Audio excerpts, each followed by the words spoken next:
What's up and what's happening, TPE family? We're back with another episode of the Pivot Experience podcast, where our aim and goal is to help leaders get better each and every week.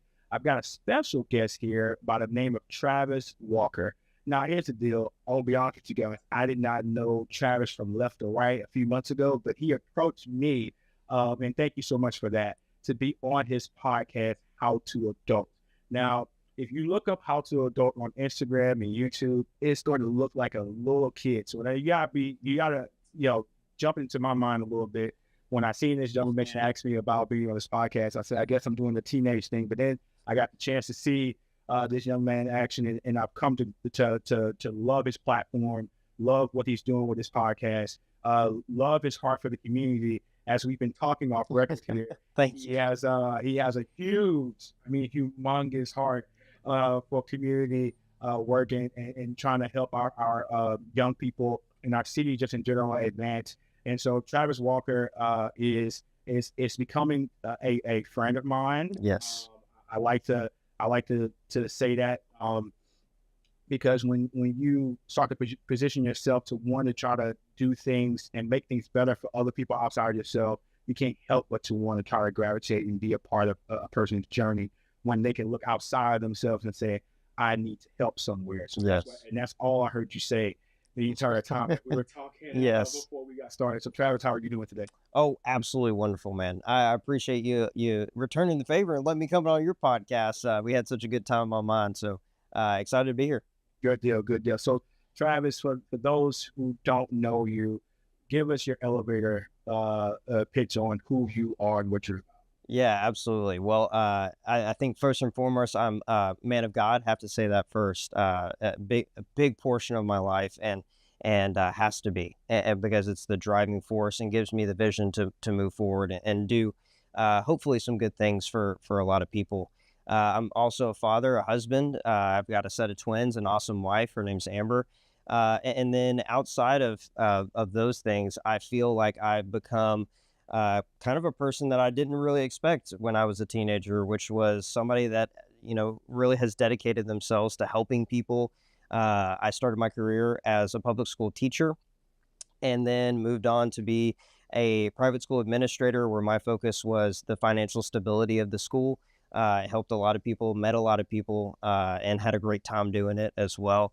And then recently I've transitioned into a role where I am the Director of Community Relations at the United Way of Beaumont in North Jefferson County, and working on doing some critical work, raising some critical funds because we fund 20 agencies and 36 different programs in the city of Beaumont. So doing some really great work, and happy to be a part of everything that, my mentors and people that have believed in me, they've allowed me to be a part of. And so it's been a great ride for sure.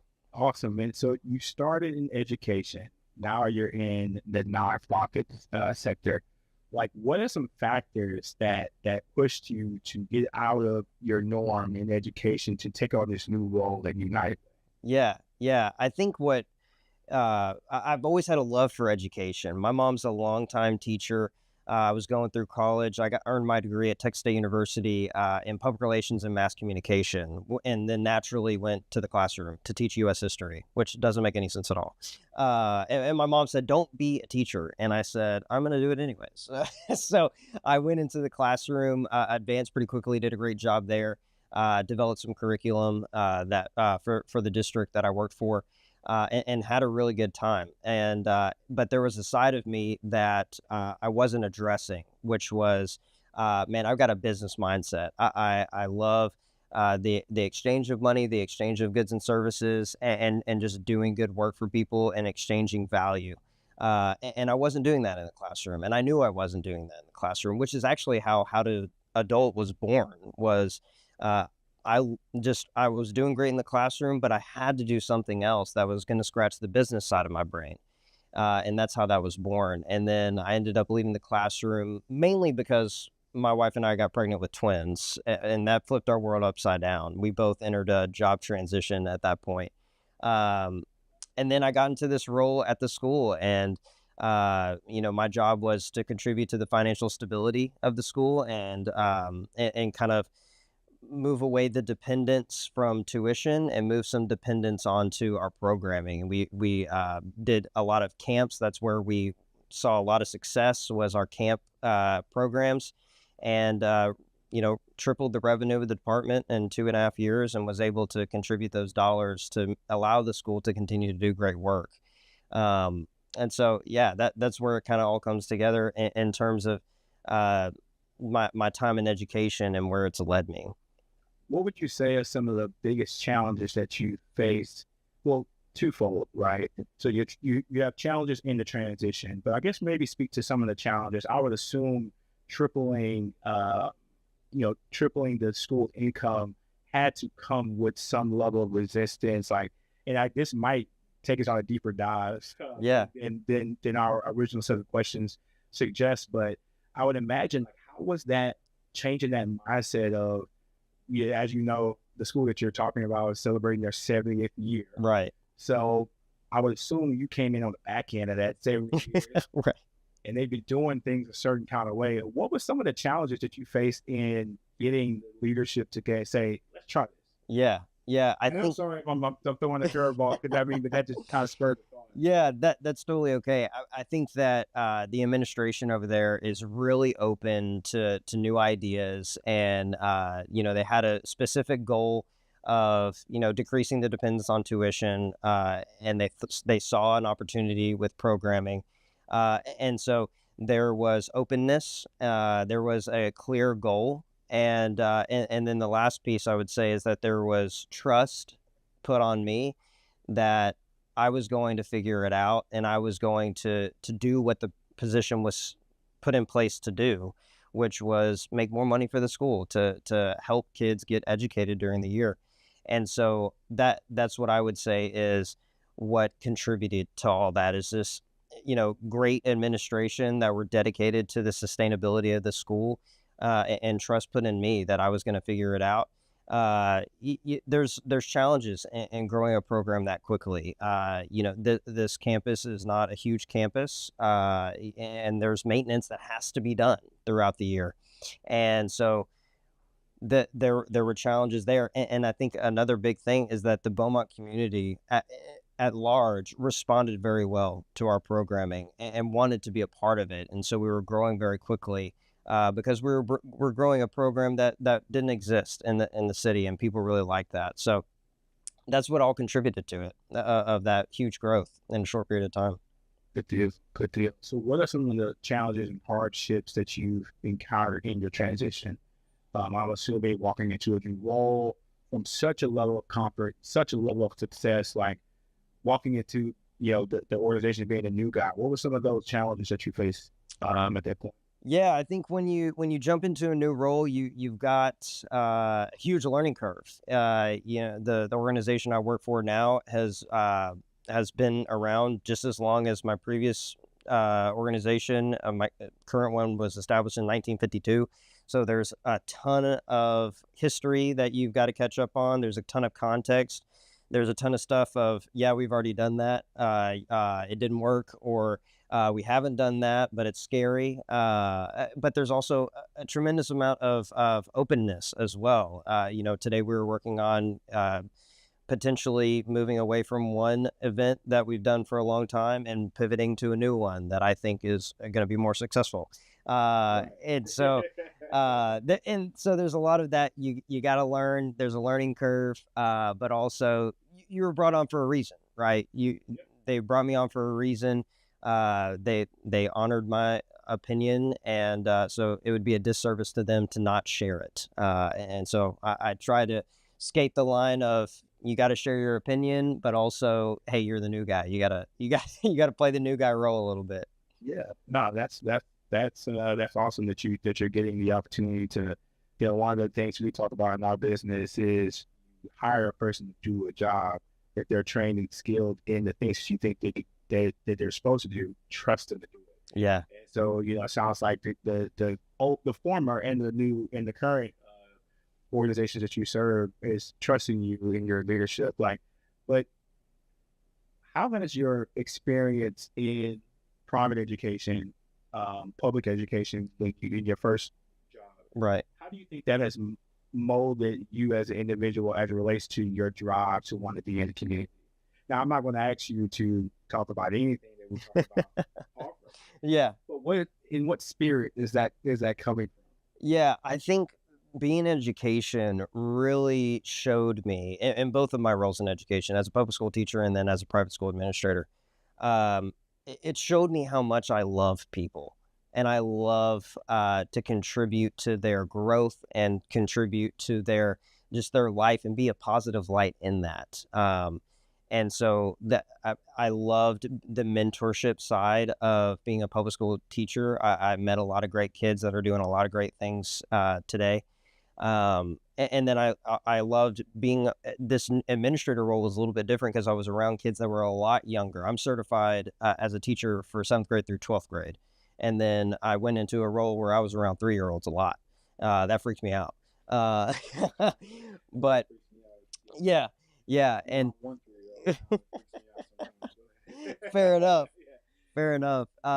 So that was a transition, and I learned to communicate with different levels of children, so the really the beginning of my career has showed me I love contributing to the next generation of adults that are going to have a greater impact than myself, and I think that I hold on to that because contributing to them is going to ensure that we've got a great future. And so being in education just it really showed me I love contributing to other people's growth, and I think I've showed that in different ways with the podcast. A big part of my podcast is making sure that people know the unknown of what's not taught in schools, and so yeah, I just love contributing to people and contributing to their growth.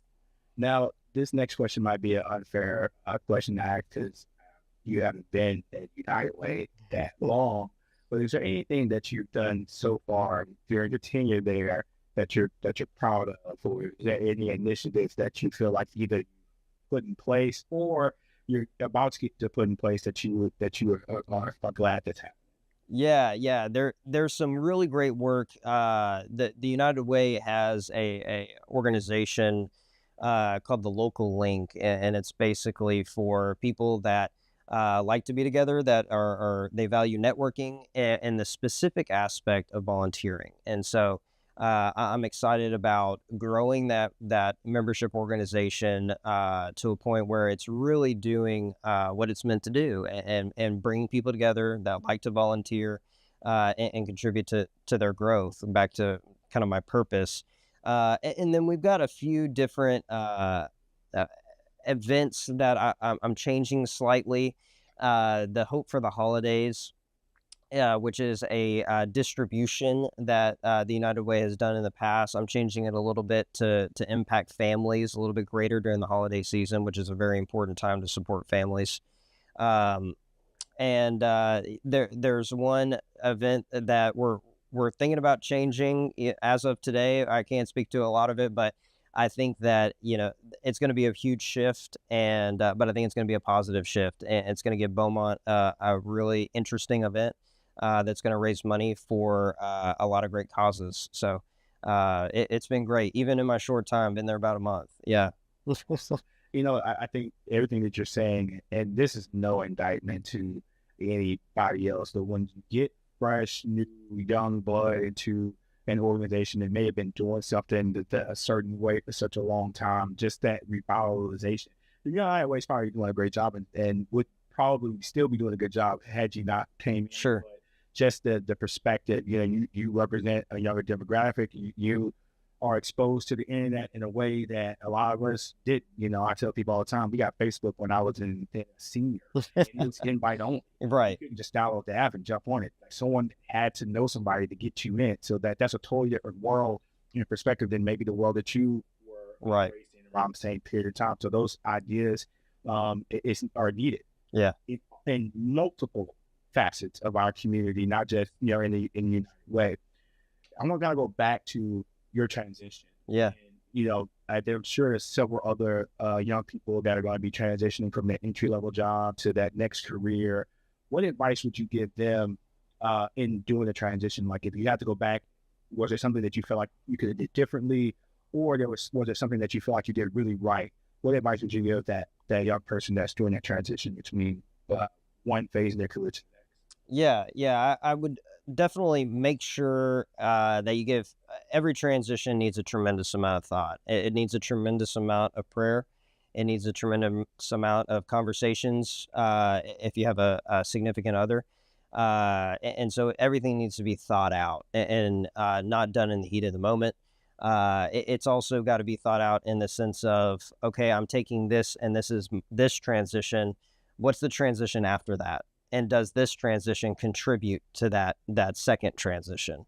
When you're young and you have a whole career ahead of you, you've got to think a couple steps ahead to ensure that you're on the right path. Because if that first transition doesn't get you to that second transition, then it's not the right role. So I would say, really think it out, really talk it out, and make sure it makes sense financially as well, and then devise a plan of how you're going to really do that transition, and does that plan benefit all parties? Is it kind to the organization that you're leaving? Is it kind to yourself? Is it kind to the newer organization?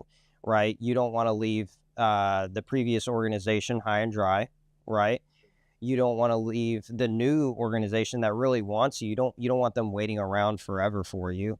But you also have to be kind to yourself and know that if you stay in the previous role for too long because you're trying to be too kind to them, that's going to have a mental toll on you, right?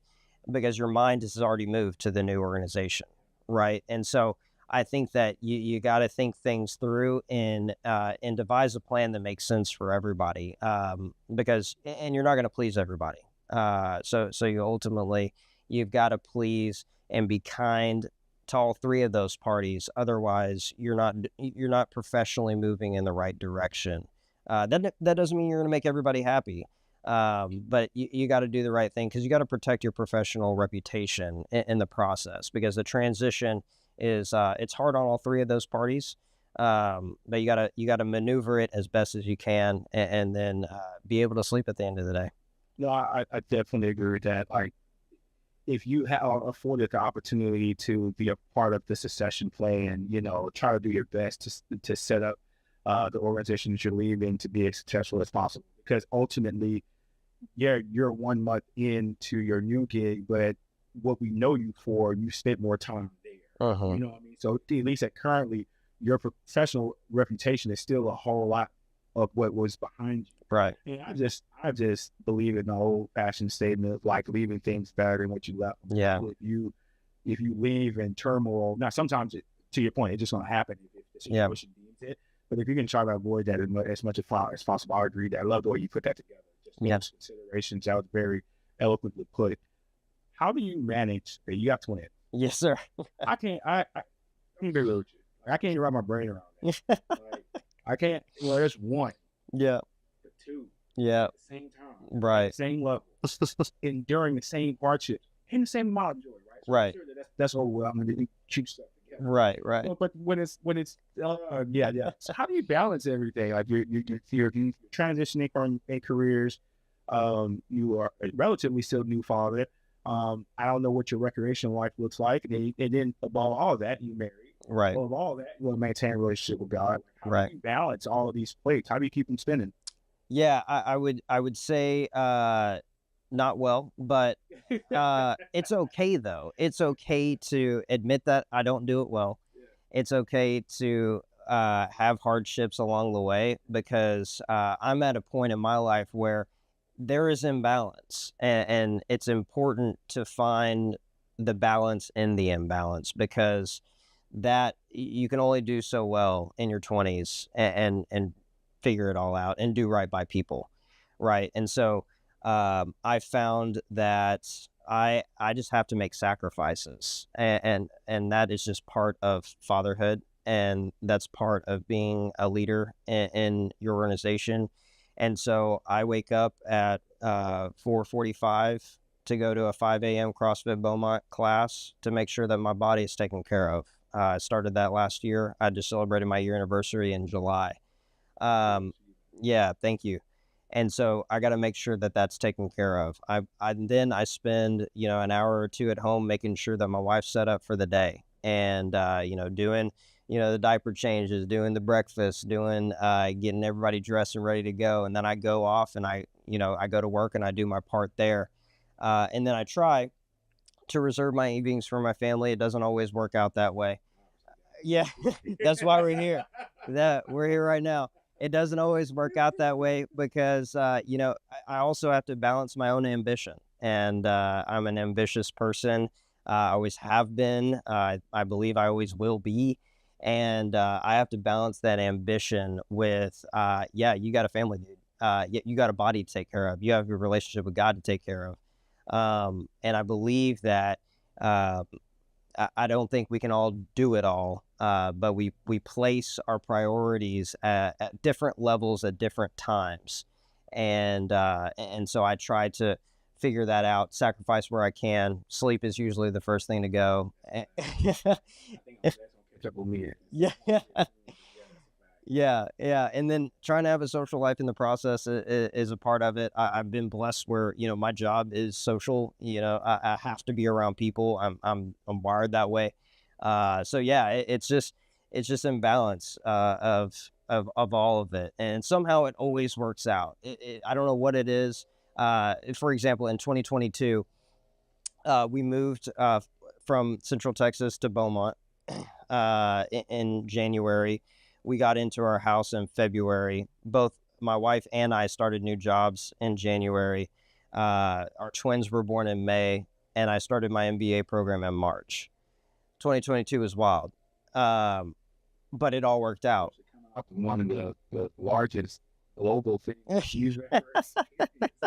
So I like it was almost like, I mean, not to cut you off, I'm sorry. That's okay. It was almost like at 22, you hit press pause on a lot of this stuff, and the list kept accumulating, and you just press play. Big 2022. So let's get to it. Yeah, let's go. All the time that we did. Oh, man. Let's go. Kudos to you. But it's imperfect. It's imperfect. I think that's the best way to put it. I think sometimes my ambition is my Achilles heel. Sure. Because I want to do everything. Yeah. And I think some of it internally, yes, some of it may be a little selfish of the things I want to do. I really just want to show my kids, like, hey, look, use your gifts to the best of your abilities. Use your talents to the best of your abilities. If there's something that you want to do, and you can conceive the thought, you can put yourself in a position. Especially my kids, like I was telling you, like they're babies for the internet, right? So their access to information has already begun. Like we didn't have this fluid access to the information like they have, and so like if there's anything you want to learn, of course, still take advantage of the formal learning facilities and institutions that we have, but like if you want to learn how to create I don't know, if you have in your mind, I want to do a clothing line, there's YouTube videos for you to figure out, and Google searches for you to figure out all the ins and outs and how to do that. Like I just think the economy that our children, your children too, are going to be playing in is just a little different, and I want to just illustrate the idea of like, if I want to do something, I'm going to have to work hard at it. It's not going to be given to me. And that's why I feel like I find myself in a lot of things trying to not necessarily just illustrate to them, but just, hey, Dad did what he needed to do in order to be able to create a lifestyle, and not just a lifestyle, but a life for us and an example for us. So, yeah, but I think sometimes that bites me. Same. I might go to bed at 12, wake up at 4, wake up at 4:30, having to try to get my little side business stuff in before work and go to work. And then, yeah, man, it could be a mess a lot of the days, but it's all worth it. Yeah. What is the future for Travis? So Travis has made this. Now I'm gonna go back to something you said. Right? All right. You said that making sure that the next transition benefits the next transition. Right? Sure. So what is the future for you in United Way or beyond? Yeah. How is this all going to play out in the grand master plan? Yeah. Press play on it 2022. Well, I hope that I have a long tenure at the United Way, and that comes from producing and doing great work for them, and producing some good results. So I'm hoping that I have a good tenure with the United Way, and I also hope that a big focus of mine is how I'm going to impact the community greater. I'm impacting the community by working for a great nonprofit that funds a ton of great nonprofits. But how can I utilize my talent further? God's given me certain talents that I believe are valuable, and I want to continue to give those talents and serve God in that way, and better our community as a whole. Beaumont's a great community to be a part of. We've got some hard history that we have got to move forward from, and I think that I can be a part of that and making it better. So that's the future for me, is do great work for the United Way, and see where I fit in making Beaumont a better place. Awesome. Now, how does How to Adult fit into that? Yeah, How to Adult is my podcast, and we've produced over 50 episodes. I'm trying to get there. And yeah, You might be somewhere in that 50 range. that'd be great. Get down to it. I heard somebody says most podcasts don't make it to 50. Yeah, Most of them don't make it to 50. And Yeah. I want to at least dispel that. I might hang Yeah. to 50, but I want to at least get to 50 and say that we got there. yeah. Most die before 7, so you're already doing quite well.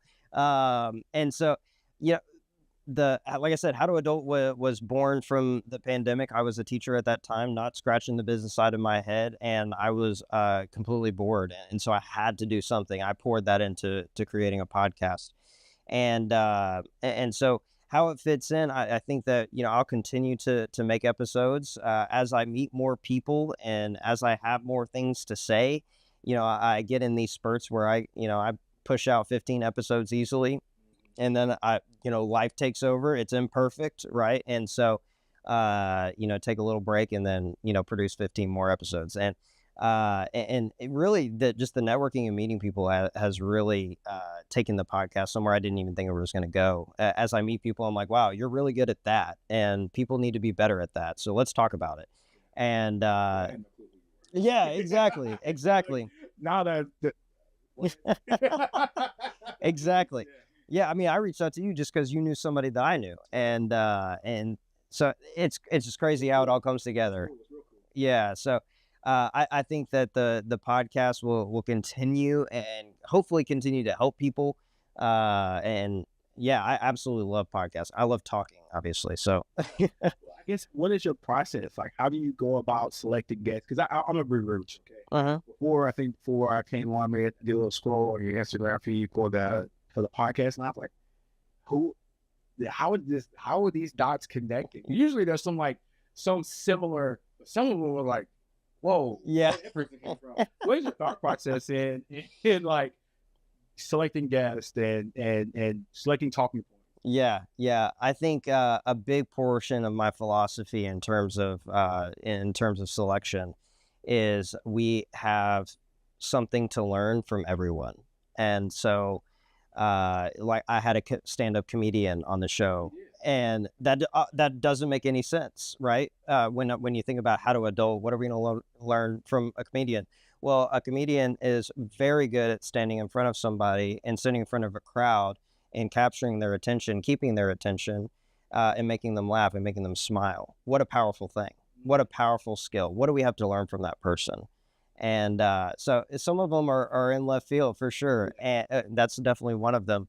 And some of them definitely make more sense, and watching people's journey of building a business and or managing a side hustle, and different things. One of my most popular episodes is actually of Megan Parker and her story of adoption, and walking through what the adoption process looks like, and how to navigate it. And and then a lot of my most popular episodes are actually a lot about the transitions that we've been talking about, of just navigating the early 20s and figuring this thing out, and how to land in a place where you'll be happy, emotionally and financially.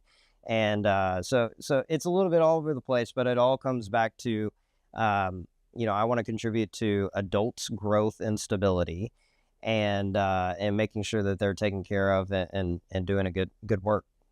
So, all in all, how if you're listening to this, how can one reach you? Where does your podcast live? Do you have Instagram, LinkedIn? Can you let the audience know how they get in touch with Travis Walker? Yeah, absolutely. Absolutely. I'm happy to help anybody. Yeah, if you're interested in the podcast, it's wherever podcasts are found. How to Adult with Travis Walker. That's a great way to find the podcast. If you want to just reach me and maybe get some advice, get some extra thoughts from me, my LinkedIn's a great place to reach me. Travis Walker, comma MBA, just for fun. So those are great places. If you want to just find the episodes anywhere podcasts are found. If you want to follow the podcast on Instagram, it's at How to Adult TW. That's a great place to follow the podcast. Awesome. And one parting, what advice would you give? I would say you're too far away from that. Yeah. I guess teenage. Yeah. Or just any younger version of yourself. When you look back at that, and what advice could you pour to yourself that would have helped change or help grow you more than what you currently are? Yeah, that's really good. I would say, Travis, you're a leader, whether you like it or not. Wherever you are, you're a leader, and it's important to utilize that leadership in a way that is people first. I had to learn that lesson the hard way, and I think if I was a people first leader earlier, I would have been in a better place. Not that I think I'm in a bad place. I think I'm in a fine place. But I found that being a people first leader is really, it can take you so much further, faster. Whether that's with your direct reports, making sure that they're valued and loved and taken care of, whether that's with your customers, making sure that they're valued and loved. I think that all of that comes from take care of people, and the rest will take care of itself. Yeah, I love serving people first, prioritizing people. But there you guys have it, TPE family. We've had another awesome guest. Thank you so much for coming here today. Yeah. I like to do the in-person interviews. I guess it just feels a little bit more authentic versus me looking at the screen Sure. The entire time. So I'm thankful for you being willing to do that. TPE family, hopes you've learned something about transitioning, putting people first, doing nonprofit work, having a heart for your community, and really jumping into all what that means to do that. Until next time, TPE family, peace.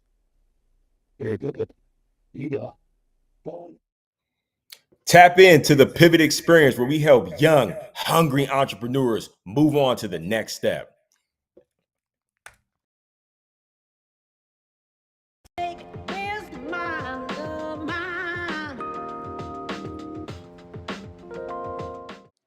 What's up and what's happening, TPE family? We're back with another episode of the Pivot Experience podcast, where our aim and goal is to help leaders get better each and every week. As you guys know, we love to bring leaders onto the platform that have a story to tell, that is experienced and seasoned in the area of leadership. You know, we all have a heart for leadership, and we understand that everything rises and falls on leadership. If you guys keep up with us on our socials, you guys know that we do a monthly program called Lead Better, which is a free virtual event that we host to help people who are wanting to become operators, wanting to own their own businesses. We bring guests in to talk and have an interactive session. Well, on this podcast, we have a very special guest. This is going to be a first for us. We have operator Nick Westbrook with us, and he's joining us. He has been gracious enough to join us. He is a Chick-fil-A operator, been an operator for what you say, 7 years now? 7, yes. 7 years, and he is the host of the Shepherd Leadership Podcast. And so he's a fellow podcaster. He puts out a ton of valuable content. We're going to talk at the end of this on how you can get connected with him, because I'm telling you, this is a guy you want to follow. This is somebody that you want to have in your arsenal of people that you keep up with to help you get better. Everything that I see from Nick on a very consistent basis just screams that he loves leadership and really understands how to communicate it. You know, I've been around some people who are great leaders, but they may not have been the best at communication. And the thing that I love about Nick is that he has proven to me and to several other people that he can communicate at a very high level. And I was just excited for him to accept this invitation to come speak with us. Nick, how are you doing today? Oh, Alex, I'm doing so great. I'm really, really excited to be on your show. You do a great job. You've been doing a great job for the brand of Chick-fil-A for a long, long time. So I'm honored to learn from you and to be on your show and to spend some time with your listening community. So thanks for having me on. Awesome. So me and Nick were connecting before we got started on the recording, and Nick shared with me that he was an external candidate, meaning he did not, like some of us, grew up in a Chick-fil-A. He didn't have all this glorious Chick-fil-A backstory. He doesn't know about a lot of the lore of the brand and really the struggle, right? Some of Yeah. us who came in the mid 2000s, early 2000s, the volume of what we do now is not near as what it is. I think Chick-fil-A has always been a brand that has been centered on doing a good job, but we really started taking off in, say, like the early 2010s, and kind of really where Nick came into the brand. So I would love for him to share with us his story, I guess, an introduction of who you are, Nick. What did you do in your previous life? What sparked you to become an operator? Just give us, a spill on you. Yeah, great. It's a fun story. It's an unlikely story. I did not plan to end up here like many of your listeners and even you, like you said, I did not. I didn't grow up in Chick-fil-A. I knew about Chick-fil-A, but it wasn't my ultimate goal from the time I was in high school or in college to be a Chick-fil-A operator. It really wasn't on my radar. I wanted to be a football coach. My football coaches had made a significant impact on my life as a young man coming from a very broken home, and they took a young man with a little bit of ability and a lot of heart. They led me to the Lord. They really took that ability and helped shape it and maneuver it into creating the young man that I became and the man that I am. So I wanted to do that for other young men, and so I got that opportunity really early. I became a high school head football coach at 24 years old in the state of Georgia, and I coached a Christian school just outside of Atlanta, and we had a lot of success really early. Was Georgia Coach of the Year a few years into that, and just pushed really, really, really hard. Loved my team, loved everything that we were doing, and then my wife and I started a family, and we had our daughter, and she was amazing, but I also wanted to spend time with my daughter, which coaching did not lend a lot of flexibility to do. And so, as glorious and great as coaching high school football was, I saw that, man, this is going to be a challenge down the road. And my wife and I just really prayed about it. As much as I loved what I did, I really thought that I needed to make a different professional change for my family because I wanted to be around and in my kids' lives. So, and a lot of coaches do that really, really well, but I knew that I did not have that gear. I was all in or nothing, and I was working 100 hours a week, and so couldn't continue to do that. And so I got the opportunity to go into the business corporate world. Got asked to help lead a sales division for a company in Atlanta. I resigned from my coaching job, did that for 10 years, and went really hard, led that team, and man, it was crazy. My wife and I went through a time where we just had an incredibly challenging few years in our marriage for lots of reasons. And one of the main ones was because I was just really, really hard to live with.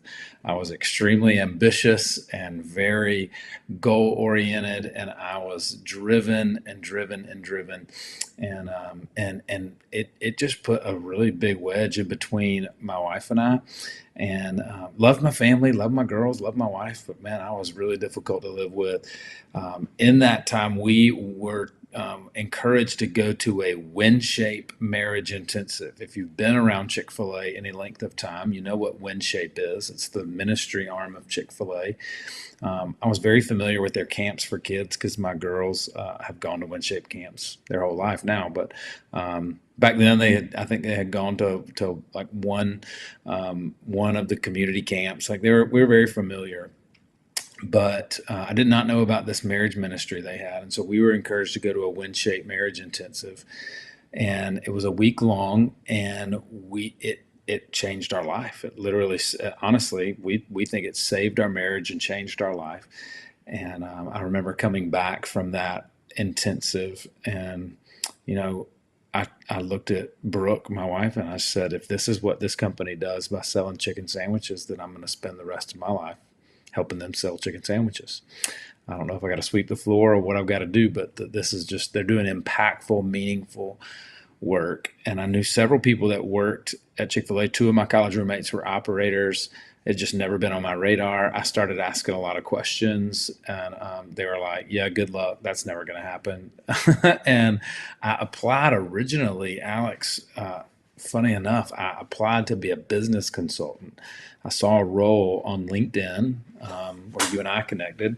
I saw a role on LinkedIn and I applied for it, talked to one of my friends that worked at corporate, and went in and talked to Andre Kennebrew. Some of you on this may know Andre, who has retired from Chick-fil-A now and works for LifeShape. He's a great friend now, but he, in about 20 minutes of that conversation, he said, I would never hire you to be a business consultant, ever. You could not work here. We would get really tired of you, and you would get really tired of us. If you're going to be in part of Chick-fil-A, you need to be an operator. And so that put it on my radar. I started to pray through it, and the process is what it is. You know all about that, I'm sure.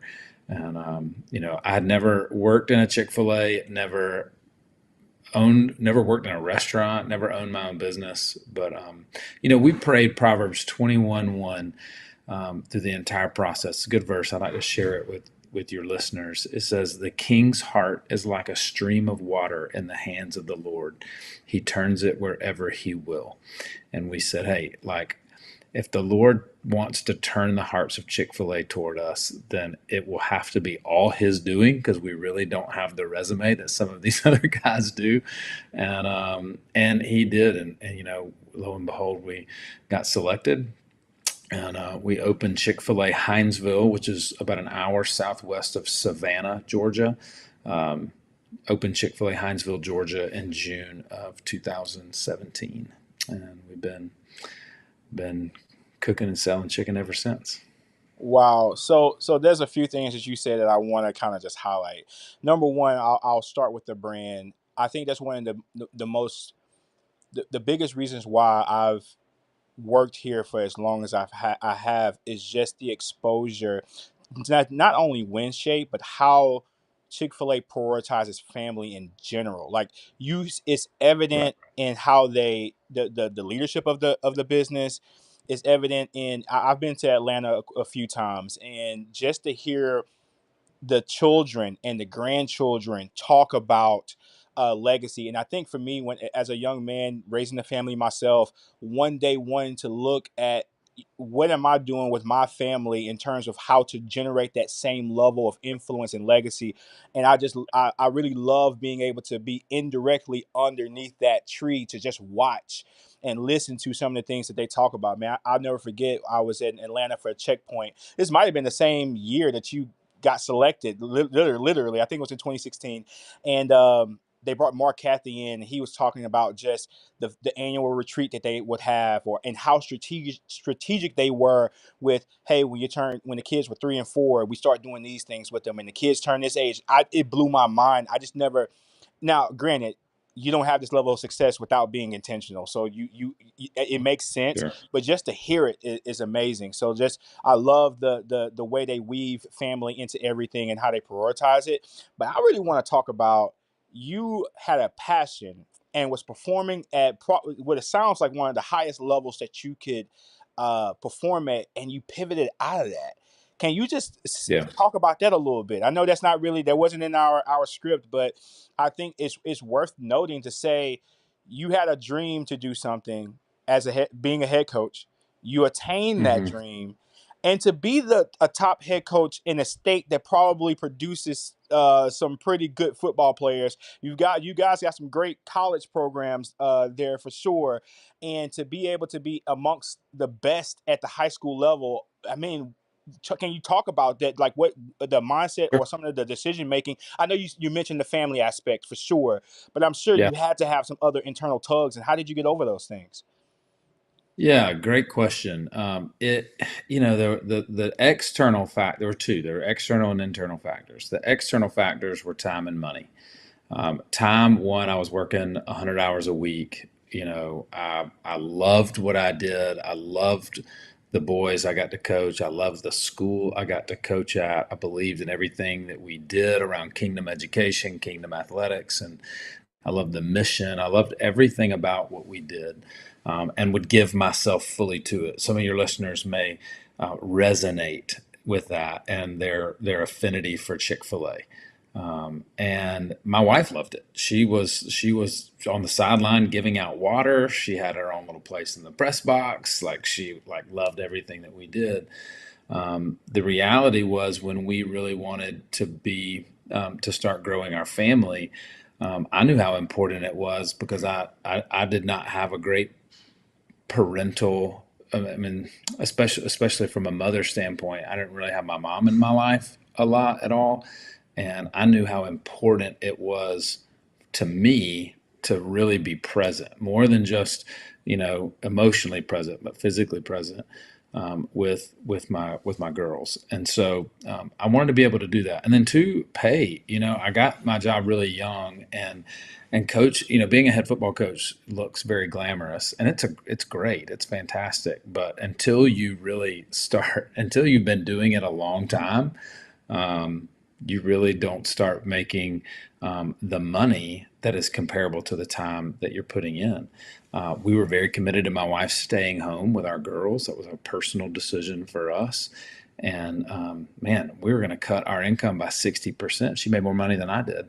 And I was like, man, we just bought a home. What are we going to do? So those are the external factors. Internal factors, I think, is really important to point out too. Even though I loved what I did, I loved the people that I got to do it with, and I loved the mission of what we were doing. Alex, very honestly, I was getting burnout. Even though I loved it, I was not taking care of myself physically, mentally. I found myself angry a lot when we weren't performing well. And all these things, all these emotions were coming up in me. And man, if it were just the external factors, I probably could have had some workarounds in those. But I also had some internal factors that inside of me were going, can I do this for 30 years? Can I really do this for 30 or 40 years at this rate and not end up, like a statistic, And so there were those two things going on. And so, and honestly, I didn't go out necessarily looking for something. I was in a Bible study group, and the guys that I was with, I was sharing with them, hey, guys, I need y'all to pray about this. And they're like, you're the head football coach in our town. You can't resign. What are you talking about? Like we played for the state championship last year. You can't resign. But one of the guys in that Bible study, his dad owned a company in Atlanta, and they needed somebody to run their sales organization. And so he mentioned it to his dad, and that's kind of how that came about. And so the Lord just worked those things. And so I really believe, though, that the Lord allowed me to spend that time coaching and building winning teams. My career has been even though it's been three very separate careers, they've been very similar thematically, where what I do well, what the Lord put me well together to do is to build winning teams. And I did that as a coach. I did that in the corporate world, and really those two things combined with some ministry experience that I had in college really came together well at Chick-fil-A. Coaching, business, ministry, all really kind of came together well for what I think the Lord was preparing me for in my mid 30s, was this opportunity to have a Chick-fil-A restaurant. So anyway, yeah, that's how that came about. Man, I love that, and I think your story is a real illustration of, you might think you are passionate about something as a young man, and you attain that, and in your case, you did it at the highest level, and that really might not be, as you mature in your relationship with God, as you mature and really find, start building a family, your priorities change. I can speak into that. When I got married and we started having kids, it was like, what you wanted out of life totally changes when God puts the responsibility of you raising another person, and not just raising another person in the form of your children, but doing life with another individual in the form of your spouse. So no, I appreciate your candor there. I appreciate your transparency there for sure.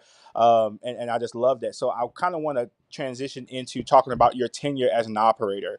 Mhm. You shared some good things with me off mic, and I just want to kind of start that conversation off with, like, what are some of the guiding leadership principles you use in your leadership as an operator, and how have those things contributed to your success? Yeah. Well, one, I think, like you said at the beginning of the podcast, that everything rises and falls on leadership. I've seen that to be extremely true. And I love John Maxwell's material. He's so good, and he has written so much good material for us to glean the truths of leadership that come out of the Bible and everyday life. I love his 21 irrefutable laws of leadership and study those. He has a formula, if you will, of leadership that I really like, and it is, and I share this with my team at the very beginning stages of anyone that wants to be a leader. Maxwell says that leadership is influence. Plain and simple. Nothing It's more, just nothing less. leadership equals influence. And now there's good leadership and bad leadership. So there's good influence and bad influence. But all of leadership is influence. And when we're talking about the type of influence we want as leaders, there's a timeline or a formula, if you will, that Maxwell says that builds to the ability to influence. One thing I tell our guys when they get promoted, hey, I can name you a director. I can't name you the leader. The team will decide that, right? And so this is his formula. As his one, you build rapport. And so basically, what we would say at Chick-fil-A is chemistry. That's the chemistry part of our 3 C's, right? Character, chemistry, and competency. But you build rapport. Do people like being around you? Are you enjoyable to be around? Do you have to walk on eggshells around you or not? Do they just enjoy being around you?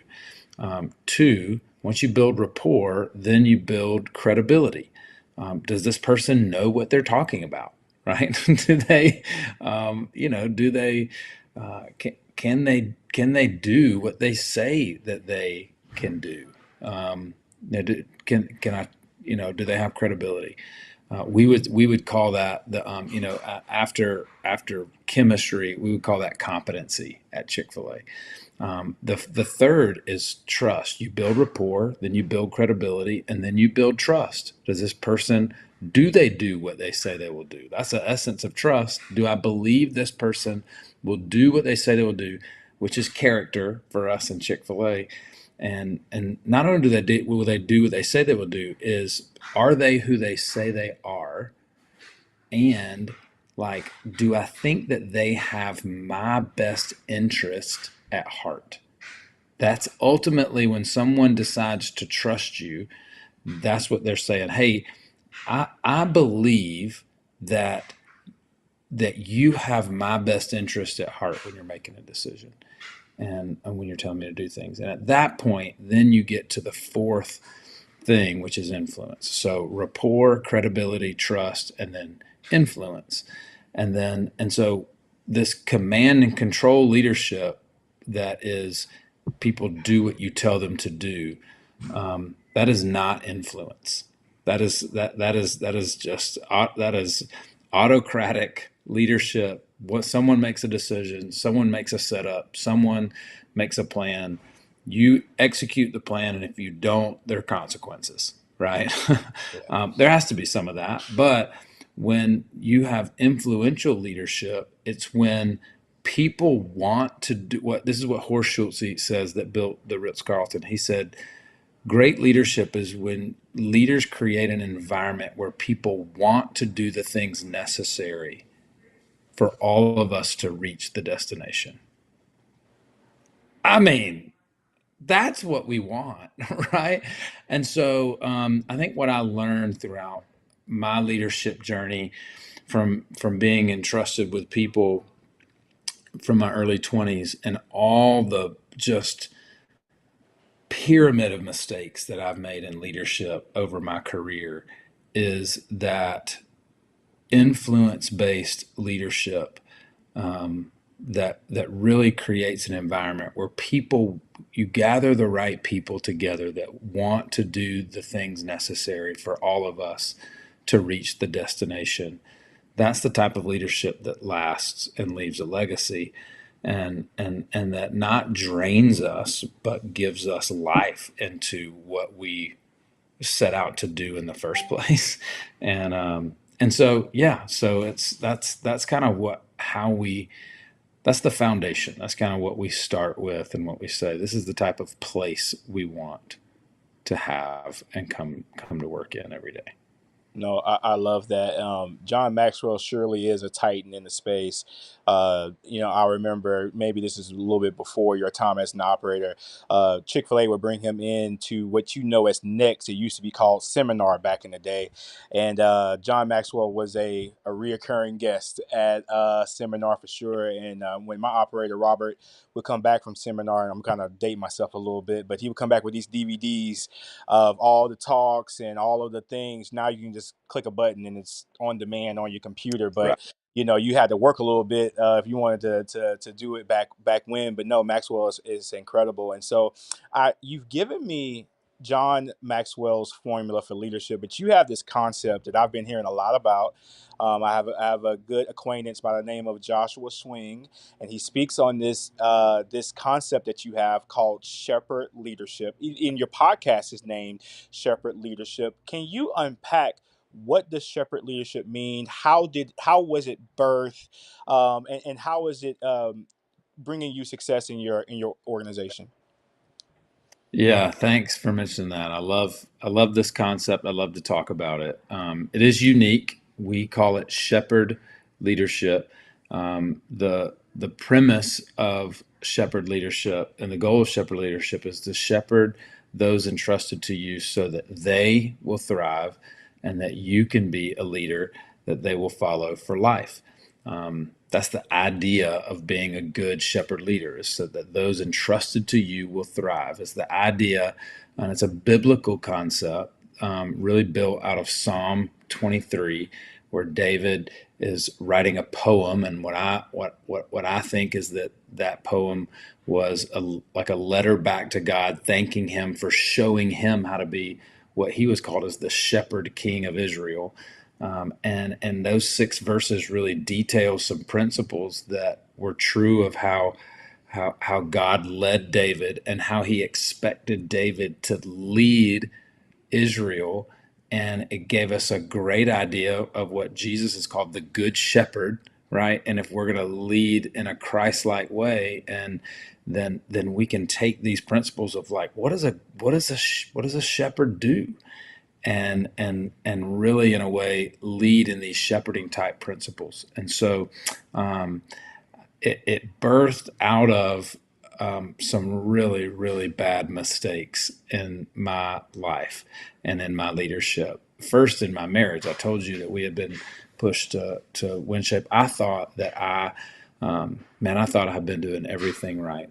I grew up, my coaches really helped disciple me as a young believer through high school, college, went through college ministry, found a lovely wife that loved the Lord, and man, coached at a Christian school, had been taught servant leadership, believed in it. And I was exhausting myself serving what I thought, serving my wife and my family, serving at work and coaching and serving my organization, everything I was doing. And things just started to crumble down all around me. And I'm looking at things and going, I'm working my tail off, thinking I'm doing everything the right way. Sure, I'm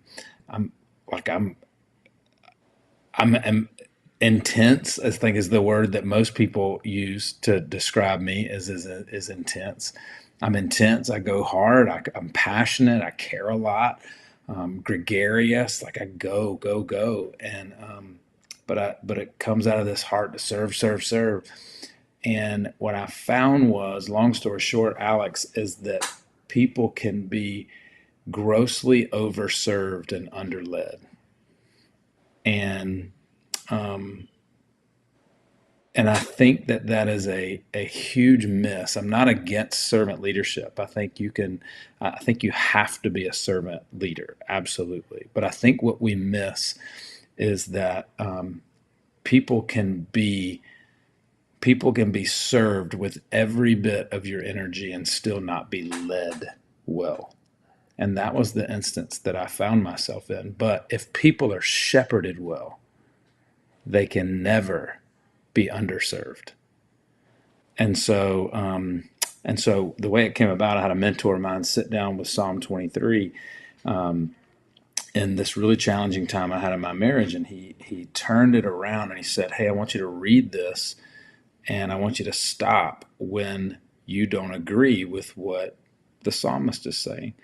And I started reading, and I'd read it a million times before, but I started reading, and he said, "The Lord is my shepherd, I shall not want."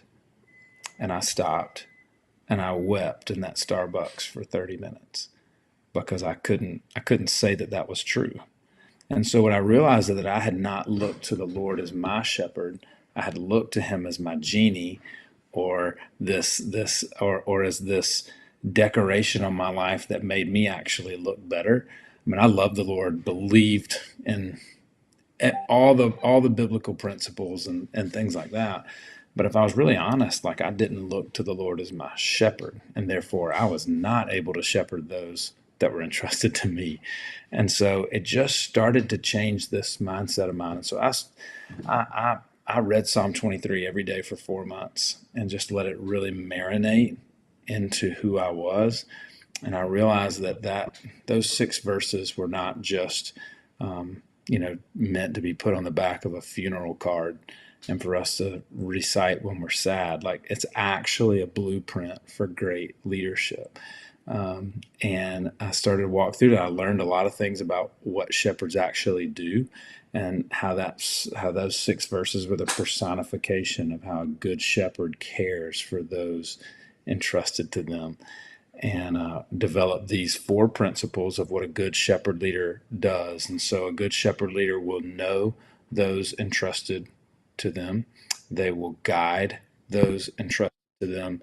They will protect those entrusted to them and provide for those entrusted to them. So know, guide, protect, and provide so that those entrusted to you will thrive and that you can be a leader they can follow for life. And it has changed drastically changed not only my leadership, but it's changed those I've had the opportunity to do life with, including, my family, my daughters, and my team. So that's it. I love that. Know, protect, guide, and provide. Man, Yeah, I no guide. Yeah, no guide, protect, provide. It's got a little bit of a memorable, kind of rhythm to it. No guide, protect, provide. Yeah.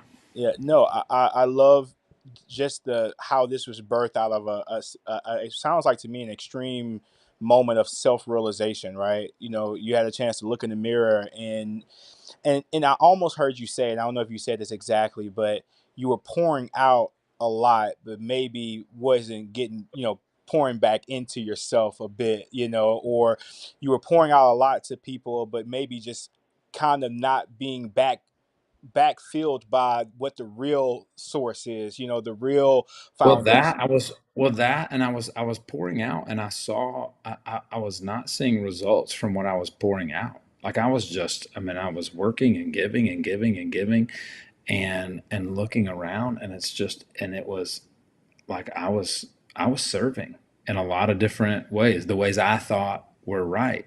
And I think that's what so many leaders, especially Christian leaders or well-intended leaders or people that, really, fall under servant leadership, which I do. I love servant leadership. I just think it's incomplete. I don't think it's enough. I think that people appreciate being served. They love to be shepherded. They want to be shepherded.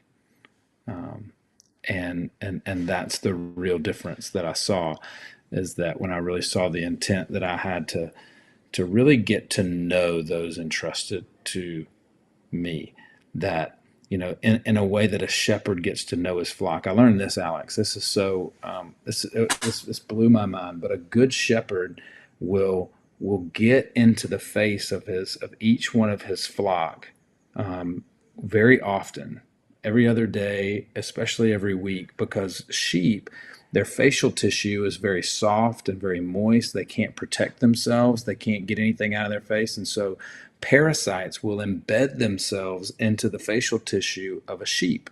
And it can become so irritating to the sheep that they'll ram their head into a rock or an object or other sheep, or they'll end up even running themselves off of a cliff and into a ditch just in order to relieve themselves of this irritant. And so a good shepherd will get in the face of his flock and inspect each one of them to see what's going on with them. They'll dig inside the wool, like really get in there to know what's going on with those in their care. And so, so important to us to know those entrusted to us. Like, I mean, I've been married to Brooke for 21 years. And I think I've been married to probably, I know two, but maybe now going on three different women. The same person, but three different women. And it's important that I work to get to know her constantly and know what she's thinking, what's going on in her life, what's shaping her different decisions. My team, it's important that I know them, know their background, know what they're coming in to work with, know what their goals are, know where they want to go. How in the world can I lead them well if I don't know them well? And so that's just one. I mean, I could we could go on forever and talk about this. I'm so passionate about it now. It really encompasses all of what I get to talk about now, and I'm so excited about what it does to really change people's lives when leaders understand that, hey, if you just aim to shepherd people well, and you focus not on you thriving as the leader, not on your car counts and your profit goals, and you got to have all those. Those are important. We have those. We have all those things.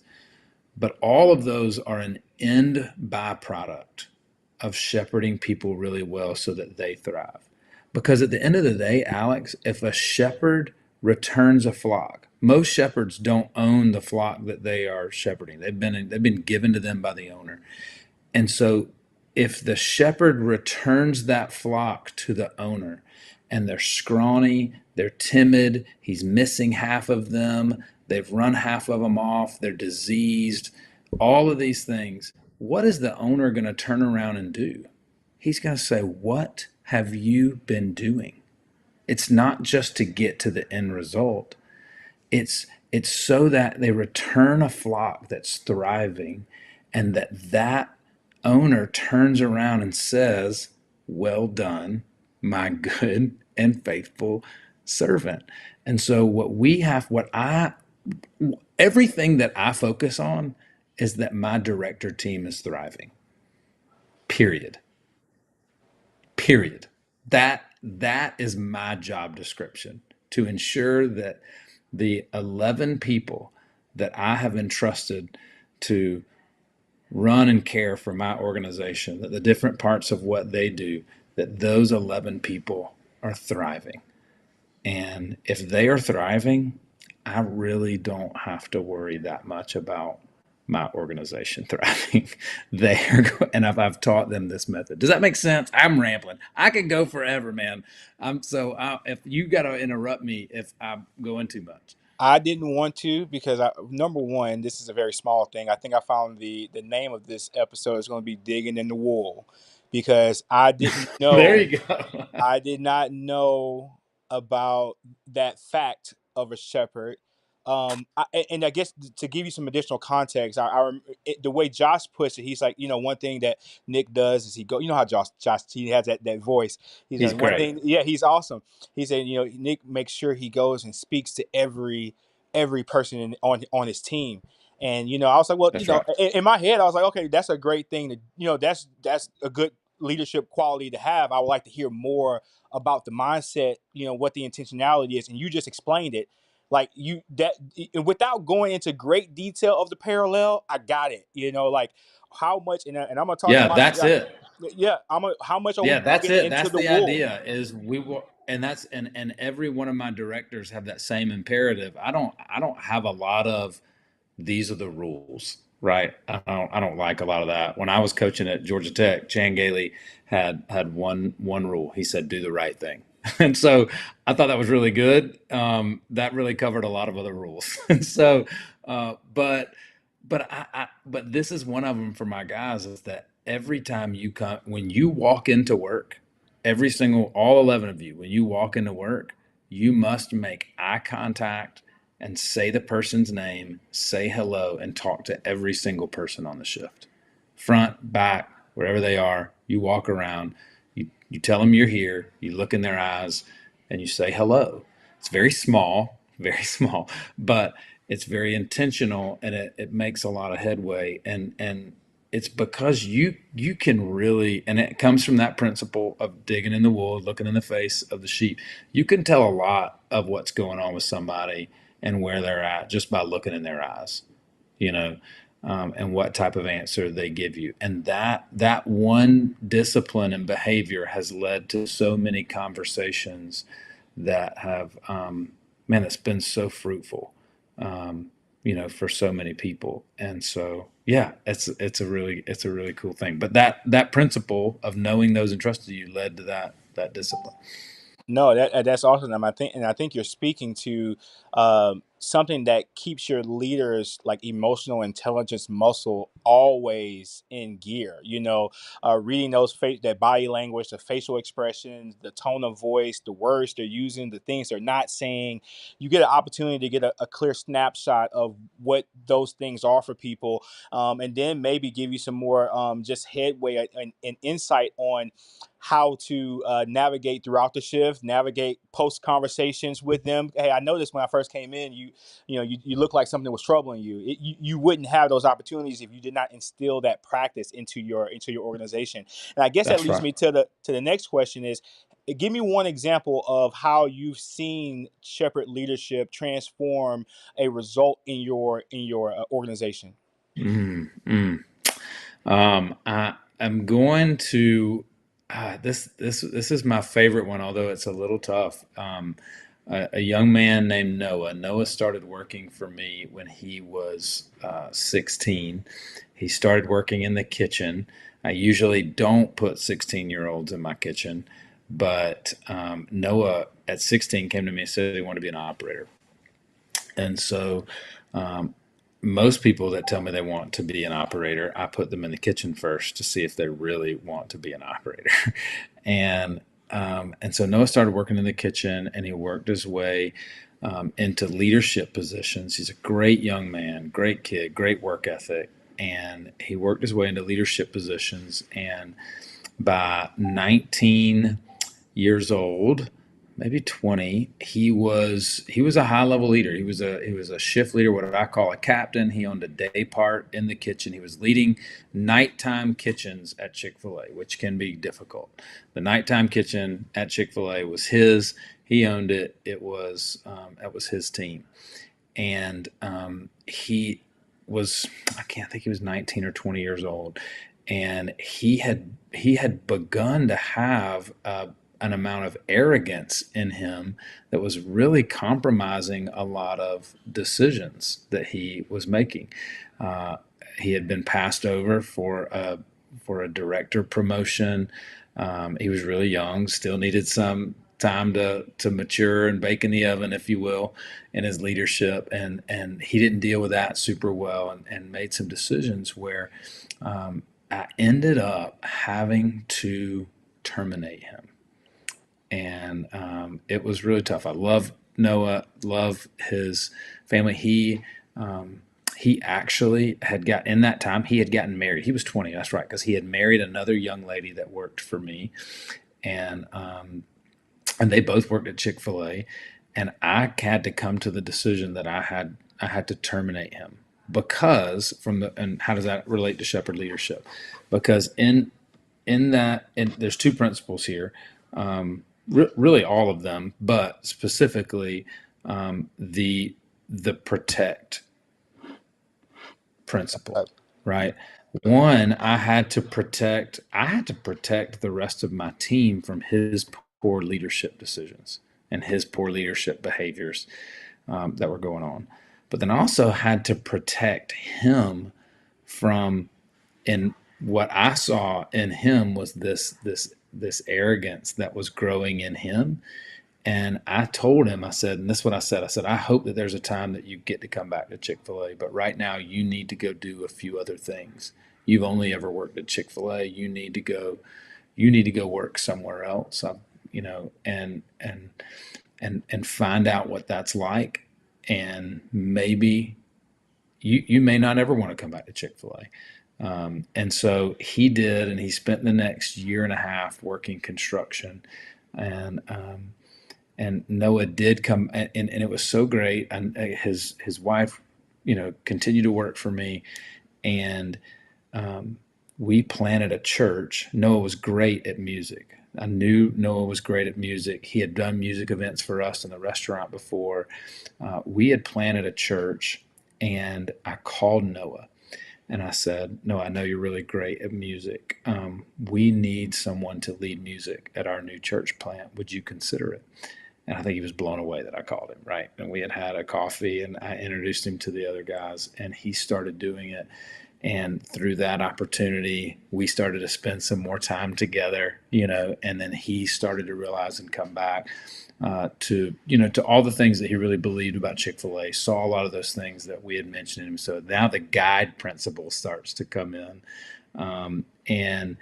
And then he came to me and said, they call me Coach at the restaurant. He said, Coach, I really would love the opportunity to come back at Chick-fil-A.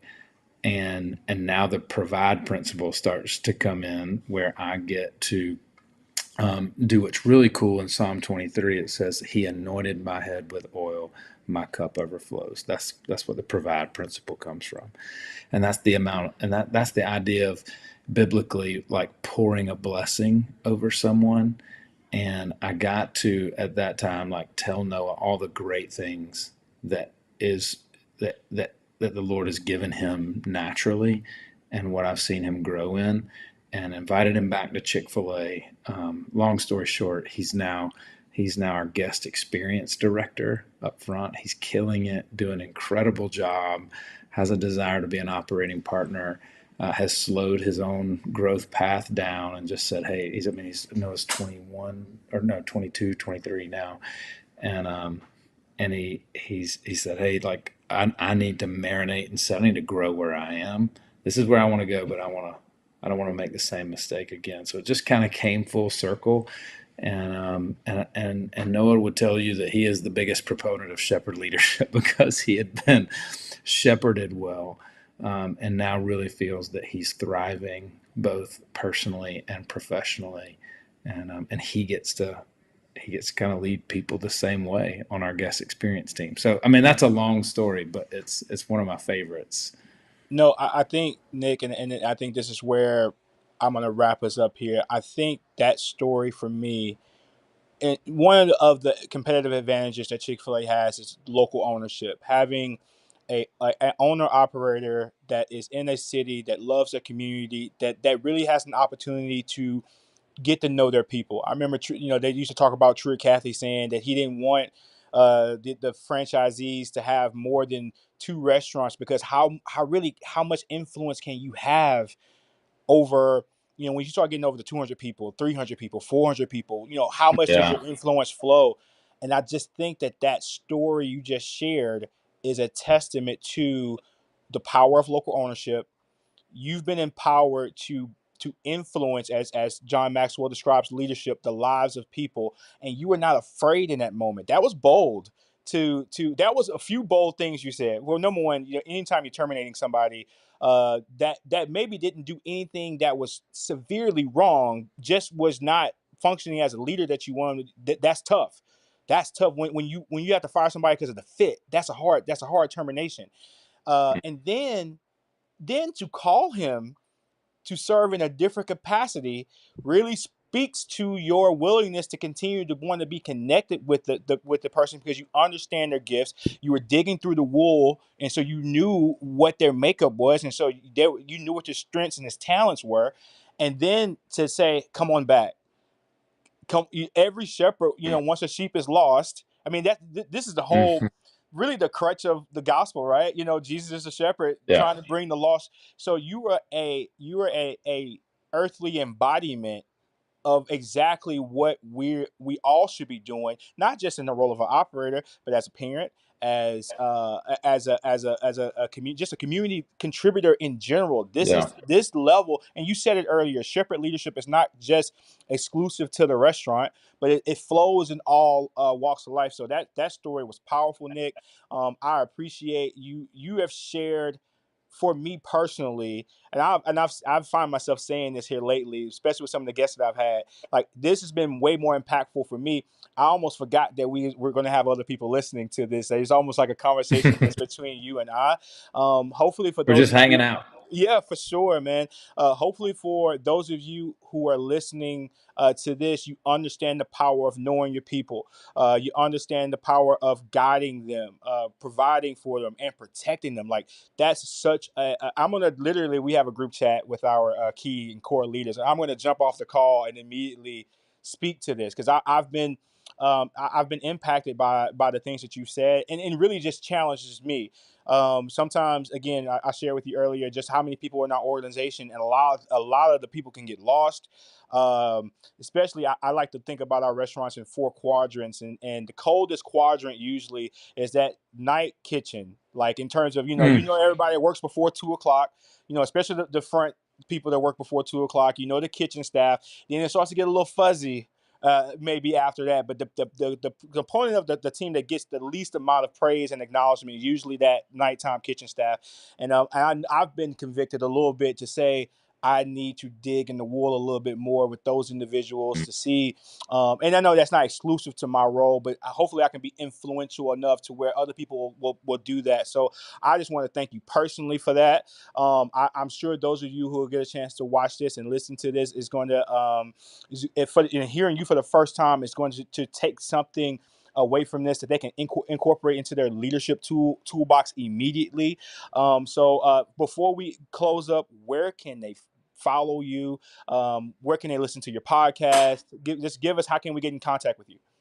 Yeah, would love that. Obviously, the Shepherd Leadership Podcast, you can listen to it wherever you listen to podcasts. We're on Apple Podcasts, Spotify, Stitcher, Google Podcast, all the places you find your podcasting stations. We're on there, the Shepherd Leadership Podcast. And next month, I don't know when this will air, but the September and October episodes will be former Chick-fil-A president Tim Tosopoulos, coming back out of retirement to be on the Shepherd Leadership Podcast. It was such a fun conversation. So that's fun. But yeah, the Shepherd Leadership Podcast, where you can learn about all of those things and listen to a lot of great Shepherd leaders, including my team on some of them. I'm like Alex, you said, I'm really active on LinkedIn. So find me on LinkedIn and connect there. Other than that, I mean, I have a funky Instagram page that I that I run that really shows most of my family. But yeah, I mean, you can email me, call me. I would love to, love to connect with you guys. Really easy, nick.westbrook@cfaheinsville.com. My cell phone number is 404-964-2368. Call me, text me. If I can serve you or help you, I will do everything I can to do so. And if you want to know about fast drive-throughs, I'll connect you with my leader. Because they probably know a lot more about it than I do. But yeah, thanks for the opportunity to be on your show, Alex, and thanks for all you do to lead in your restaurants and also just the brand over the last 22 years. I'm standing on the shoulders of leaders like you that built this brand, and I inherited something that I did not build, and I'm trying to keep the legacy alive for what you have built. So thank you, sir. I appreciate that. No, I appreciate you, Nick, more than you know. Again, guys, I hope you were taking notes. If you're going to need to play this back a couple of times to grab all hold of everything that Nick said today. And until next time, TPE family, peace. Tap into the Pivot Experience, where we help young, hungry entrepreneurs move on to the next step. What's up and what's happening, TPE family? We're back with another episode of the Pivot Experience podcast, where our aim and goal is to help leaders get better each and every week. On today's episode, I have a very special guest. Actually, this guest brings me back all the way to 2008. I had the opportunity to do my very first Chick-fil-A grand opening with this individual. And after my performance at that grand opening, I had the opportunity to do close to maybe 9 other grand openings with this individual. This guy has done over 60 grand openings. He has been around the brand for a very long time. He was a pioneer and leader for a lot of initiatives that we have seen today in different forms, but began with the work that he was a part of back in the day. Nowadays, I can say that's back in the day, but I'm talking about Brad Tage. Brad Tage is somebody who I look at as a lifelong friend, and somebody that I've had the opportunity to participate in business and life. I've learned a lot from Brad during our times at grand openings, during our times of just being in the trenches together, so to speak, as we've been helping open restaurants across the country, and we've just stayed in contact. And this is probably a top 5 conversation for me in terms of just going down memory lane of what we used to do and how we used to look at the brand and approach our work. And so I'm really excited to be able to share this episode with you all. So without further ado, let's jump into the episode.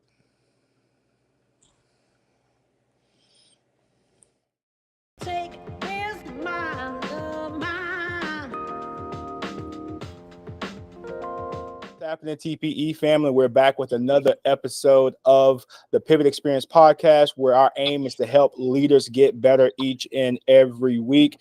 On today's show, I've got a very special guest. This guest is here more for me than he is here for y'all. And I'm talking about a leader by the name of Bradley Tage. He goes by Brad Tage. And I'm going to introduce this show with a story. Brad may not remember this, but this is something that really resonated with me and really was the launch pad for my career long-term for Chick-fil-A. So I was at my first grand opening in 2008 in San Bernardino, California, for an operator by the name of William Crum. And I was breading. I used to work in the kitchen. That was, I got onto the grand opening circuit doing kitchen work. So I felt like I was a good breader. So opening day, somebody decided to put me on breading, right? So I'm breading for lunch, and I used to have this little trick I used to do. Now I'm a little older. I don't really appreciate the trick, but that's before they introduced all the ETMDP certified trainers. We kind of was just doing our thing out there on the road.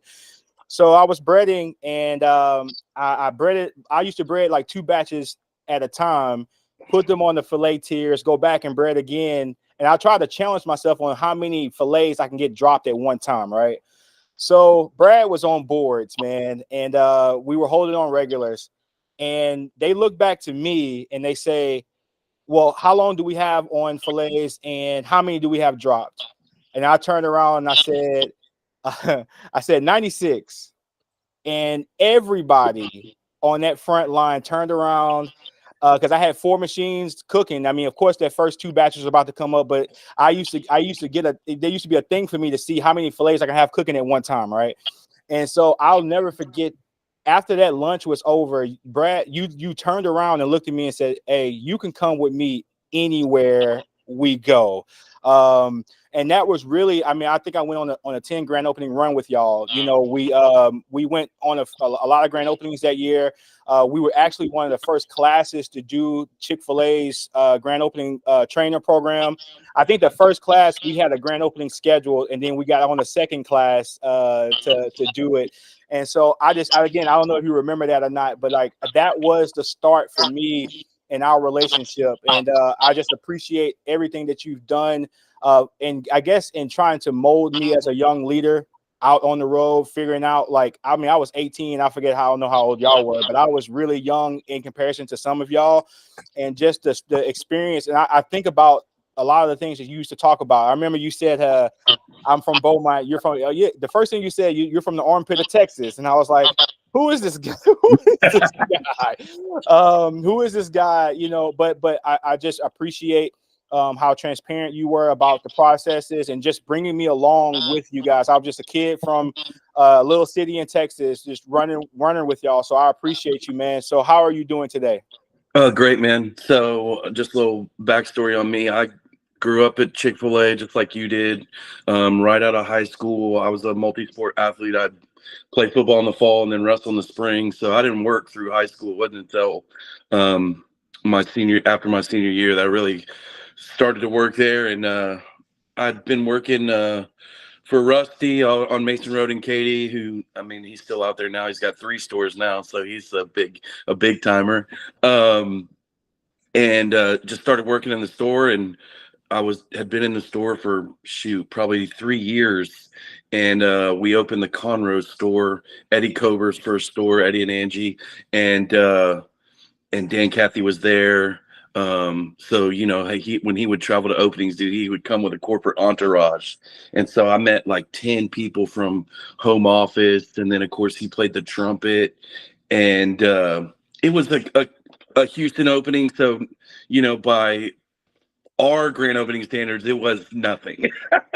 But I immediately fell in love with it. Just the pace, the camaraderie, people coming from around town to do what we do every day, but when you do it with different people, it was really something special, man. So I kind of got bit by that bug, and then ended up traveling just like you did, ended up getting on the West Coast team, did the first West Coast opening, surprised Arizona.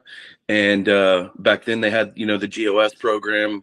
And I think that's really when it kind of all took off, and we really got to collaborate, because it was just a bunch of, I mean, and you say you were a kid, we were all kids, bro. I mean, that's the only way you could do it.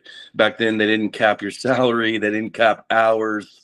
It was your hourly rate you were making in the store, and if you wanted to work open and close for 2 weeks straight, brother, we did it. I mean, I remember some of these times, man, working 96 to 100 hours in, you know, a week, and Chick-fil-A's only open 6 days, man. So, I mean, we literally would get there before the store opened and work all day, close it down, go sleep for 3 or 4 hours, and then turn around and do it again. So it was fun, man. And I ended up spending more time with that crew, that traveling group, than I did my own family there for a little while, man. I mean, shoot, you and me roommated multiple times, dude, 2 weeks at a time. And Yeah. I was spending more time with you than I was my parents. Yeah.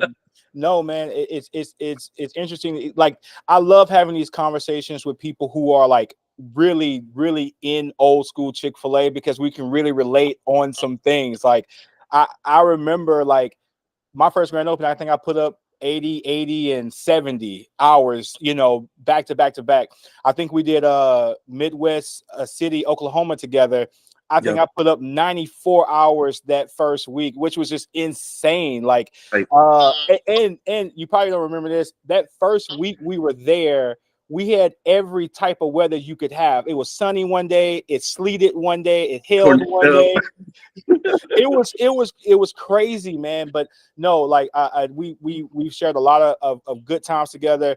And like I said, I just, you know, you've been interacting with me on Facebook, and I appreciate all the support that you give to myself and to what I'm trying to do from a business standpoint. And yeah, man. So just jumping into the interview, like, what are some of the things that you feel like Chick-fil-A has taught you about leadership?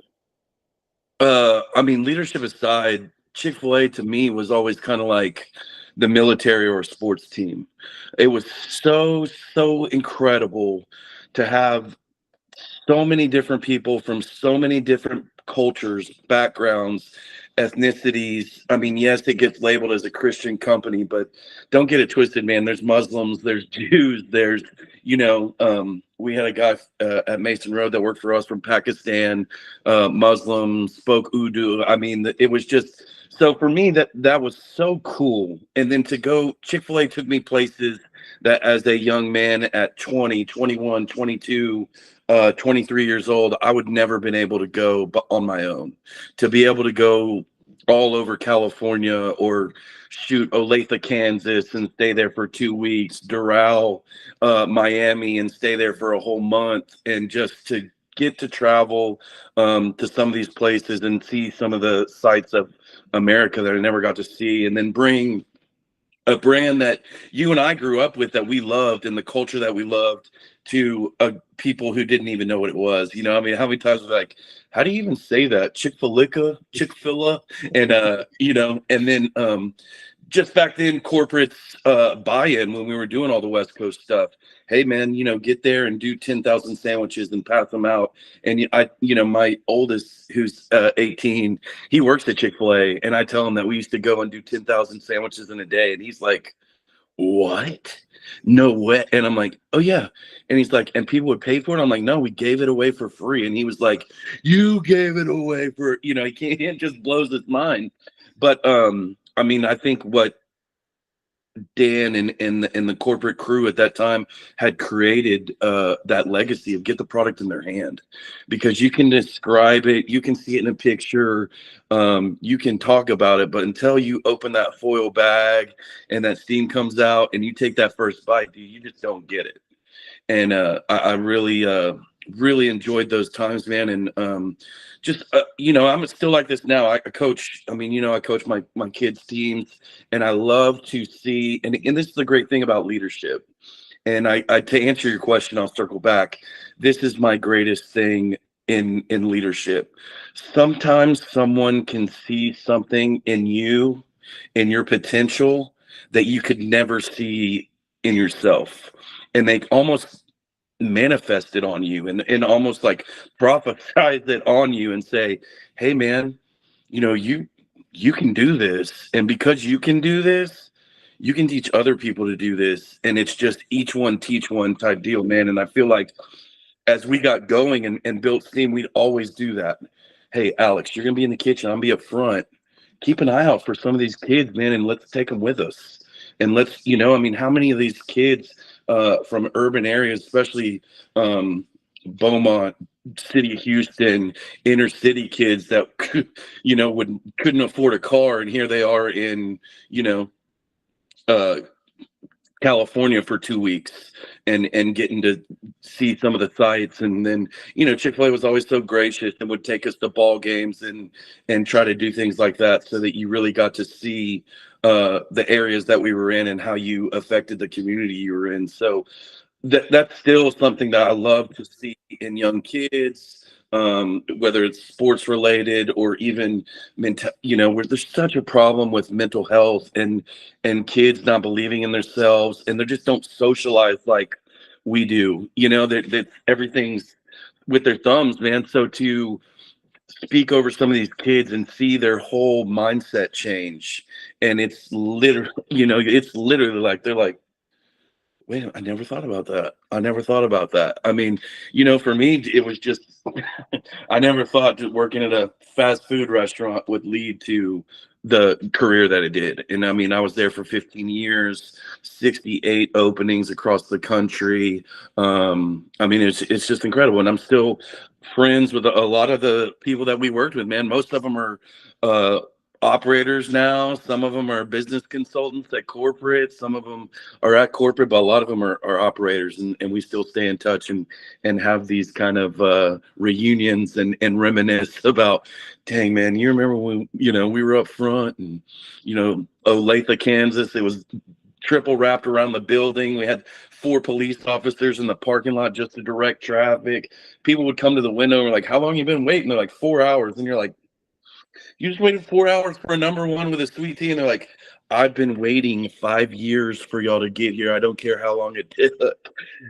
So it's just incredible. And even now to see the impact that Chick-fil-A has in communities, especially my hometown of Katy, where, we started, literally that store on Mason Road was in a cow pasture. And we started doing, I mean, less than 10 grand a day.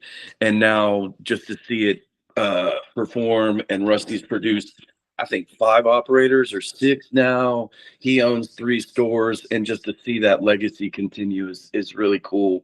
And to be able to say that I had a small part in it. I mean, like you alluded to, a lot of these grand opening teams, we created that. A lot of the processes, I mean, we got to go to corporate and sit down with Britt Sims and Amy and all those guys and literally write the books. I think there was 20 of us in that class, and we literally sat down and said, hey, man, start to finish, ice cream machine, how do you clean it? How do you set it up? Hey, sodas, how do you clean them? How do you set it up? Hey, if you're breaking down the lemonade, what is somebody walking in off the street?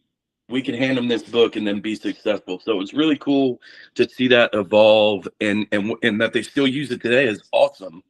And then there was a small group of us, Travell Harvey, myself, it's fading me now, but there was 5 of us that got to go to Atlanta and do the very first inline kitchen and be a part of that. And to see that go from a model in a warehouse at corporate to putting it in the first store in Georgia and getting to go and work with it, and us get to use it and facilitate it and see what it's changed from the first, the prototype model to what it is now. And now they don't build a store without it, which is pretty cool. Pretty cool. Yeah, man, you're not say a relic, but you're a piece of Chick-fil-A history in all seriousness, man.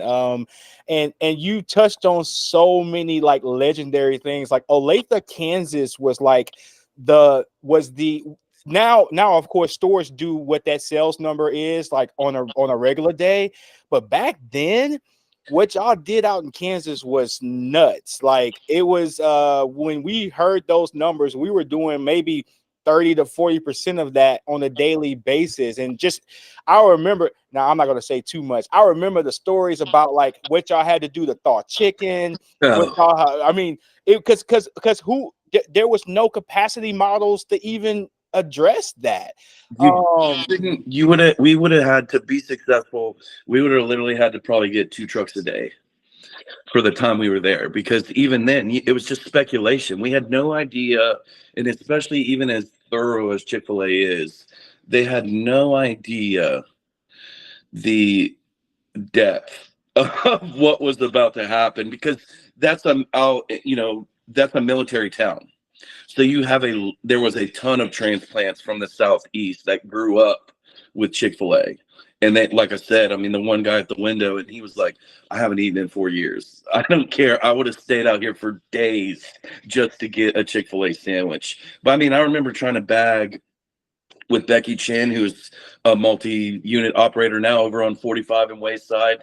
She's killing it. And we're looking at the screen, dude, and there's 108 orders off the queue just in the top right corner where it says. And we're just looking at each other like, what? How are we gonna, and she's like, just take a deep breath. We're going to do it one at a time. I'm just going to take it one at a time. And, you know, so I remember leaving some of those days, man, and your feet just felt like hamburger meat. And you hadn't eaten all day. So it's like, you know, 2 o'clock in the morning. And luckily there was like a Denny's or something. And, I remember going with Courtney Holmes, who's also an operator now in Fulshire, and and eating. And then I'm like, all right, cool. Let's get 2.5 hours of sleep, and I'll meet you back up front at 4, and we'll drive back and do it again. And sure enough, so, but man, I mean, it was like that one killed the record. But then, Alex, it was like everyone we did after that blew that one out of the water, you know. And then we started to hit Chicago. And those Chicago openings were just ridiculous. I mean, there was just, I mean, it was just like back, you know, we couldn't fathom Olathe, and then we hit Chicago and almost doubled it. And it was just crazy. And, you know, again, you want to talk about I learned more in my first opening than I had 3 or 4 years of Chick-fil-A, just because to do those numbers, it was crazy. And to, you know, to keep up. I mean, we're literally making scrambled eggs in a stew pot. You know, I'm making folded eggs in the oven on a biscuit pan. You know, you would pour the liquid eggs out and get it just like millimeters from the top of the pan, put it in there, and then we would cut up the squares with a spatula to keep up. And, you know, I remember just cutting open trash bags and covering everything with plastic to lay chicken wherever you could, so you could thaw it out without having to soak it in water and do some of the crazy things that we had to do. But yeah, man, it was a lot of fun. But you know, it's just to get to, I mean, and that's the whole thing. These were things that we were doing that no one else got to do, and it really brought us all together. And, you know, just like you said, once you knew somebody could handle it, you wanted them with you everywhere you went, especially when we started to switch from grand opening trainers to grand opening supervisors. When I was running an opening, I wanted an Alex on breading. I wanted a Jesus on machines. I wanted, you know, The stay Jenny behind Clark. bagging or something like that. Yeah, I wanted Jenny Clark on boards. I wanted, you know, my now wife bagging for drive-through, because you knew if you had these people in those places, you didn't have to worry about it. So when the preferable stuff was literally hitting the fan, you could say, oh, Alex is back there, I don't have to worry about it.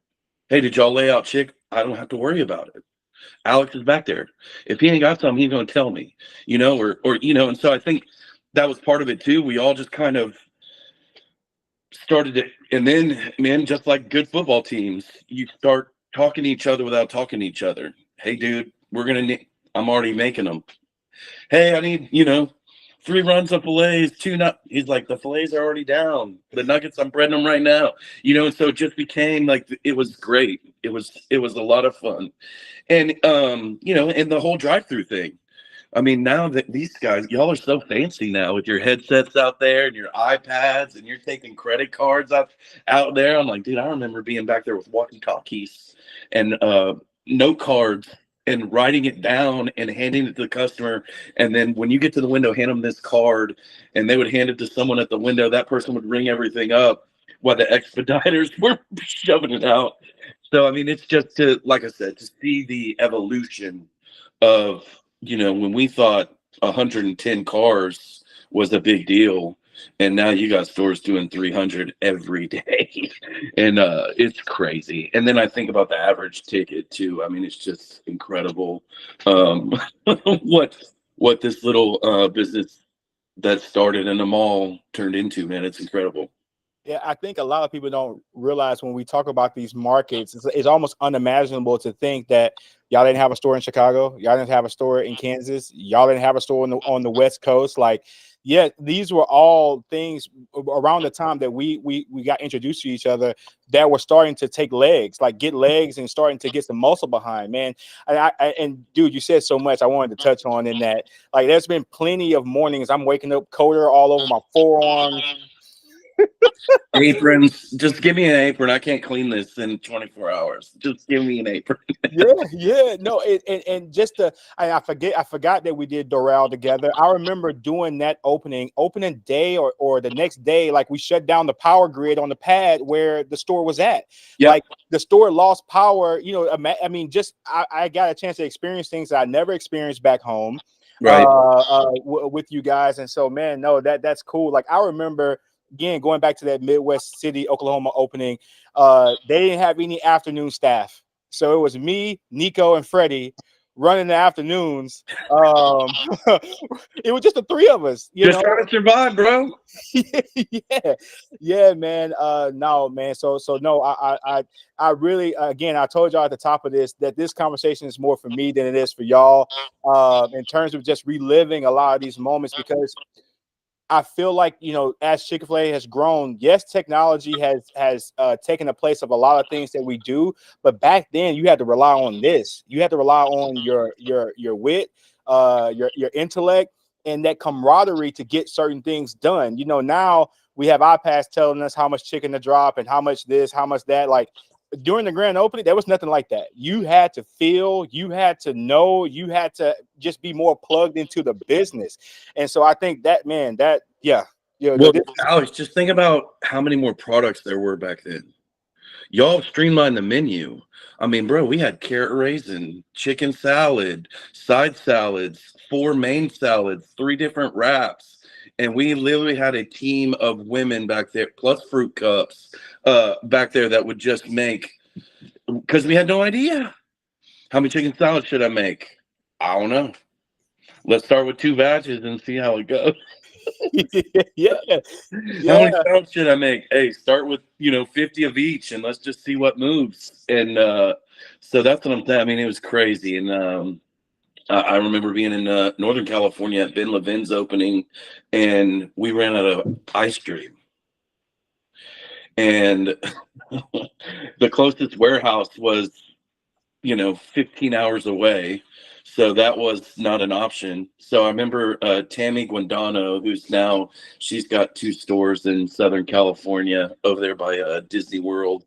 And she called a business consultant and got the recipe from the safe. Literally got someone to get the ice cream recipe from the safe. And we went to the store and got eggs, milk, cream, sugar, and vanilla, and had to make ice cream mix in the kitchen because we were out. And this is the other thing I love is we refused to not have ice cream for someone's first experience. Rather than say, hey, so, I mean, how many times now have you been to McDonald's and they're like, the ice cream machine's broken? And we were like, man, that ain't happening, bro. We are not going to have that. We'll make it.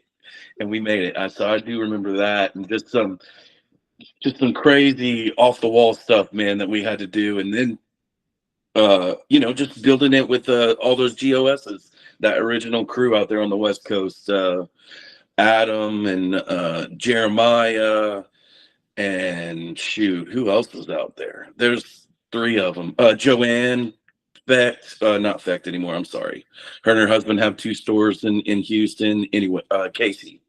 Her and Casey. So I mean, it was really, really fun. And then to meet some of the consultants and Andrew. I mean, I spent so much time with Andrew Cathy because when he left, that was the rule. When anyone from the family left college, they had to go work somewhere else for 5 years before they could come into the fold. And he had just finished his little stint at Ritz-Carlton and was finally getting involved in the West Coast. And Andrew was out there, and then Mark was at Pepperdine still. And I remember Cathy kept his surfboards at Adam Hoffman's place for a while he was at school. So I mean, and now these guys are running the whole company. So it's really, again, for me, it's cool to see.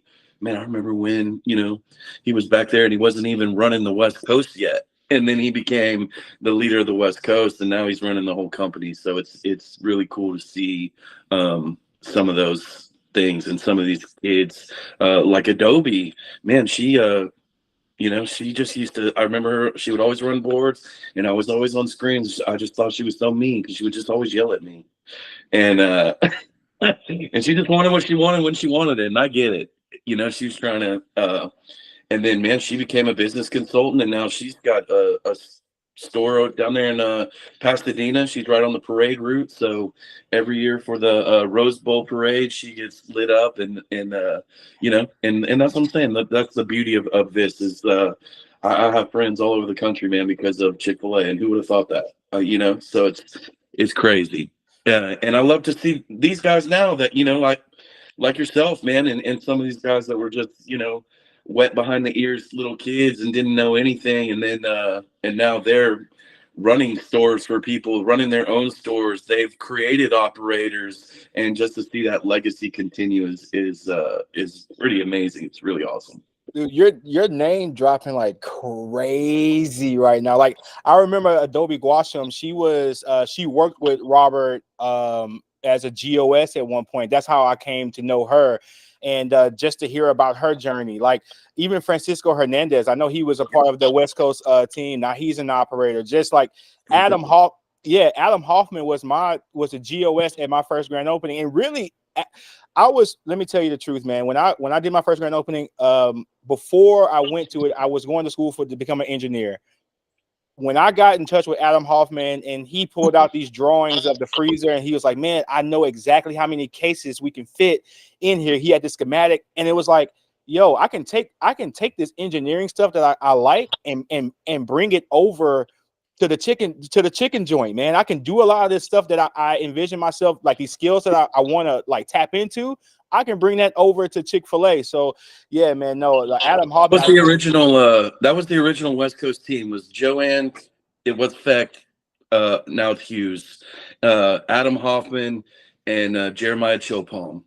And I did the first opening with those guys when they first got on. And man, like you said, Adam would just nerd out, bro. He would just nerd out.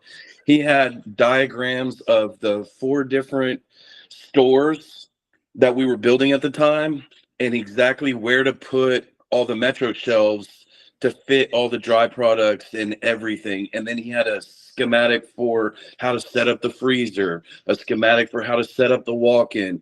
And that's what I'm saying. I mean, it got so good that we could literally we had built the Bible. We basically called it Grand Opening Bible, man, and just would bring it to openings, and everything was done. And it was so fun to get to do that and to spend time with these guys. And I had those same, like, oh my God. I mean, I remember Adam back there seeing how fast he could quick clean a Henny, because this was before they shut off on you. And he would be back there with a stopwatch and, the skinny brush and the white brush, and just how fast he could do it so that he could, have this, oh, hey man, it takes this much time, we can have this, and we could time the machines, because back then, man, you only had 4, and we were pushing out crazy numbers with 4 machines. Now you walk into some of these stores, dude, and they got 4 machines on one side, 4 on this side, 4 just for spicy, and I'm like, man, y'all living it on easy street these days, dude. I'm like, man, quit, filters that clean themselves and all that. I'm like, golly, this is so nice. Yeah, some of this technology is so nice. And now with that the sliding door in the drive-through, I'm like, this is next level, bro. It's awesome. It's awesome to see where the marriage of ideas and technology meet, and it's so cool to see that. And because I remember having these conversations with business consultants. Like, hey man, what if we had a regional team? And we used to talk about this with the Houston operators. What if we had a facility that had 3 Hennies in it, like a dummy kitchen, like what they have at corporate, and it had 3 Hennies in it, a flat grill, an oven, and we basically we have a group that runs that facility, and we take over the training for the whole market. Every operator, after you onboard someone, they come to the training facility for 2 weeks, and they got to get certified by the certified trainers. Then they go back to the store. And I don't know if that ever took off, but man, I still think it'd be a good idea. I mean, because as an operator, what's your biggest headache, man? Is training, because it's just you're so busy, you don't have the time to do it. And I think that was the beautiful thing when we first started the grand opening trainer program, was getting people out of the chaos and into corporate where there's not customers, and you could actually take your time and learn it, and we always said that when we would teach people, man, when once you learn it, it's just the being comfortable with it. And once you are comfortable with it, then comes the speed. Because I remember having conversations. I'm looking at someone, I'm just wrapping sandwiches, and people are like, "How do you do that?" And I'm like, "Do you know how long it took? How many food distributions of doing 10,000 sandwiches in a 8-hour period it took me to finally figure out the flip and the crease?"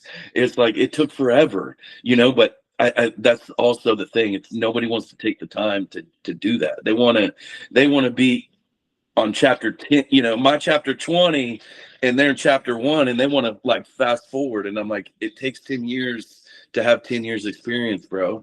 And there is no shortcut. Well, what if I work double hours, and what if I do this, and what if I do this? How long till I can be, have 10 years of experience? 10 years, bro. It doesn't change. It doesn't change. And I think that's the biggest disconnect now, especially with like my kids, and some of these techniques in football and just life in general. Like, how did he know that? Well, being on the planet for 43 years, bro, you learn something. Now, if Right. you just weren't so hard headed and would listen, you'd be all right. And but there was also, this thing where people would send their people who were awesome at their store to openings, and they just would fail. Because just because you can do it, Alex, doesn't mean that you can convey it and articulate it in words that someone else can grasp it.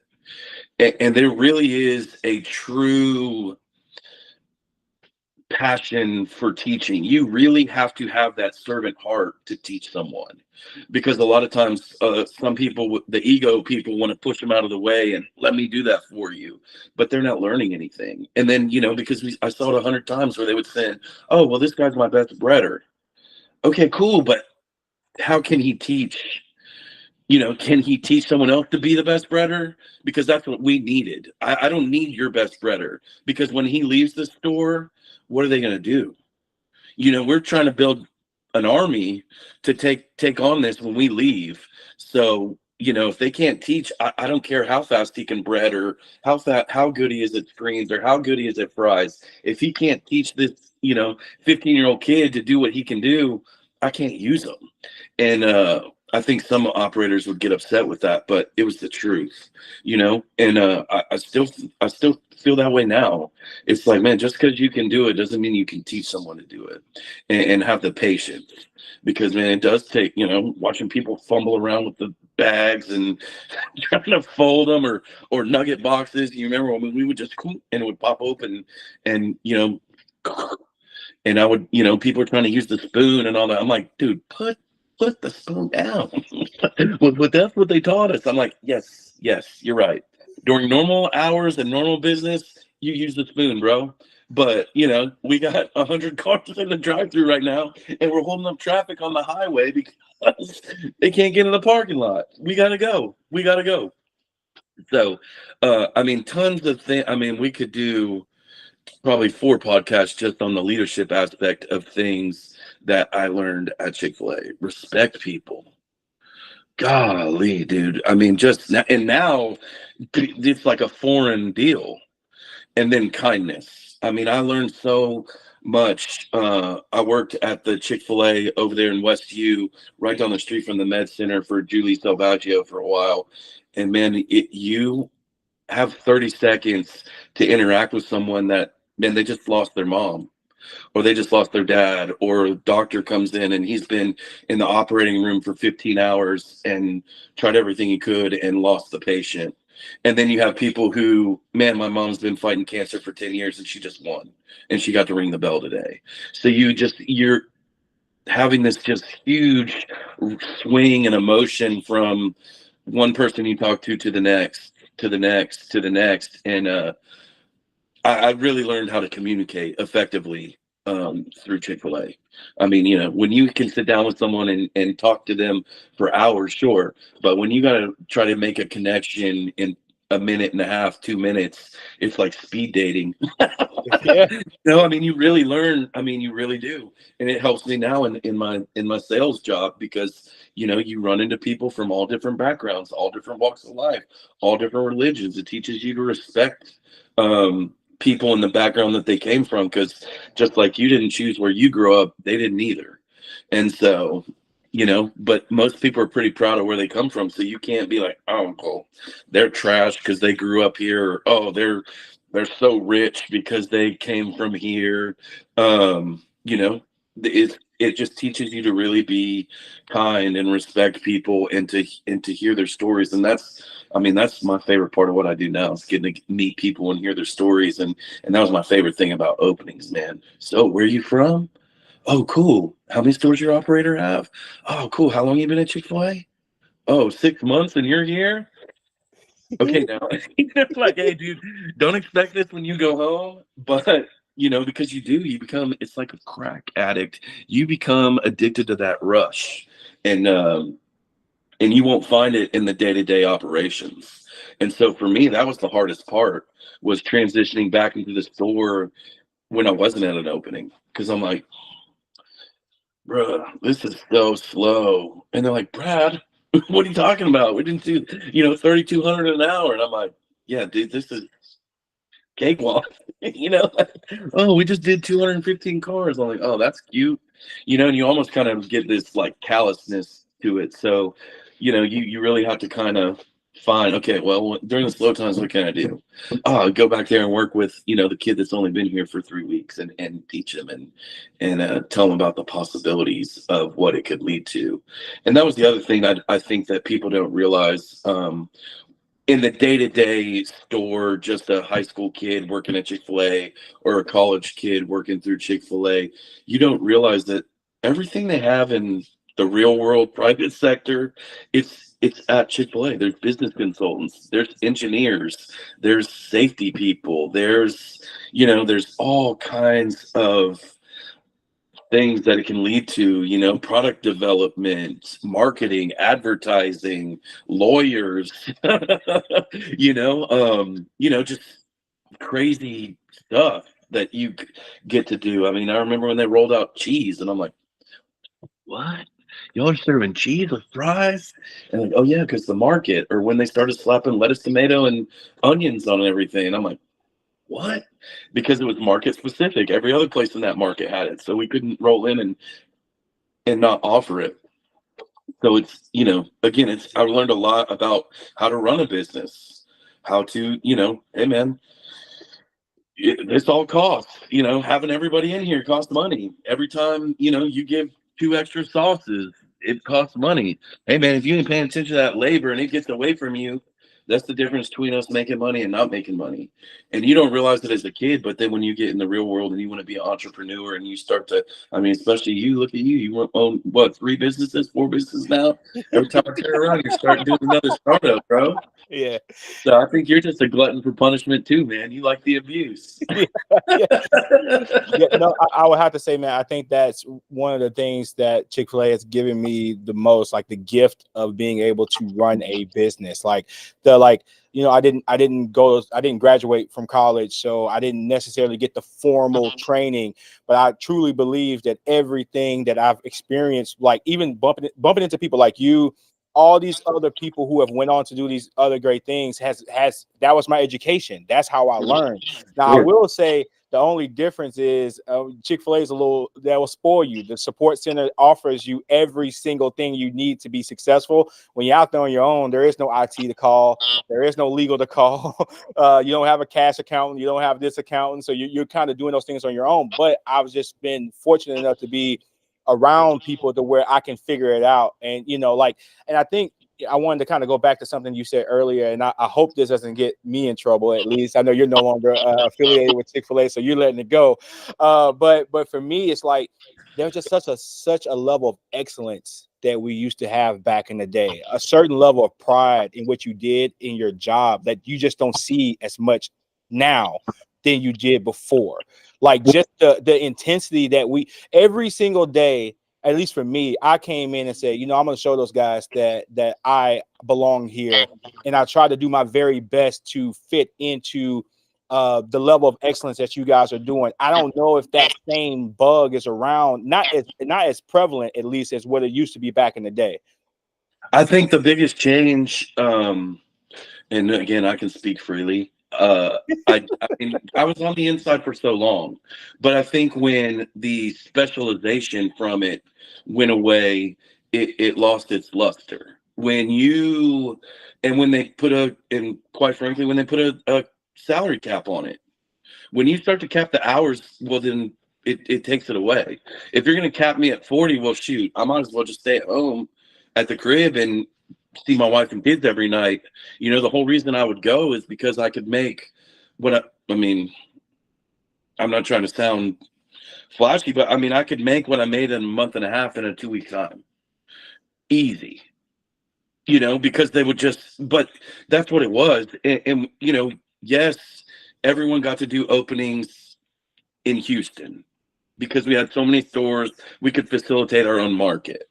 But when you got a shirt, when you got that polo that said Chick-fil-A West Coast team, it meant something, because not just anybody back then, not just anybody could go to West Coast openings, because it was just the volume was different. Everything was different. And that was part of the reason. I mean, diamonds are made from constant heat and lots of pressure. And I mean, literally from the time the lights went on at 6 a.m.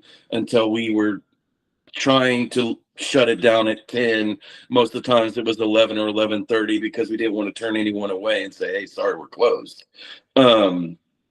It just took special. I mean, so many times we would bring people out there and 6 hours in, they're like, I can't do this. My feet hurt. This hurts. Hey man, I don't know how you're doing that.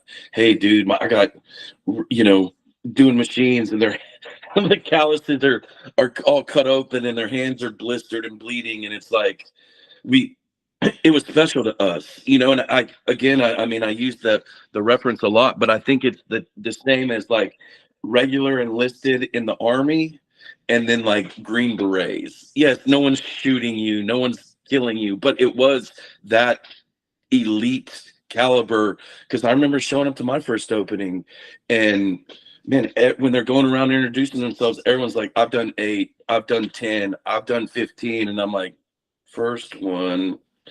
And so you're just kind of like, Brad, please don't embarrass yourself. Please don't embarrass yourself, because you literally have your name tag with your name on it. When, hey, who's on Bradding? Oh, that Brad guy. And someone else has to jump in there. And so we would, like you said, you would challenge yourself to see how many racks you could make. I'm like, please don't call me off of breading because I want to do this, or machines, you like, hey, dude, let me step in there for you. And then, when you do have to step in for people, they'd be like, I'm so sorry. Don't be sorry, bro. We're going to learn. We're going to learn together. Don't be sorry, but this is a different pace than what you're used to. This is a different pace than what you're used to.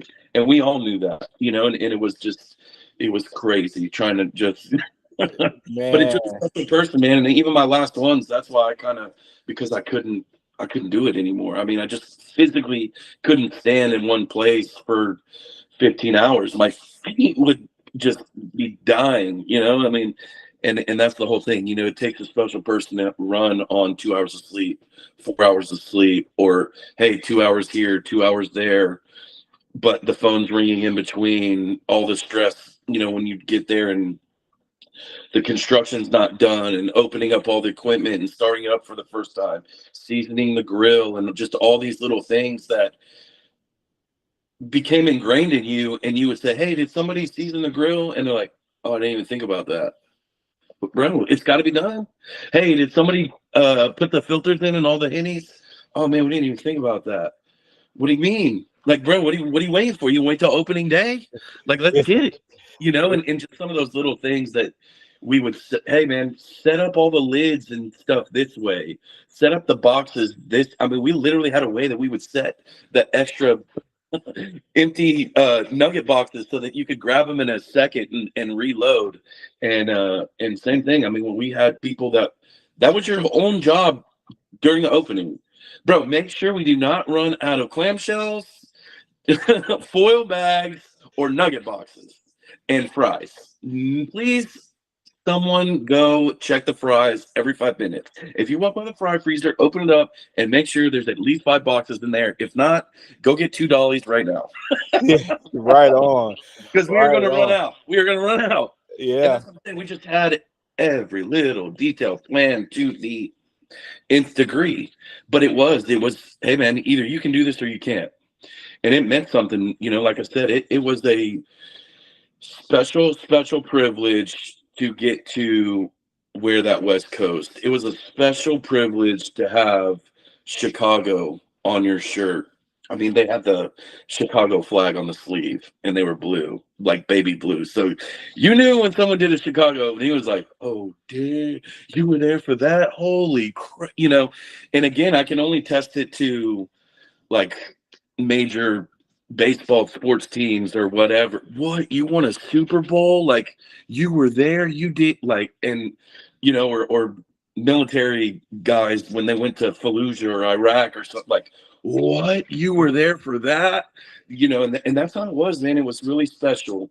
And it's because you could make a month or 2 months worth of wages in a shorter period of time, and you felt like you were part of something bigger than yourself.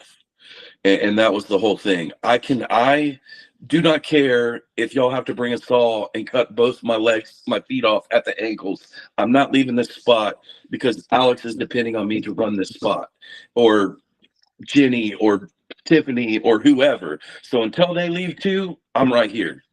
Hey, some of us are going to leave to go eat.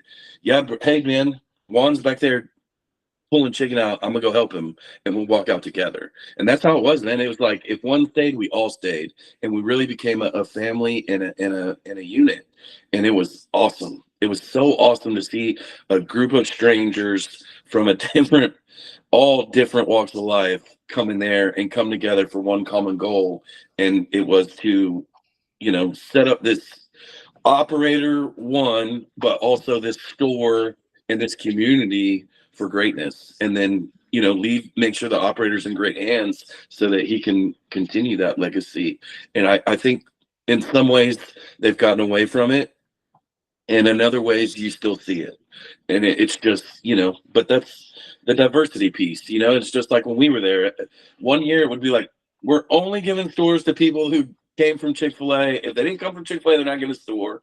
And then other years it would be like, nobody from Chick-fil-A is getting a store. We're only giving them to people from outside that have business experience. And it was just trying to find this happy medium of mix and where you can really make the biggest impact. And I think that's what everybody wants to do, whether you're at Chick-fil-A or oil field or running a taco truck or whatever you're doing, man. You want to impact people through food. We all have to eat, and that's the one business I think that will never go away. But I also think it's the hardest business. High overhead, high costs, crazy margins. You really have to be not micromanager, but you really have to be able to manage things in order to be successful with a restaurant. It's tough, dude. It's tough to start a restaurant, build it up from a concept to an idea to a food truck and passing out food to hopefully, God, a brick and mortar building to hopefully selling it as a franchise. Next thing you know, it's all over the country.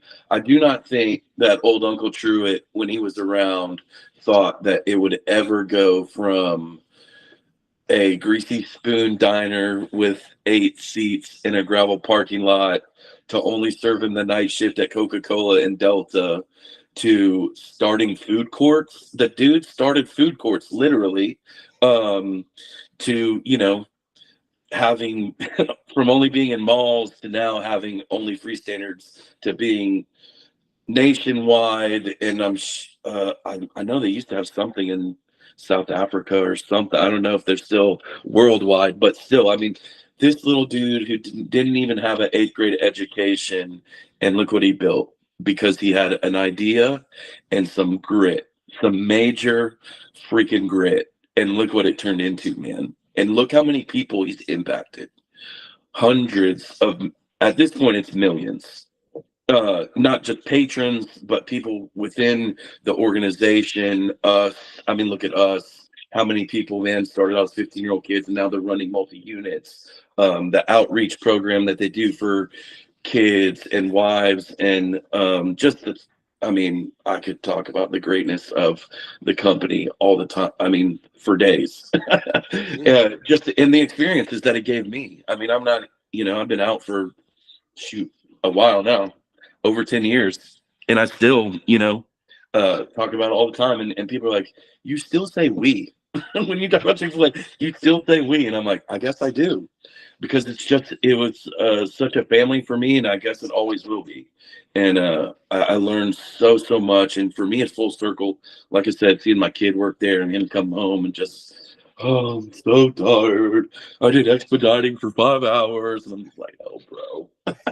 You got no clue, my man. Yeah, no, man. I think you hit on a lot there, and I think, and I really want to touch on this back end of what you said. I feel like Chick-fil-A for us is so special because you were speaking about it earlier. You were there for the inline kitchen. You were there to see the maturation of the drive-through play. Y'all was using walkies. I always remember when they used to send flip phones to grand openings for operators to facilitate the drive-through, and I Yeah. think Chick-fil-A has given us an opportunity to leave our mark on like the business. Like, you had a chance to do things chain wide. Like for me in my restaurant, the things I get to implement, you're leaving a legacy. And there's not many businesses that give you the opportunity to leave a legacy for the people that you get a chance to serve. So no, that's incredible. So I mean, you've already touched on a bunch of memories here. Like you said, we probably can talk for hours about just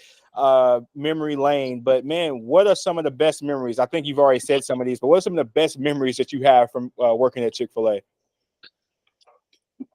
Oh man, there are countless. I do remember my first time going to corporate and getting to go to the treehouse and meet Truett for the first time. I mean, and for me, he was like a god, right? I mean, I was just like, this old man who literally couldn't buy shoes, pulling around, doing, and the fact that I still know the story, people are just like, how do you remember? But I'm like, I was infatuated with him because it gave me hope.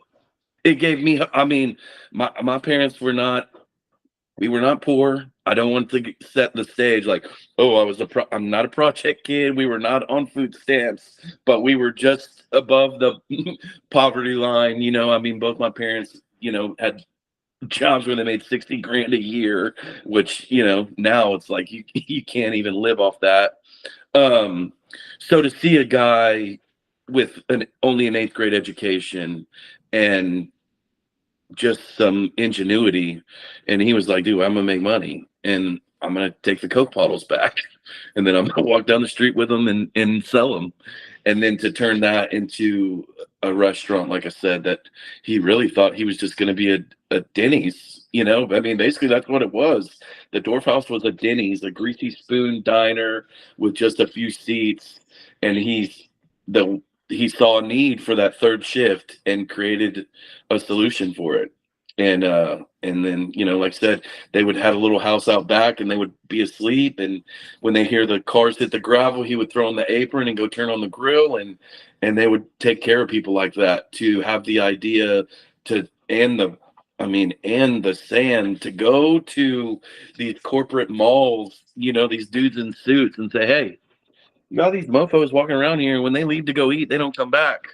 What if we did something? They're like, oh yeah, but we don't want greasy chicken bones everywhere. And he's like, hold up, I'll come up with something.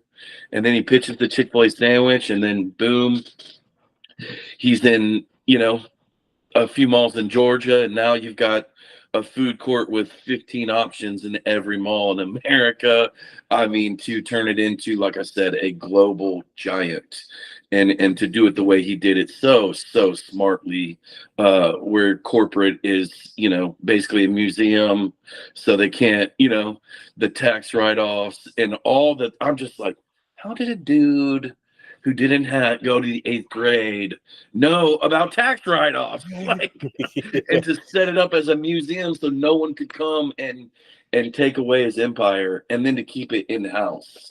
I mean, how many people, as they started to blow up, came and said, let us buy this from you. Hey, let us go public. Let us go public.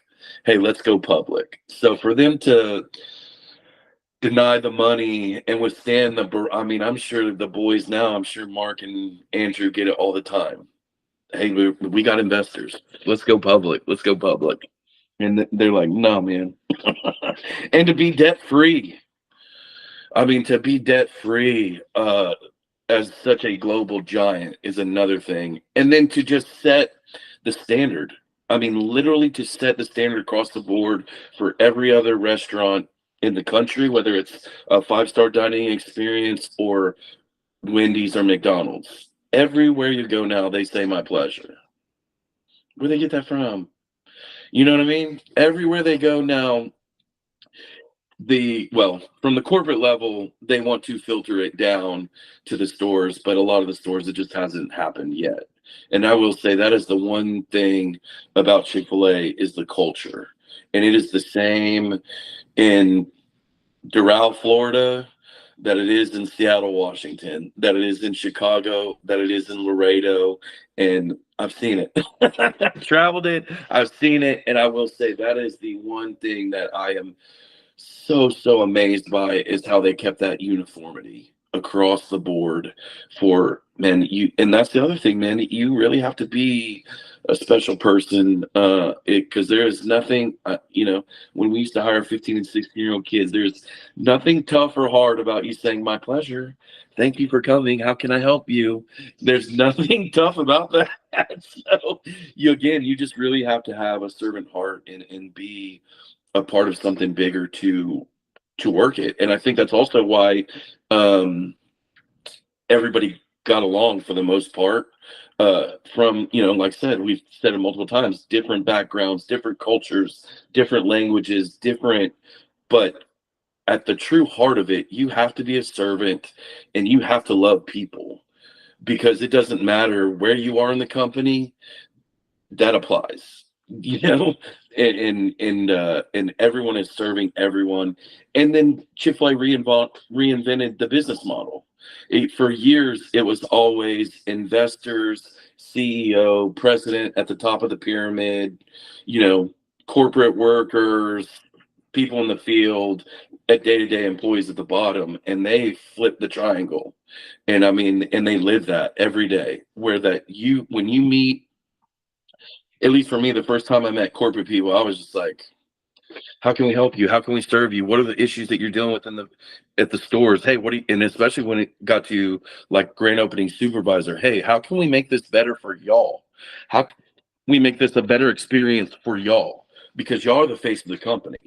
Y'all are the face of the company to these people who don't know who Chick-fil-A is. So if you're hurting and you're unhappy and you're not, feel like you're being mistreated, then that's going to come off. And they were just so like, what do you need? And they listen. I mean, they listen to us.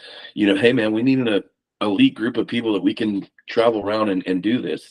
Hey man, we need this like streamlined, like a car factory, where you got one dude cranking on one bolt.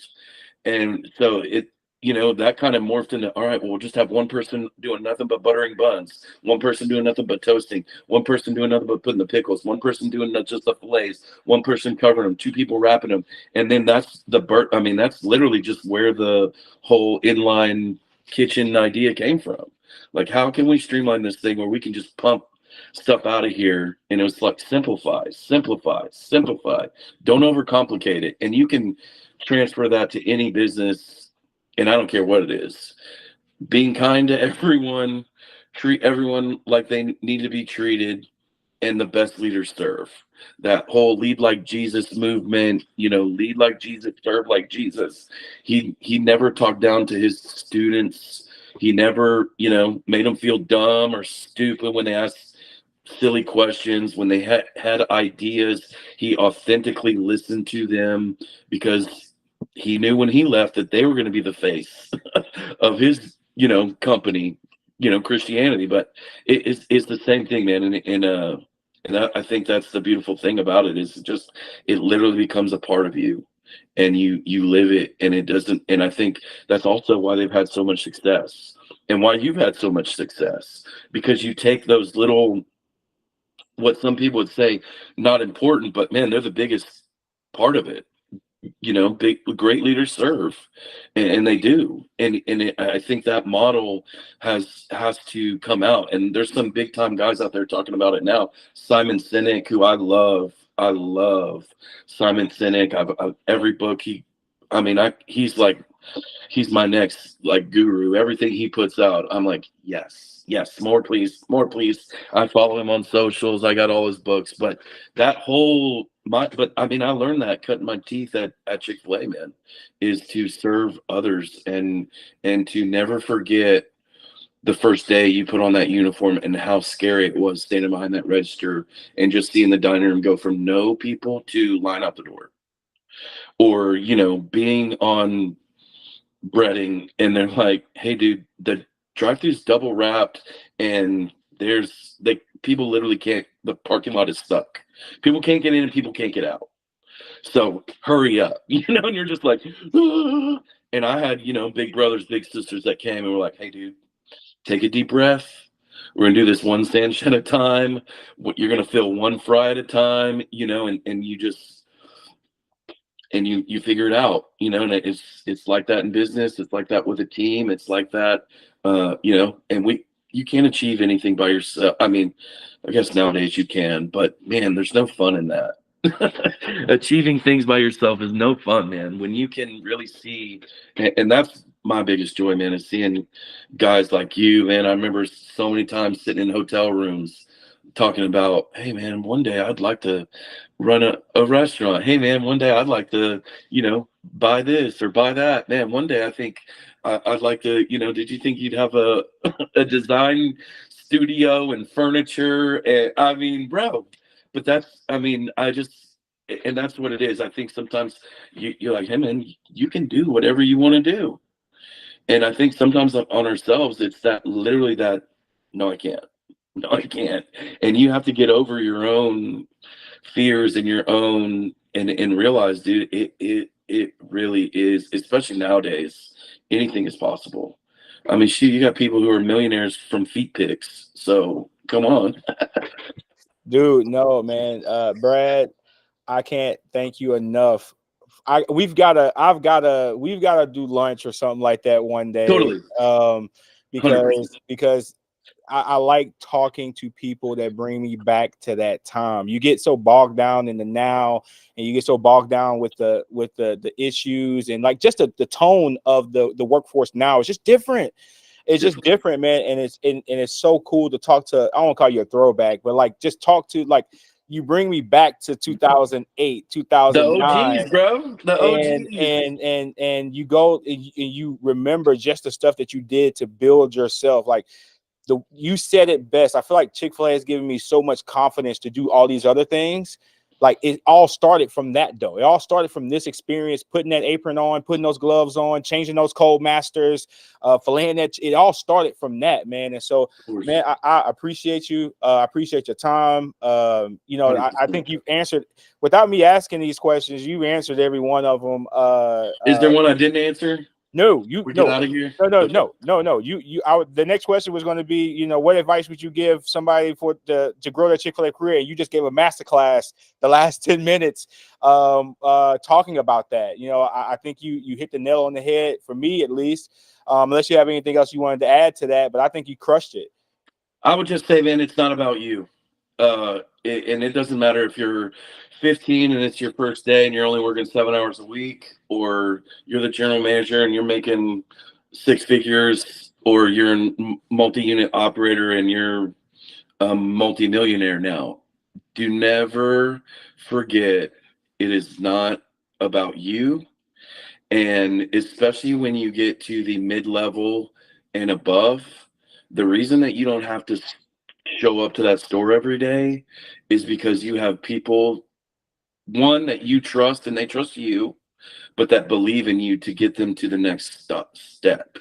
And I think for me, at the end, especially, because I had traveled and got away from a home unit, I didn't, at least I didn't feel like I had that champion who could advocate for me on a corporate level for me to get to where I wanted to be. Because I joined Chick-fil-A because it was like you could be, I won't say worthless. You could be a poor kid with no hope and no future and pull yourself up by your bootstraps and eventually own a store. Now, for me, my path was different. So I don't want this to be like I'm angry, because I'm not. I would not change it for anything. And knowing what I know now, I would go back and do it 100 times over again and again and again. I loved it. But just, I would say, to you leaders out there, do not forget to love on your people who are fighting the daily battle for you and who are your face and your name to your community and to the rest of the people in your restaurant, because you guys who are in the restaurant every day have a huge platform to make an incredible impact on everyone that works with you in the store, but also people who come into the store. And like I said, you don't know what someone's going through. They could have just found out that their mom beat cancer and she's going to be around longer, or just found out that, man, she's got 3 months to live, and you can make or break the day. And so I always used to tell our young people, you leave your personal baggage at the door and be here for other people, and then you can pick it up on your way out, because we all got our own crap. We all do. And so that's the really unselfish part of it. And it's not about you. It'll never be about you. And when you make it about you, it's going to start to fall apart quickly. So I wish people would apply that to every business. I really do. Make people feel seen and heard, especially nowadays, brother. Nobody feels seen or heard.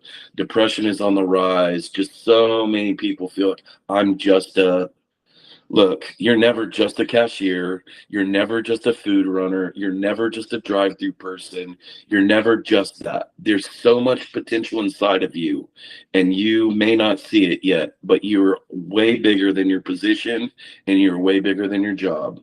We were all sent here for a purpose, and there's only one Alex Steele, and he was sent here for a purpose, whether you know that purpose now or you don't.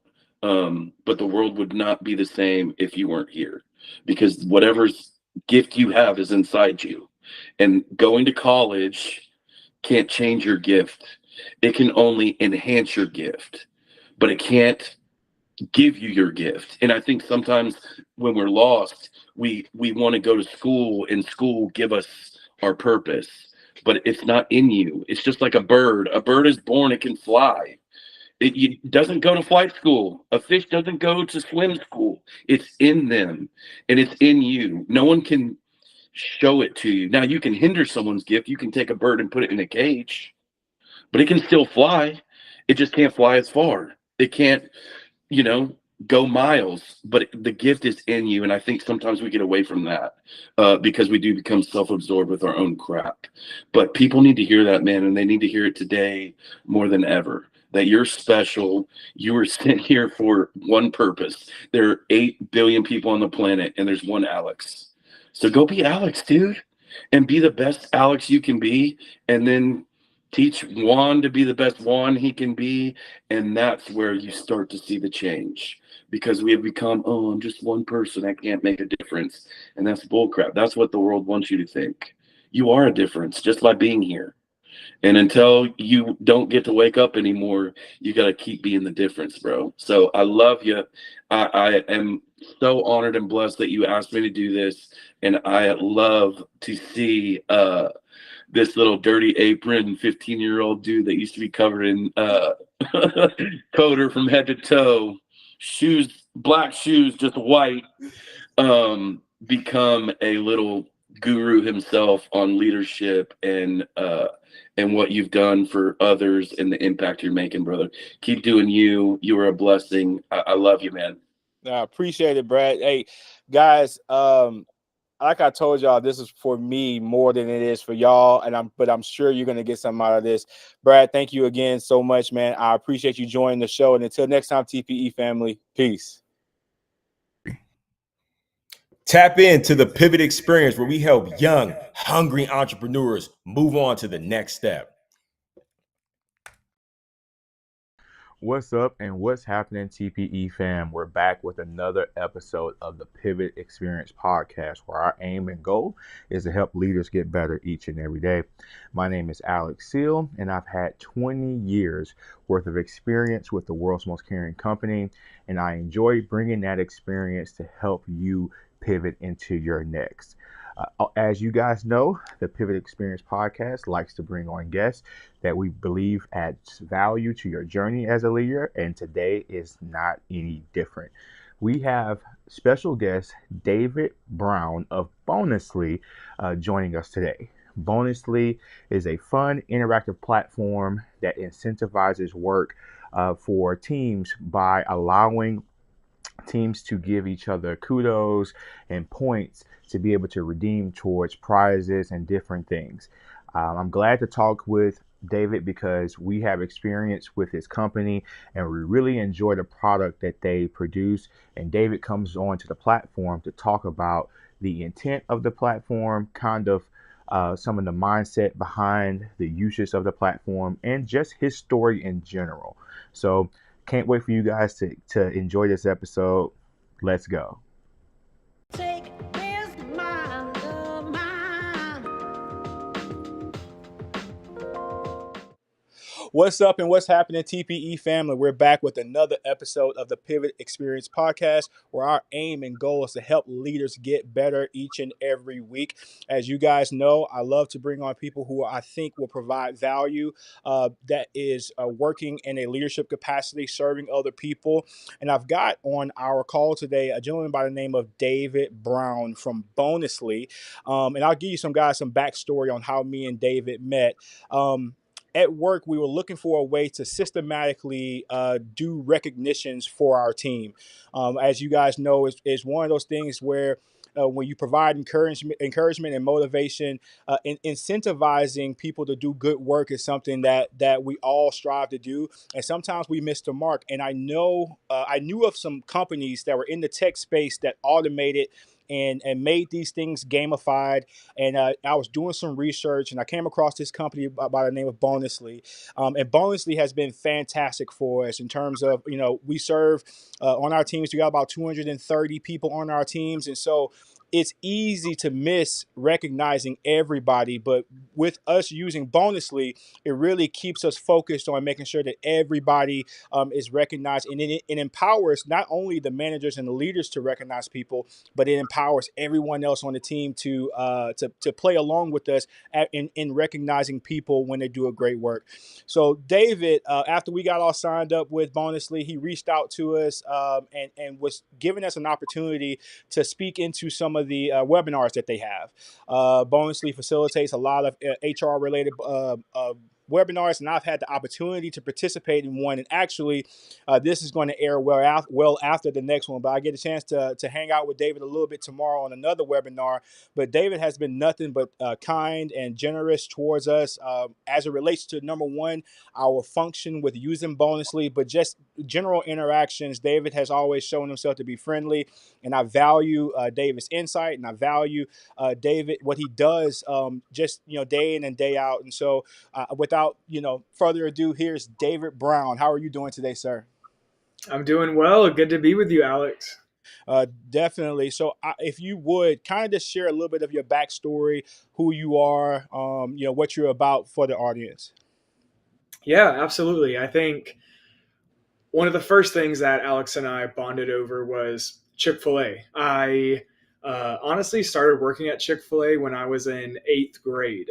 My dad was pretty good friends with one of the owners of a local Chick-fil-A down in South Florida. And he came to him and he was like, "Hey, I just took over this Chick-fil-A. I'm looking to hire some people if you know of anyone." And my dad, half joking, was like, "Hey, well, would you hire an eighth grader?" And the operator kind of laughed and was like, "Yeah, there's quite a bit of rules, but why not?" And so that started history. I worked at Chick-fil-A for, I want to say, about 7 or 8 years, and really learned so much from Chick-fil-A and just how much the operator and the managers really invested in me and poured into me as really a 15-year-old eighth grader.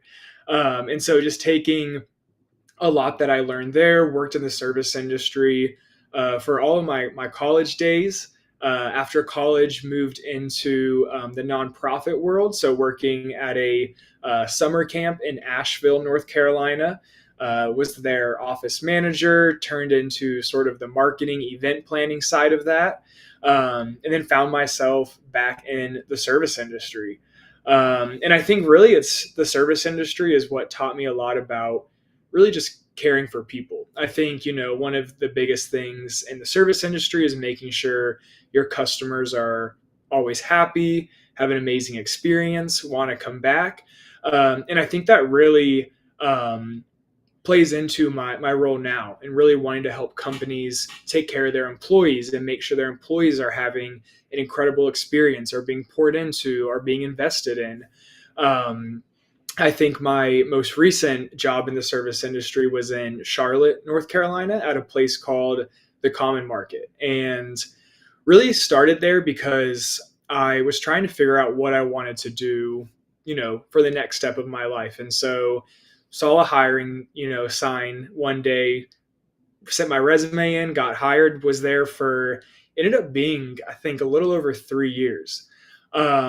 And throughout that time, really saw what a good leader looked like. I said I saw that at Chick-fil-A growing up, but especially at the Common Market with the owner. His name was Graham.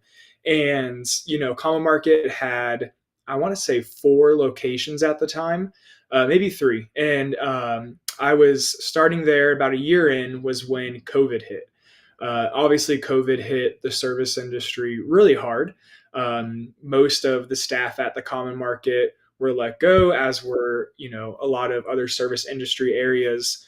I was kept on because I was running their social media at the time as well, which really was our lifeline during the time. And it was really during COVID that I saw what a really good leader looked like in Graham. Graham really tried his best to make sure the employees who were left were taken care of, had everything they need, felt safe. It was never, he was trying to cut corners, even though business was rough. He continuously wanted to make sure the employees were taken care of, had everything that they needed to feel safe. And not only those who were working, but even those that were laid off for the time being. And it was during this time that he had, I want to say, about 100 staff. And so just really taking care of everyone, making sure they were okay just in their personal lives as well as in the Common Market. And so really gained a tremendous amount of respect for him. And it was during this time that he was talking to me about my background in the service industry, what I learned at Chick-fil-A. And in that time, he was opening up another store in South Carolina. And so really just seeing how he saw what I had learned, what my background was, and really started to invest in me. It gave me opportunities that I don't think I would have had otherwise. Once things started to reopen, he gave me the title Minister of Chaos at the Common Market. And so I really helped him open up the new store, handled a lot of operation aspects of the store, training, really anything that he needed, from events to grand openings and everything in between. And really, like I said, saw in him what a good leader looked like, who truly cared for their employees. Obviously, it being a business, the end goal is really to make money because they had to, run. But he never cut corners. Really, if people were going through a hard time, whether it be personally or with their kids, was always ready to personally help them get what they needed. And so I think in that position really saw from Graham someone who invested in their employees no matter what the cost was, and made sure that he put his employees first before anything else at the business. Because I think, as we'll continue to talk in this conversation, employees and people are really what. Okay, and transparently, audience, we are back. We had a little Wi-Fi issue, but we're going to pick the conversation right back up where we were. I would have to agree with you. I think COVID really tested what leadership really is. I know for us, one of the main things that we wanted to make sure is that we kept as much as we can, employees' lives, maintaining a certain level of fluency when it came down to the things that they needed. There was so much uncertainty around just, it almost seemed like day to day, we didn't know what COVID was going to present. I'll share a story with you, just being honest with you.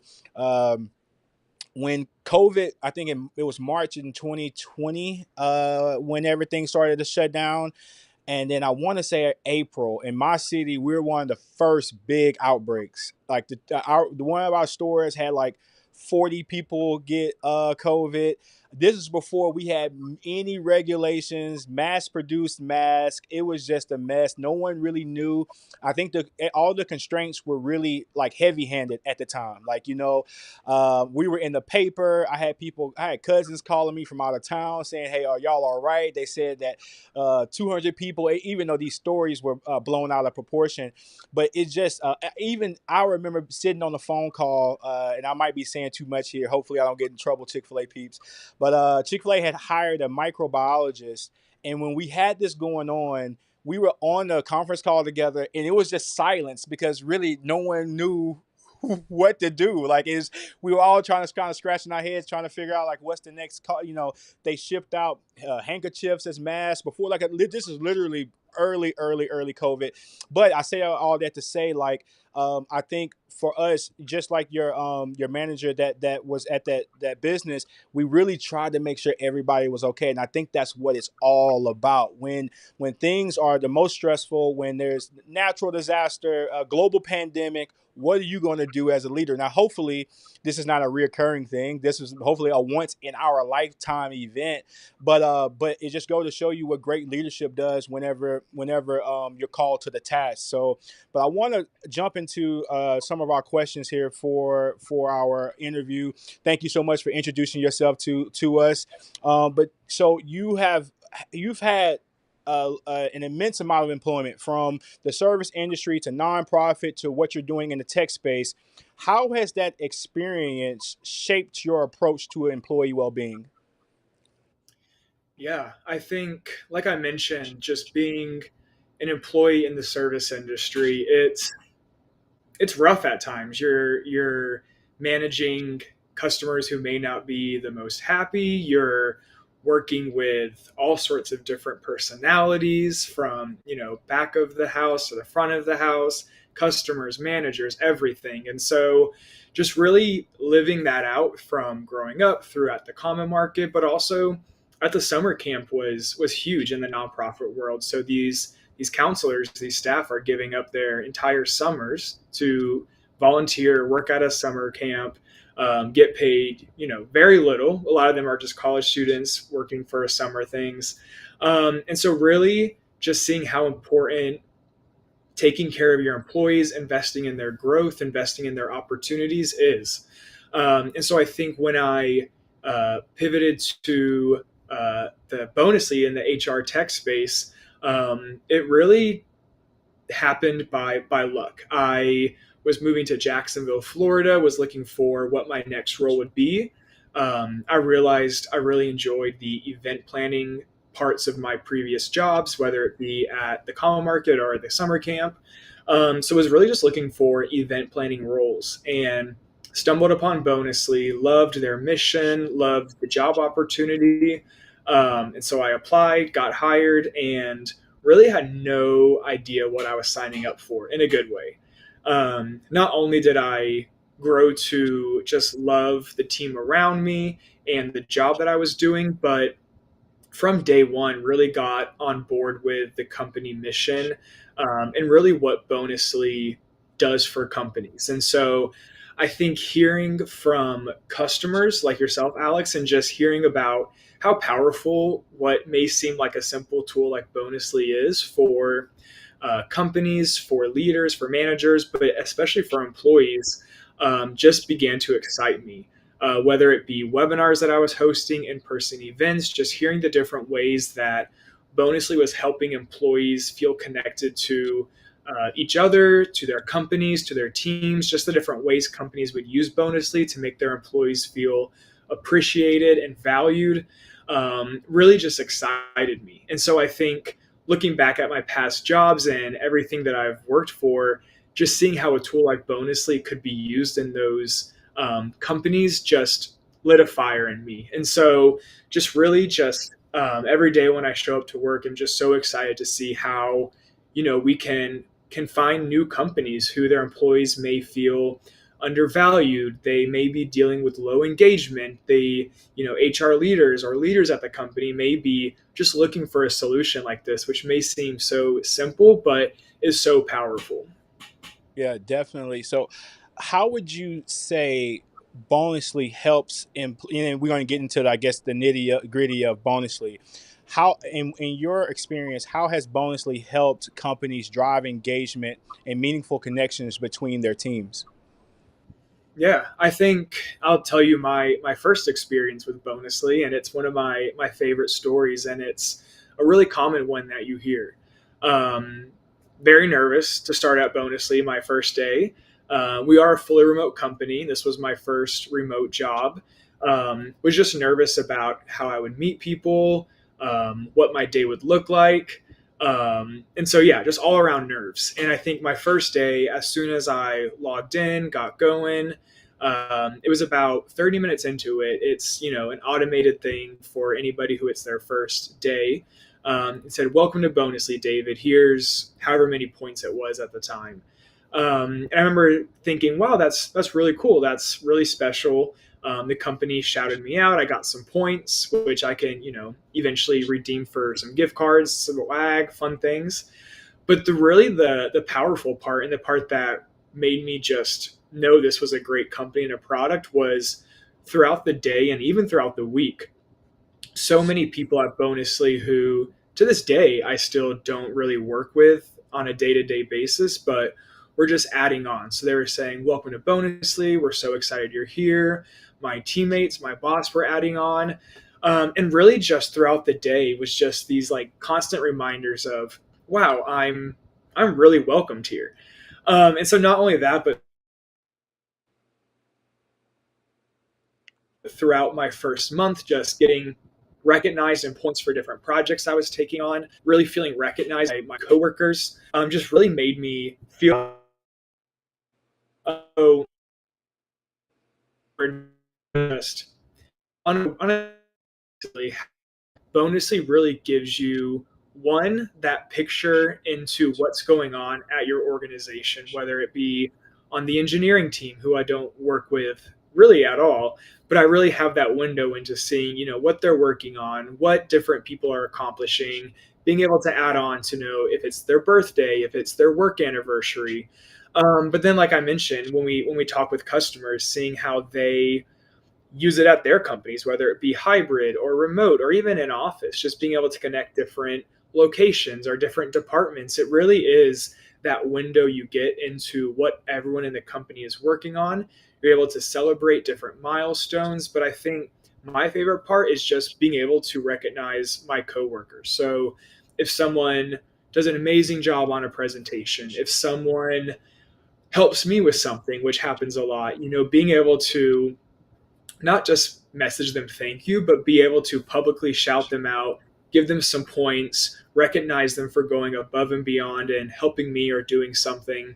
And I think we'll talk about it here shortly as well, but this constant recognition in the workplace is huge. It helps employees feel connected to their companies. They're more engaged, and in turn, they'll be way more productive and your business way more profitable. Yeah, definitely. I'll have to agree with you on that. But just speaking to like the 100% remote situation, I bet Bonusly really helps with that. Fill those gaps where you don't have that environment where someone's patting you on the back literally, or you're getting that verbal praise. Bonusly would supplement that for sure. So I can imagine. I've never worked remotely, and I always tell myself, like, I don't think I can do that. Just working in front of the computer without any real human interaction. But I bet Bonusly kind of supplements that emotion or that feeling that you would get if you were working with somebody. And I would have to agree with you. Like, we have some people who are all about, on our teams, all about giving the points. We have some people who have to, we have a monthly allowance that we give out, but some of our leaders usually run out of points by the midway point of the month.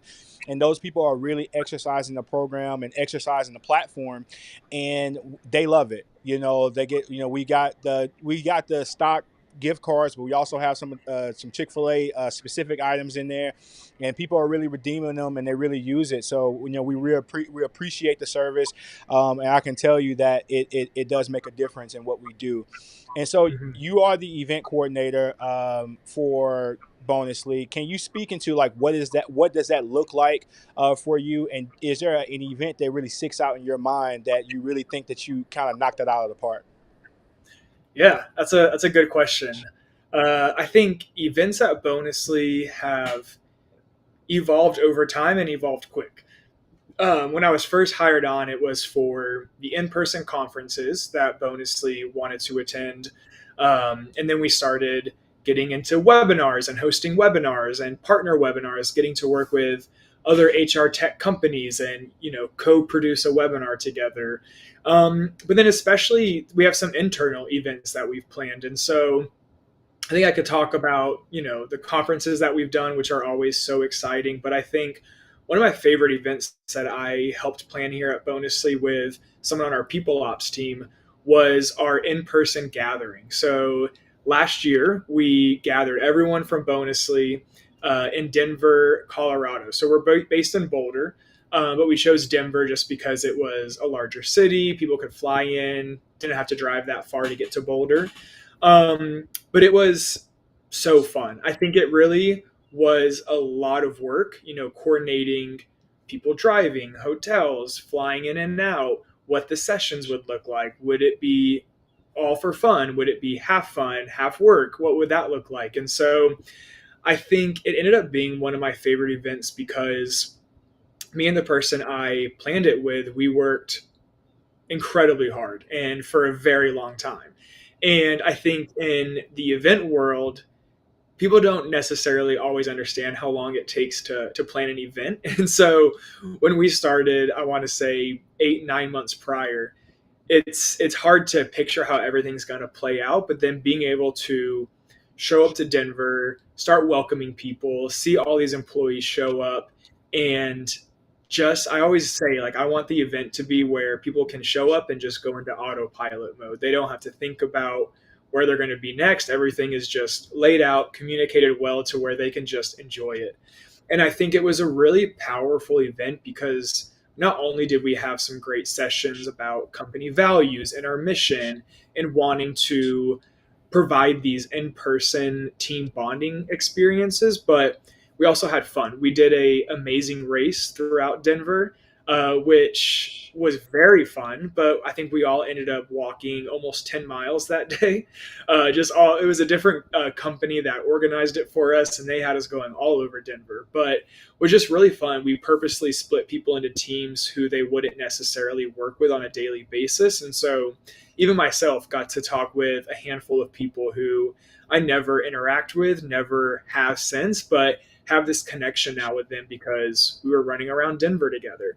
Um, but our final night, we had our closing dinner, we had our CEO speak, a few of our other leadership speak, and really just at that night, just seeing how happy everyone was, how everything just ended up being perfectly, like, there's no hiccups, there was no pivots we had to do, and so it really was one of my favorite events because I think seeing the employees just enjoy themselves outside of work really, and be able to connect with each other but also with Bonusly was really cool. And so I think that's one thing that we talk about at Bonusly a lot is having your employees be connected to themselves or to their other coworkers, to their managers, and to their company. And so Bonusly really helps do that, but being able to see that in real life was really cool. No, that sounds like a lot of fun. Sounds like you, and you're absolutely right. It sounds like it took you a lot of time to put that together. Um, Probably a lot more time than the actual event, but the hard work paid off. And I'll just speak into, I'm going to be real with you. I'm going to give you a little bit of a story here. When I'm going to go back to our first webinar together, and I think it's HRCI was Yep. the company.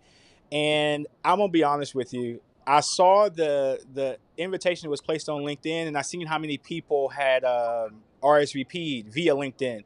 It was like 27 people, and I said, okay, we're about to get on the Zoom, and it's gonna be like 27 people, 20 people, no problem.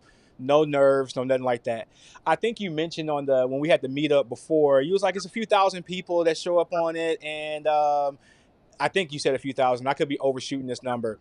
And I was like, okay, I don't know what David's talking about, but I'm looking at this LinkedIn thing. It's clearly nobody's here. When we got into that Zoom and I looked at that number, I think it was like 10,000 people was there. It was some mad number, and I wasn't expecting that. I can tell you, I just like I kind of shrunk inside. I tried to do my best not to show it, but that chat was firing at rapid fire. I'm sitting there trying to keep up with it, while we're presenting. But you guys really do a great job when it comes down to putting together events. And I don't know how you do it, but y'all get people there, and y'all's events are magnetic. So no, kudos to you and the job that you're doing. Like literally, I never had a chance to tell you that, but I really thought, I was like, what is he talking about? There's only 27 people who said they're coming to this, and then when we logged in, it was a huge audience of folks, and so there's just a testament to how well you guys put together events. The stuff that you guys are doing or talking about is relevant. And I'll just kind of pause here to say, if you're not following Bonusly on LinkedIn, if you're not following David Brown on LinkedIn, you're missing out on a ton of free information. I mean, you guys might put on a webinar, once a month at least at a minimum, and they span all kinds of topics. Like the webinar tomorrow is going to be about one-on-ones, running effective one-on-ones.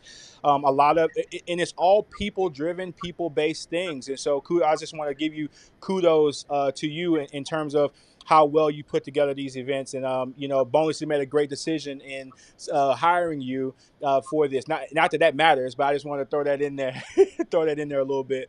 But how do you see, just shifting gears a little bit, how do you see HR tech evolving in the next few years, and what innovations do you think is going to be the most important for team engagement? Yeah, and that's a really good question. It's one that we ask in our webinars all the time to the panelists, because I think, one, it's a really interesting and fun question just to see, what people think, what they're predicting. But I think one thing that I will say, and that comes up a lot even in the webinars we do, is a few things. One of the biggest obstacles and struggles that especially HR leaders are facing right now is the piling workload, but not more time. And so having some tools that can automate these time consuming processes. And so, in technology, and especially in HR technology, there is almost a tool for everything. And so if you want to find a tool, you can Google it, and there will be 1,300 different tools that you can look at. And I think a lot of times we need to figure out, is this tool going to help me save time so that way I can focus on other things? Because some tools are out there that you're going to spend just as much time administering it, figuring it out, making sure it's working, to where you may even be spending more time than you would originally. And so I think making sure that the HR technology, or even the technology in general that you're adding, helps you save time and saves you that workload. And so I think, as we start going into 2025, I can't believe we're saying that already, but I think with there being so many tools, finding tools now that either do multiple things or integrate with others. And so I think one of the biggest things with Bonusly is we integrate with almost any HRIS out there. And so, when an employee starts, you don't have to get them set up for their payroll, benefits, all that good stuff, and then go into Bonusly and get them set up as well. It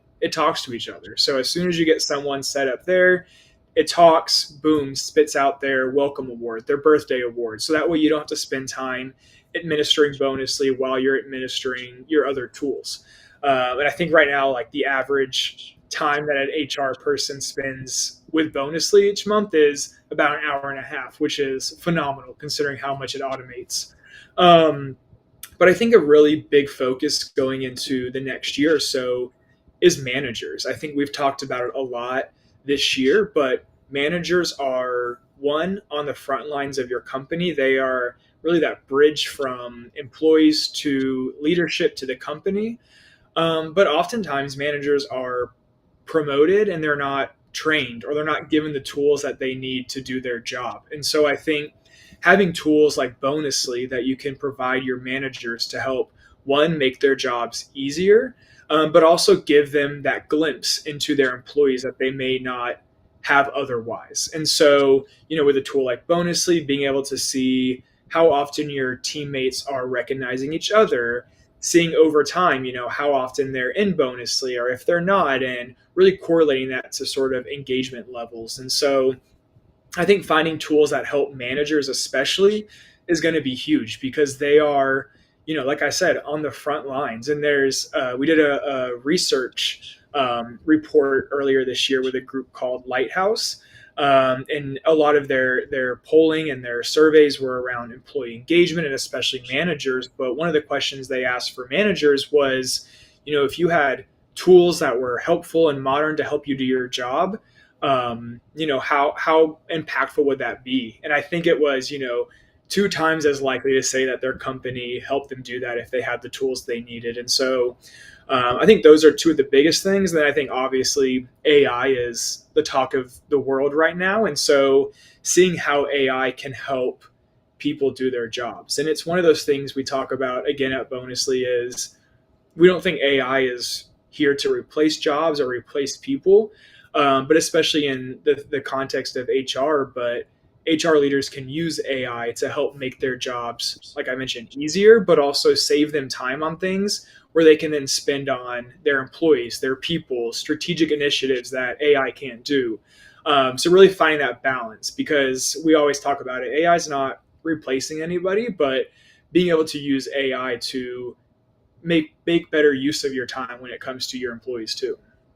Well, that's exactly how I see AI. I use it to make me faster. I don't think it can replace me, but if I can get it to draft a email template, if I can get it to draft a policy update, sure, I have the capacity to write it. But why would I spend the 30 minutes writing it when AI can format it? It can give me the correct verbiage. It can give me the correct tonality. Like I think that yes, I will agree with you. I think when Chat GPT burst on the scene, I think a lot of people were afraid, like, oh no, the robots are coming. We're about, the human race is about to become obsolete. But I think it's more of a tool and a supplement. I think I will almost put it akin to when the search engine became available. It's really a morphed version of the search engine, and it gives us, more personalized tools. And I can't agree with you more. I tell people all the time, that you have an iPhone, you essentially have $1,000 computer in your pocket. How are you maximizing it and the tools that are available to it to help you get your job done? And I can agree with you. There's a lot of tools out there, if you know what you're doing, can help you get better. But I can't wait to see the future of how they become more applicable to the jobs that we do. So I would have to agree with you on that for sure. What advice would you give an HR professional looking to create more meaningful connections and a sense of belonging within their teams? Like, what would you tell? I mean, of course, get in with Bonusly. I got that. But beyond Bonusly, what type of advice would you give an HR leader to create that sense of belonging on their teams? Yeah, that's a really good question, and I think really one of the first things that comes to mind is it's going to take work and it's going to take time, but it's 100% worth it. I think, like I mentioned, looking back at my days in the service industry, at the nonprofit, whether it be from the office side or from the counselor side, and then even here at Bonusly, there's no one size fits all for companies, and especially when it comes to engaging your employees. And so I think one of the first things would be just to take the time to talk to your people, see what they want, see how they're feeling. This is where that manager piece comes into play, because if you're at a giant company, it's going to be almost impossible to talk to each employee. But if these managers have these regular check-ins with their employees, then HR can really talk to their managers and see what people are wanting, survey your employees. And I think another thing would be to don't let money really get in the way. I think obviously everyone has different budgets, different things that they can do, but I think another question we ask a lot in our webinars is, for companies and teams on a budget, what would you recommend? And I think, there's so many things you can do that are free. It's, you start somewhere, prove to, your leadership, your finance team, the ROI of it, and then hopefully get that budget increased. But I think even here at Bonusly, we do so many free just get-togethers, whether it be different Slack channels we have where people can, bond and have these common interests that aren't work related. So we have like a dog chat channel, we have a food one, we have just these small easy things that are free, take nothing cost wise, but really are really helpful to just make these tiny connections with employees. And then other than that, we have some team bonding sort of video things that we do. So we've done some that I think are pretty low cost, but we done like a virtual escape room. We've had people come on and we've all like baked a pie together. But just little things like that you can get creative with when it comes to budget. But I think also there's a quote out there, I will probably butcher it, but it's the story of, a CEO and a CFO. And they're talking about how much they're going to spend, are willing to spend to invest in their employees. And the CFO is like, well, what if we invest in them and they leave? And then the CEO says, well, what if we don't invest in them and they stay? And I think that is so powerful, because I think as we talk about a lot here at Bonusly, but people and people working on teams especially are the drivers of your business, and they are going to be the ones ultimately with your business outcomes resulting in it. And so I think, right now with employee engagement being at the lowest it's ever been really since like 2015, there has to be, something done for this. And so, disengaged employees really cost your companies. But, once you have these engaged employees, people are happier, people are more productive. And ultimately, companies who have engaged employees are substantially higher performing than companies who don't. And so I think for HR leaders or any leaders out there who are wondering where to start, I think just don't let budget get in the way, and I think get creative, because it's going to be worth it. It may take extra time if you're trying to figure out what works best for your company, but I think don't give up and know that your employees will really enjoy it, and ultimately your business will financially benefit from it. Yeah, and I would imagine the fact that you guys are 100% remote, you guys have to get creative. Like you guys baking a pie together and doing a virtual escape room. I've never heard of that before, which I think that's really cool. That really shows that you're willing to go the extra mile, right? Because you really don't have to. We're in all of our individual locations doing what we do, but I think that's neat that you guys are still trying to prioritize that level of engagement. So it speaks volumes about you guys as an organization. And for those of you out there listening, it kind of takes excuses off the table. I mean, we all got FaceTime. We all got the ability to get on Zoom or get on Google Meet. And so, yeah, go out there and bake a cake or bake some cookies together. I think that'd be pretty neat. And then if you work together, bring that stuff to the job once you're done, and everybody else can enjoy it. So that's really cool. I'm going to start bringing us to a close here. I've got one final question.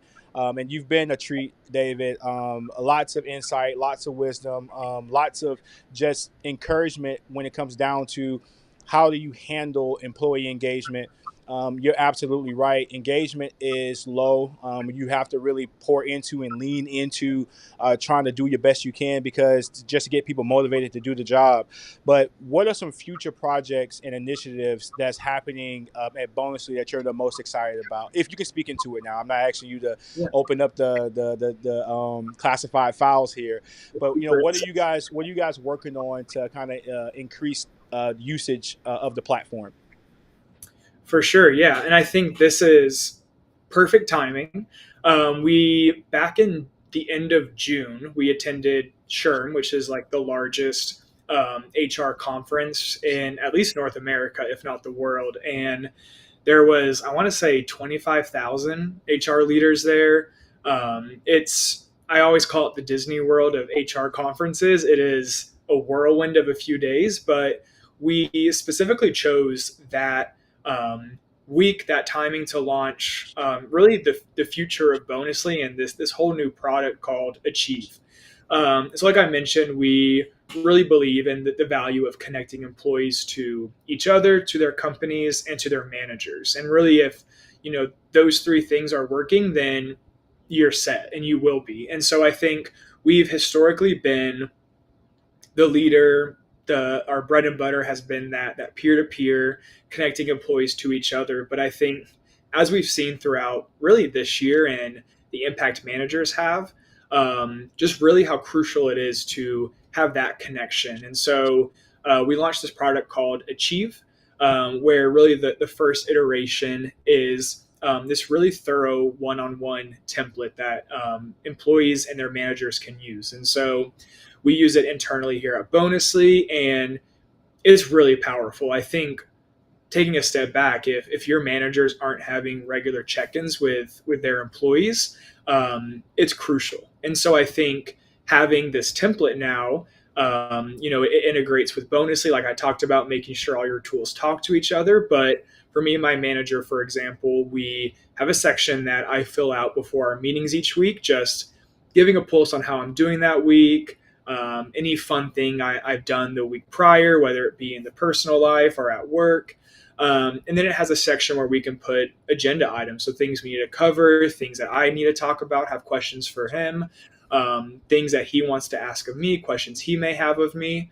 And so just a really useful tool. But I think one of the best parts is, at the top of it, it brings in all the recognition and milestones I have that week. So whether it be my work anniversary, my birthday, different projects I've worked on that he may not have any visibility into, he's able to see and go over each week.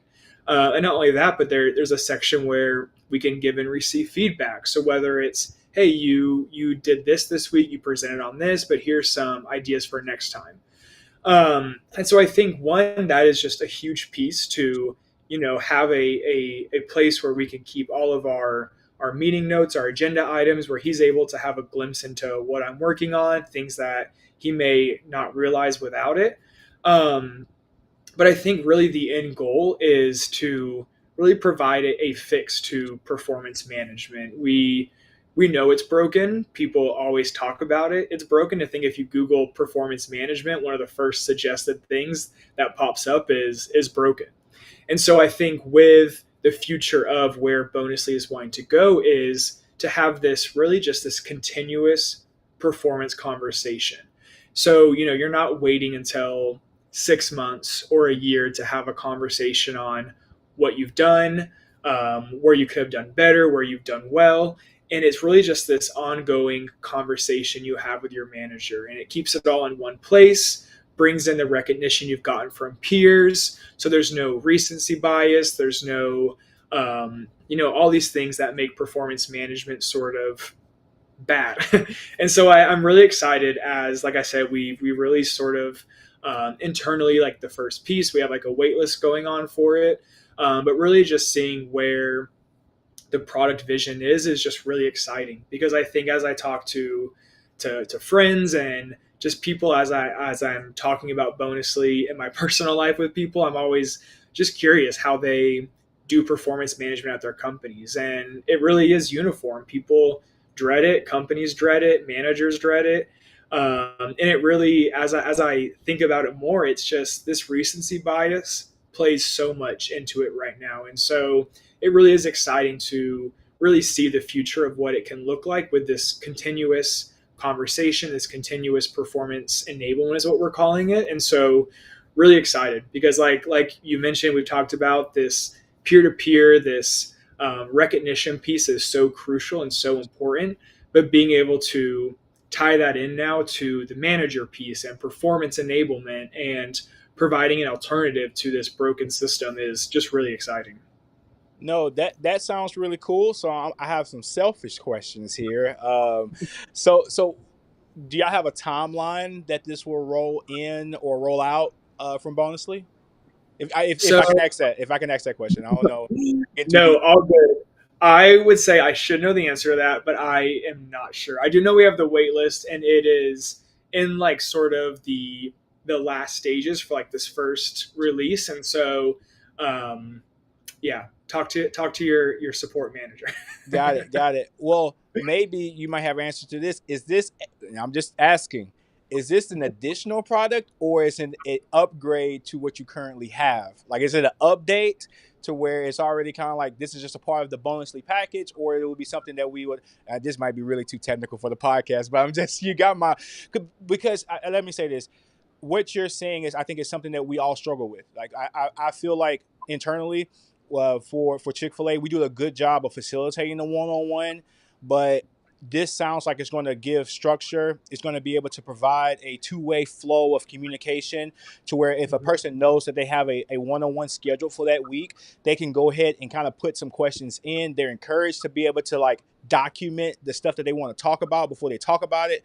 I'll get a chance if I'm facilitating the one-on-one to be able to see that information, to be able to maybe generate some answers for that person in the before we get to the time. It's going to maximize our time together. You're going to be able to speak into the things that they've done. It all sounds really, really, really, really good. Yeah. I need to figure out. I don't know if you can send me a link to get on this wait list to figure. We can talk about that after the fact, but. I really do think that's cool, and that sounds like a solution that many people need. I hear from people who are in Chick-fil-A all the time say, "Well, what do you say when you get into a one-on-one? How do you create?" Because most of the time, a one-on-one can feel like an evaluation, a performance evaluation, where I think there's some element of that in the one-on-one, but it's also more than just that. It's really to check in to see what's going on with them, and if you can get some tools to help you do that. I think that's wonderful, man. Thank you so much for sharing that. Yeah. Appreciate you for sharing that. I'm interested as as we are a customer with you guys. I'm really interested to get some more information on that. So if we could, yeah, I'm kind of serious. Serious about that, so I can get some information on that. But I want to say thank you so much for opening up for us here at TPE, giving us insight on what the world of HR and specifically the tech space in HR is. Thank you for just giving us some of the internal peek into Bonusly, giving us a peek into your life and how you've developed and grown into the position that you're in now. How do people get connected with you or Bonusly, I should say? Can you let them know what those social channels are? Yeah, absolutely. I think for both myself and Bonusly, LinkedIn is one of the best. Like Alex mentioned, we are pumping out resources. I am always shocked at how much our team is creating, whether it be blog posts or templates or guides, anything in between. And then, like Alex mentioned, all the webinars we do and just giving our customers and our HR thought leaders just a space to share their thoughts as well. And so definitely follow us on LinkedIn, Bonusly, and then myself, David J. Brown. And then other than that, if you really want to learn more about Bonusly, just go to www.bonusly.com. And we have a slew of information. If you have any questions, you can schedule a demo. If you have any questions from anything I've said, feel free to shoot me a message on LinkedIn.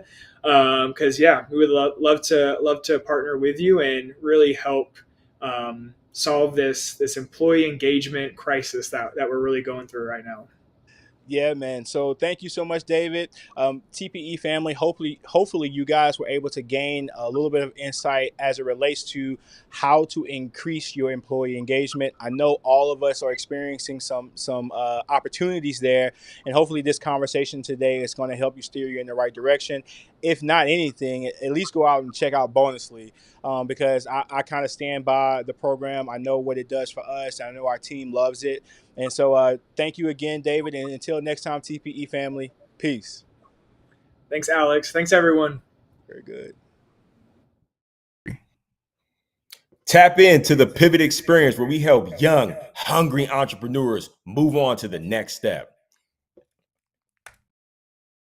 What's up and what's happening, TPE family? We're back with another episode of the Pivot Experience podcast, where our aim and goal is to help leaders get better each and every week. I'm excited about this episode. Anytime I get a chance to talk to somebody who is in the field of coaching, who is in the field of helping leaders get better, I get excited because it's a moment where iron can sharpen iron. We all can stand to have those instances where we are challenged in thought, and we are challenged to be able to continue to grow ourselves and push ourselves. In this episode, I have the pleasure of interviewing Peter Lopez III, the founder and owner of Elevated Leadership Coaching. Peter resides in Phoenix, Arizona, and he is currently working for the world's most caring brand, and he also does leadership coaching. I'm excited for you guys to participate in this conversation. I know I enjoyed the conversation with Peter, and I'm sure you will too. Let's enjoy the episode. Where's my love, mine? What's up and what's happening, TPE family? We're back with another episode of the Pivot Experience podcast, where our goal and aim is to help leaders get better each and every week. As you guys know, I love bringing on guests that I feel like is going to add value to our lives and add value to my life. And one of our guiding principles, just on a personal level, is iron sharpening iron. I'm never afraid to really have a conversation with someone who I feel like is either in the same space or in the same field that I am. I do believe that I believe in an abundance mindset. I believe someone told me at work that the sun shines on us all, and so I'm not afraid to ever interact with people who I feel like are doing the same thing as me, because I'm a lifelong student. I always want to learn. I always want to engage. I always want to interact. And I met this gentleman on LinkedIn. You know, as you guys know, I've been networking hard on LinkedIn, and I came across some of his content, and I saw that he was working at Chick-fil-A. One box checked. He was a leadership coach, another box checked. And he was putting out some great content, which I think that, you know, we put out decent content here at TPE. So I just had to I had to connect with him. And he was gracious enough to accept the invitation to come on to the show. I am talking about a man by the name of Peter Lopez. Peter, how are you doing today? Hey, doing good, Alex. Hey, that's love your intro. Really excited to be a part of this. I want to say hello to the TPE community, and I'm just really thankful that you've given me the opportunity to be here, man. I love your attitude, love your spirit.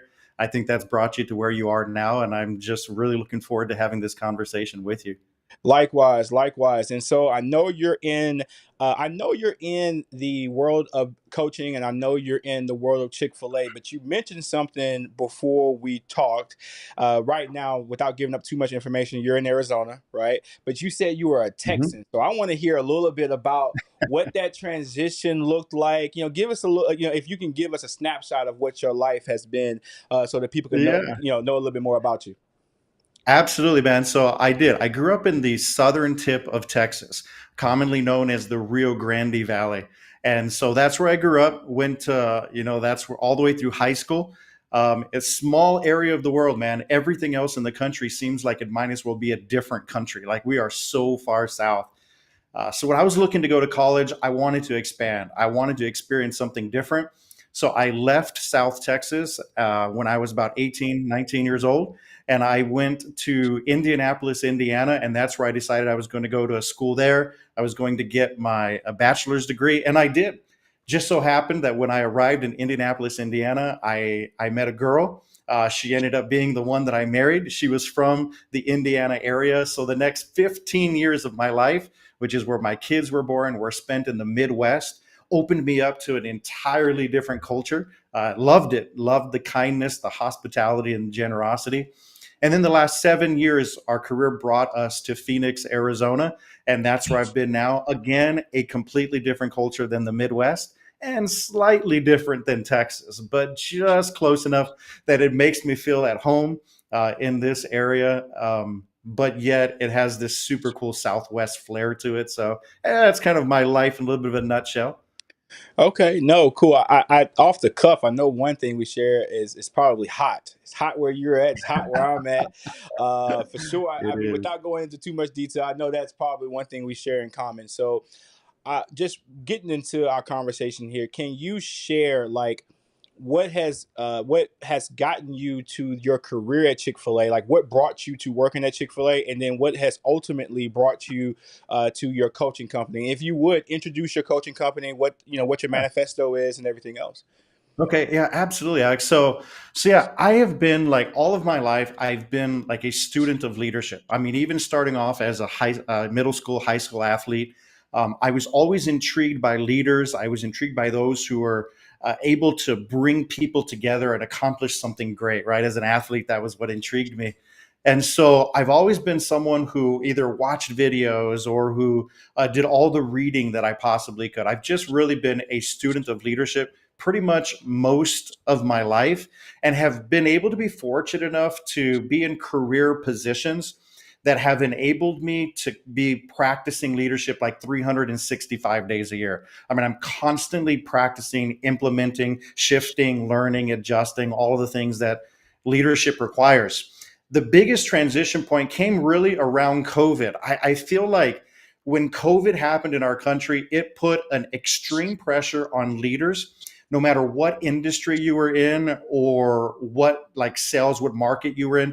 It put pressure on leaders, and I started to realize then that leaders were it's either you were being highlighted as someone who is really leading, or you were finding yourself falling short because some of your leadership skills may have just been a little bit underdeveloped. But I felt like leadership was so important during that time. That's really when my mind started thinking, like, we all need to be students of leadership, and anyone in any kind of leadership position should constantly be challenging themselves to develop.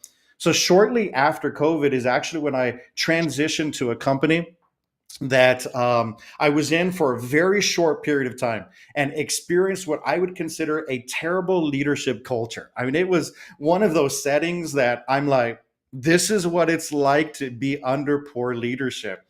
And at that time, a Chick-fil-A operator from our town kind of engaged me and asked me if I'd be willing to come over to Chick-fil-A and help build kind of the leadership team and leadership structure and some of the operational systems of Chick-fil-A. Of course, I'm like, I think that sounds great to me, right? Like, because from what I knew about Chick-fil-A as a lifelong, basically fan of Chick-fil-A, I am all over that. So that's really when I transitioned to Chick-fil-A.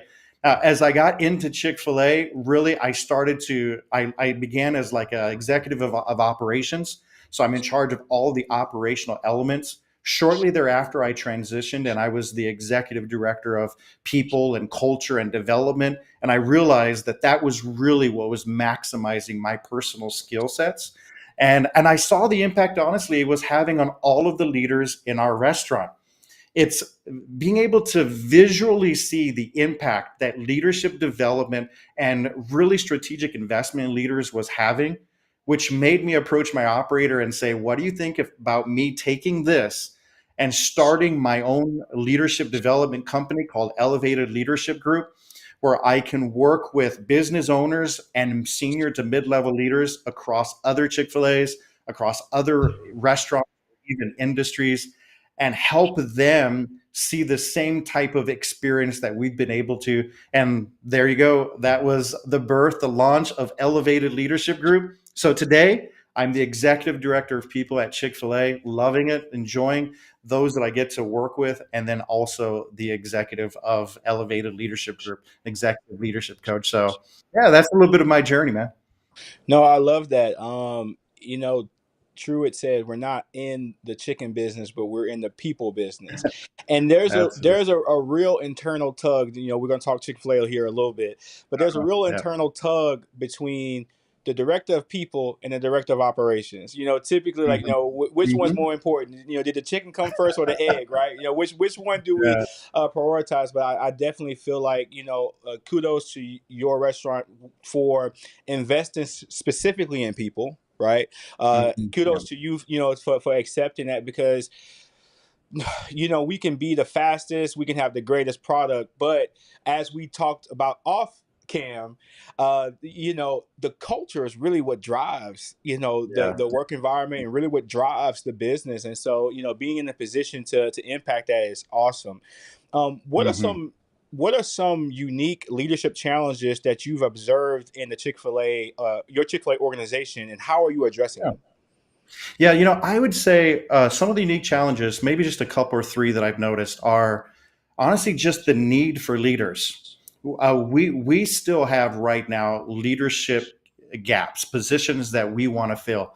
We have a bench of people. We're fairly new to our restaurant. We just took the leadership over of our restaurant about 2 years ago, and so we're still in that process of remaking the culture. We had been in a previous location, and so, but we have some gaps we need to fill. And what I find is sometimes really the tendency to want to move a little too fast and maybe put people into a leadership position that aren't necessarily fully prepared for that position. They do fantastic where they're at. So you want to quickly move them forward, but there is a significant risk by putting someone in a position before they're ready. I think that's one of the challenges that I've noticed in our context, in our setting. Another one is just honestly the pace. Chick-fil-A is a very fast-paced machine. I tell when we hire leaders, I say it's like a train that's like a bullet train. We're going hundreds of miles per hour, but we're going to find a good way to get you on it, right? But it is very fast-paced, and in a fast-paced environment, leadership can often be overlooked. You can plug the piece in and then just let it go. When you have to invest strategically and specifically and in a fast-paced environment, sometimes you can, if you're not being very deliberate, you can overlook certain leadership pieces, which basically is ultimately it's going to hurt you. You're going to find some gaps that are being present. You're going to find an undertone of frustration and negativity. So I think those are a couple of that I've noticed. And then honestly, what you mentioned, man, the tug. There's this constant tension between like the elements of culture and people and the need for profit, right? And the need to make money and to sell so you can keep the people around and keep the people on the payroll. There's this constant tension between the two, and it's really finding the right balance between in that tension. I have a very specific thought about it on my end from my perspective, but I do think those are some of the challenges, at least three of the challenges that I find that we face. And you know, I think to speak to one of those, you mentioned pace, and this is where I feel like I have to check myself as a leader, because I came up in the Mhm. luxury. I started 20 years ago. Chick-fil-A, from a volume standpoint, was a lot different. So we were, Mm, you know, developing a lot of the things that we see now that are common, and so I have to be careful as a leader to not like put my expectations on someone who didn't have the luxury of kind of growing with the volume. You know, I absolutely. tell people now, and Absolutely. I try to get our leaders to understand now. It's like, hey, you grew with this. We're throwing people in to the mix of Mm, of the chaos. We kind of remember when we had those moments where it was slow or there was nothing going on. You know, now yeah. people. So I think that's a very valid stance, because I think I try to, from a recruitment standpoint or more so a Mhm. retention standpoint, I tell people the culture that we create for the level of work we're doing, somebody else can maybe go somewhere else and do 90% less work, Yes. Mhm. you know, for comparable income. It's all about the environment Absolutely. that you create. Mhm. It's all about the Mhm. culture that you create. And I think that kind of brings me Mhm. into my next question. It's like, how does the culture of Chick-fil-A, right? You're relatively new to the culture. But Absolutely. I think internally you represented what Chick-fil-A represented, but just in terms of like the Mhm. Chick-fil-A language and how we do it, how has that Mhm. culture influenced your approach to leadership development and coaching?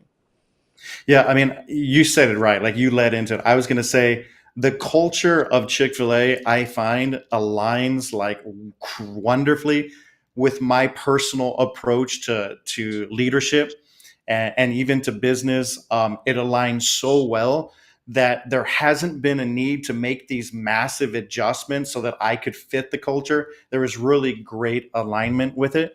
I like the people. You referenced Truett's quote, right? Like we sell chicken, yeah, but we are in the people business, and I like that approach. That's very important to me. That's why leadership development is so important.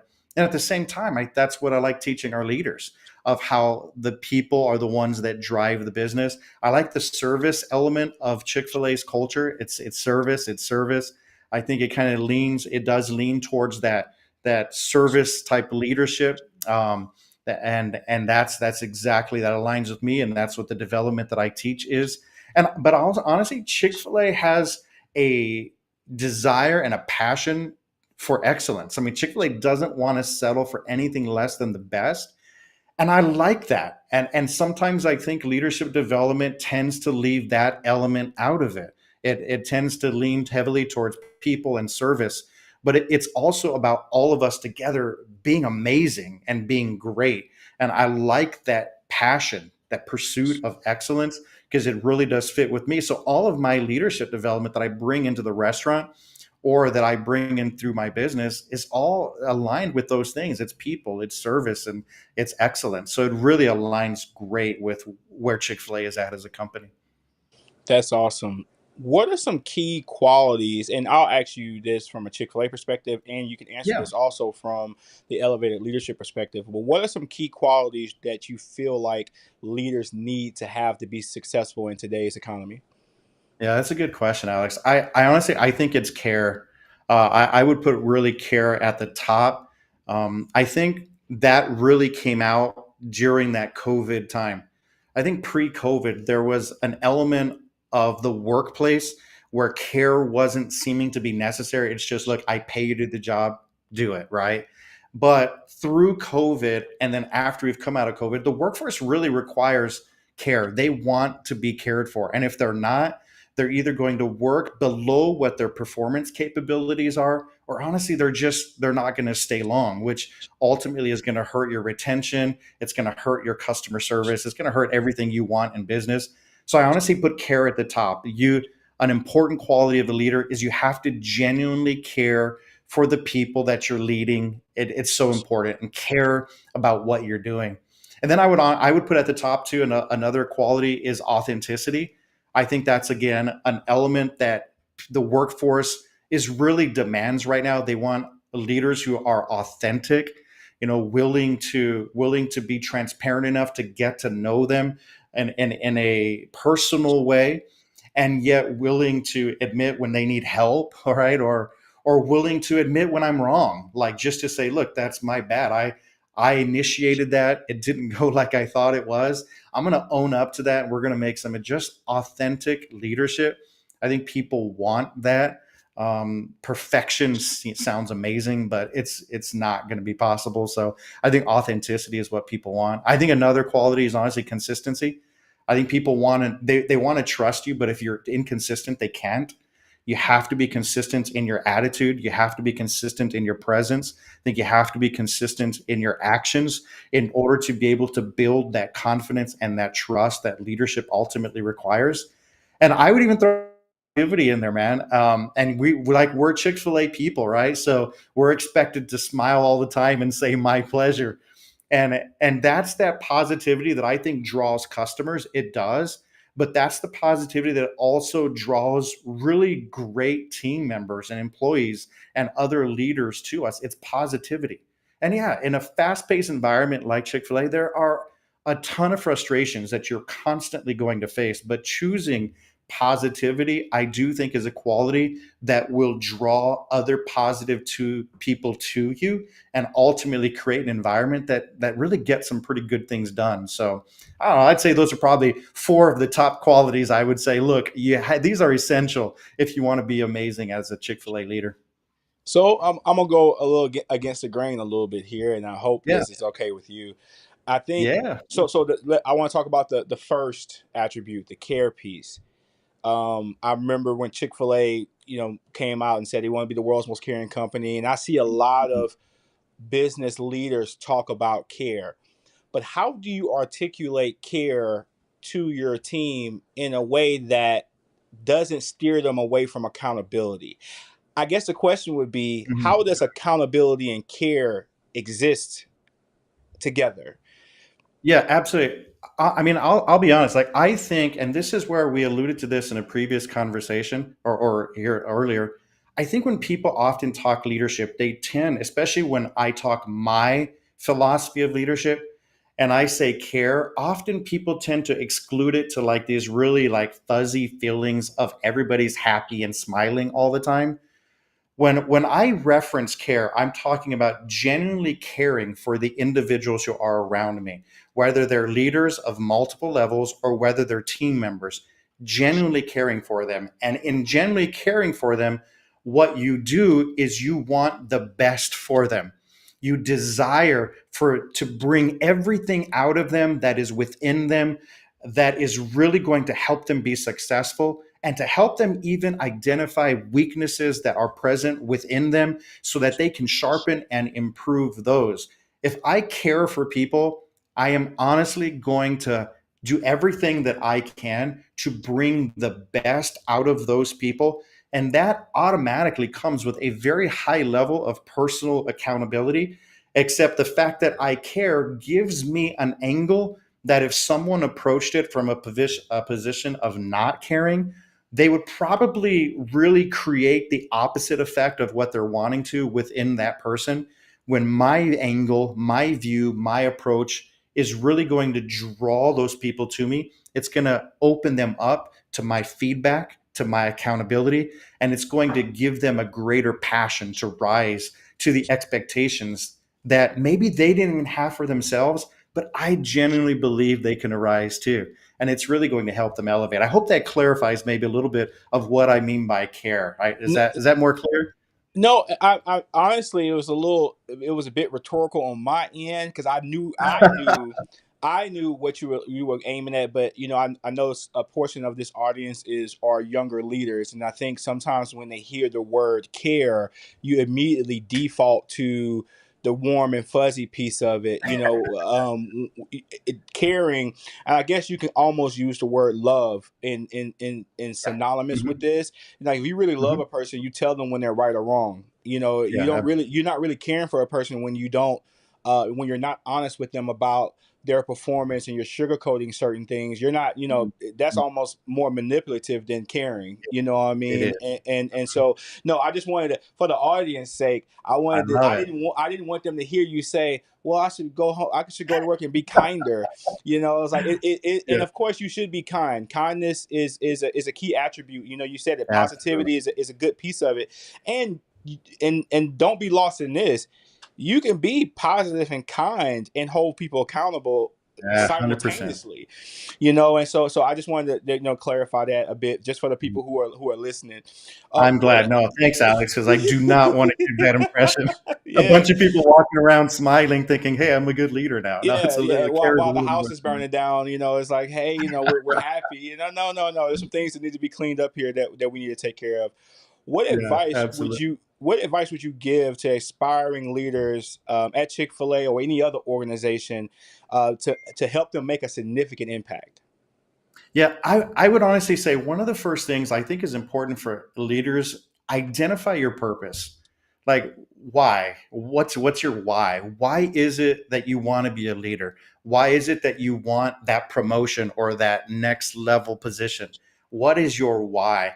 And the reason why I think you need to identify that first is because if you don't really get it right early on, you're probably going to create more challenges for yourself along the way, and at some point, you're going to probably arrive at this crisis moment and you're going to have to identify your why at that point. So it's really going to save you some time, some energy, some effort to just stop, learn yourself well enough to identify why do I want to be a leader? Why do I want that position? And then once you've established that, you can start kind of moving in that direction. I think you'll actually move with more clarity.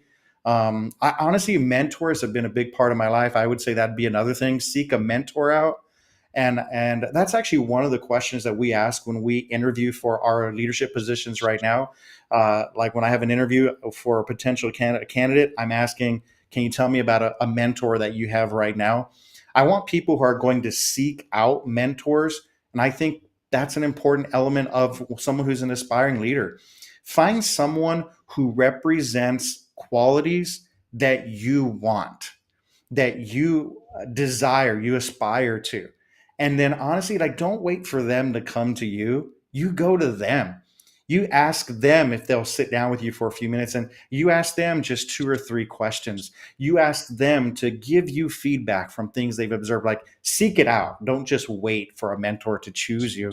I'd also say learning. You and I have both talked about that, right? We've been lifelong learners. We think learning is important. I'd say learning is important in any way. And then I always tell people, like, if you aspire to be a leader, then lead where you're at right now. Remember that leadership is not confined to a title. Leadership is more associated with influence and with the ability that you have to be able to influence those around you to create something. And you can do that even if you have no title whatsoever. So start your leadership journey right there where you're at. That's kind of what some of the things I would say are important for someone who aspires to be a leader. And I'll even tell people in our restaurant who want to move up to lead from your current position and think like you're in the next position. So that way, the decisions that you're already making and the way you're already starting to see the business, the way you're starting to see the movement of what's happening around you is already at the level above you. And that's what's going to help you stand out when those internal hiring process have been initiated and they're looking for someone to fill a role, or you're going to stand out because you may be one of the only ones that's already thinking like you're already in that role. So those are some of the piece of advice I would give to aspiring leaders. And I think that rolls us into the next question, and because I think you kind of answered some of it already. But what are some of the metrics, or what are some of the things you use to measure whether or not a leader is performing well or they're advancing at the rate that we like them to go? What are some of those indicators for you?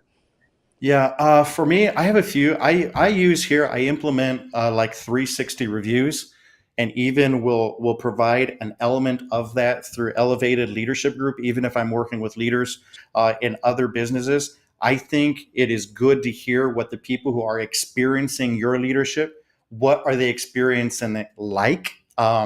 Their perception is often the leader's reality, and so 360 reviews are a way for me to be able to quantify the leadership impact of a person in a very strategic position.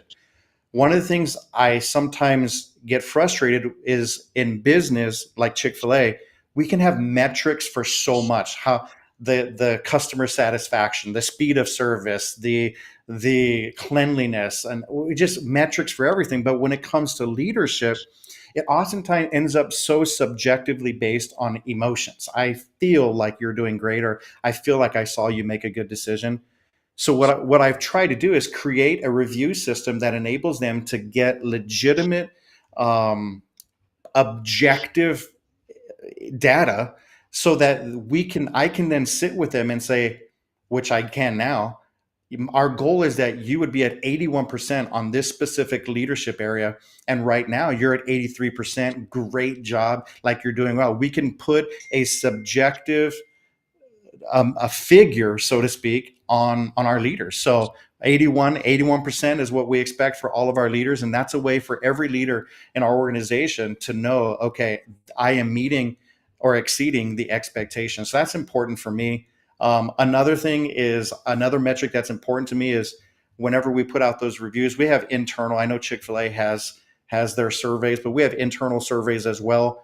And I want to make sure that I'm keeping an eye on the percentage of people that say they're recommending to work at Chick-fil-A. For me, if they're recommending to work at Chick-fil-A, it's because the leaders create an environment that makes them want to work there. So that's a metric I follow. Employee retention rate is a metric that I follow as well. If workers are happy with the culture, with the leader, they will stay. And then I'm also looking at OSAT that Chick-fil-A provides. I feel like if our leaders are leading well, that the guests are going to be getting an amazing experience. So I look at our OSAT numbers that our leaders are actually kind of producing during their shifts, and I'll say, hey, if you're leading a great team and creating a great culture, the business is going to experience it. So I do use the OSAT number as well. So those are some of the main metrics that I give to our leaders and say, this is how we know the effectiveness, and this is how we can measure your leadership journey. Awesome. No, I love the objectivity that you're trying to create. Yeah, I think that's yeah, one of the hardest things to do when you're talking about people performance. It's yeah. always intuition, I'm guilty of that. Mm-hmm. On my working genius, it's one of my working genius is discernment. So a lot of my decisions are kind of built off of an intuition, but I would rather it be systematic to where you can go, hey, definitively, this is where your gaps are. This Yes, is where you absolutely. excel at. This is where you have opportunities to grow. So I love that you're implementing that. So Yeah, Peter, absolutely. go ahead. Absolutely. Thank you. No, you go. You're good. No, so I'm gonna kind of just close this up here. But what is Yeah. next for Peter? Like, what's next for you? Like, I know we got Chick-fil-A is in the scope. I know Elevated Leadership is in the scope. What is next Yeah. for both of those buckets, or just what's next for you in general? Yeah, man, that's a big question, Alex, that you just threw my way, man. Um, Chick-fil-A provides me an environment to really foster everything that I really am passionate about. And I have been extremely grateful for that. And it's given me a platform to be able to maximize the elevated leadership group as well. Because when you're developing and implementing all of your processes and systems within Chick-fil-A, right, that it draws attention, right? Raises some eyebrows. So I am very grateful for that. Honestly, like I want to take that, and I would love, my mission would be to take that very same culture and feel to businesses all across communities. I figure that people are working like a third of their life is spent at their workplace, right? I mean, just a massive amount of time is at their workplace. If we can transform the workplaces that people are functioning and working in, it really has the ability to transform them as an individual. If you can transform them as an individual and improve and lighten them up and sharpen them, then they're going to take that into their homes. That could then influence people's homes. It could impact homes in a positive way, and ultimately all the way to communities. I know this sounds crazy big, but I genuinely believe that just leadership development within a business can create this ripple of improvement, of joy, of internal satisfaction that can ultimately impact communities. I would love to be able to impact multiple communities across the nation simply by working with executives and senior to mid level leaders so that it starts the ripple effect. I feel like it's the first domino. If we can hit that one, it's going to be great. So for me, I guess that means ultimately maybe expanding far beyond, just one Chick-fil-A. But I guess I'm on the journey right now. So I'm starting off, and if I'm able to continue to doing that, that would be my passion, and that's ultimately what I foresee. No, man, you gotta take it one step at a time, and I think you're really speaking to my heart when you say that. Like, and I know I said we was closing up, but I gotta add on to that. But Yeah, go for it. it's one of those things where you have to have vision beyond your four walls, to create Mm-hmm. impact that goes like, I heard a vision statement for Chick-fil-A a long time ago, and their vision statement was to be the brightest light in the community. And I felt like Mm, that was so big because whether we realize it or not, our actions as a business impacts communities, right? But then what absolutely. happens when the individuals in that business get passionate about taking that same culture, that same Hmm. feeling beyond those walls? Like, I Hmm. know that the competitive, the business mind would say, well, we want to keep all this here. We want to keep all of Hmm. our mojo in house. But our communities would be better if everybody adopted the mindsets that we have, Yeah, absolutely. and our cities will become more appealing. Like Hmm. everything around us will start to just grow. If more Hmm. people had the idea to prioritize culture and kindness and care and all these things that we've been talking about, that's and I know, one man or one entity can't change the world, but if collectively in our own Hmm. spheres of influence we all work towards making that happen, I think we can make some serious headway in trying to create something different and to create something new. So man, no, I've really enjoyed this conversation, Peter. Actually, I probably would love to revisit this conversation at a later Hmm. date. As both of our businesses continue to grow and to flourish, I'm kind of speaking that over us as we continue to just I like it. impact our communities. I'm sure there'll be more opportunities for us to have an intersection that's like this. And so I would love to continue to stay up with you. Speaking of that, how can people contact you? How can they get in contact with you, Peter? And how can they interact with Elevated Leadership? Yeah, I have a web. You can go to my website. It's going to give you all the information. It's going to clarify a lot of the things we've talked about. It's elevatedleadershipgroup.com. A lot of my content is produced through LinkedIn, so you could look up Peter Lopez the Third on LinkedIn. And so those are going to be two primary areas that you can go to contact me. And on those, it'll have my contact information, my email. So absolutely, very personable, individual based. So feel free to reach out if there's literally anything I can do to be a help. Yeah, that's what I'm here for. That's my passion. Awesome. Well, there you guys have it. I think today was a masterclass on what it takes to not only operate and grow a great workplace, but also look into yourself to see what attributes you should be prioritizing as a leader. Thank you so much, Peter, for taking out some time out of your busy day. And sharing with our audience. Hopefully, I can return the favor if the opportunity ever presents itself. I would love to do so. That's all we have today, TPE. And until next time, peace. Tap into the Pivot Experience where we help young, hungry entrepreneurs move on to the next step. What's up and what's happening, TPE fam? We're back with another episode of the Pivot Experience podcast, where our aim and goal is to help leaders get better each and every day. My name is Alex Seal, and I've spent 20 years with the world's most caring company. And as you guys know, I've been hyper active on LinkedIn, making connections and networking with some really great people who are doing some really great things. I had the opportunity to stumble across this young lady by the name of Amanda Finnegan. She is working at a Chick-fil-A really close to my hometown here in Houston, Texas. And I just loved the energy from the first post that I saw from her. She's incredibly passionate about her job.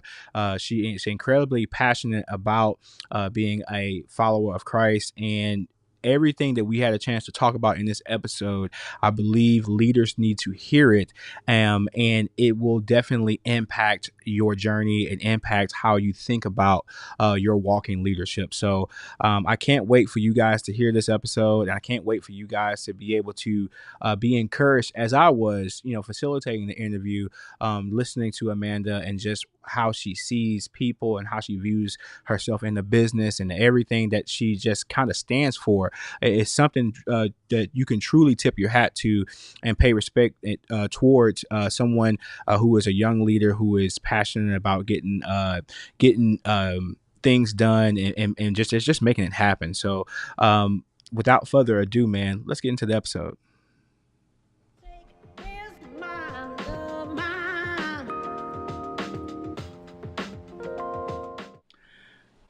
What's up and what's happening, TPE family? We're back with another episode of the Pivot Experience podcast, where our aim and goal is to help leaders get better each and every day. My name is Alex Seal, and I've spent 20 plus years with the world's most caring company, and I enjoy engaging with other leaders who I feel like will bring value and just perspective to our audience. Now, on today's show, we have another special guest. In transparently, and this has kind of been a reoccurring theme here. I ran across this individual on LinkedIn, and in 20 years of doing this job, there's a certain level of energy that you're looking for in the people that you want to serve alongside you. In today's time where talent might be scarce, we might be on the quote unquote war for talent. There's some people that just jump off the page when you see the energy that they bring to the table. And I ran across this young lady on my LinkedIn feed, and I couldn't help but to connect with her and try to follow her because every post that she makes, everything that she talks about really speaks to the heart of what I believe Chick-fil-A is. The way she thinks about serving and growing and just helping build a business is something that I've really had the opportunity to enjoy just watching. I just had to have the courage to reach out to her and try to get her on today's show. And I'm talking about Amanda Finnegan. Amanda, how are you doing today? Hey, I'm doing pretty good. And I'm super grateful that you reached out. I have gotten super active on LinkedIn and never planned for it to really amount to anything, but I've made a ton of really great connections. And so I'm always happy when someone reaches out. Always glad to chat. Yeah, definitely. So, Amanda, if you would please, for myself and the audience, kind of give us a synopsis of who you are. How did you begin working in, Chick-fil-A of all places? How did that become your destination? And just a little bit about yourself. Yeah, for sure. So really my faith is the central part of my whole life. I have always believed in God, followed God. That's always just been the center of who I am and what I do. And so every day my mission is just to be a testament to God's grace. And I never thought that I would be doing that through the chicken business, but here I am. And so I was born and raised in Houston, still there today, and born to both my parents and one older sister, lots of cats in the house growing up. And I was homeschooled as a young kid and really learned a lot of just kind of how to teach and motivate myself through that, I think. And then I went to private school later on, did community college, and then went on to university. And growing up, I was always involved in, extracurriculars, swim team, choir. Music was always kind of my thing, sports not so much. And so I was always just kind of the person that wanted to stay busy, do different things. I was really involved with church growing up. That was always something instilled in me, again, very like faith centric. And so just serving and caring for others was something that was a focus of mine pretty early on from a young age. And, growing up and kind of going through middle school, early high school, and some friends of mine starting to struggle with mental health issues and kind of just being exposed to a lot of just the darkness and pain in the world, just really opening my eyes to like, man, like life is tough and there's a lot of people going through a lot of different things. And what's the answer for them? What's the answer for me when things don't go our way, And for me, I found in my life, the only answer is Christ. The only answer is God's grace, like God's undeserved favor to have created me, to want a relationship with me, to guide me through life. And so just growing up kind of with that, the center. And so going into college, because of just kind of my experiences, I decided to study psychology. And I really was dead set on going into the mental health field. That was like my thing. So it kind of morphed. I first wanted to be a counselor because there's different licenses you can get, different kind of higher level degrees you can get depending on what you specifically want to do in that field. And so first I thought counselor, and then I had really narrowed down on social work. So I planned to get my master's in social work and work at a hospital was actually my ideal setting because in my mind, I had a lot of work experience at that point, working in ministry, doing like internships with worship ministry students, children's ministry, those types of things. And I enjoyed that and definitely was able to apply my passions of like service and encouragement there. But I remember thinking to myself, like, not everyone is going to walk into a church in their life, but everyone walks into a hospital. That's what I thought at the time. Of course, now it's everyone walks into a Chick-fil-A. But at the time, I was very dead set on that. And I was going into my final year of university at Houston, previously Houston Baptist, now Houston Christian University. And I just needed a summer job just to save up some money. And I loved Chick-fil-A, and there was a new Chick-fil-A being built right next to my university. And so I ended up going in to eat breakfast there the first day that they opened the dining room, because this was in 2021. So this was like somewhat fresh off COVID. So they opened the dining room. It was this whole big thing. And I went in, and the operator, Steven, just happened to be there. And so I got up and introduced myself and said, hey, I want a job here. And they interviewed and hired me on the spot. And then what started as a summer job turned out to be a whole lot more. And so I went into that semester of classes and found out actually that I could graduate early that December. And so throughout kind of that process of just adding on the classes that I needed, trying to figure out, what grad school I was applying to, different things like that, I actually started having a lot of conversations with Steven and my operator, with other people in my life, with my family, and really realizing, like, have I put myself into a box that God never actually put me in by saying I'm going to work in the mental health field and, like, that's all there is, that's all I'm going to do. And realizing that was much more my idea, and kind of my idea of trying to control my journey and my story, essentially, and control how I wanted to apply my passions, instead of actually seeking the Lord and seeking, like, what opportunity might God have for me in some unknown space that I don't even know exists yet. And so that had really been my experience working at Chick-fil-A. I live in a very diverse city and I work in a very diverse Chick-fil-A. And so just getting to know people and becoming, close friends with people that have completely different backgrounds than I did was really something new to me.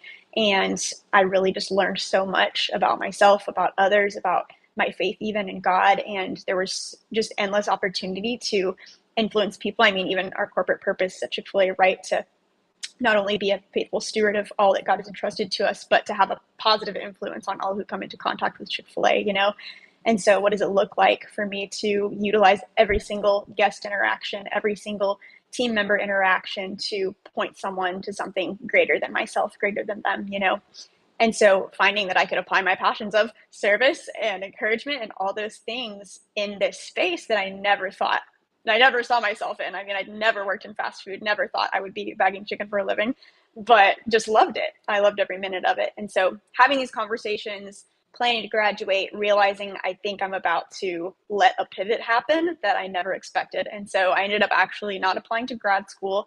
So I graduated with my bachelor's in December of 2021 and kept working at Chick-fil-A with really no idea what was ahead.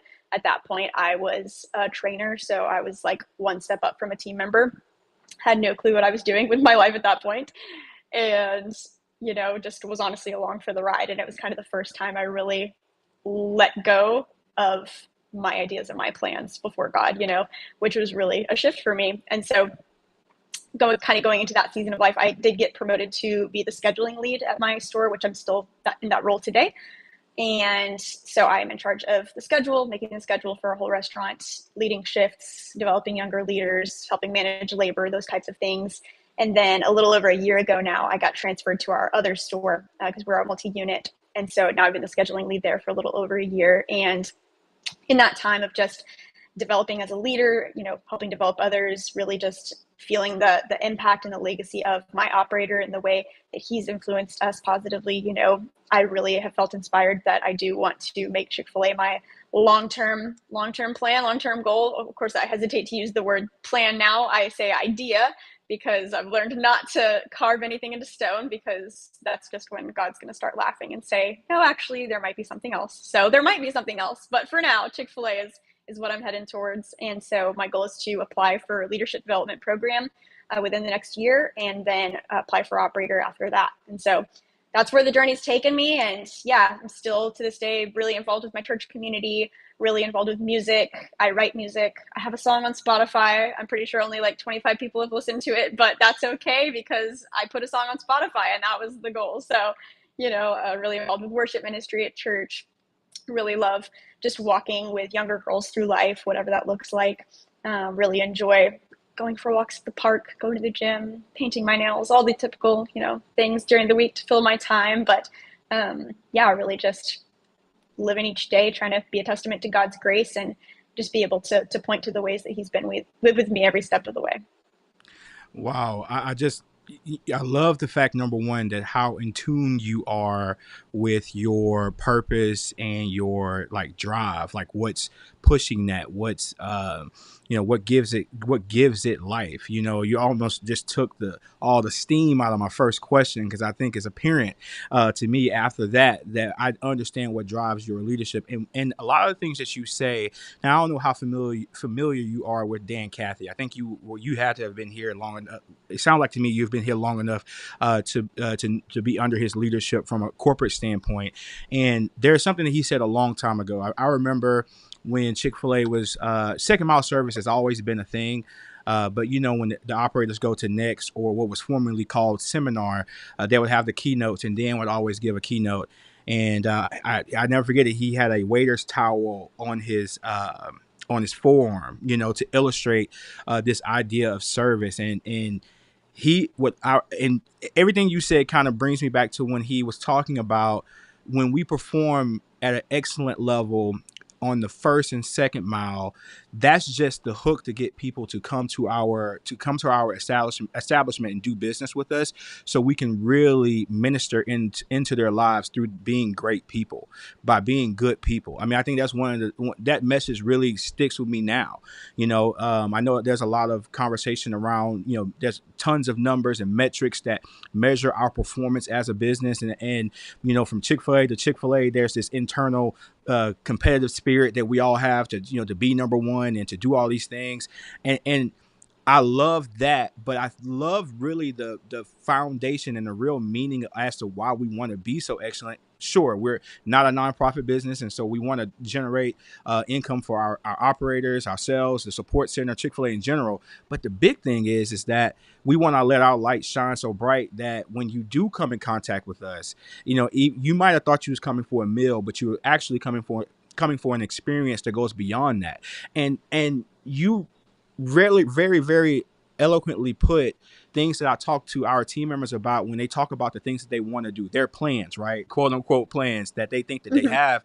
And I say, a lot of those things that you think about that you want to do can be done from this building with these people, the team that you serve. If you just turn the angle, it's not about so much the what, it's more about your why, and everything that you just said there really just drives home this idea of like, hey, if I've got a big heart for people, I care about developing folks. I understand the grace that I'm afforded it, and I want to return that back to other people. And Chick-fil-A is just the right place to do it. And I don't know why Chick-fil-A just attracts music majors. I've been working with a bunch of music majors over the course of my tenure. That a lot of them have gone on to be band directors, choir directors, and music teachers. But it's really just refreshing to hear you stand in that idea of, hey, I understand my passion beyond the framework in which I thought I was going to do it. I understand my why can be facilitated no matter where I am. So that was powerful. It was potent. And thank you for sharing and being so candid and transparent with us today. Because that was, I think, whenever this episode releases, a lot of people need to hear your perspective, because I think it's important for people to realize that there's more than one way to skin a cat, and just what you thought was the medium that you was going to get your passion through, you never know what form that will come in. So that was awesome. Now I want to ask you, because I would imagine this question here, I'm curious to know what your answer is. How would your team describe you? I mean, just in the 10 minutes that we've been here, and the idle post that I see on your timeline, I can't imagine working with you 40 plus hours a week. So what is the perspective people have of you? And then how do you maintain that, or like your brand as a leader? Yeah, for sure. I think it's always a tough question, especially because I tend to be very introspective and try to have and maintain good self-awareness. So I'm constantly evaluating myself essentially. And so it's easy to take that view that we have of ourselves and project it onto other people, whether it's good or bad, positive or negative, and assume that someone views us a certain way when they don't. So it can be hard to discern the difference. But I would imagine, and I think it would be fair to say my team would describe me as someone who definitely has room to grow, and particularly in terms of just my composure, kind of the energy that I put off specifically when I'm stressed. Because as you could probably tell, I'm a pretty expressive person, and my face says things before I say them.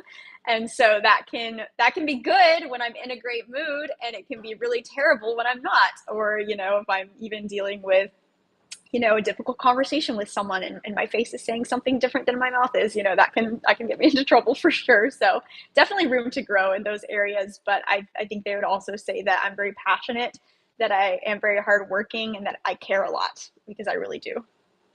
Awesome. And that level of self-awareness is key as you continue to grow and develop. And we all have room to grow, right? None of us are perfect, and leadership is a never-ending journey. But you being aware of those things, I think, speaks volumes about your character. And I'm sure if your team has a chance to listen to this, that they probably appreciate you just owning that. And so I love the fact that you were willing to do that. Appreciate your honesty there. You say that you're the scheduling lead and you are responsible for schedule, and you're also responsible for helping lead and develop other people.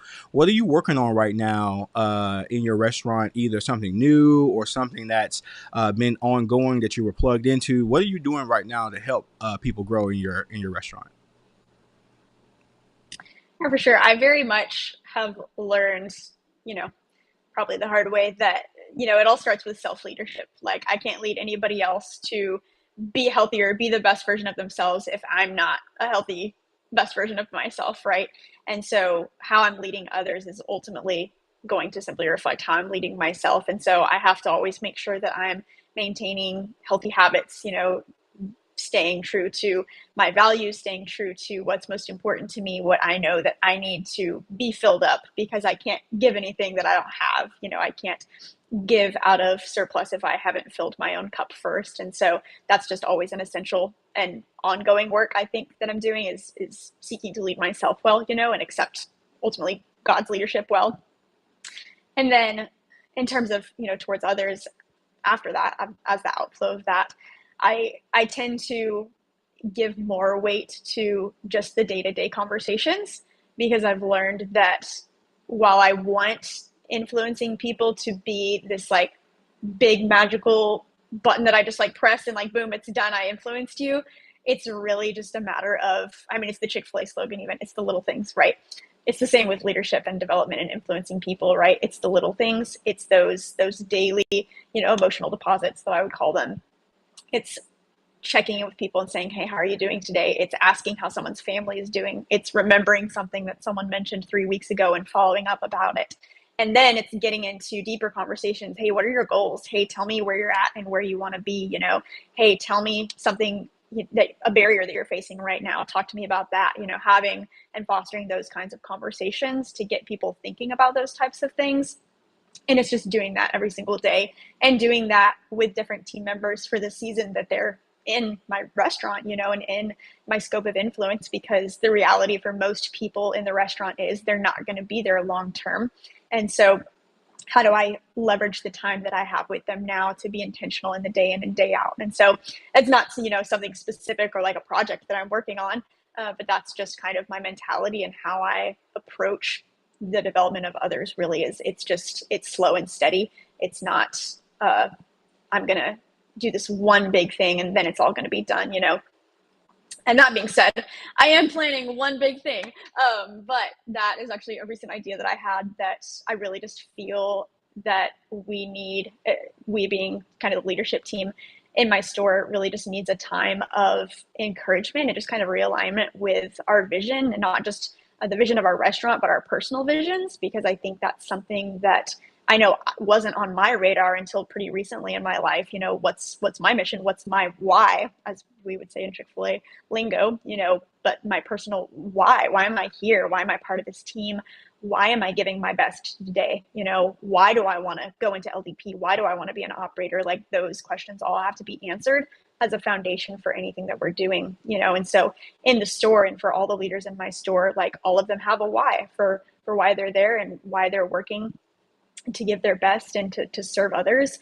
And so I really want to create an event and just kind of a time for us to have a conversation and really just delve into all of those things and really get a good grasp on our own why, and then each other's why, and my my organizational vision is to make this about more than just chicken. It's very simple. I really appreciate my operator that he made it simple, and he made it something that we can all relate to and kind of make our own, but making it more than just chicken, and so I really hope to have this time with the leaders where we can kind of realign and just learn more about each other and kind of better connect with why we're really here and what we're really trying to accomplish. I love all of that. I want to kind of rewind a little bit, and something that you said at the top of this portion of the show, where you talked about personal leadership, and you mentioned that you have to be in alignment first before you can try to get others in alignment, right? And so, what are some like practical things for anybody that's out there that heard that wants to do the same? What are some practical things, like what podcasts are you listening to? Are you reading leadership books? Like, what specifically, if you don't mind sharing, what are you doing to continue to keep your personal edge? That I always say, keep the personal blade sharp, right? Like, how do I you use a knife and you use it for so long the blade gets dull until you got to sharpen it. So what are those things that you're specifically doing to keep your blade sharp? Mm-hmm. Yeah, it's a great question. And I think honestly, it's different for every person. And what I've really learned to embrace and what's helped me the most is realizing that it's different for me every single month, week, sometimes day. And it's really about knowing myself and not like shaming myself into thinking that it has to be one certain way or the other. And for me, I kind of just have a running list of there's my non-negotiables, like things that for sure I'm going to do this. So for example, for me, that's going to church. Like every Sunday, I'm going to be in church, every, day that I'm scheduled to work, I'm going to go to work. That's a non-negotiable. I'm going to make sure I get at least 5 hours of sleep. That's my non-negotiable, and so the non-negotiables, but then kind of the longer running list of just, these are my healthy habits that I'm kind of going to rotate through, and I'm not going to beat myself up if I don't stick to them, but I'm always going to pick 2 or 3 that I'm going to do every day. So some of those things include like writing a gratitude list, something super simple, but literally I just sit down, I just write everything I can think of that I'm grateful for. It takes 5 minutes and it totally changes my perspective. One of those things is going to the gym, and that's something that's a big, people can use it to beat themselves up or say that it has to be this way. It has to be 5 days a week or nothing. And that used to be me for a season, but then I was not in that season anymore. And so now I go to the gym 2 or 3 times a week. And that's what helps me the most, making sure that I am spending intentional time in scripture, reading the Bible, spending time praying, not just for myself, but for other specific people in my life, for specific things for them. And so that's something that I always incorporate into my day. Just the little habits, like this is actually something that I picked up from the example that my operator sets, where I have seen him do this, and I know that this is a practice he does, where he will get to the restaurant and he'll pray in his car before he walks into the restaurant. And so I actually started doing that. I started just like stopping and praying in my car before I walk into work, and it totally changes your perspective, And then now I started doing it when I arrive anywhere else, just like if I'm driving somewhere, whether it's the grocery store, coffee with a friend, or whatever, like I just stop in my car, pray for the conversation, and head in. It's not like I'm sitting there for an hour or anything crazy, but just that act of like surrendering that conversation or situation or work day to God really changes things, so those little habits for sure. Books, yeah, I am not on track for sure at all with my reading goal for this year, but slowly but surely I'm working my way through a list of some leadership books and also just some like theology books now and then, things like that. I just finished reading one that I would definitely highly recommend. It's called Purposeful by Kelly Needham. And it's basically just about, how our purpose is not a verb, it's a noun. Like our purpose is Christ, to know and love and be loved by, Jesus. And that's our purpose. And if we try to make it something else, it's not going to work out, So just finished reading that book. Podcasts, yes. Secret Sauce podcast. I was actually a guest on it. Super honored. But love Secret Sauce. Love all the guests on that. Winning Mindset Mastery, I think, is what the title of the podcast is. But it's April Sprint's podcast, and it's just like 5 or 10 minute snippets about mindset. That's been super helpful for me. Just lots of things like that. LinkedIn, networking is actually something that I consider to be a healthy habit in some sort of sense, where just connecting with people outside of my bubble has really given me a lot of perspective, and I've learned a lot and picked up a lot. I have a Google Doc that's titled Nuggets, because something my operator always says, is, in every conversation, every book, every podcast, every piece of material that you encounter, there's something that you can take away from it. And it might be one nugget, it might be a 5 count, an 8 count, it might be a whole tray of nuggets. You never know, but there's always a nugget, you know. So I have this Google Doc titled Nuggets, and every like little piece of something that I take away that sticks with me from anything, I put into that document, whether it's a photo or a quote. And so I have a kind of running list of all those things. But those are just some examples. And like I said, it's not like I stick to them 24/7 all the time. It's not like every day I go to the gym and read the Bible and do a gratitude list and pray for an hour and get coffee with a friend and get 18 hours of sleep. Like, obviously none of that is all possible at the same time. So I kind of just, pick your battles. That's what it really is. Pick your battles when it comes to healthy habits.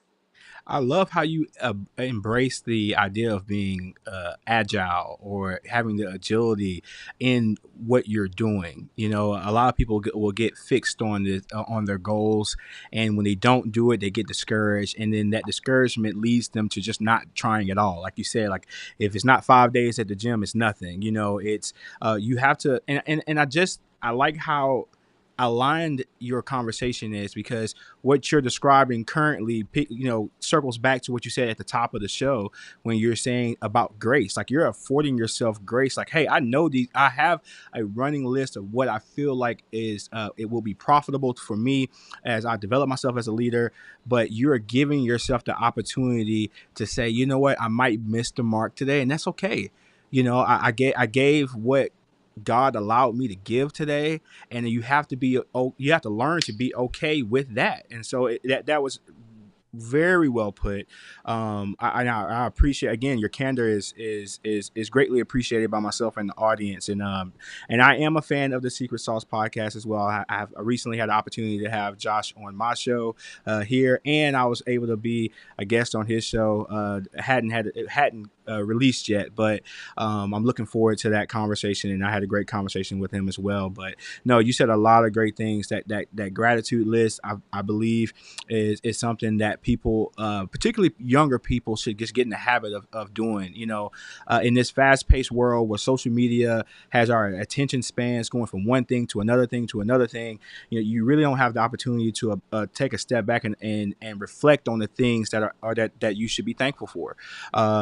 The blessings that you have. And so I think that's something definitely a young leader should incorporate into what they do. And I love the fact that you keep a running list, a Google Doc, or for anybody out there listening, it might not have to be a Google Doc. It can be just a note in the Notes app on your iPhone, or whatever your note-taking mechanism is. Start accumulating those lists of things that gave you perspective. I'm a little older, so we used to have notebooks back in the day, and I often leaf through those to see what were we thinking, what was going on, what was impacting me 5 years ago, 6 years ago, just to get refocused and recentered on what our objectives are and how do we live out the vision that we're doing. But so I love all of the help that you just helped a lot of people with their own fears of, if they're not doing it and they're not rigid and they're not disciplined.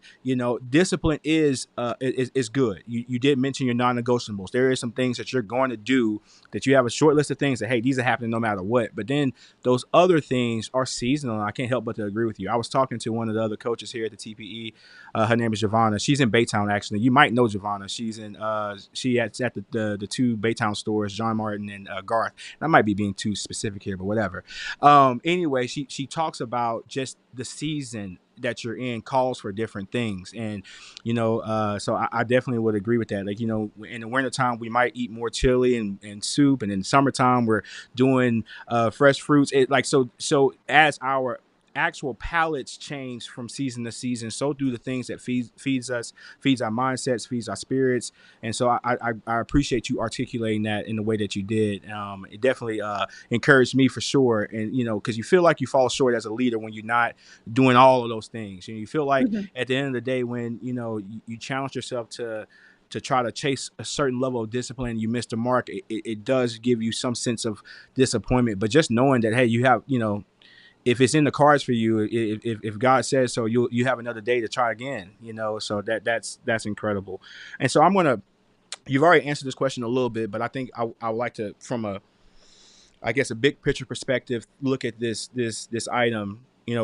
I understand you going through LDP, in which we have a guy right now that just he's going through LDP in our restaurant. He's on his second interview, so we'll love to connect you guys, off away from here, just in terms of, because I love your energy and I think you guys could add value to each other. But what does the next 5 to 10 years look like for you? Obviously hoping within a year to apply for LDP. At that 5-year mark or so, you should be, grand opening your first restaurant. 10 years from now, maybe multi-unit operator. But outside of the actual work as an operator, what are you looking to achieve through that medium? I mean, you're achieving so much now as the schedule lead. As your territory begins to expand as an operator, what does that look like for you in terms of impact and influence? Yeah, for sure. I think that's something that definitely when it comes to my mind is scary to think about, because again, it kind of goes back to, I feel like I have to fit into a certain box, or I have to say like, oh, this is the type of impact I want to have on the community. Like, I'm passionate about this kind of service work. And I don't really have an answer fully formed yet for that. That's kind of still what I'm discovering about myself, about my values. There's so many problems in the world. There's so many struggles and different types of struggles people can have, and I think I've learned that it's more so just being available, being available to support in the ways that people need it, and not just saying like, well, if you need this type of support, then I can give it, and if not, then sorry, but just being available, being humble to be able to meet people where they're at, but one of the things that inspires me to want to be an operator is just seeing the avenues of influence that Stephen has had in my life, being able to sit down at a table and have a conversation that maybe one of us thought was going to go one direction and it went a different direction, but being able to really just walk through life with the way that he walks through life with us, with his leaders, and the way that I hope to continue walking through life with leaders younger than me, I think just showing up in that space, showing up as a business person, just in and of itself can have such a huge influence on someone. And so, my goal and my hope is to have that influence on young people in a way that points them to Christ and that points them to something greater.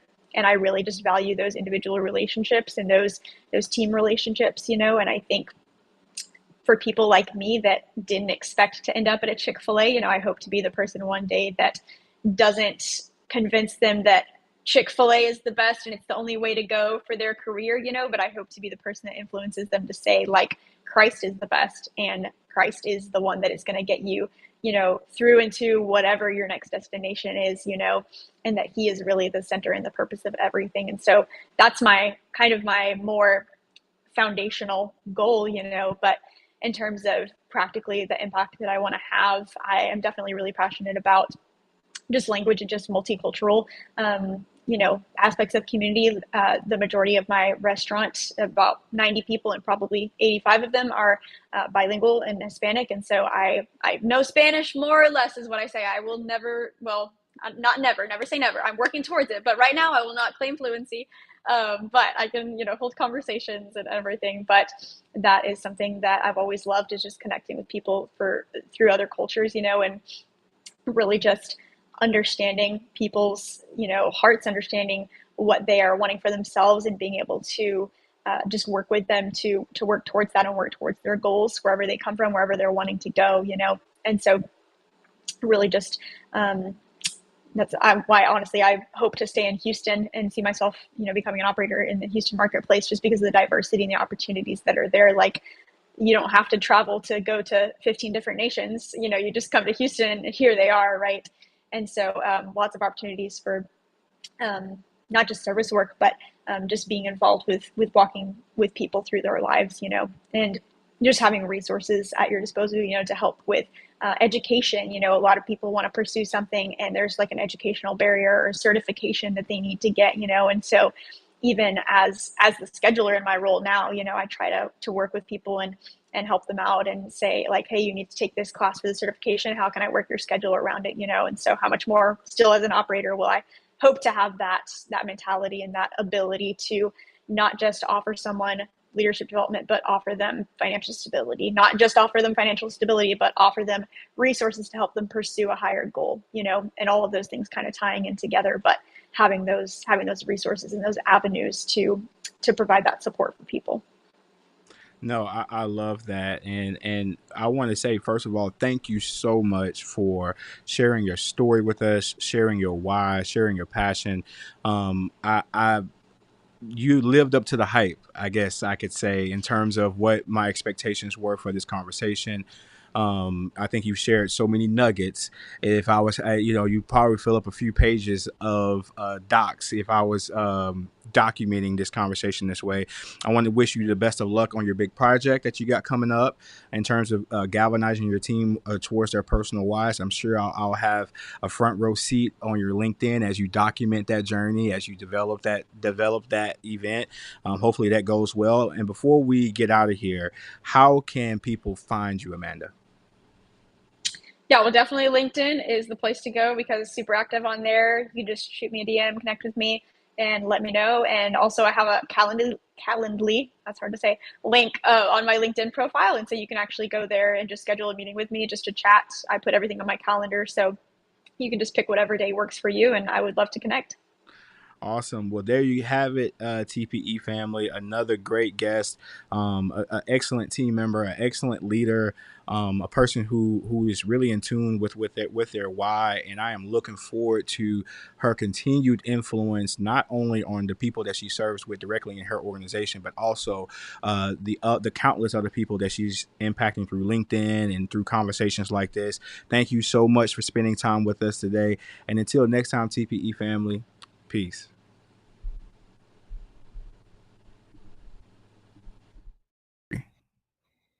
Tap into the Pivot Experience where we help young, hungry entrepreneurs move on to the next step.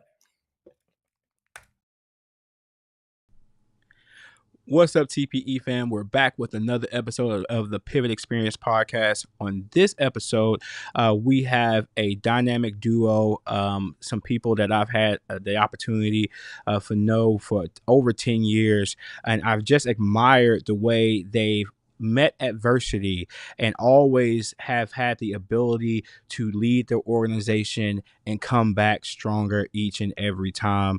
We just experienced one of the world's most epic events in terms of the pandemic, and to watch how they uh, rebuilt and just got back into the game as it relates to growing their organization has been something to watch, and something to be, it's cool to be a part of. I'm talking about Dr. John R. Adolph and his executive director, Brooklyn Williams. They have given us the opportunity to be on our show. Actually, I've interviewed them separately in the past, and to be honest with you, I wasn't really satisfied with how those interviews came out due to whether that's connectivity issues or what have you. But man, I had the opportunity to have them in studio, and so we had a chance to have a great conversation about leadership and people and what they value and how they make those values stand out in their organization. So I can't wait for you guys to jump into this episode. There's going to be a lot of great words of wisdom and mindset shifters that you're going to want to pay attention to in this episode. So I'm going to get us into this episode. Let's enjoy. Where's my love, my What's up and what's happening, TPE family? We're back with another episode of the Pivot Experience podcast, where our aim and goal is to help leaders pivot into their next. I have two very special guests. I don't even want to call them guests. I would liken them to family. And I'll just say off the cuff, like every business venture, anything that we've ever asked of these two, they've always immediately said yes, even down to this interview. I text Brooklyn with no expectation on how fast she would respond. Within 10 minutes, hey, Tuesday at 5 o'clock is fine. I was kind of taken aback because I hadn't even looked at my calendar if there was something on it that we was going to move it around and make sure it worked. The day I stepped foot in their organization, I knew this was a well-oiled machine.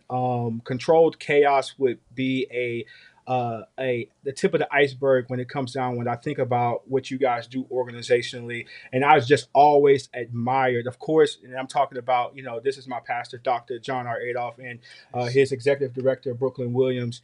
And from the moment in which I was introduced to y'all's organization, I just seen older leaders, younger leaders, mid-level leaders, if that's applicable to this conversation. I just see the tapestry of leadership that has been birthed under you guys' like stewardship, and I've always just been amazed by how you guys do it. And every time I get a chance to just be around you guys, I want to absorb as much of that wisdom as possible, and so that's the purpose of us being here today. I've tried to put together some questions that I think that will not necessarily challenge you all, but just kind of really kind of get a look at how you guys are doing what you guys are doing in today's landscape of leadership. And so, boys, I'm going to stop rambling on and kind of say, hey, how are y'all doing today? Ladies first, right. Ladies first, ladies first. Honestly, I'm doing great.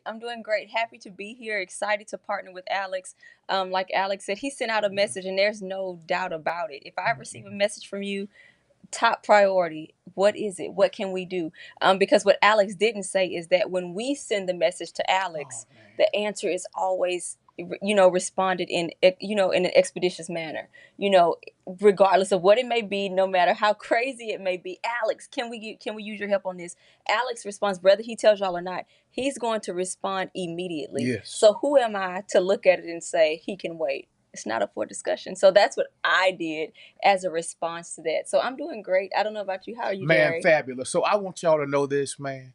There are people that God will place in your path to bless you. Don't forget that.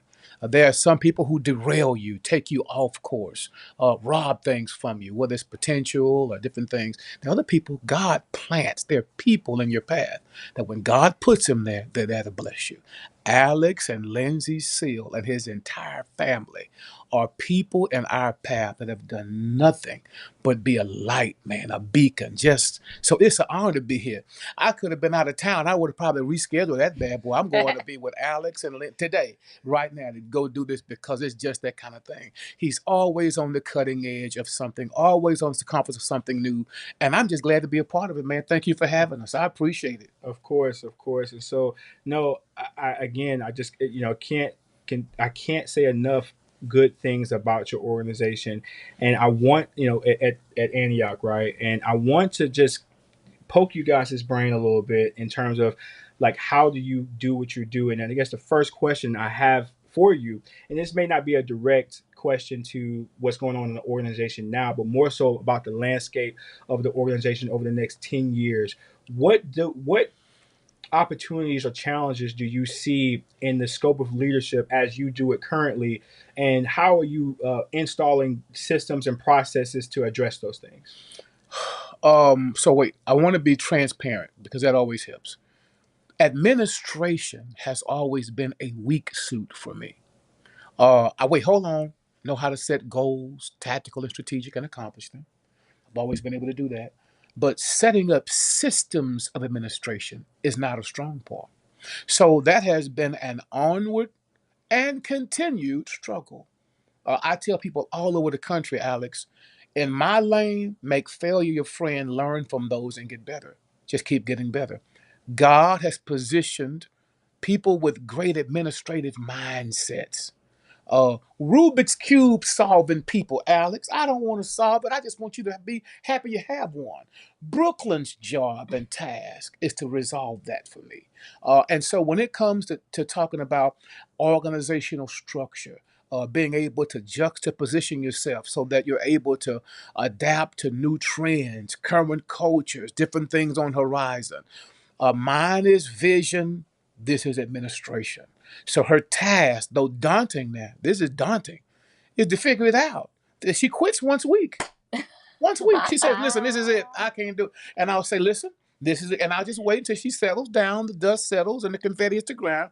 And then I'll say, what you think about it again? Because it keeps you afloat. The seas of leadership, if they were easy to navigate, everyone would be able to do it. So it's a gift from God. It's a spiritual gift. And so one of my assets has been able to have God bless me with human resources that can do it.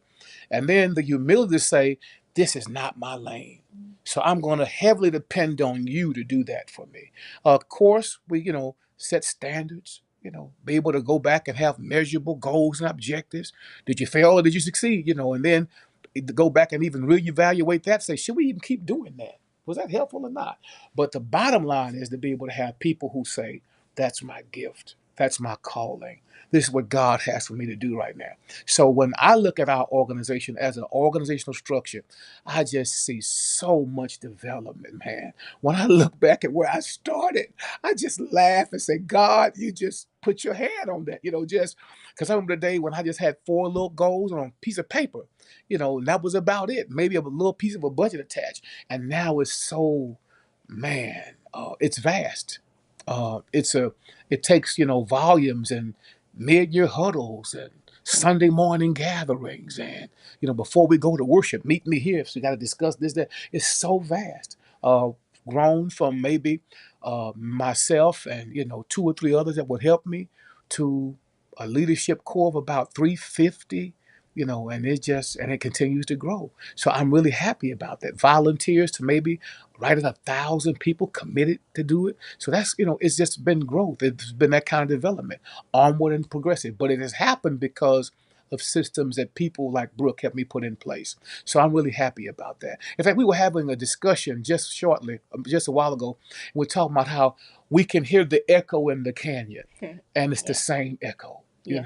That right now, it's almost like something that's been repeated. If you want to see if a system works, you can test the integrity of it by telling one person one thing who's leading, and see if the people in the rear get that same message.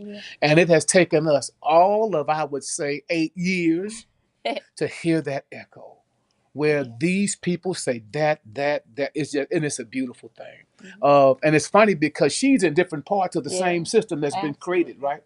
So she's at the table where the decisions are made, then she's also functioning in places where those decisions have to be carried out.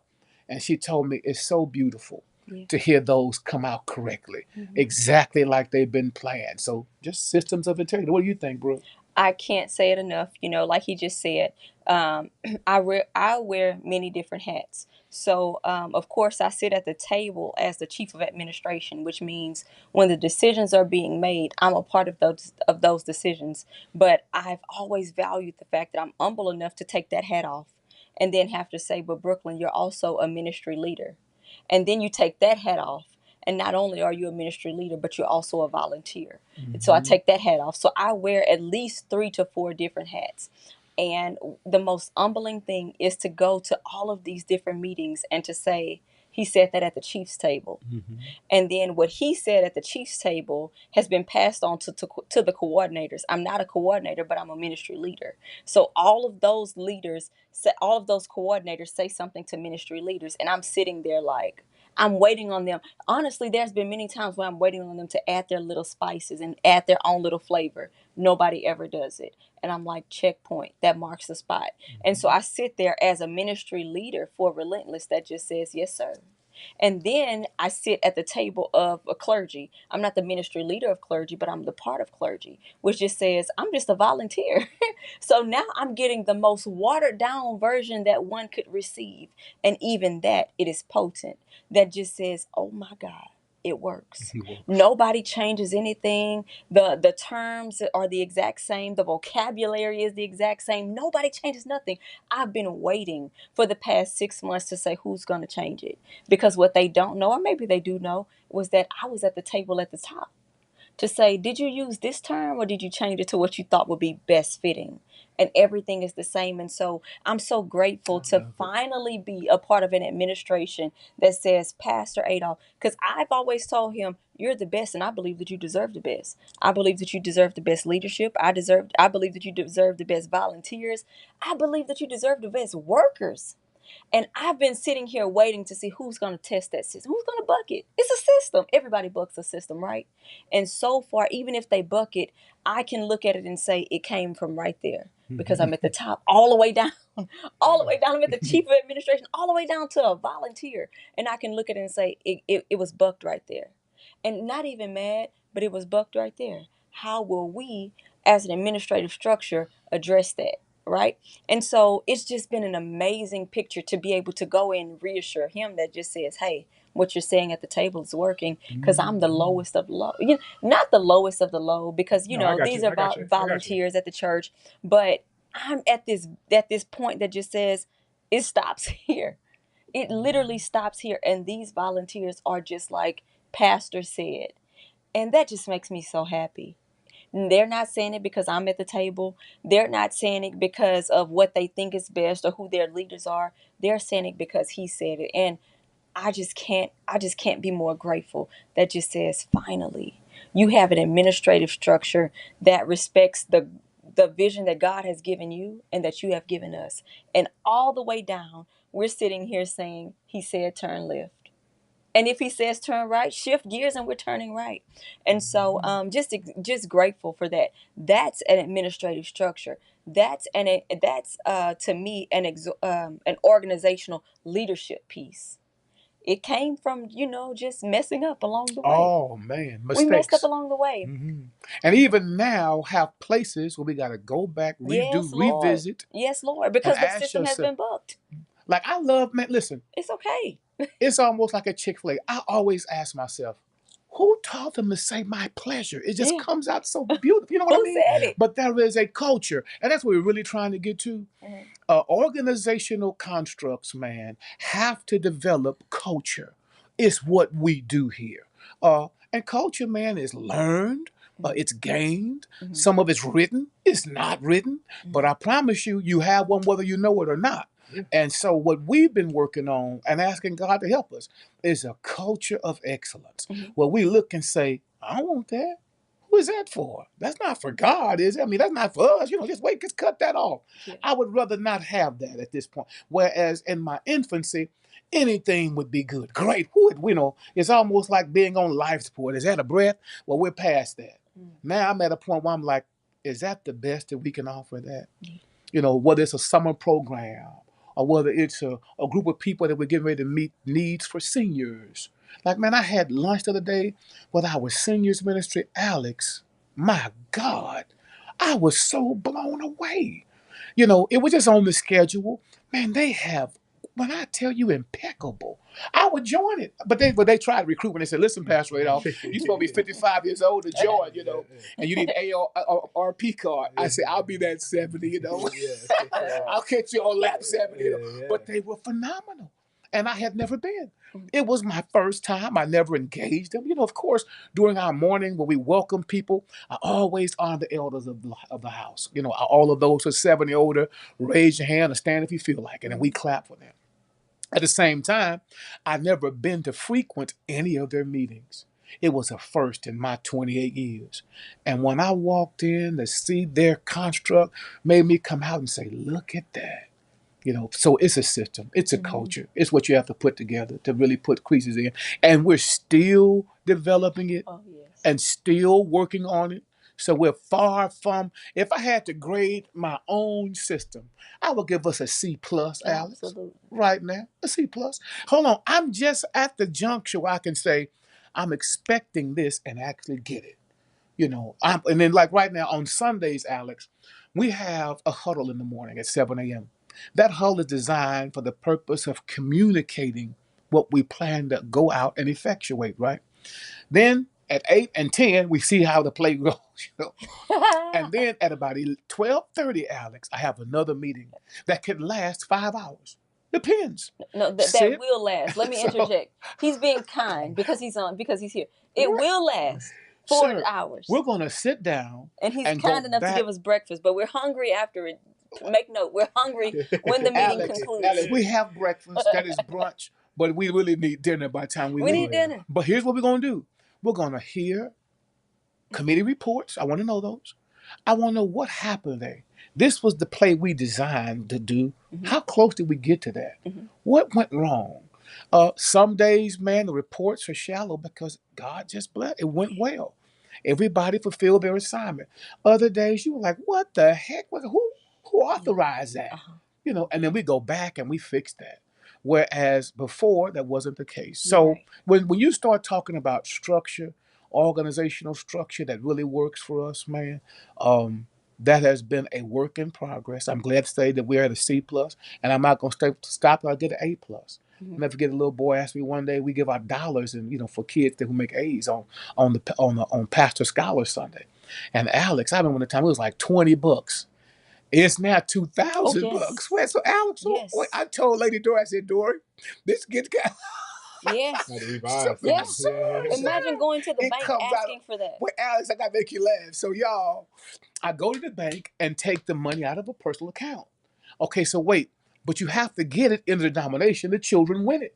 So they'll say we need 961 ones. You know, you'll need $485 and 5 or 10s. And so now I walk out the bank, man, with this money. I say, please, don't just somebody else come do this.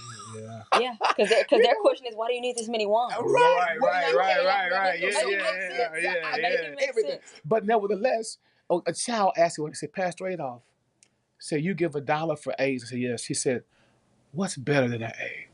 She said, because that's what I want.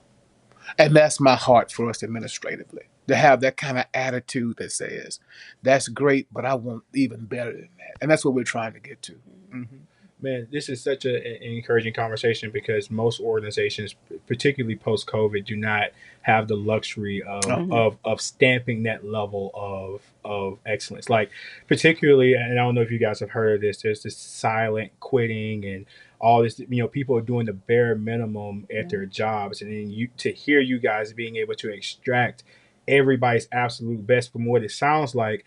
A high level of delegation, understanding what you're really good at and what you're passionate for, then identifying people that can help along the way, and then major checks and balances.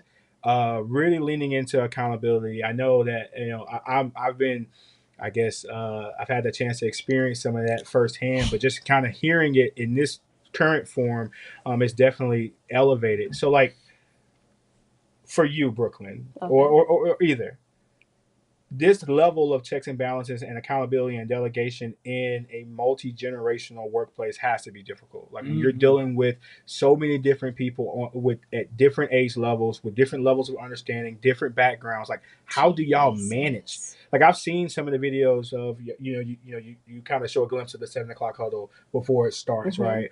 Like how do you get to where when pastor says turn left, every age demographic takes it and they adhere to it happening? Like what does that look like for you all?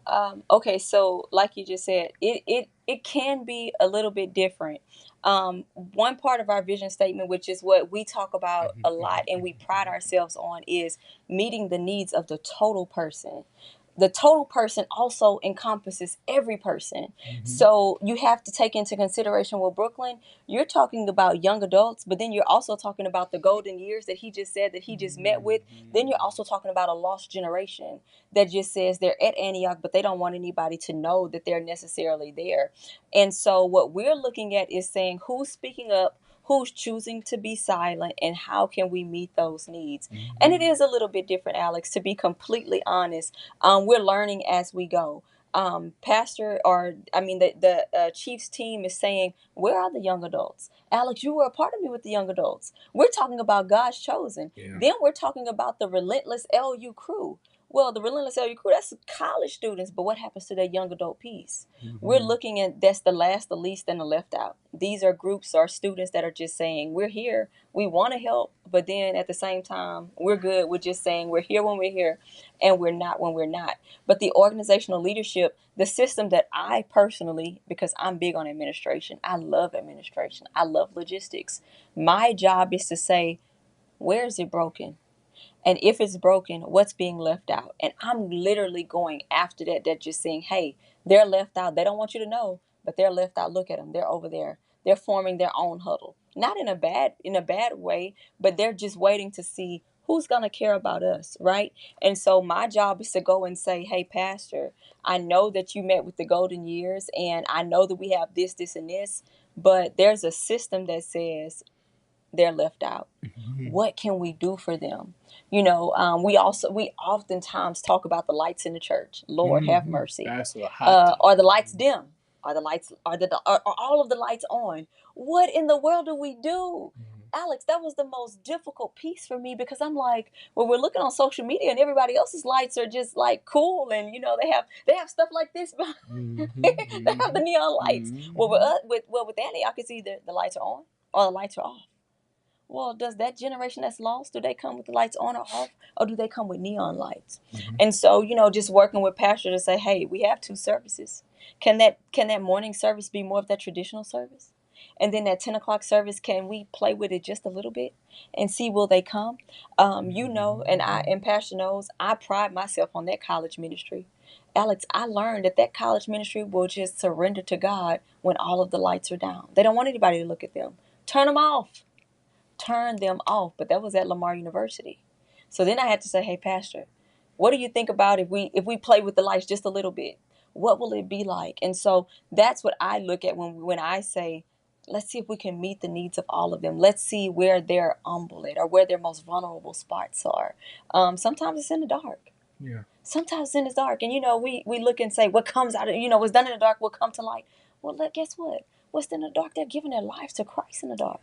Let that moment then be exposed to everybody that just says it wasn't bad. Everybody is looking at that just says, well, what's done in the dark will come to the light. But what if what's good in the dark comes to the light too? Right. And that was that point right there that just said, we're going to be all right. That generation, that piece, that multi piece that just says, yeah, we have a 8 o'clock a.m. piece, which used to be 7:45. Antioch used to have 7:45, 9:45, 11:45, and then pastor would go to 4 o'clock service in Baytown, trying to meet everybody. But then what happens after a pandemic when we're forced to two? I believe that he's done an outstanding job, but you're looking at 4 different lanes that just says now into 2. And so here we go. That just says, all right, let's turn them off. Let's turn the lights off. Where are our people? We're so much down to a QR code. Yes. Not just altar call. Back in the day, you're looking at everybody. Go to altar call, sit in the chair and tell everybody what you want to do. Let's make a decision. And it's okay to make that decision in personal and make that decision in private. We have a QR code. Now you tell us what you need to do. And our numbers are outstanding. Oh my God. Our numbers are outstanding. Mm-hmm. You're talking about baptism, new members. That's what really happened during the pandemic. We took what was done in private and said it's okay. We loved what was done in private and said we love you in spite of. And we're going to lead you to where you really want to be in private. We're not going to make you feel, out of place. We're not going to make you feel bad. We're going to say, shh, it's a secret. Okay. I will literally love you in that secret. Pastors always said, or I've learned to say, that hell in that person, we will love the hell out of that person. Mm-hmm. It's okay. Mm-hmm. Love them. And they make decisions at that moment. And so now you're looking at Antioch growing by leaps and bounds. You're looking at new members orientation, our baptism numbers, just insane. Mm-mm. Why? Because we're not forcing them to do anything, but we're meeting them where they are. That just says, I don't really want to tell anybody, but will you accept me? And we're like, yes. Fill out that information on the QR code. Our member services team, or Brooklyn, will reach out to them and say, hey, it's Brooklyn. I got your information, and we're excited to have you to be a part of our family. Pastor's going to be there. And they're just like, really? Pastor Adolph? Absolutely. Because he is a pretty cool guy. Just take this off the camera, right? He's not that cool, but he's a pretty cool guy. And when people know that he's going to care for them and love for them and actually reach out to them and meet them, they're just like, I'll be there. And to see that in total fruition from conception to completion, it's just like, wow, they really wanted to meet him. They really made a decision. And so, that's what I look at when I'm just like, there's these multi pieces, these generational pieces that just say, in our new members orientation, you're talking about from 5 to 85. I would say 95, but I'm going to be kind because I want the people to believe me. But from 5 to 85, in this same room, making the same decision. How does that even happen? 5 to 85 that says they want to serve. How does that even happen? Love. Pure love, right? That just says, come on. Come on, 5 years old. Come on, 85. How do you, and no matter what our title is, no matter who we are, we just say, come on. I don't care if I'm Brooklyn. What does that even mean? Who are you? I say that all the time. Who are you? Love them.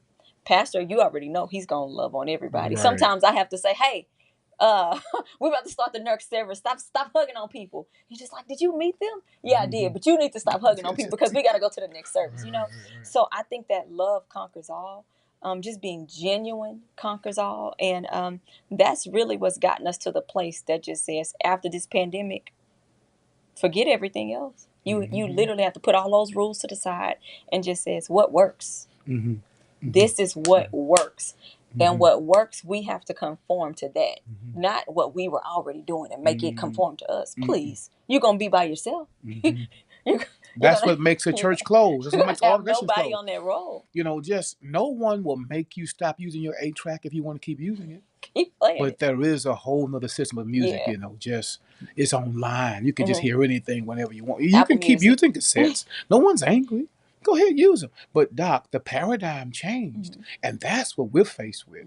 You know, one of the things that I think, and Brooklyn, that was great. I couldn't say anything else about it, really. That's exactly it.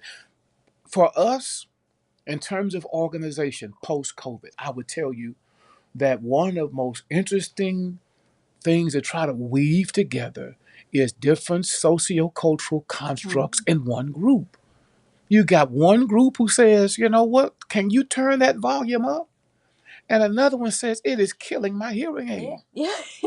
You have one group who says, do you have to, you know, Turn the sing? lights off. Right, just, hey, Doc, we have heard it and seen it. And here's what's been happening. There's several elements, and Brooke touched on all of them to me. One, we got to find out where their needs are and then meet those. Whether it takes compromise or contrast, whatever it's going to take, find a way to meet that because people will go where their needs are met, period. So we find ways and means. The older people need a hymn. We're going to sing that joke right now. Sure. And then the younger people need fast and loud. And we're gonna Turn do that up. Yes, we're going to find a way to make this be an interwoven synergy here with every group that says this is for me. The other part is, Alex, is having a system of values. So here's what's happened. And I could even hear that she was speaking. We have 3 core values, Alex. 3 core values. These are what a church are supposed to do. I don't care whether it's Methodist, AME, CME, I don't care. Lutheran, it could be anything. If it's a church and it's akin to Jesus Christ, it has 3 core values. The Great Commission, it ought to be reaching the lost and teaching them, making disciples. The Great Commandment, love, pure and simple. That's whether you like how they look or like how they're dressed or not. Love is the capital piece. Another piece is being fishermen, what we're going to have what we call the great calling. And one of the things we've learned is you fish on the fish's terms, not yours. You can go in the middle of the day, but if they bid in the morning, you're going to get a nice suntan, but you're not catching any fish. So for us, it's been that. And it's been a bend. Because I get people all the time, Pastor Adolph, you know, we just didn't do it like this. And I say, yeah, I know. It's okay. It's going to be all right. You know, just 17 joined last week. You're right. And we have another 22 to baptize. Amen. So, you know, right now the fishing is great. So we're going to keep fishing with the QR code for right now. Because people make decisions where they're private. Hold on, it doesn't mean that you can't make them publicly. But right now we have literally, and COVID helped us with that, Alex. COVID pressed us to that. If you would have told me you could join church with a QR code and I scan, I would say you're losing your mind. Man, I'm raised in church. I'm a 5th generation pastor. So, you know, just you're supposed to walk down the aisle and sit in a seat or something. You know, if you were to tell me you're going to go online and worship, are you kidding? Alex, we have watched online people, man, drive 17 hours to Antioch to get baptized. They're coming from Philly. Wait, this month. Oh, yeah, we have a group that's going to come from Philly. Alex, to watch people, like let's say we may have 20 people to baptize, and they'll give me the list to Darcy, and they'll say, Pastor Adolph, we have some special guests. I'm like, okay, cool. What is it? These people are from New Orleans. How many churches did you pass up to get to us, to get baptized? Why would you do that? It's because there's a connectedness. There is a core value they can understand. There is something that pulls them to us. And so I think it's just us being intentional with God's leadership to meet that particular need. We have some we're missing, and we're working on them, Doc. I just think you should know. Like the group that y'all grew out of is not at our church. Well, that's not true. They're there, but we don't have anything for them. Man, I have a young man who is so dynamic, Doc. I literally did his baby blessing. His name is Landon Richard. Landon told me one day, he's Brooklyn's counterpart. So you can't see Antioch without knowing Landon. In fact, people know him so much that Brooklyn normally travels with me. But they'll say, "Did you bring Landon?" Yeah. No. You know, because we won't help him. And I Wait, don't mind saying no. where's Landon? Pastor Adolph. So wait, they do ATV, right? Landon told me, he said, "Pastor Adolph, can I be honest with you?" I said, "Yes." He said, "I may not belong in this church if I wasn't doing ATV because there's nothing here for me." Whereas maybe 15 years ago, man, y'all were the muscle. I look back at that Cornelia Hall, man, it was packed to capacity. You know, just, you know, it grows. And if you don't put a system in place that can continue that, it erodes and it falls apart. Well, right now, we're rebuilding it, but differently this time. Right now, we have a relentless group. Man, they are at least 500 strong, Alex. But we fish like in a fish tank on the campus. We're there for everything. Alex, I have been to everything. What you call it Wednesday night? What do you call that? For Relentless? Yeah, what do you call it when it Hump day. Listen, y'all, I've been to hump day. I walk in, they be like, "Oh my God, they go past eight off. The Q's are cussing, the alphas are stepping. It's a whole doc. It's a But I'm there, Alex, because I want them to see me. I want them to touch me. And the more you touch them, the more you care about them. The more you answer a few text messages, the more she gets on and says, "Hi guys, I missed you this week." The more they just keep coming because you are meeting them where they are. So we're trying to build a structure right now where young adults, man, 18 to about 24, we become great at that group. You know, where we just, at church we continue to struggle, and we are working on it. In fact, my daughter, I just texted her before we got on the broadcast, and I needed to favor her, do me a favor. I said, "Where you finna go?" "To a meeting, Dad. I'm gonna meet with young adults." She 22 after she finna be 22. Well, she trying to get to law school out. She doing a whole other thing. And she wants a church that says, "We care about y'all." So she is on a committee, a team that's at that church right now figuring out what can we do to not only win them, retain them, grow them, bless them, and build a bridge so that that bridge never collapses again, where it becomes a norm, a standard of culture, where we have that. So it's that. It's having core values. It's compromise and contrast. Even if we don't agree on something, if we have the same core values, the outcomes help us be able to say, "Okay, I can accept that." So and then at the top of the administrative tier, we have some chiefs that are there, man, that really, man, so Brooklyn has counterparts. There's a young lady that's over ministries. And Alex, initially, I said, "Lord, what is she doing?" Right now, I don't question that, but Alex Seal, we will have for the first time in my 28 years a volunteer core base of about 1,000 people. That's that girl. She is finding ways and means to make that work. We have another young lady who's been with me the longest. She's the CFO. Alex, she told me, "Pastor, if you just let me help us, I'm gonna be able to get this note paid off." So in 17 years, man, I have watched God pay off $22 million. Alex, we didn't do no gumbo sales, no raffles. And contrary to popular belief, because I hear so much about me, people say, you got to show them your W-2 and your 10. That's not true, y'all. I've heard people say that, they have an ATM in the foyer. They don't have ATM nowhere in the building. Yeah, come visit us and see. Right, come visit. People come with a mind to give. They want to give. Pastor Adolph, here's my gift. I want to give this. And man, 22 million, it's gone. So, you have this table of people who are really working to say, what systems can we put in place so that we can find ways to merge the older ones who are retired with good incomes and stuff, the working class who are just jostling house note, car note, marriage, family, and children. And then how can you get this group that says, "I'm broke and I'm sick of being here and I got to," we find ways and means to do it because you have that group at the top who is sitting there saying, "What can we do? How can we do it?" And I got to say this, Alex. We are learners ourselves. I would be wrong if I would not say that on this broadcast. We have ministry constructs around the nation we watch and admire. We love One Community Church of Dallas, man. That Joker Conway, oh my God, he's a maniac. He's crazy, but it works. Man, my friend Marcus Cosby Wheeler may be, in my opinion, the finest Baptist church in North America. It would be a good toss up between him and maybe a few others on the eastern seaboard and maybe a couple of others like a Lily Grove or something. But when you start talking about the muscle of a black Baptist, man, Wheeler is the finest that we possibly. Would you agree? It's the finest that we have. I don't know of it. So we learn, we watch, Yeah. we go. Their excellence doesn't threaten me, it encourages me. Right. It makes me say, wow, how'd y'all do that? Now tell me that again. So much so that you would set us up to learn from them. Yes. What was it, the 3 C's Uh-huh. or something? So here's what we did. COVID again helped. So if you don't train leaders, you can't expect nothing from them. That's new. They're gonna keep doing what they've always done and expect different results. That's insanity, right? 3 L's. Listen, Yeah.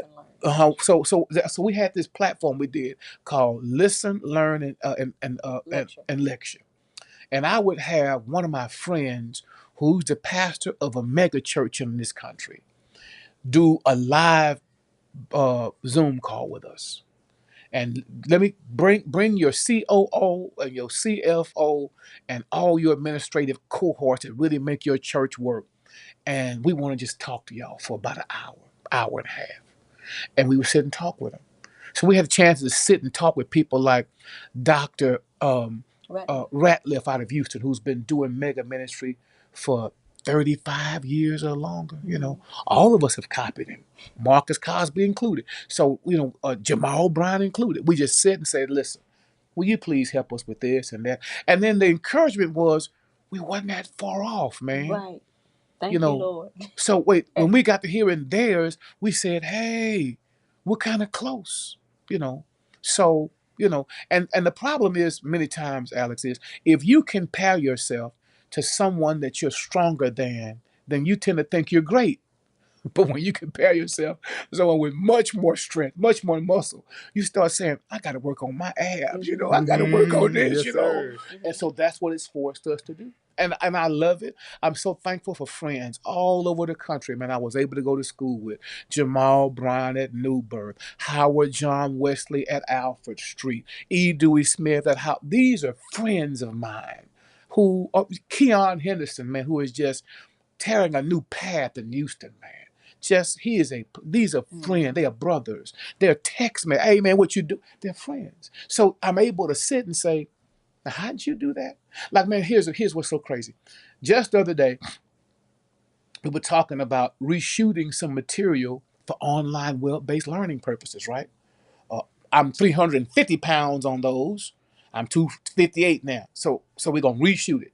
Okay. So the gentleman who shot it, we're having a talk with, and he was about to apply for a position at a friend of mine's church. Alex, that position paid 170 grand a year for their multimedia director, didn't it? Wait, sir, we look at each other like this. What you know? Right. So wait. Now, mind you, my friend who was going to apply definitely qualified. He that his Vita resume dossier was meaty enough to handle that. So that's why whenever I'm going to record something with his excellence, it's going to come out great.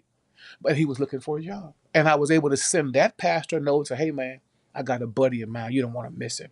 But just to show you, that's we don't have it. None of us make that kind of money in a way, So yes, sir. Not for one job. We might have 5 different jobs. Yeah, that's right. That's right. Right. That's You right. gotta have multiple. Yes, sir. So I guess that my point of it is, when it regards merging, synergizing, harmoniously putting things together, we work hard at it. It's intentional. We have core values. We support each other, whether we have to share our differences and celebrate our uniquenesses, whatever the case may be. And then I'm a student, Alex. I'm a learner. I'm a learn from my friends, man. Whether they have big churches or, it's churches where, they just have 5 on the pew. We learn. We do. We do. So we're students of it. We really are.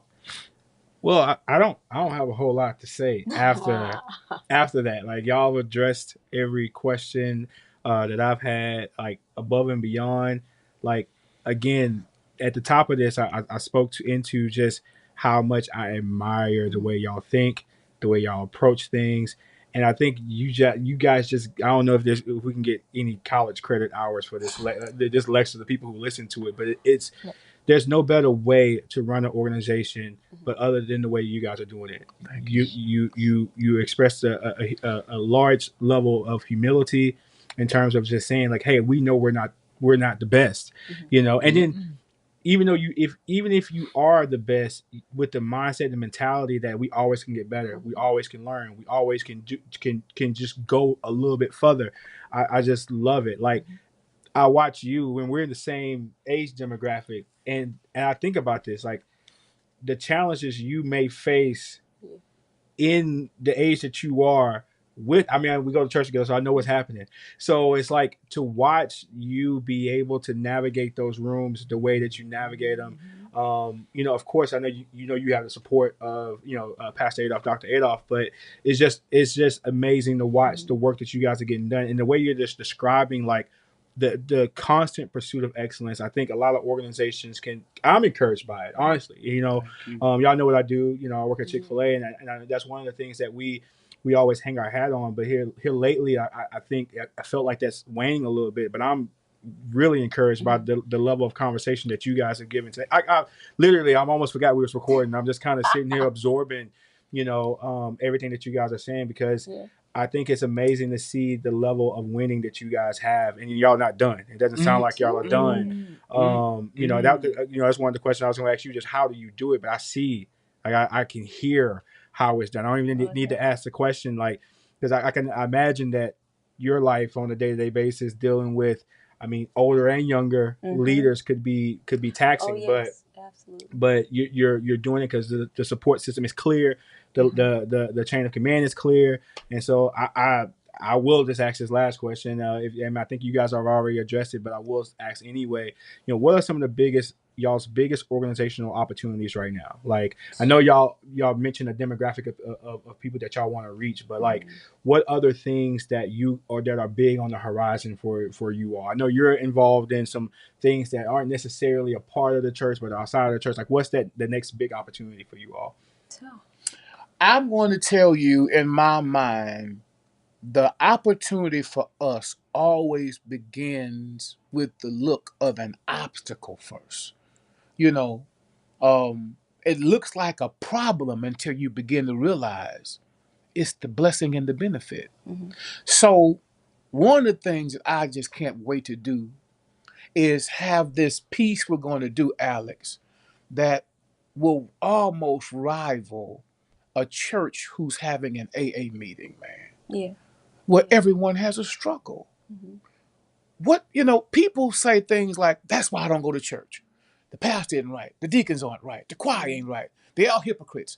What if you discovered that it's a human dilemma? That none of us have this thing all together.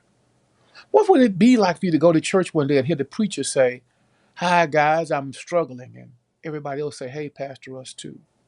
So I'm getting ready to do a series of an inclusive healing piece where all of us have brokenness, issues. Stop making people Jesus. He's in a category alone.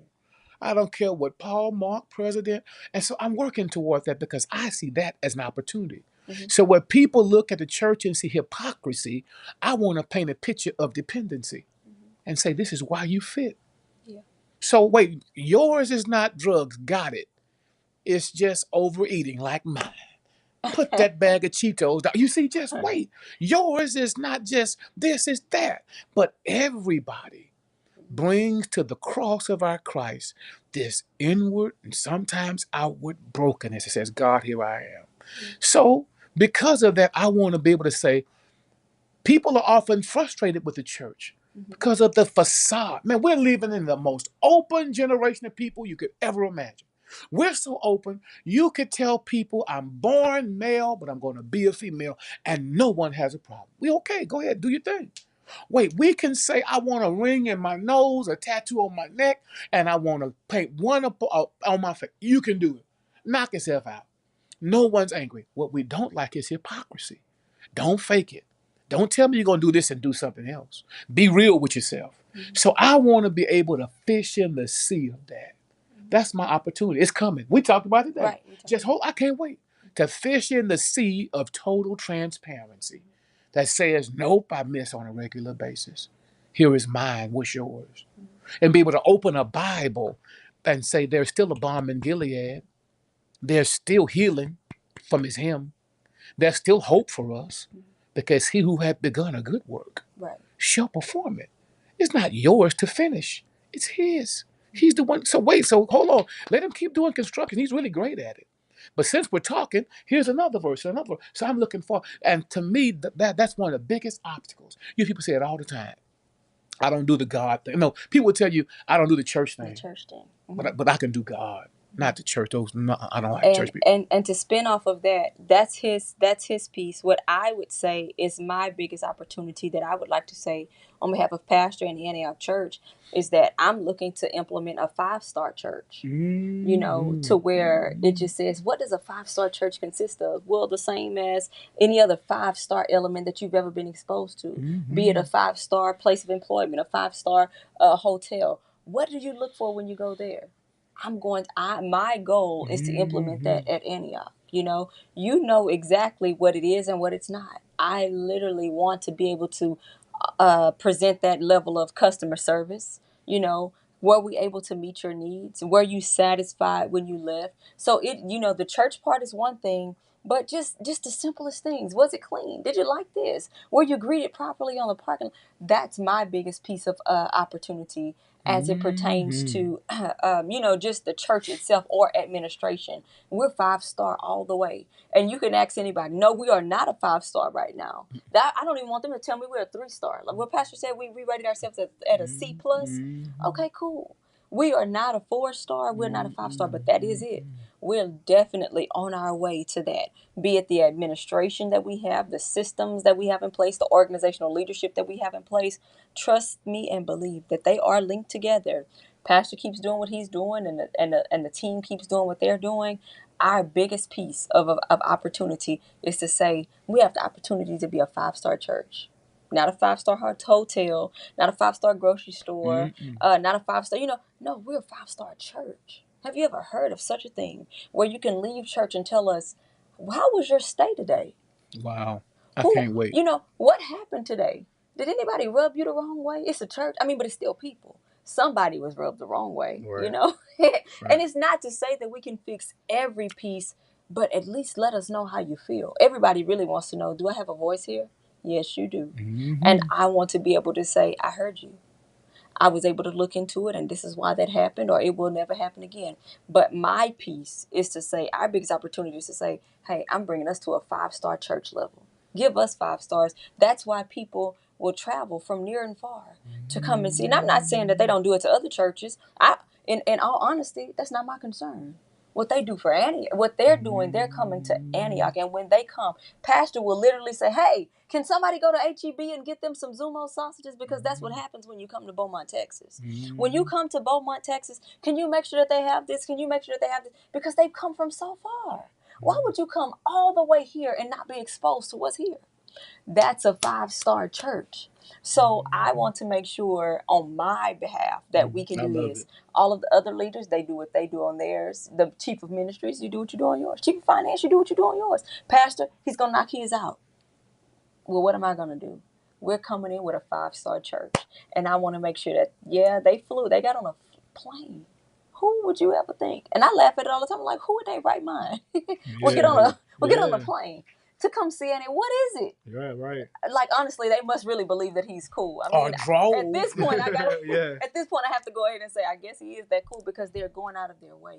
But when they go out of their way, when they actually get here, was it really what they thought? I want to make sure that it is. I really want to make sure that it is, because it is. It's not some, just something that we've built. Well, I don't have to build this for anybody on the outside. I'm building this for us. And so when you come to the Antioch Church on 3920 West Cardinal Drive, it is what you saw on live stream.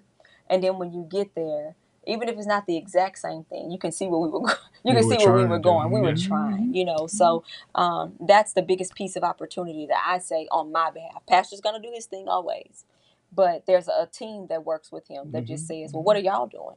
That's what I'm doing in this seat of administration. That just says the 5-star church is coming.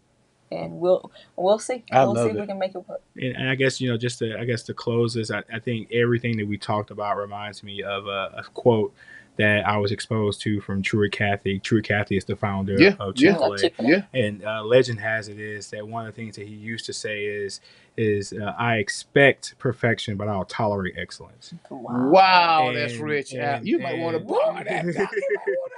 Wait, Doc, you might want to borrow that. well, I think to me it just speaks to the brand that you Yes. guys currently have and or building on top of. It's like, the constant pursuit of excellence, and that you'll never be perfect, but that's where we're I'll aiming expect toward. it, Yeah, but I'll tolerate I'll tolerate. excellence. That's so humble of him. Yeah, But yeah. doesn't that set a It standard, does. though, man? It shifts the mindset for sure.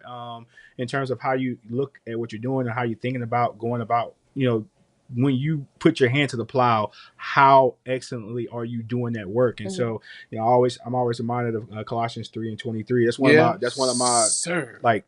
I hold on to that, Me too. like, Me too. so everything that I attempt to do, even though I know I don't, I Do might it. fail at it, but I try to do it as if I'm doing it to the Lord and not for unto the man. Lord. Yes, sir. Yeah, Yes, and, sir. and so no, I can't thank y'all enough Oh man, it's for been our this. joy, man. Man, and I'm encouraged by everything that I've heard. Again, I got into the audience mode a little bit, just listening to just the mindset around what you guys are doing. Even if you're operating at 60% of what you said, that's a feat.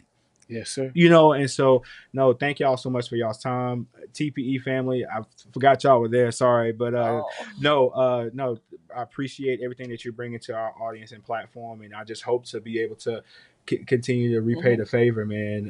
In a way that lives up to the standard. I'm almost afraid to be to participate at y'all's levels, a level of excellence that y'all operating at currently. But Going in the water's fine. You're already doing it. Yes, sir, Doc. He's He in already the doing deep it. end. He's He already in the doing it. deep That's why end. we Right, answer right, so right. expeditiously. That's exactly why. That's You right. don't just answer quickly to anybody. Sir. well, no, man. Thank you guys for tuning in. As always, please like, share, and subscribe. Before we exit, where they connect with you guys socially? I know you mentioned online how I always want to make sure we point our audience to where they can connect with y'all. How did we get in touch with you all? So for us with the Antioch Church is AntiochBMT.org. Pastor Adolph, of course, he's always on YouTube. John R. Adolph Ministries. Maybe you should say that. But you John doing R. Adolph good. Ministries on YouTube. He's there every Wednesday, every Sunday, and every Thursday. Don't worry about me. I'm just here to make sure that everything goes afloat. But so that that's exactly how that goes. If you're looking for me, just go ahead and follow one of those, and at some point, in some way, shape, or form, it'll be right there. Well, no, thank you guys so much. Thank y'all so much. And until next time, TPE family, peace. Man, thank you. Tap into the Pivot Experience where we help young, hungry entrepreneurs move on to the next step. What's up and what's happening, TPE fam? We're back with another episode of the Pivot Experience, and this is a special one. I just wanted to intro this one and kind of give you guys some context of what happened recently. Had a coaches meetup here in town, and we had the opportunity to record some content, and we had the opportunity to talk about leading up. I think this is something that we all experience on both ends, whether that's from having someone trying to lead up to us or us leading up to our superiors. And so I think we had a great conversation around this idea, and I can't wait for you guys to jump into the episode and really get a grasp and an understanding of what we think about leading up, and some of the things that we can do in our organizations to create an atmosphere where people feel comfortable leading up and adding value. So let's dive into the episode.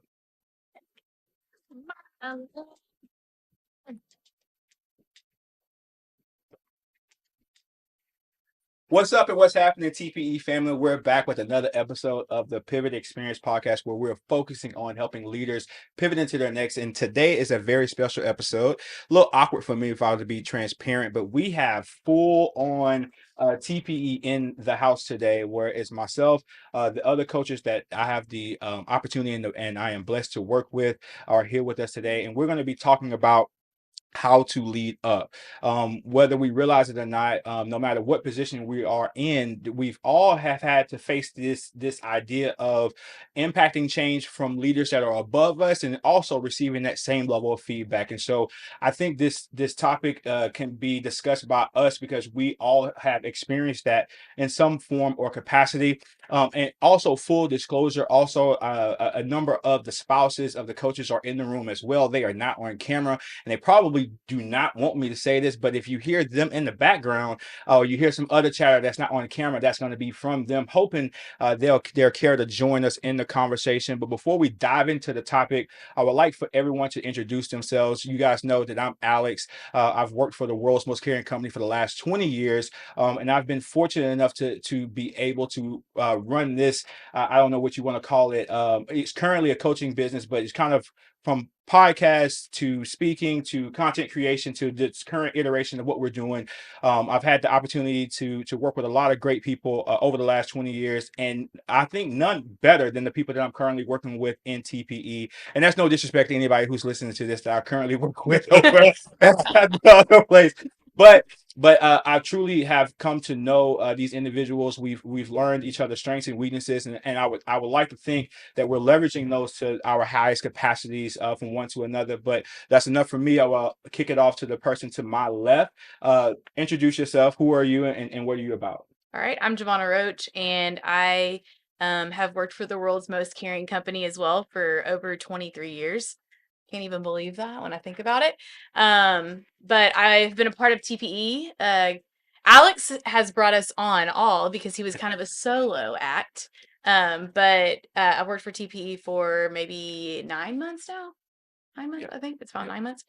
And I have several clients, and it's one of my favorite parts of my week is I get to talk to people about them leading up in their businesses. And I just really enjoy getting to share the knowledge I have. But also, I think one of the biggest things that I really enjoy is getting to grow as an individual as well and as a leader, just learning from other leaders how things are going in their businesses, and just getting to see all the different sides of the business. So that's what makes me excited about TP. And I'm excited today about today's podcast because yes, our spouses are in the room and we would love for them to join in at some point. And they all have a lot of experience in the restaurant business as well. So I'm Ashley Allison. I'm a wife, mom to almost 2-year-old. And I've been in leadership for a little bit over 7 years. I also work at the world's most caring company, but also with TPE. And with TPE, we get to coach and develop leaders, all ages, all aspects of their careers, and just help them become a better leader and a better person in and outside the restaurant. All right. And I'm Natali Franco. I've been with Chick-fil-A for about 10 years now. And then now with TPE for about 6 months. And it's been a huge blessing to be able to work with this group of people, be able to talk to other leaders, and I'm excited for what's ahead of us. But can you say like a little bit of that in like Spanish? Like just a little blurb. Mi nombre es Neftali Franco. Trabajo con Chick-fil-A por casi 10 años y llevo como unos 6 meses trabajando para TPE, para el negocio de coaching, y yo me encargo del lado de español, para la gente que necesita ayuda para mejorar su liderazgo o poder cambiar resultados en el negocio en el que te encuentras. I love that. Yeah. TPE Espanol all the way. And just, for reference, this group isn't just together by happenstance. I think we all had some history with each other. I think Neff, you came and worked at the restaurant. What was that, like 2-3 years ago, 4 years ago? My timeline is mad. Your timeline's messed up. That was in the winter of 2016. Yeah, okay, that was a long time ago. Yeah, a long time ago. I remember that, and I remember, this happened off camera. Nev's kind of the techies in the group of the four of us. Not to say that y'all aren't techies, but I think I'm definitely not. did you have iPad Pro? Was it, or it was? He was like one of the first people, like outside of myself, that had an iPad. I was like. It was like, that moment you see like hey, what's up? It was like this, when he came on and worked for us for a little while. And I know, Javonna, I've had run-ins with you several times because of our affiliation through the world's most caring company. We've had some interesting interactions. We've challenged each other for a long time, directly and indirectly, and it's been kind of cool just to be able to work with you. And Ashley, we kind of do the work thing on a day-to-day basis. I think we try to keep what we do and keep each other as balanced as possible. So I'm just grateful for the connection between the four of us, and thank the spouses in the room. Appreciate you guys for. I know there's probably sometimes just transparently for folks out there listening. There was one point in time we was meeting every Wednesday, every Saturday in the morning time, absorbing all of the time. And I'm sure maybe not the newest wed it couple in the room. Maybe not didn't have Rob, but the other folks that got kids and other things involved were kind of maybe side eyeing what we were doing. But I appreciate you guys allowing y'all spouses to participate in the capacity that they have been. It's truly been a blessing to not only ourselves, but the people we've had an opportunity to impact. I know, Giovanna, you mentioned, and also you, Ashley, just being able to speak into the lives of other people, that transparently that you don't have to work with all the time. So you can really just be upfront about what you feel about what they're doing. And I think we've all had the opportunity to see the fruits of that labor and see the fruits of what people's actions and just their development as a whole. So I kind of want to kick our conversation off and leading up. It's like, what inspired you to get into leadership? Like, what was it about the world's most caring company, Chick-fil-A? I just say it. What made it about Chick-fil-A or the world's most caring company that you wanted to pursue a career in leadership?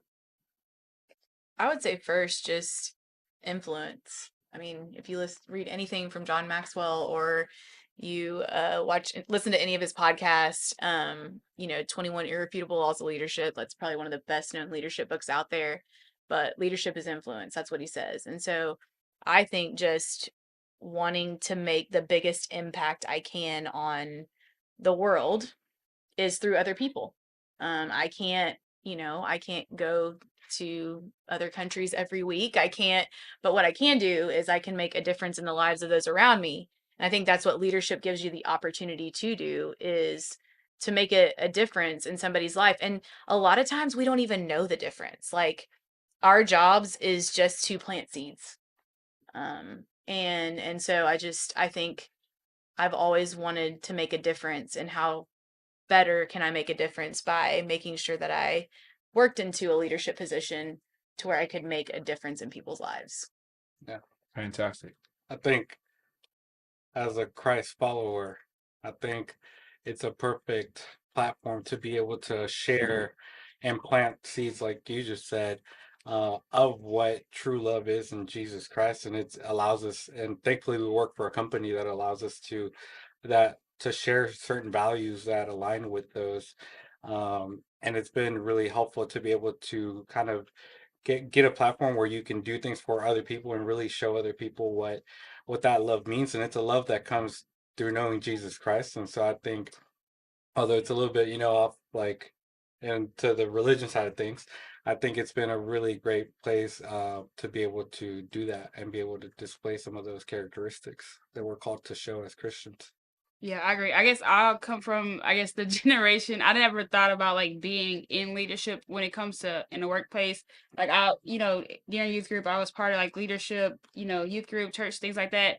And then I was best Alex one day. He's like, "Hey, have you ever thought about being in leadership?" And I'm like, sure. But I think just, to whoever those out there who aren't in a leadership title, it's like leadership isn't a shirt, it isn't a position. Like, you can lead from wherever you are. So it's just making sure you're doing the right thing all the time, no matter who's watching. And that really does allow you to influence those around you, right? Just because if I, change your shirt to blue today, you're the same person. Those values don't change overnight. So it's always being willing to, be your true self and help those around you to better themselves. Yeah. Yeah, no, I have to agree. I guess for me, I never, to Ashley's point, I never really thought about the prospect of being a leader, from the title. It was just, I did my first grand opening in 2008, and prior to that, I was going to school for mechanical engineering. That was going to be the thing. I was going to be an engineer. That's you couldn't tell me any different. But then I went and did that grand opening and got a chance to kind of listen to a GOS talk about his ability to make decisions and get the immediate hey, this is the bottleneck, this is the idea, and he had the now thinking back on it, he had the respect of the people around him for him just to listen to the idea and implement it, and you can see immediate change. Something about that was like magnetic to me. Like I wanted to be able to, all right, I think in the engineering capacity, you'll be able to use your mind to create ideas, but it won't be nothing immediate. Like if you come up with an idea, you have to test it. You got to do this. You got to do that. With Chick-fil-A, like it was like, so I just love the idea of being able to solve problems. And I think being a leader gave me the access to being able to solve issues and help other people solve issues and set lofty goals and go, well, how do we get from point A to point B, and then working towards making it happen. So I think that's been the allure of the job for me in terms of being a leader, is those aspects of it. All great answers in terms of just how we like people, or not like, how we love people, how we're motivated towards helping other people. So that's fantastic. So to get really like into the meat of our conversation, and today we're talking about leading up, and again, leading up looks differently from each person. I'm sure you guys have different levels of perspective on that. And so, can you talk about an instance where you've had to lead up? Like, is there a time in your leadership career or before you were a leader that you felt like you needed to lead up? What was the situation? You ain't got to put no names on those on the situation, but how did you navigate that, and what was the outcome? I would say I'm having a hard time of like coming up with one instance right now, but I think we're called daily to lead up. Um, and one thing I think about when I'm thinking about leading up is like parenting. Several of us, actually three of us are parents. But not getting, tit for tat, not getting on their level, like making sure that we stay above. And in leadership, I think it's kind of the same way of like making sure that when we're leading our team that we're not leading in such a way that it's at their level, but really pushing ourselves and pushing the leaders around us to think differently. Because that's what creates really great results is really working towards. So I mean, I don't know of a like exact example. I don't know if y'all have exact examples, but I feel like daily I'm called to lead up, and I'm called to have my leaders lead up. And so I don't know if I have like a specific example. I just feel like it's every day there's a situation where I'm like, okay, I've got to lead up, or I've got to call the leader next to me to lead up. So I love that answer, and that was very like diplomatic of you to answer that. So like, I guess for additional context for those of you who are watching, so like, aside from our roles here at TPE, right, we both operate in a similar capacity for the entities that we work for organizationally, right? So for most people who are watching this, most likely, and then for the folks who are in the room, we all work in a business structure that has an operator or a owner operator, and then there is a hierarchy thereafter, right? So let's just hypothetically speak, not in specifics, right? Hypothetically speaking, let's just say in your organization that you currently fictitiously represent is your so there's the operator and there's you, right? Mhm. How do you lead up to your operator? Interesting question. I honestly think it's like getting on the same page and really talking about, are you there for the same reason? Like that's been a conversation that me and my operator have had a lot, is like, hey, are you like, do you want what's best for the business? Yes. Okay, answer that. Okay, do I want what's best for the business? Yes. Okay, so who's going to take leadership in this matter? And I think that's like realizing that you're all on the same page working towards the same thing then helps when there's rub in the road of like, hey, I might want one thing, or Ashley might want one thing, or Neff might want one thing. At the end of the day, we want the same thing. We want what's best for the business. We want what's best for our team. And there's two parts to it. There's that results side of like making more money as a business, or spending less money as a business, and then the people side of the business, which costs a lot of money. And I'm very results driven. So for me, we've taken this different assessments, but like I'm very results driven. Neff's more people driven. So making sure that you work with those around you and you use them to their strengths, I think is what makes us a pretty great business.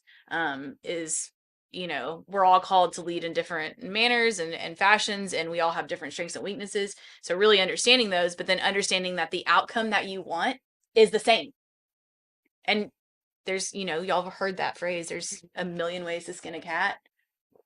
There's a million ways to run a business. We run our businesses very differently. But at the end of the day, if you were to ask us what were our top 3 results that we wanted, we would probably say the same thing.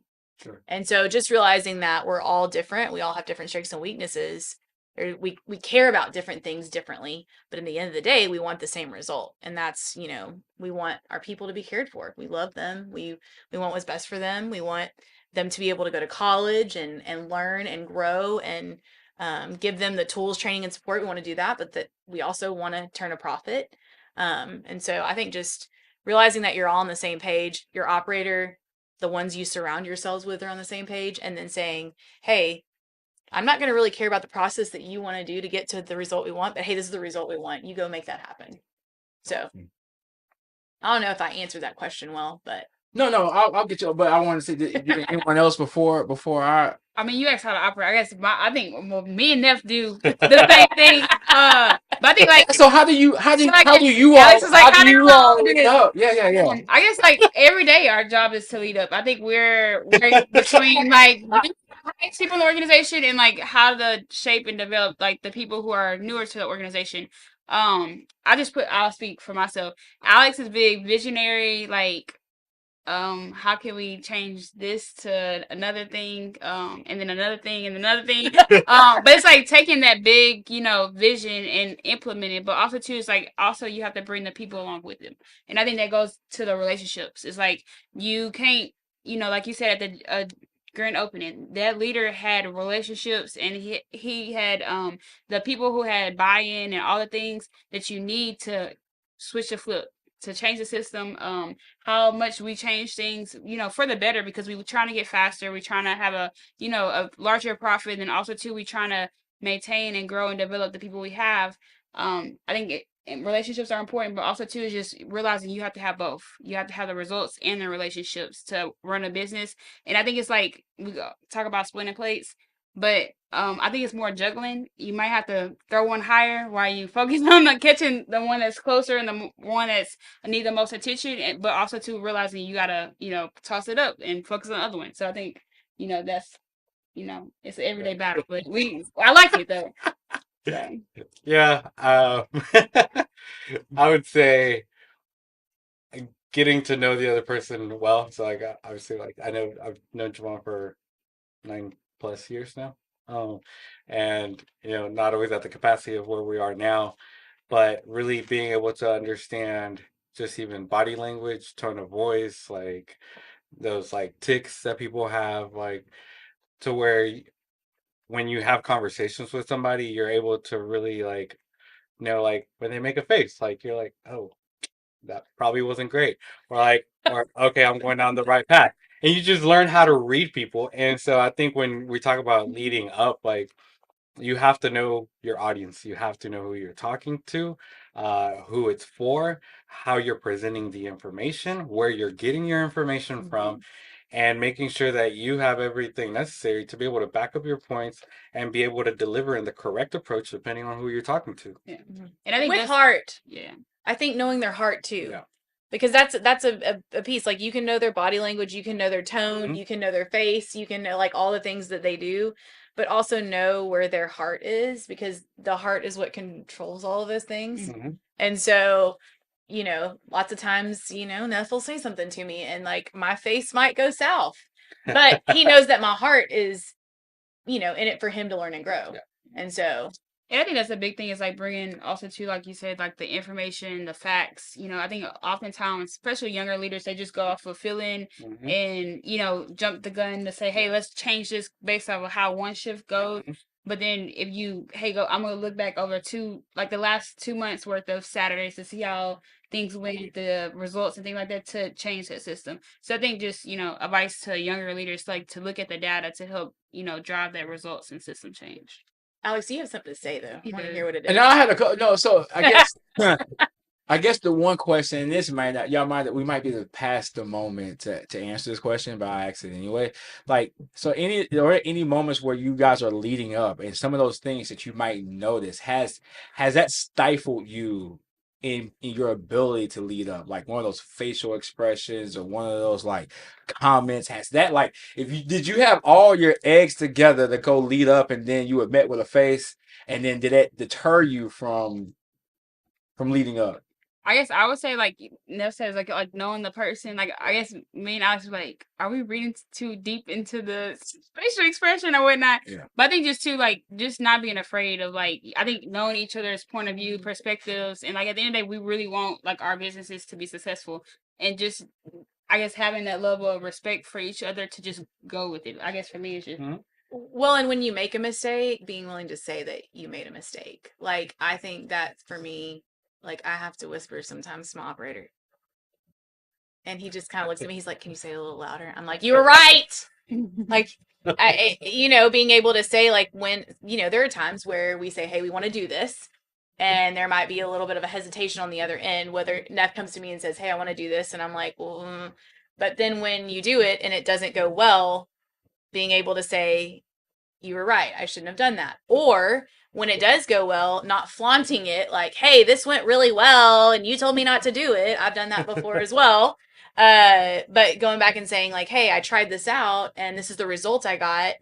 And I just want what was best for the business, even though you didn't agree with it. So I think the vulnerability of like saying, hey, like you were wrong in a situation, that's also leading up to me.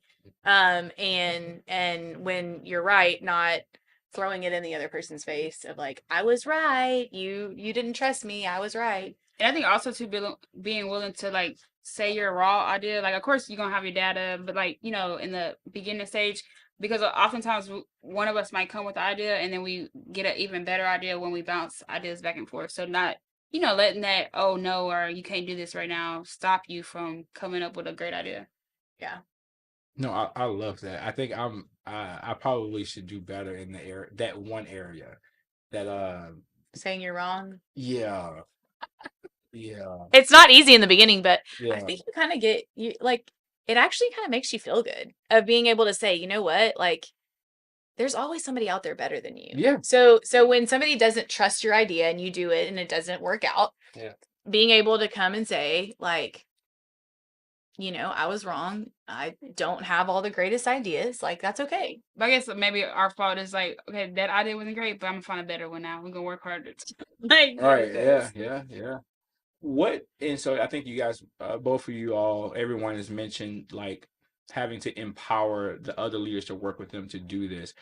How would you say you were able to help someone lead up? Like, what did you get? Do you have an example of someone who you recently had to help with this? What strategies did you deploy, or what things did you do, or what things do you guys normally do to help leaders lead up better? I think recently one thing that I've realized that we don't do well, that we could work on, is foster an environment of failure. I don't think we do a great job of fostering an environment of failure. Fail first attempt in learning is FAIL. I know y'all like that. So we, if we don't foster an environment of failure, leaders don't try. And I've realized that because they don't want to disappoint us, And so I think one thing recently that I've been trying to do a better job is fostering an environment of failure so that they understand that failure doesn't mean like, oh, failure is the first attempt. Like, what's your second attempt? What's your third attempt? Like, how many bad decisions have y'all made in the business? I know I've made a lot. Yeah. But it came from a leader who was willing to let me fail. And when I failed, didn't say, I told you so. It was like, okay, that was like, you failed. Sometimes even our failures cost us money. A lot of money. Yeah. And so I think one thing we could do a better job in is fostering an environment of failure. So practically, because you're going to help me and others out. So I was like, practically, what does fostering an atmosphere of failure? Just because when you say that, Alex, when you just say that, no, when you look behind you, I mean, this is that man did not look for. We're not fostering. I'm not saying you're wrong. I'm not saying you're wrong. I just want clarity. What do you mean? Can you unpack that a little further? I think a lot of times Or we do you want to phone a friend? I could No. but I think when somebody makes a mistake, we make it a big deal. Or I wouldn't have done it that way. Like that's the first response a lot of times when somebody makes a mistake is, well, you just did that the wrong way, or I wouldn't have done it that way. Well, of course you wouldn't have done it that way. It's not you, it's somebody else. So I think, the way we respond, the things we say, instead of asking a lot of questions in the environment, we give a lot of statements. Okay, explain to me what was your thought process around that. Like there's actually there's something around this that's the 5 whys. You should be asking, okay, well, help me understand that. Okay, well, why did you do that? Okay, well, why did that not work? Like ask 5 whys before you ever give a statement of, that didn't work because you didn't do this, and this is how you should have done it, and this is what you should do next time, and next time the situation comes up, make sure you do it that way. That was a lot of statements. Yeah. So let it, like, asking a lot of questions, and when they make a mistake, don't make it a big deal. Like I think too, it was like if somebody does make a mistake, helping them figure out a solution, like in a moment, versus like you said, downing them, like, oh, just get out the way. I got this. I'm gonna do transition. I was working with a leader today, actually, who's going through our director program, and we were talking about checklists that we have. And I think I fail at this miserably, by the way. Go ahead though. I think I am the anti and foster of failure. Well, I'm like the opposite, and not to say that that's right. That's probably wrong. Actually, it is wrong. Actually, look at that. So we were talking about solving problems for good, right? A lot of times we like band-aid problems, right? So we miss something on a food safety audit, right? And we're like, okay, well, we need to put that on a checklist. Well, then we have a checklist and it's got 82 things on it. Y'all know what I'm talking about? Yeah. We don't evaluate the checklist. We just go say, okay, let's add that to the list. And then you're wondering why leaders are submitting lists at the same time. Like we have a 9 a.m. list and like a 1 p.m. list, and it's like they submit at the same time. And like, why do they do that? Well, because they never had time to finish the 82 things on the checklist. And so we started talking through it today, and she was like, yeah, I've been asking some questions around, like, why are they submitting them at the same time?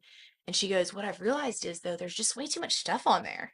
And I was like, okay. And she goes, and I've been the one adding it. She's like, I've been adding all those things for them to check. And she's like, next week, what I'm really going to do is I'm going to go through those lists. I have extra time next week for an hour, and I'm going to read through the list and I'm going to edit them to what we really need to focus on. She's like, why are we checking this when we already checked this at 8 a.m. and then we're checking it at 9 a.m. and then we're checking it at 10 a.m. Like, I really need to go fix those lists. And instead of me being like, yeah, I would have done that a long time ago. Because in my mind, I'm thinking, yeah, like make the list smaller. Yeah. Let her fail in that area. But we started talking about, well, that also costs labor. Mm-hmm. So if they have to do an 82 point checklist, that's costing us a lot of labor. That could be an area that we're failing in as well. And so I just started asking her 5 questions about it. And it got her to a point where she was like, man, next week I'm going to spend an hour and I'm going to look at this checklist we do, and I'm going to look at this checklist we do, and I'm going to make sure that we're not like overdoing things and just checking things that we don't even need to be checking. I was like, okay, great, go do that. But that gave her a sense of confidence. She kind of failed in that area. But I wasn't going to point that out. Whoever she is. Yeah. So, I think I didn't say he, so it's not Neff. Yeah. Yeah. I think another thing is we get caught up in what we've built, that we forget that it took trial and error to get there. And we don't want to have other people do that trial and error. We're like, it's already good. Like, I'd rather just like give you the answer because I don't want you to mess up the trajectory that we're on. But the trajectory never just goes straight. It goes up, it goes down, and it's like the stock market. But over time, it's still going up. And so I think we sometimes can forget that real easily when we're in these roles that like we're like, oh, like we've done it this way and it's worked out for us.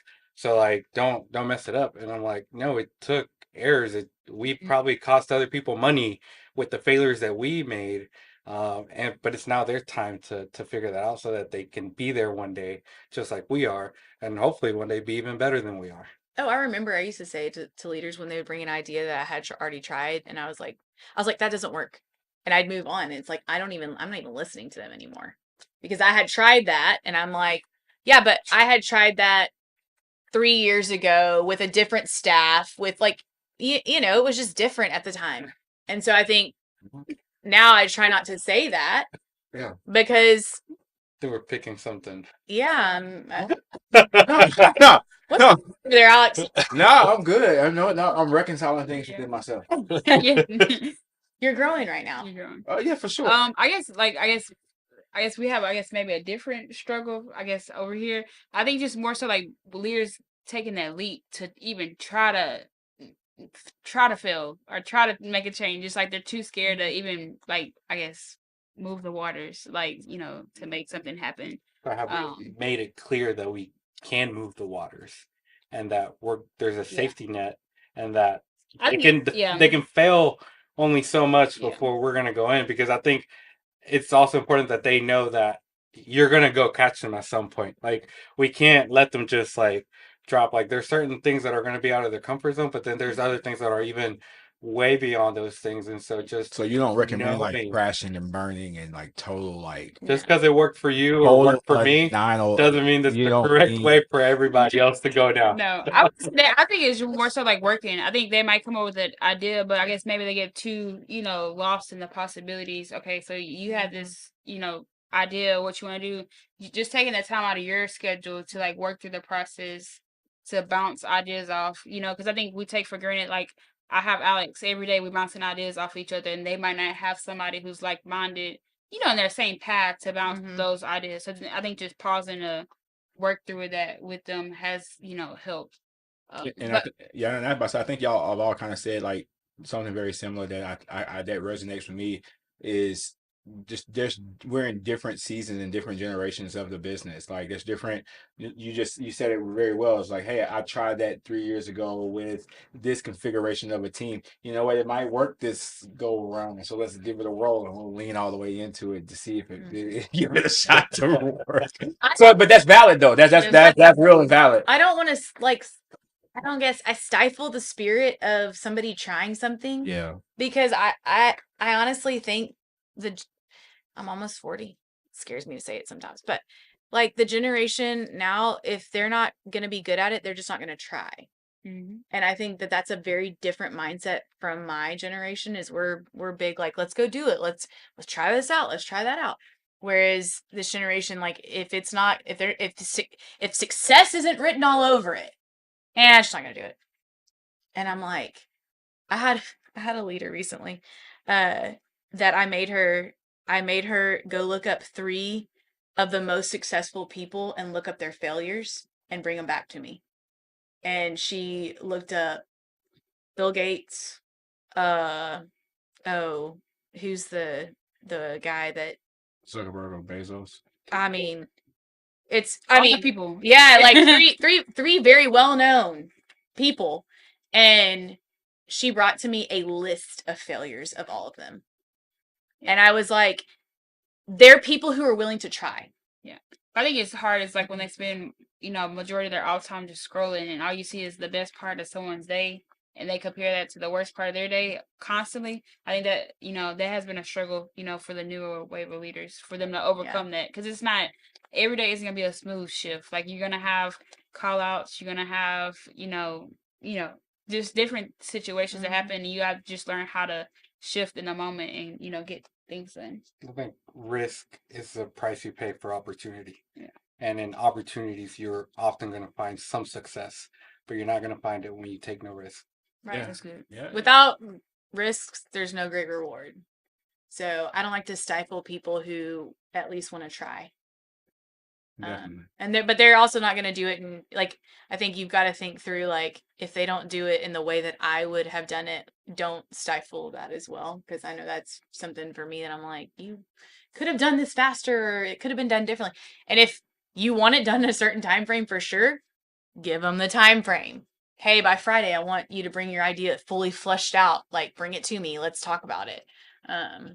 So, but I just think that you've got to like cultivate an environment where failure is okay so that people do want to take risk and take chances. And I mean, those typically end up being your really like your best leaders is ones who are willing to even take risks that maybe you wouldn't take. So Definitely. No, I think that it reminds me of something that Dan Cathy said. He was like, we marry the vision and we flirt with the methods. And so, the way we go about reaching the goals that we have, the way we go about, just getting the things that we want, the vision of what we wanted the finish line to look like can be the same, but just how we run the race could be different. So no, very well put. So and I guess this conversation as a whole it really kind of for at the time of this recording resonates with what we've been talking about in our lead betters. Like we just had a lead better. We talked about, self-awareness and different things. And I think, having a true ability to lead up is really a reflection of how emotionally intelligent you are. And to add to that, not only the emotional intelligence piece, but being on the same page. I heard a lot of what you guys were saying, just was about, are we here for the same reason? Not only did we state that we're here for the same reason, but are our actions a reflection of us wanting to be trying to accomplish the same thing and doing the same thing? So I think that it sounds like to me the foundation to leading up and what everything that we've been talking about really rests in, hey, are we here to do the same thing? And are we emotionally intelligent enough? Are we aware enough of what it is that each of us bring to the table? Are we aware of our strengths and weaknesses? Are we aware of the things that we possess to make the business go forward as it relates to the guardrails that are present?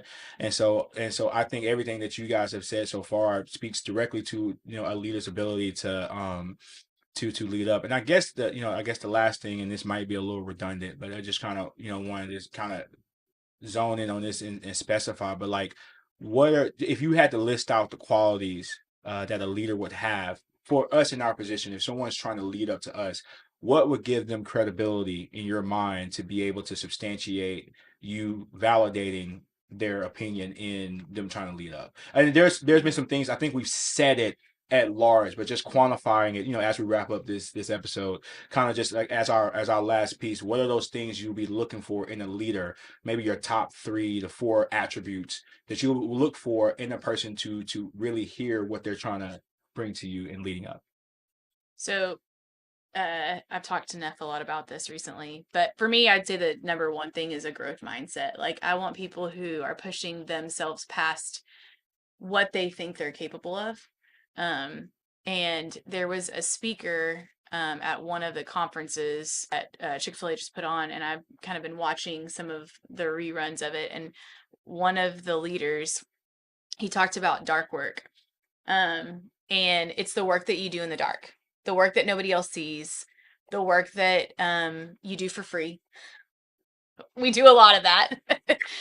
And I think in a leader that wants to be in our position, you have to do a lot of that. You have to be willing to put in the time, the effort, sometimes even the money to get to where you want to go.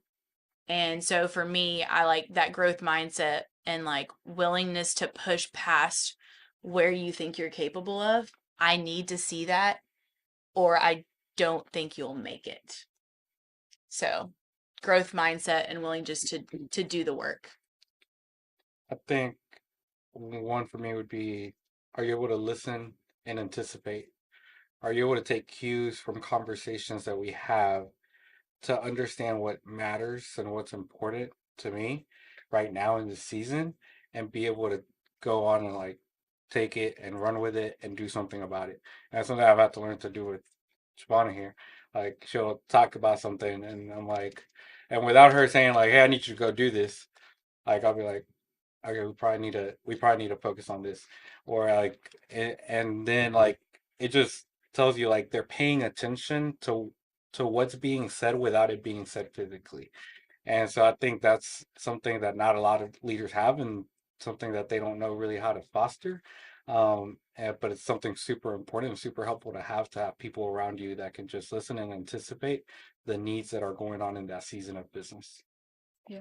I mean, yeah, both say good. I was like, That was a great thing. I think also too, I guess just to piggyback on both of what y'all said, being coachable, like I guess your growth mindset, but also to seeking wisdom and feedback from whoever you're leading up to, and just to see how they would like you to grow, or their feedback about you, but also too with what you said, Neff, is just getting it done. Like those tasks, it's like normally whoever you're leading up to, they have even a bigger plate of things to handle, but they can use somebody to get those things that they're thinking of, just getting them done, knocked out. But also too is you staying connected to the people below you, because that's going to help whoever you're leading up to be successful if you have those relationships with those under you. Because without those people, we wouldn't have a job. At the end of the day. So maintaining those relationships also, I think, will help whoever's in our shoes be successful. What would you say, Alex? Did we give you anything good here? So I said growth mindset, doing the work. Yeah. Neff said Listening and anticipating. I guess mine like coachability and relationship. I would say like relationships above and below. Yeah, no, I guess the one that I like the most, and I guess I'll just rephrase it, is what Neff said. Like there is some value of having somebody who is, or a group of people who are in tune with what you're thinking about, and then their actions just complement what you do. Like, I don't know how familiar you guys are with like NASCAR driving or anything like that. Like, and for those of you who are really into it, I'm probably gonna mess this concept up, but like, there's it's individual sport, but there's teams of cars driving together, and there's this concept of like drafting. Like if you're behind the cars, like the car in front of you should be able to accelerate you around. There's something with the dynamics of the wind that goes on. Jeremy, am I in the right direction? Am I in the right vein?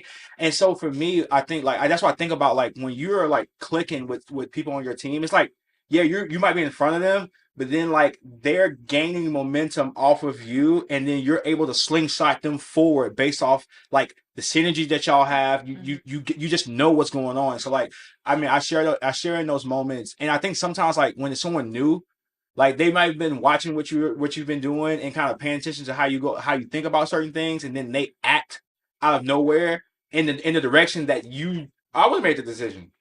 Oh, okay, cool. Not to say that it's all about them making a decision like you would. It's more so understanding like, okay, we're in the same field here. We're in the same ballpark of like foresight. So like, yeah, definitely having like just being around people who can anticipate like, okay, just by the look, you can tell just by you about to turn on the head, you know what's about to happen, you know what's coming. You know what I'm saying? So I think that when is a time for that individual like that to lead up to me, I'm kind of like, what, because I feel like we're in the same lineup here. What's up? What do you think? You have, and then people can tell you, like the people I don't say I respect. That's I respect everybody, but like the people who really got my attention is the folks who I think do that very well. Like if I feel like we're in sync, like you can tell me, hey, I think you do this terribly. I would really listen to it. I would really give it like consideration to go, maybe you're like, okay, maybe I could do that better for real.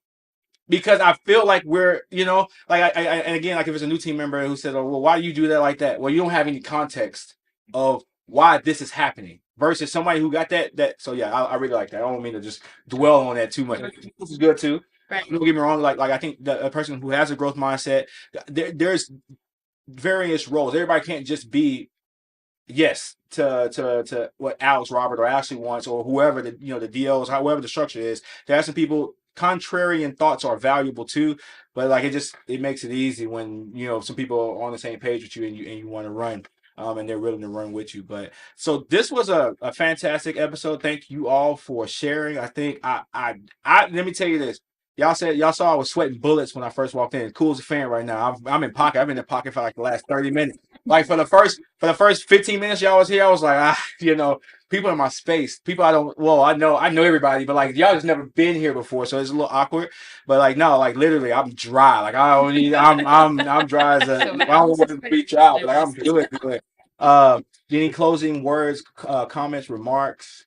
before we close out? Yeah, I guess just check out our monthly free lead better. Hey, there you go. There you go. Get us back on track. That's what I'm talking about. Our next lead better is emotional intelligence part 2, and me and Neff are gonna lead the emotional intelligence part 2. So Bang. Yep. No, and then go to tpenow.com to find out about everything that we're doing. TPE.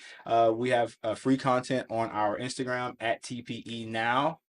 All right.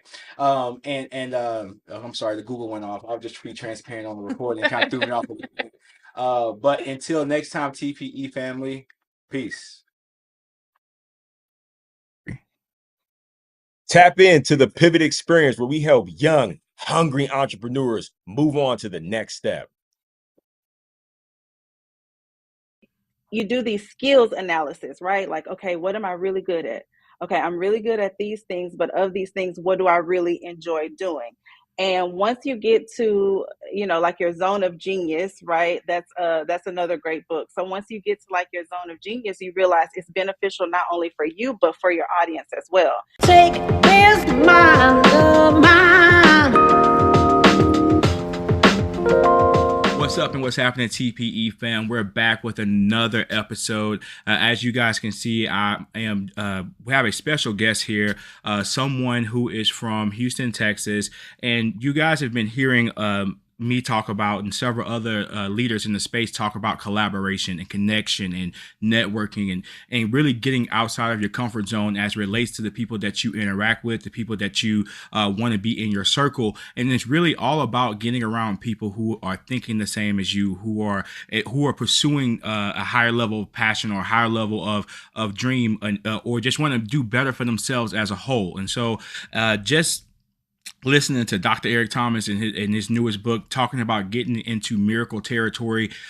We heard that the Social Proof podcast was coming to Houston, Texas, and I follow David Shands on. I mean, some of you guys probably out there listen to David Shands and listen to his work, and just to have the opportunity to see him in person was pretty cool. So my wife and I went to the pod in Houston. Fantastic time. But one of the things they emphasized during that time we were together, it was about connecting with the people in the room, because if you made the investment to be in the room, that is a signal that you might have something, everybody in the room could offer somebody something in some mutual form, and it's not all about what you can get from a person. Is how can we advance together? You have an audience and some insight. We can share those things and grow and exponentially. In 2023, we want to focus on collaboration, and this is an attempt of doing so. And so I want to welcome to the Pivot Experience, the TPE, Miss Janie, and I'm going to let Janie just tell us all about who she is, where she comes from, where she's at right now, and just talk about her journey in her business. What's up, Janie? How are you? Hey, I'm doing great. Thank you so much for having me on. Thank you so much for reaching out and creating this space. I'm a consultant. I know I kind of chatted with you a little bit whenever we met at the pod and also at the VIP. So I'm Janie. I'm a consultant. I file LLCs for busy entrepreneurs, and I create business plans for busy entrepreneurs. Like, that's pretty much it in a nutshell. Awesome. So, tell me a little bit, how did you get into this? How did you get started doing this? What did you do before this? How do we get to this point? Sure. So we got here by a lot of people picking my brains. And truthfully, my best friend bought me a book in 2014. It's by Steve Harvey, Act Like a Success, Think Like a Success. And that's probably the first book that I did. I read not for pleasure. I do enjoy reading, but I would read like for pleasure mostly. And so when I read that book, it kind of like turned something on. During that space, I was working in youth development. I was running nonprofit programs like after school, summer camp, uh, kids, families. And I just kept climbing the ladder, and you get to the business side of that work, right? It's still in the field of youth development, but I got to the business side and I was like, dang, I like this. Like, I love the numbers. I love admin. So I just started like niche, niche, niche. I know we say it. I know it's like overkill, but it's so true. Like I just kept going down and down and down and down. So I figured out what part of business am I really good at and what part of business do I enjoy helping others. Because sometimes we're good at stuff that we don't enjoy doing. So Yeah, I guess sometimes I look at things like your gifts kind of manifest in ways that you didn't imagine them showing up. Like how did you know that you would enjoy the administrative side of business through your work through a nonprofit? You know what I mean? Like, so is it sometimes I think when you answer the call of doing the right thing, you get a chance to see, those things come to light. So that's pretty cool. So so you said you got this book in 2014. So how long have you been in business in this capacity? And what's the name of your business? Where can we, if we needed this service, how could we get to that business? Let's get some of that on the front end and on the back end too. But sure. So Power Consulting is the name of my business, power-consulting.org and at Real Power Consulting on Instagram. I'm on Facebook as well, more active on Instagram. But we got to this space, I think, through self-development. You keep on reading those books. It starts with the Steve Harvey book, and then it moves to, Big Magic. And it moves like these are some of the books that kind of led the way for me. And I think as I continue to read it, you do these skills analysis, right? Like, okay, what am I really good at? Okay, I'm really good at these things, but of these things, what do I really enjoy doing? And once you get to, like your zone of genius, right? That's another great book. So once you get to like your zone of genius, you realize it's beneficial not only for you, but for your audience as well. And a lot of times we operate in our zone of excellence, which is just right under our zone of genius. So in my zone of excellence, that was me in youth development. That was me pouring into like on the front end. I mean, I'm sweating, I'm throwing, I'm putting the activities together and I'm in the activities. And then I had to realize like I could do more if I stepped back, if I wrote grants for these programs, if I developed business plans to get funding, then I could do even more for the families and the communities that I serve. And then I could just kind of pop in. And then when I get hot, I could pop out, but I'm not responsible for a group. I'm not responsible, I'm not in ratio. So man, that was the journey, and it was something figuring it out. well, I mean, I definitely can hear how you kind of had a methodical climb in this journey, and I guess sometimes hearing you speak of the different phases that you've interacted in the same entity, but being able to scratch, multiple itches. It's kind of cool to be able to start out maybe at the ground level in a place and work your way through to see like how did your work at the ground level impact what's going on at the top level, quote unquote, in terms of the administrative side of things and stuff like that. Like having those full circle moments, I think are moments we can appreciate along the journey. So that's awesome. So I kind of just want to touch on just when I'm imagining you are helping people open businesses in all kinds of different categories and all kinds of different ways. And do you see any like common problems that most new business owners are facing, and like how are they working through those things? How are they getting, past those barriers? And what are the common threads? Just for somebody who's out there listening who may want to get into a business, I'm always of the mindset you don't necessarily have to reinvent the wheel. And so if there's some things that some hurdles that you can help them, kind of bypass before they get there, what are those? The very first hurdle is like seriously getting out of your way, like getting out of your way mentally and then doing the work physically. So once you decide I am going to open this business, you open it. Like even if you can't afford to file your LLC, you go to your Secretary of State and you reserve the name, right? You start building the plan. I think the number one thing that I see is people just get stuck and kind of like analysis paralysis, or, paralysis analysis, however we say it. But I think they just get stuck and they won't make a move. And then once you show them like, you don't have to know every single part. You just got to know this block. And then once you get halfway through this block, then you can start forecasting what the next block looks like. So I would just say, get out of the way and move. Okay, awesome. Yeah, I think a lot of people, because I have a debate with this conversation. I think social media has made it to where we need to feel like we have to be ready.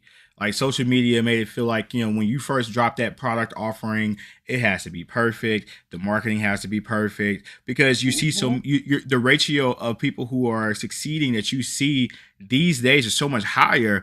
It just looked like it's easier, but no, those people are putting in the work. You didn't see them until they kind of learned how to get past their failures. And so, no, that was very, very timely advice. And I think most people, there are a lot of people out there who are waiting to get to their genius level. I forget how you said it. I think you had a great phrase there from a book, but waiting to get to that genius level, but they are the ones that are stopping themselves. And so, no, that's cool. So, do you have any experience around this an area of maybe helping a business owner determine whether they have a home run product or not? Like, have you ever been trying to open? Well, this might be a stretch of a question here.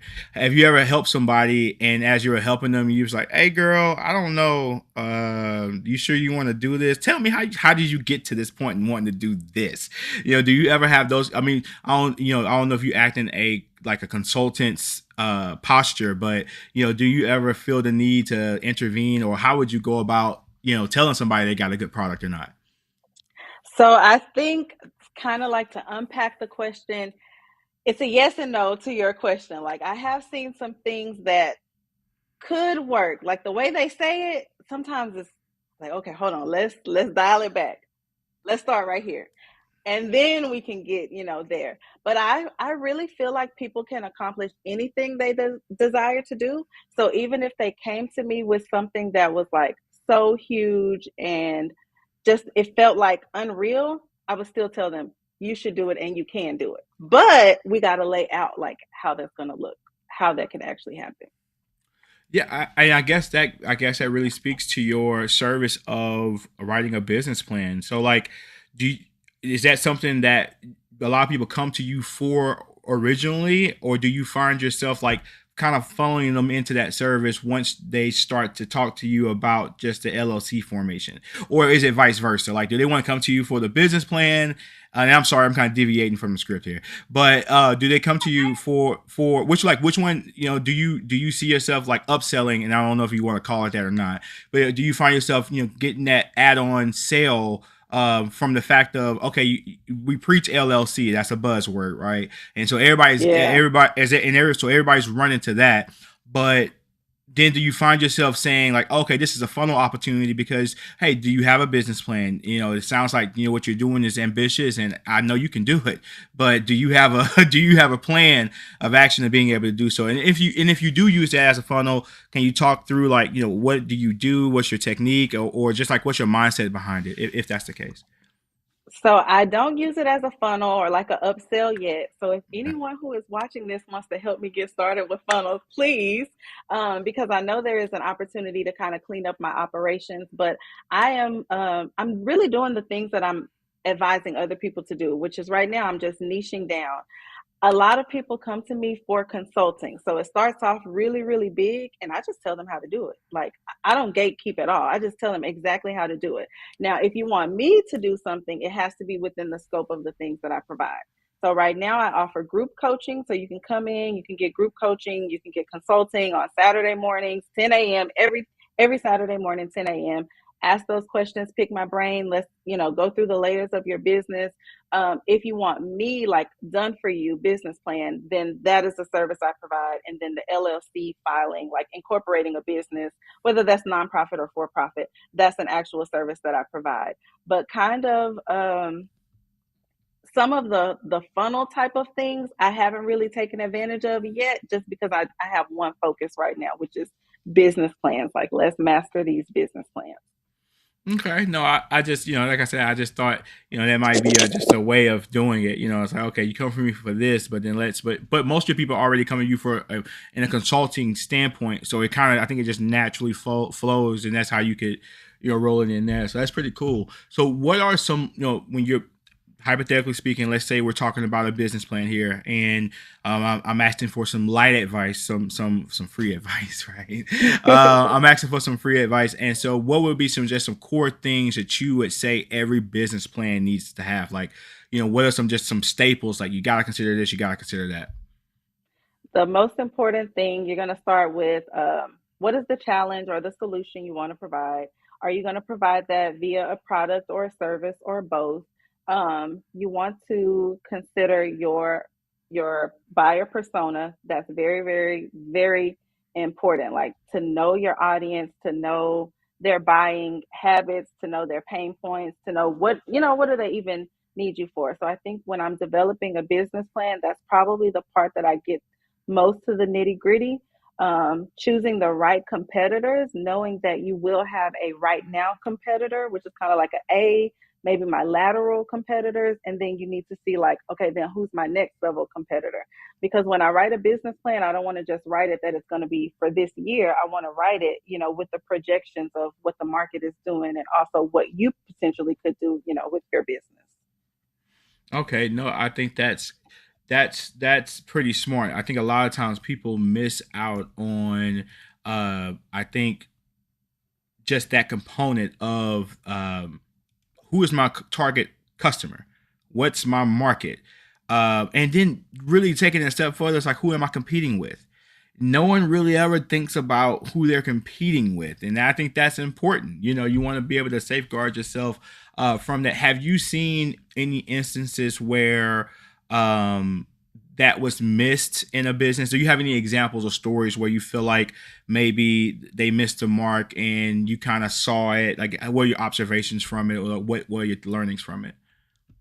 Yeah, I have seen it before that sometimes people have a vision that's so big that they only see their vision and they see a glimpse of the competition, but they're like, oh, I'm not worried about that. Or you have the people that's like, oh, there ain't no competition, sis. Like, no. But you have to understand as a business, even if like your morals and your core values are like, you're not, you're collaborating, you're not competing, you still have to know your business. You are competing. If with whomever is also providing the solution that you're providing. Right. No, true that. True that. So what advice would you give a struggling business that's like they can't get any customers, like they're having a hard time attracting new business? What are some things that you would tell a business to be able to turn that around? So back all the way up, start from ground zero and give yourself 90 days of a habit. So whatever the marketing plan would be for that, this in this scenario, let's say they're not getting sales. Is that what you said? I think we Yeah. kind of were drawing up a scenario here. So I would say we want to determine what is the behavior like right now, and then we're going to change that. 90 days will tell you, do I need to post more? Do I need to email more? Is there something that my competitors are doing that's warming the audience up that I'm not doing that could warm the audience up? But it's really like looking at the behavior and then the results of that behavior, because then we'll know what's not working and then what we can try. And I think I preach, I'm like, don't tell me anything for 90 days. Like, I don't want to hear, it's kind of like that.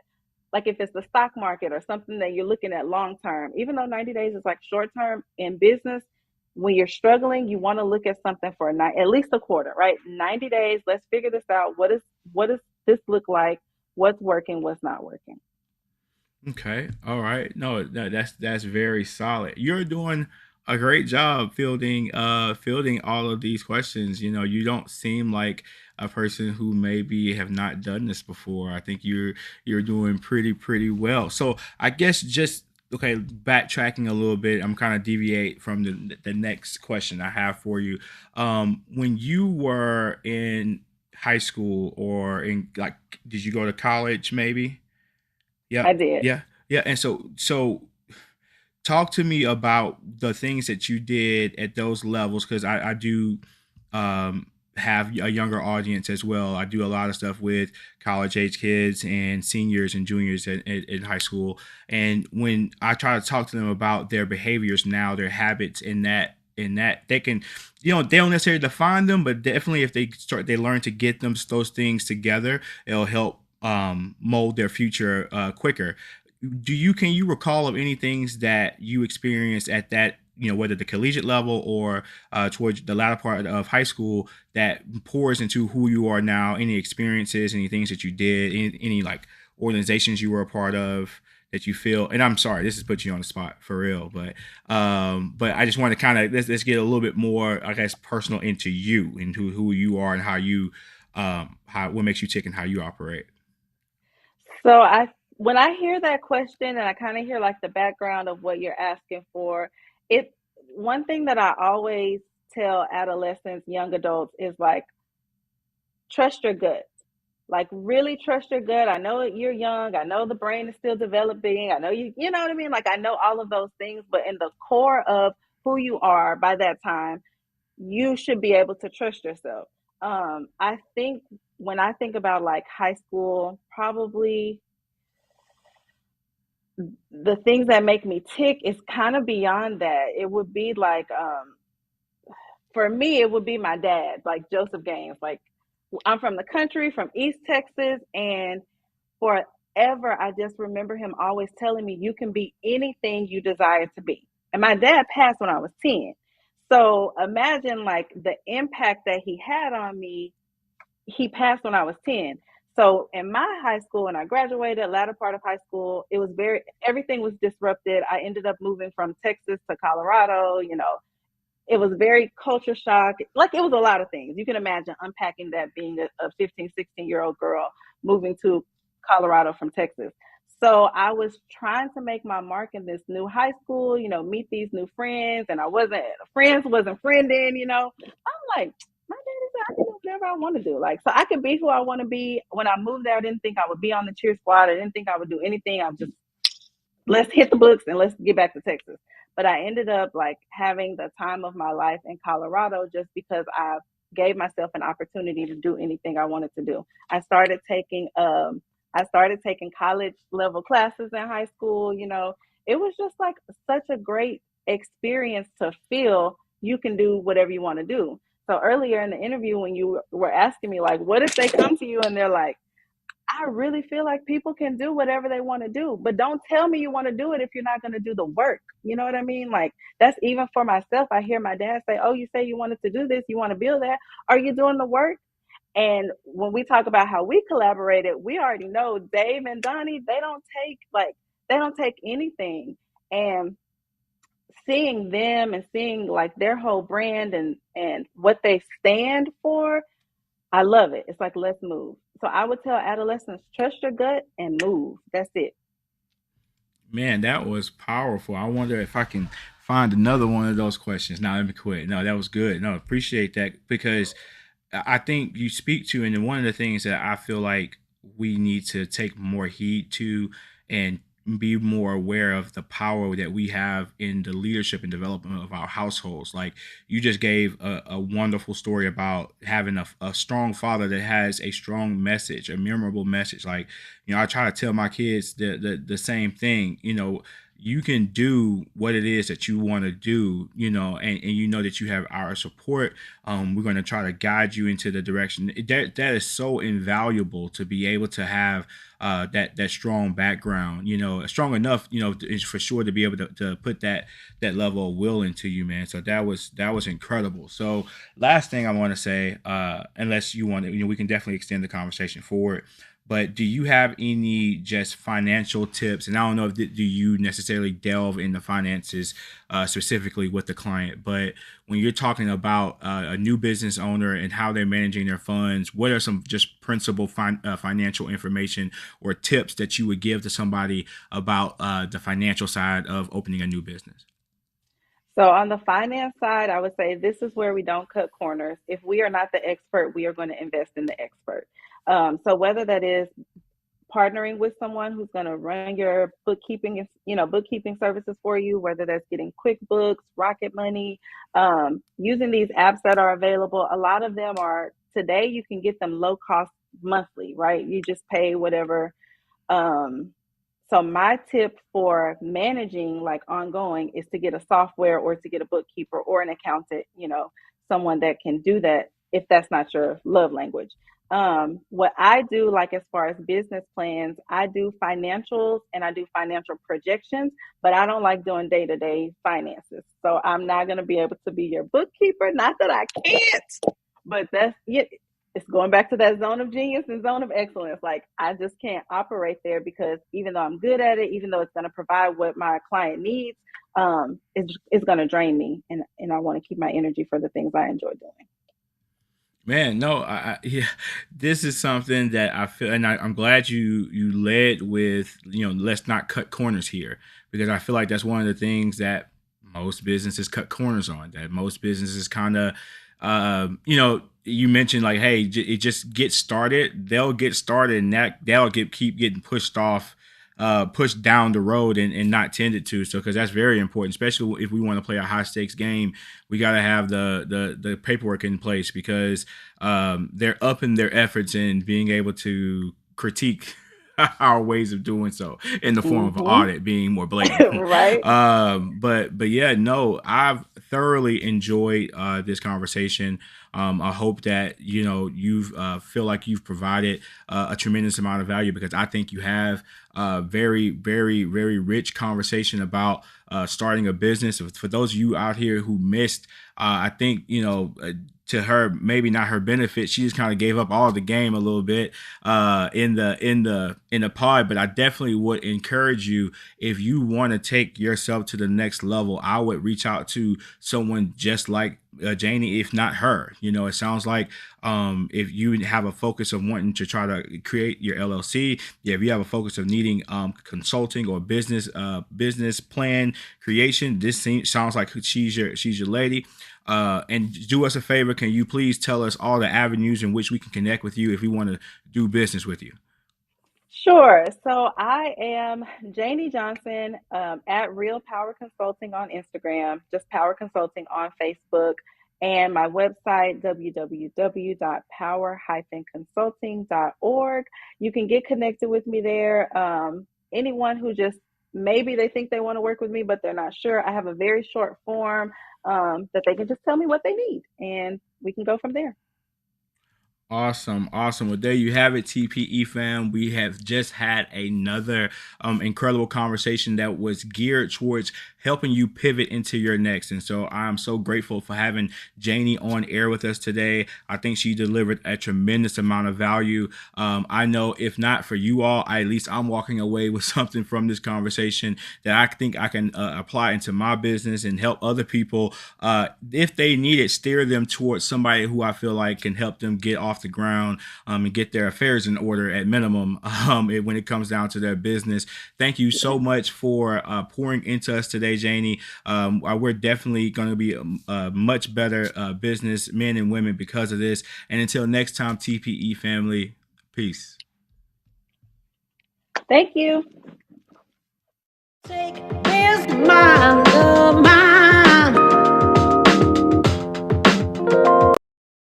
take here's my love,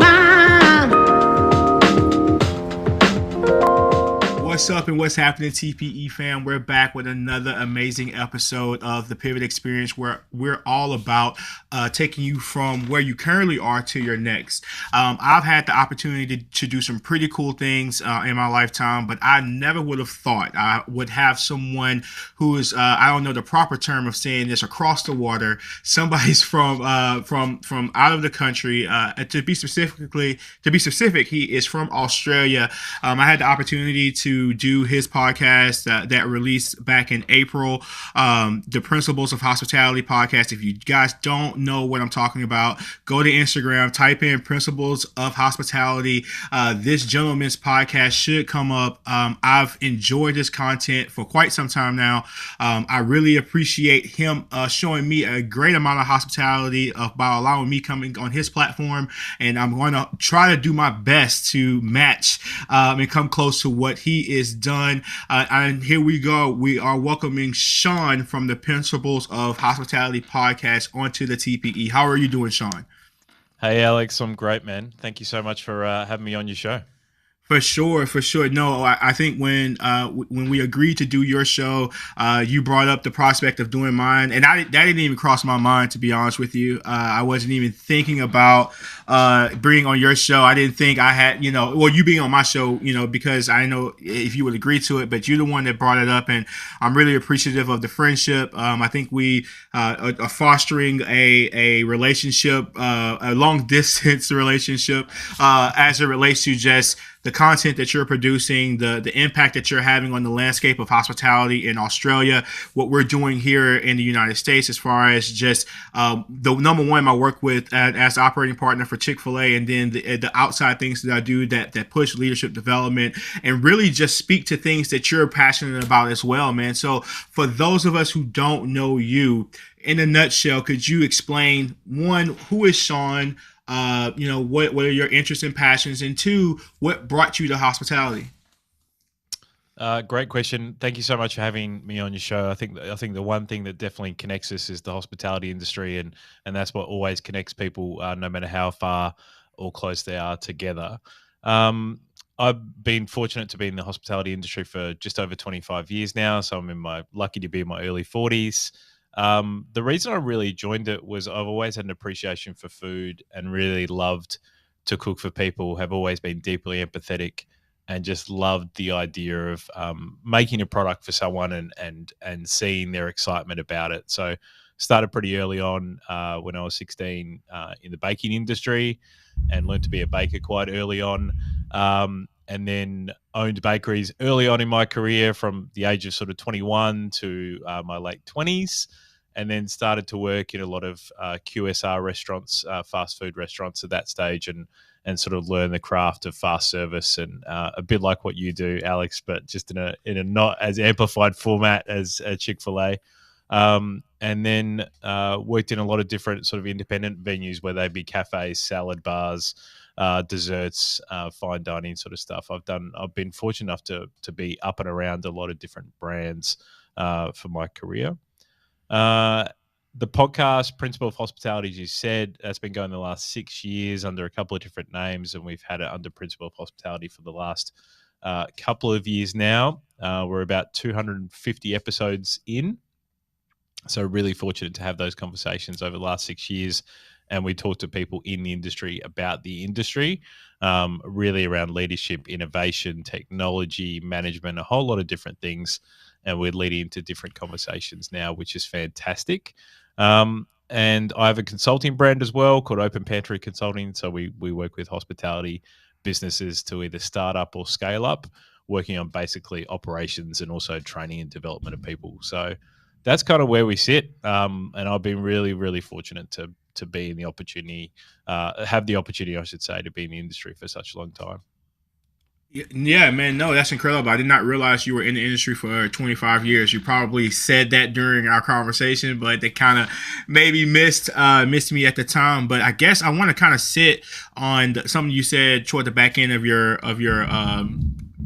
intro, and I just want to kind of talk about the podcast a little bit. And it kind of made me think about one of the first things I wanted to ask you, and that was probably, if you can think about it, what is one of the most memorable guests that you've had on the show, and then what made their story stand out to you? I mean, to say you're 240 episodes in, you've gotta have. This might be hard for you to do, just given the amount of conversation that you have. Like, give me something like either that really was intriguing to you, or wonky, or maybe both.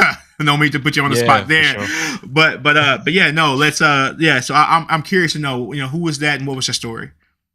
Yeah, I think, outside of our conversation, Alex, and of course that was episode 239, just to let everyone know if they want to have a listen to that.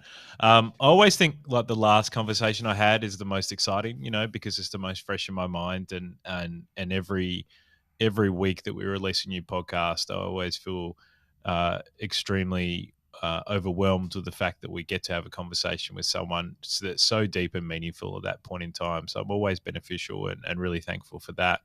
When I look back on the catalog that we had, I probably look back to episode 131, which we did a couple of years ago now, because we release every Thursday, and that's with a great person that we know really well, with the principal of hospitality team, Leon Kennedy. So after this conversation, he actually became a host about 6 months after. So we've got a couple of different hosts that we use for the podcast. And Leon comes out of a extensive experience in the coffee industry here in Melbourne.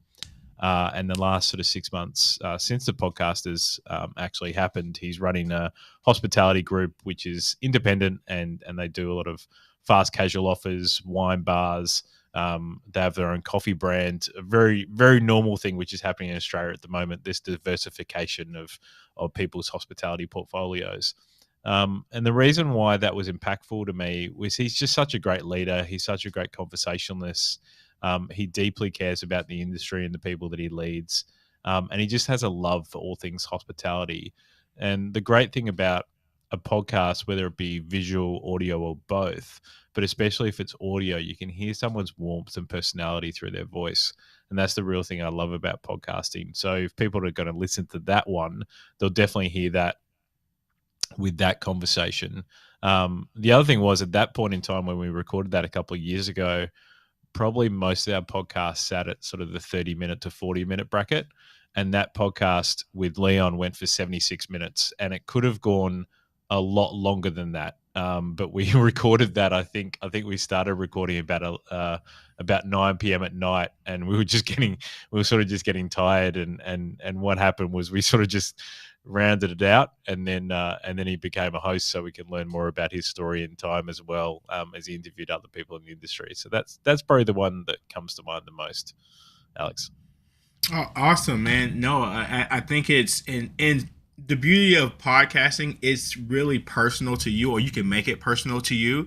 I've had the opportunity to be able to talk to some people who I felt like, wow, we've had a long relationship already, but to be able to document and record and engage in thoughtful conversation with somebody who you have a lot of respect for, it's just, I think it's remarkable what this platform and how popular it has gotten, it has given us the opportunity to be able to do. So I think that's awesome that you have that opportunity, and have had several other opportunities to be able to replicate what that feeling is. So with all that being said, I would imagine it would make sense that you need to stay on top of what the current trends are. Like, if you're talking to all of these restaurateurs and these people who are focused on about hospitality, I would assume that you wouldn't want to come to the plate totally as a novice as it relates to the craft, right? And so how do you stay up to date with dropping episodes every week, with what you do in your consultancy? How do you stay like abreast and aware of the latest trends in hospitality and in your area? Yeah, I think the podcast actually gives me a lot of information. And when I sit and talk to people about their career or about the brands they're working with, it usually after the podcast it leads to more conversations, right, in which I get to learn more. So the one thing I've done, sort of in this part of my career, Alex, is the ability to listen more than talk. And the more I listen to people about their experiences and what they're seeing within the industry, I find that really helps me with my investigation and my knowledge of the industry for other clients. Of course, there's sort of the normal stuff like the industry publications that happen, a lot of different online resources, and things that we subscribe to get information. There's some great industry conferences which happen here, both in Melbourne and in Sydney, most likely. There's monthly events that we go to for a couple of different brands that have panel discussions or just keynote talks. And obviously social media platforms, right? Like that's how we connected, obviously through Instagram earlier on this year. And we find obviously social media a really good driver for us to understand especially what people are caring about in the food and beverage scene, and what's really popping. So the one good thing about the Australian market in regards with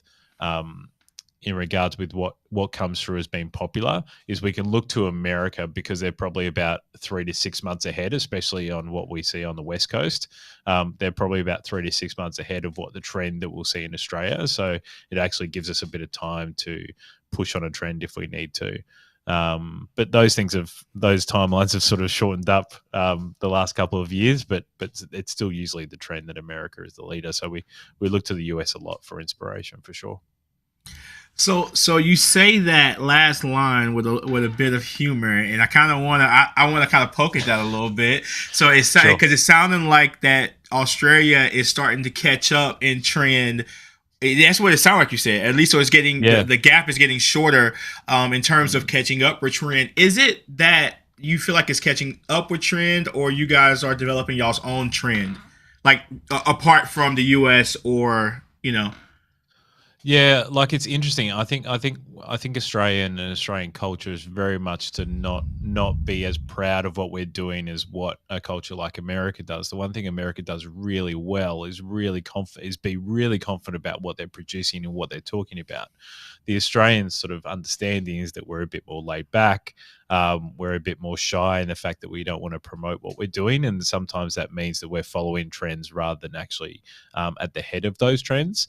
I definitely think in the coffee industry, especially here in Melbourne and in Sydney, it's like pretty well renowned that it has some of the best coffee roastering and drinking facilities in the world. And it's definitely feedback that we get from people who are from overseas. So I think in regards with amazing coffee bars and cafes, I think we're definitely industry leaders in Australia. But when we look to other things like QSR and fast food, I think definitely America is ahead of the game just by sheer weight of numbers. Like America has close to 10 times the population of Australia, but Australia is the same land size as what America is, right? So just by the opportunity to have more brands and have more creativity in a space like America, it's usually going to be ahead of the trend of what we're seeing here in Australia. But definitely, like if you look at there's an Australian brand that's sitting in America with about 50 odd venues at the moment, and we've had the CEO on the podcast before. It's a brand called Bluestone Lane Coffee, and they're with an Australian vernacular and cuisine type going through their whole brands, and you can sort of see that Australian cafe environment coming through to the US market. So I think those kind of things are above trend with what you would classify as like American kind of culture, because it was born from an Australian CEO. But other than that, like definitely America is still ahead of the game for sure. So when you talk about coffee and when you compare Australian, and I apologize if I'm minimizing it by just saying coffee, right? I'm not trying to be, I am not trying to be disrespectful or anything. But when you compare, I don't drink coffee, so my knowledge around coffee is very limited. I just know I don't drink it, but I know that Starbucks is a big deal here. Like it's a huge deal. And so is Starbucks a big deal in Australia, or B, what would be comparable to Starbucks in Australia, and C, what's the difference between what Starbucks does in your observation and what you guys do in Australia? Yeah, so I think in most sectors of the market, what doesn't work well is, especially in the coffee industry, is chain-based brands. So Starbucks came here, it would have been probably close to 15 to 20 years ago initially, and they rolled out and they did really poorly, right? And they pretty much closed all their sites. And then they got taken over by new ownership, and then basically revamped. And although they're not sort of in the high street more than anything else, like they're much more in the sort of outer suburban market here in Australia, so they're not sort of in the city centres nearly as much. So they sort of found a place in outer suburbia in a bit and inner city slightly, but definitely it's not a massive brand here. Everyone knows what Starbucks is, of course, but it's definitely not seen as like a front runner in the coffee scene. So Australians really love an independent brand, and they like things being small rather than things being big for most parts of the hospitality industry. It's a complete flip on what the American culture is like. We sort of back the little guy, we back, the smaller brands more than anything else.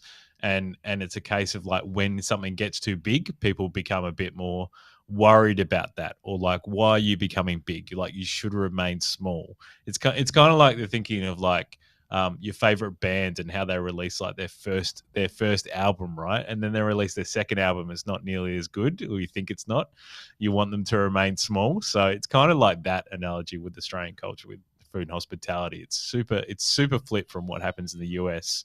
But I think that'll definitely change as the population changes. We become a bigger industry. That is crazy. There's literally a Starbucks everywhere. Yes. and we where we live is considered somewhat like a small city, a small town, but just like there's a Starbucks in the Target, there's a Starbucks outside of the Kroger, there's a Starbucks inside of the Kroger, there's just like you can get Starbucks everywhere. It's crazy. Sorry, I digressed. I got a little distracted. Okay, now what would you say? Okay, with the current layout of the economy and how you guys have a high sense of, I guess, local shopping small, which is awesome. Transparently, I would like in our area to be more like that. I mean, we have a lot of great small businesses, a lot of great small entrepreneurs that would do well if they got more support. But everybody usually goes big box, so those smaller guys doesn't get as much opportunity as the bigger guys do. But what are some of the challenges that you guys face in the area of hospitality in Australia right now? And then how do you think? And I think you kind of maybe touched on this already. How do you think it's going to be remedied? I think the challenges in Australia are very similar to what I'm hearing in the US, right? So we're obviously labor shortages are obviously very challenged. The last 3 years, so much talent, long service talent has left the industry and decided or changed the way they want to work in the industry, so they don't want to work nearly as much as what they used to. Increasing competition here, so as we get smaller brands that start to grow and do really, really well. What we're seeing is a lot more food and beverage establishments be part of like new housing developments or new commercial developments when you have, a different footfall here, which isn't nearly as high as what the US is. It makes it incredibly challenging. And obviously increasing costs. So rental costs, leasing costs are now growing post-pandemic. Obviously wages costs with the fact you've got labor shortages mean you have to pay people more. And obviously supply chain, like the just increases in simple things like oil and potatoes and chips and things like that. Like it's just astronomical. We work with a lot of different brands across the sector and just see consistent increases in cost of goods, which is obviously affecting menu pricing, which then affects inflation, right? So there's just a trickle-on effect which happens there. So there's a lot of challenges at the moment. There's a lot of people who are still growing their brand. The one thing which I said before the pandemic is the brands that really stood for something, the ones that really had a point of difference will be the ones that survived. And the ones that what I call vanilla brands, or the ones that just, turn up and do the same burrito or do the same cup of coffee or whatnot, probably won't survive. Like they'll probably struggle to grow. So that's what we're sort of seeing play out now that we're post pandemic and we're on the sort of a new trajectory of what food and hospitality is going to be. So it's basically the brands and companies that are leaning into their uniqueness and what kind of what they stand for. Is it socially or just their story and values, you think? Yeah, I think all of the above, Alex. So what we're seeing is a lot more talk about founder-led stories and actually what the brand is about, but also a changing of the guard in who's leading these businesses. And the one good thing that we'll see in the long run about the labor shortages at the moment is that leadership is changing. So it's less people who because so much talent has left the industry. Now what we're seeing is a lot more diverse ranges of leadership, which was definitely needed in a market like Australia. And that's only going to, in the long run, going to build to better and stronger hospitality industry. So that's what we're sort of starting to see now, but that's just going to take a bit of time. But that's, really exciting for me that the hospitality industry and the leadership around it is evolving and changing. And I think the idea of hospitality is taking on just a different level of appreciation when it comes down. I think COVID has kind of assisted in that thought. People are appreciating the human touch a little bit more because we were being so out of the human touch for that period in time. And it's funny that you kind of equate the changing of the guard in leadership as going to be the boost and the spark, because you're starting to get younger people with the perspective. The people who are spending the dollar now, who's making more of the dollar now, are going to be at the helm in terms of, you know, what we do to make decisions. And so I think that's important, and not only in hospitality and just, you know, multiple phases and facets of life. I think at the core of what we do, and when we talk about hospitality, is usually relegated to food. But when you think about hospitality, it goes so much further than just food. You know, I mean, I think being hospitable, you know, is applicable and should be managed and grown in all areas of your life. I mean, I think things would just be better if we adopted that mindset. But I don't want to go on a tangent. So in your opinion, my man, you know, what makes a business successful from a hospitality standpoint? Like, what in all your conversations, again, you know, just, you know, leaning on all that knowledge that you have, you know, what have you seen in your opinion that drives that success? Are there any like common traits, any common threads or patterns that you see from those businesses that make them successful? Yeah, for sure. I think it's a really great question. I think definitely the ones that have a story behind them, right? So how the founders chose to do what they do, and why they're making the decisions they're making around their food and beverage and service. Obviously, brands who have a strong customer focus. Like, we're seeing so much tech come into the industry at the moment, which is fantastic, and will lead to the opportunity to balance out the staff shortages that we have. But as you know, like with your role in Chick-fil-A, like the importance of the customer experience and the human interaction like far outweighs any technology.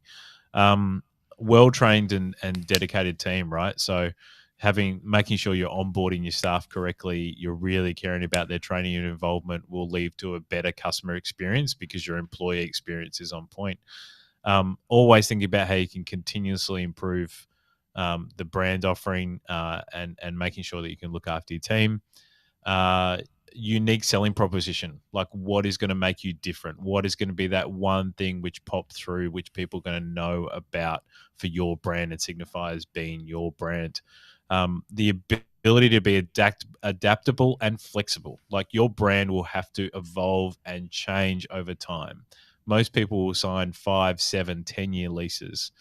It might still be a cafe. It might still be a QSR venue. It might still be a fast food venue, but it's going to evolve and change to meet customer demand over that period of time. So be adaptable. Make sure you got great employee development programs, and you're really making sure that people stay for a good amount of time in your business, but not too long as well. Like, give them an amount of time they want to stay for that to be a revolutionary with inside your business and change it for the better. And the last thing is like a positive work culture. Culture is so important. I know you know that all too well, Alex, but you know, workplace culture is so subjective in some venues and in hospitality. The one good thing coming out of COVID is I think we're developing a better culture in the hospitality industry, and we've got to push that through, because there's a lot of things which we can do right on the backside of this pandemic, which is so positive for the industry. No, man, that was, if you missed the boat in school, if you didn't, if you missed it in training, you just gave, I think, a great snapshot of what it means not to run a great business, not just a business of hospitality. Like, if you take those core, those things that you listed out, I'm going to have to go back and listen to this again to make sure that I get it written down, or if I need to document it a little bit better, because the way you put that was very well put. Thank you so much. For the listeners out there, if you did not catch that, rewind 5 minutes back and grab that, because here's the thing. A lot of us believe that if we have a great product, that's all we need. Or if we have the prime location, that's all we need. Or, man, running a great business is a medley of things going well, you know, all at the same time. It can't be January, we're focused on customer service, and that's all you do well, and the product is bad. And then February is about the product, but you can't scale at a level as some of these brands well, not so much in Australia. I guess you guys don't want to scale like super scale, right? But here you don't scale unless you encompass all of those things that my man Sean just listed out. I mean, sure, we can go into great detail about each silo, but those are the silos. The only thing we really didn't talk about, which like I said, may have missed it, is the financial return component. You've got to have, we're not nonprofits, and he didn't touch on that, but everything else, we got about 95% of the pie covered. Thank you so much for that, Sean. That was an incredible response, for real. And so last but certainly not least, man, I want to just kind of pick your brain a little bit, and if you could just peel back the veil. No, you've already opened the curtain. It's not even peeking back the veil. I think I've gotten I take that little zinger out of there. Like, you've kind of kicked the door open. But I will say, what is some advice that you would have for somebody that's just starting out in the hospitality industry, given everything that you know about long-standing businesses? I'm sure you know how they began. What would you tell them to help them get started and then attain success in the field? Yeah, for sure. I think if you're looking like for your first job or your first role in the hospitality industry, the one great thing about hospitality is it's so broad. Like, you can literally stay in the hospitality industry for your whole career and do many, many different things. But your first start and your first job is like incredibly important. So really research what kind of role that you think you want to do, and more importantly, what kind of brand you want to work for. The benefit in things like social media now is we get such an understanding of what brands stand for. So that's really, use that as your smell test about what kind of brand that you actually want to work in. So when you obviously come into that brand and hopefully you're hired, like, the normal things apply, right? Work hard, listen more than talk, develop communication skills that are really important. The great thing about the hospitality industry is it teaches you so much about soft skills that you can't really learn in many other industries at all. Those soft skills are going to benefit you in so many other forms of your life as well. Maintain a passion for the hospitality industry. Really learn from customers, learn what they're talking to you about. I don't believe that customers come in and want us to have a bad day. Like, just learn from those experiences, because the 99% of people that you serve are going to be good and great. So make sure you learn from those. Always adapt to sort of new situations that are coming through. Always make sure you're seeking mentorship by those above you. Like, there's always going to be a person with inside any business that you're working with, which is a great leader that you can learn from. So make sure you develop that. Learn new skills all the time. Like, the benefit of being in the hospitality industry, as I said, like, you can do so many different things. So make sure you can do different roles within inside the business. And as you get older and you start to learn those management techniques, like, build those industry connections as well. Like, you'll get an opportunity to sit at the table with different people and build those connections and those kind of things that are really going to benefit your projection in the your trajectory into the industry.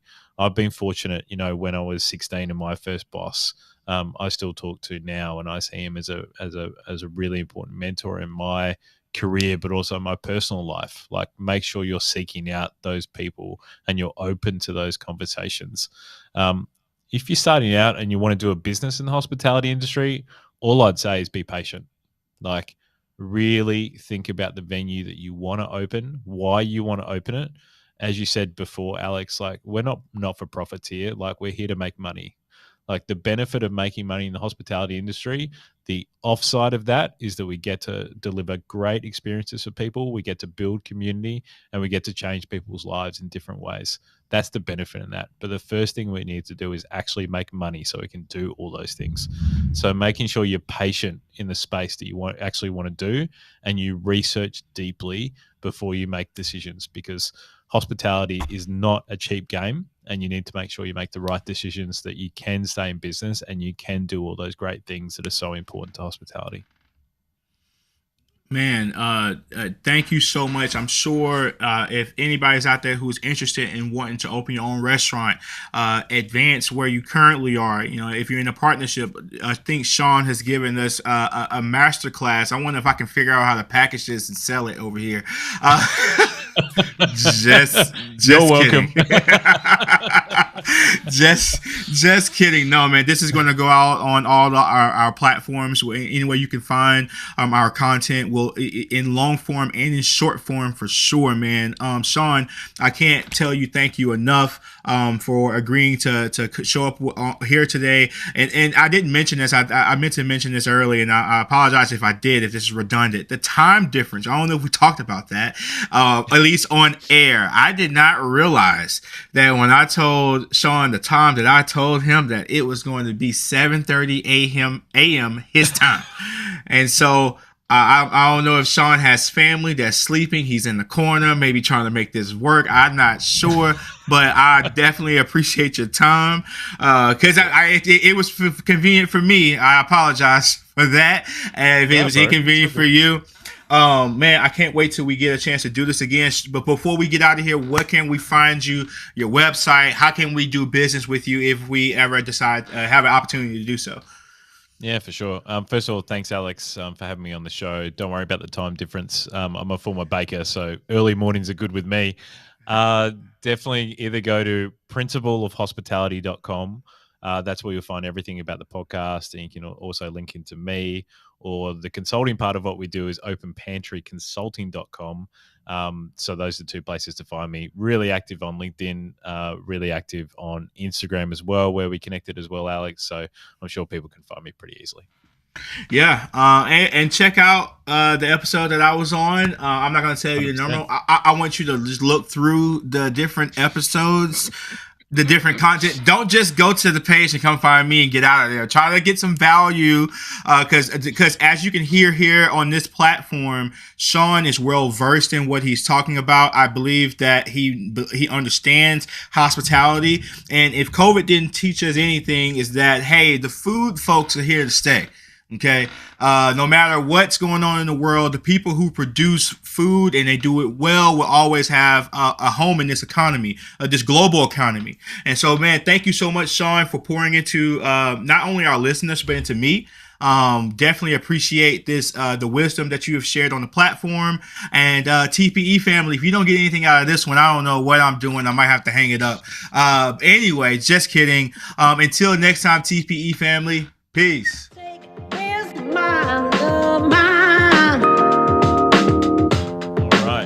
Great to be sitting here with my boy Alex. We're talking all things hospitality, all things leadership. It's amazing to see what he's doing with the pivot experience and everything he's doing, the leadership boy.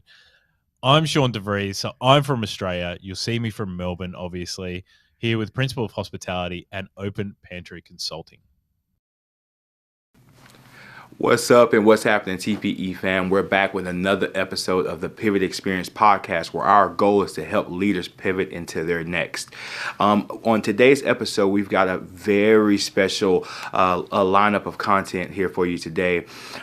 Recently, we put out an episode where we had our coaches all together in one centralized location here in the studio, and we had a chance to talk about leading up.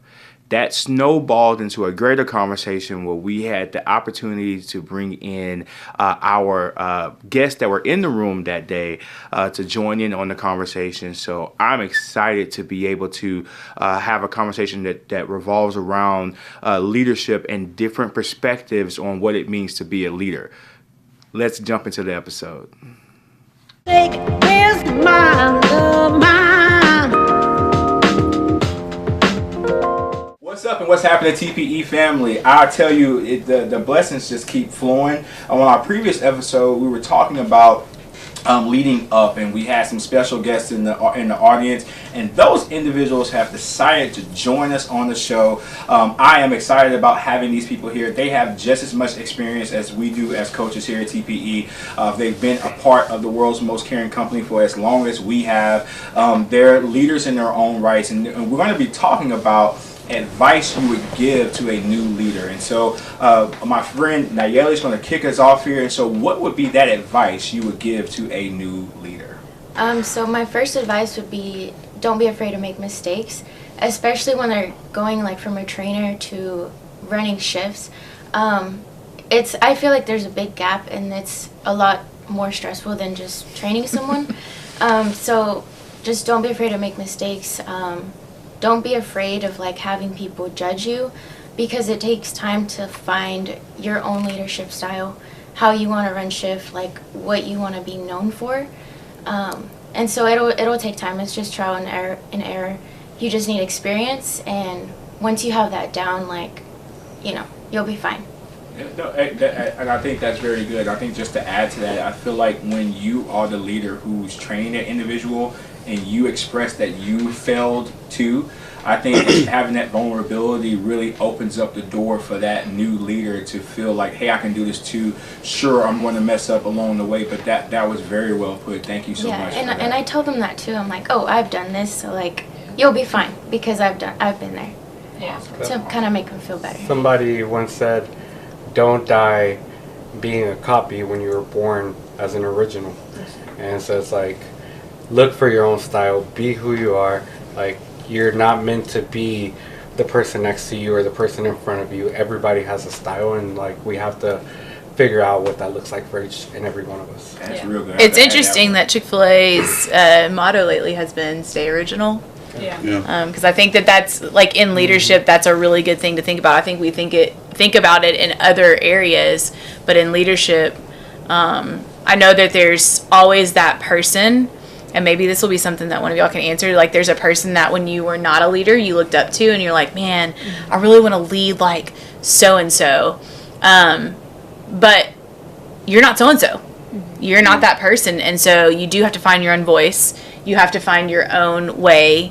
And I try to with my leaders, like, that are, starting as a team member or, moving into the training program or whatever. I try to say, okay, well, what's that one word that you would want to be known for as a leader? And go ask your peers, like, hey, what are the 3 character traits that define my leadership? And try to find that one thing that kind of stands out and really figure out if that's what you want to be known for as a leader. But I love stay original. I like that enough. I think that's great. Like, and it takes all types. If we were all the same person leading the same organization, it would be a really bad one. Yeah. Even though some of us are really great leaders. Not some of us, all of us. We're all really great leaders. Like, it takes all types. It takes quiet leaders. It takes loud leaders. It takes dynamic leaders. It Did takes. You put it, Alex, as a loud leader? Yeah. So it takes all types, but I like to stay original. I think that's really great. Yeah, and I think just too not being afraid to pick off what the leaders around you are good at and learn from their great skills to help develop you, as a leader, and just owning your strengths. Like, if you're out of your wave, if you're the organized one, you get your wave organized, or if you're the people person, you get that wave. All those people you're leading rallied up for your wave. Just owning your strengths. I think that's good.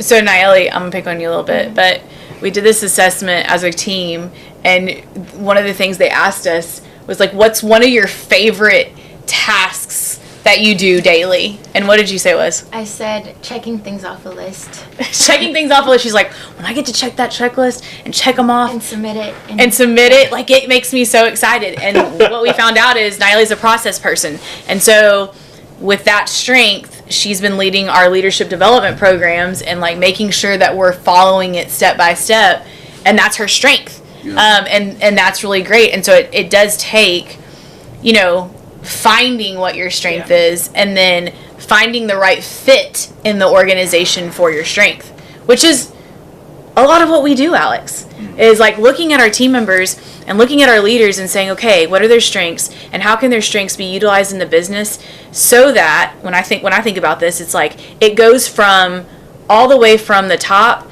to the guest. The guest gets to experience that. And that's not something, she sits behind a desk and, puts in hot schedules things and, makes sure that the leader is checking all the boxes. And, and sometimes people are like, well, that's not really making a difference. I'm like, that's making a crazy difference, because they're actually getting trained correctly and they're leading our team, and then our team then gets to care for our guest in such a way that's the same every time, is consistent, because we have somebody like her leading our leadership development programs.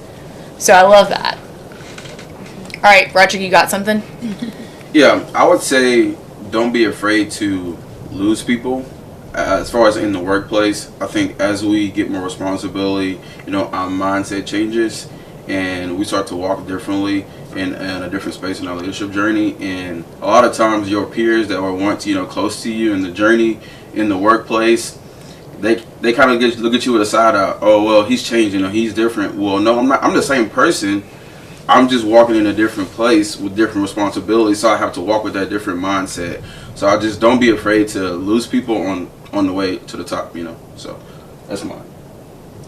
No, and I can't. I mean, I've seen that time and time and time again, with just as leaders start to develop, and I think it's tough. You know, you speaking on just Chick-fil-A specifically, we create this family atmosphere. You create relationships, you create friendships, and a lot of times there's some things that are natural to you that the person above you noticed that, hey, you could be a leader, hey, you could do this, and then they start bringing you along, and in that bringing you along, some of those other people might get left behind, and there's a tension that's created there. Yeah. And I think that that's great advice to a new leader, because it's I think you don't want to look a certain way amongst your friends, and this might be wrong to say, but I said, well, who would you rather be frustrated with you? You know, your friends or your superior? Would you, Robert in this case, our operator?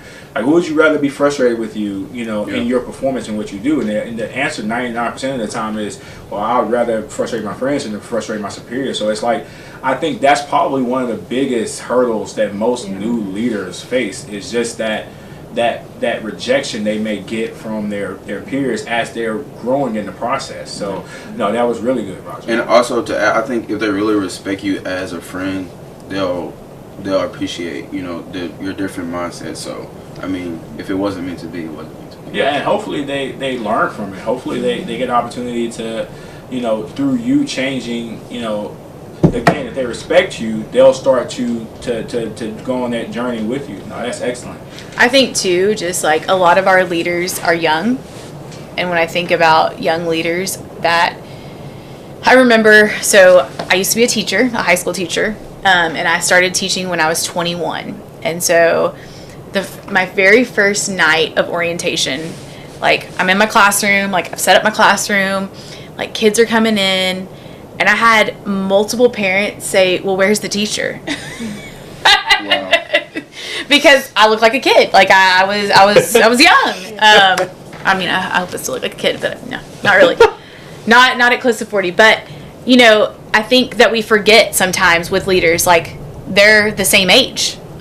Sometimes we have a younger leader and an older team member. Yeah. And an older team member who's been there a lot longer.